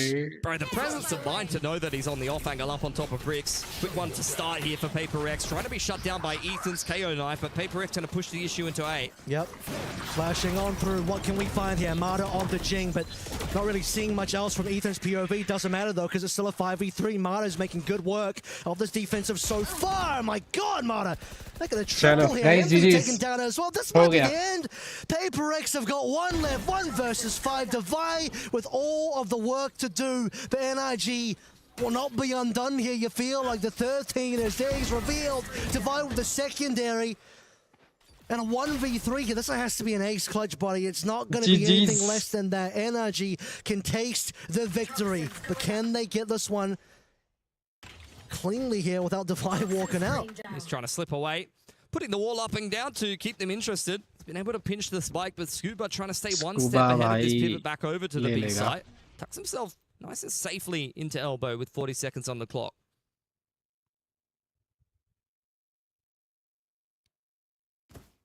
Viper versus Viper. Might have just made a little bit of noise there. Scuba calls the troops into action. Here's the footsteps for sure by now. Plant has got to come on through, and the timing should be good. 1 HP Chalo. goes down to 0, and Ho gaya, NRG guys. clean GG's. things up. Puck saw it coming. NRC He Jeet handed चुकी me है. the USA card, and that is indeed the victor today. Paper X falling. अब हम लोग कुछ नहीं कर सकते. PRX हार चुकी है, हार गई. बहुत गंदा खेले ये लोग.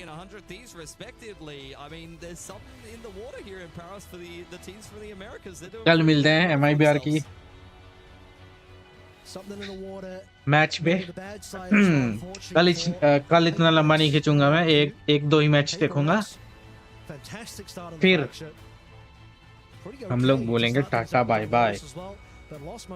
8 घंटे में कंटिन्यूस नहीं बैठ सकता, इतना समझ आ गया. ये मेरा पहला दिन था, मुझे पता नहीं था कि पहले इनका मैच शुरू होगा. मुझे लगा था साथ में ही स्टार्ट हो रहे हैं. मैंने टाइम सही से देखा नहीं था, तो अब कल मैं टाइम देख के लाइव स्ट्रीम करने आऊंगा. चलो good night, tata bye bye. Jinx कर दिया आपने भाई. क्या करूं. हाँ इतना लंबा नहीं. हाँ यार इतना लंबा नहीं, पर इतना लंबा करने में मेरे को अच्छा खासा फायदा हुआ है. अगर आपको दिखाऊं तो 93 व्यूज किसी स्ट्रीम पे नहीं है मेरे. कोई भी स्ट्रीम पे 93 व्यूज नहीं है. 93 views.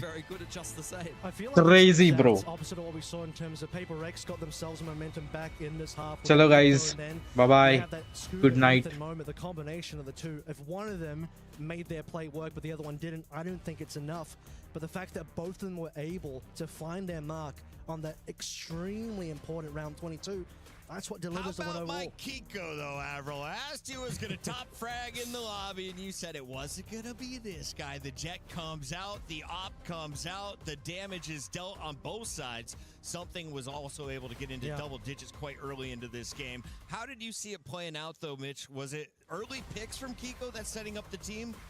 Or was it the late game where he's really able to maximize? I think mostly he was getting involved in the early round. I think much the same can be said for something. Both of them were quite happy to be playing the operator or playing the outlaw most of the time, diving in on the entry on the attacking side. We saw a lot of heads-up optals between both of them.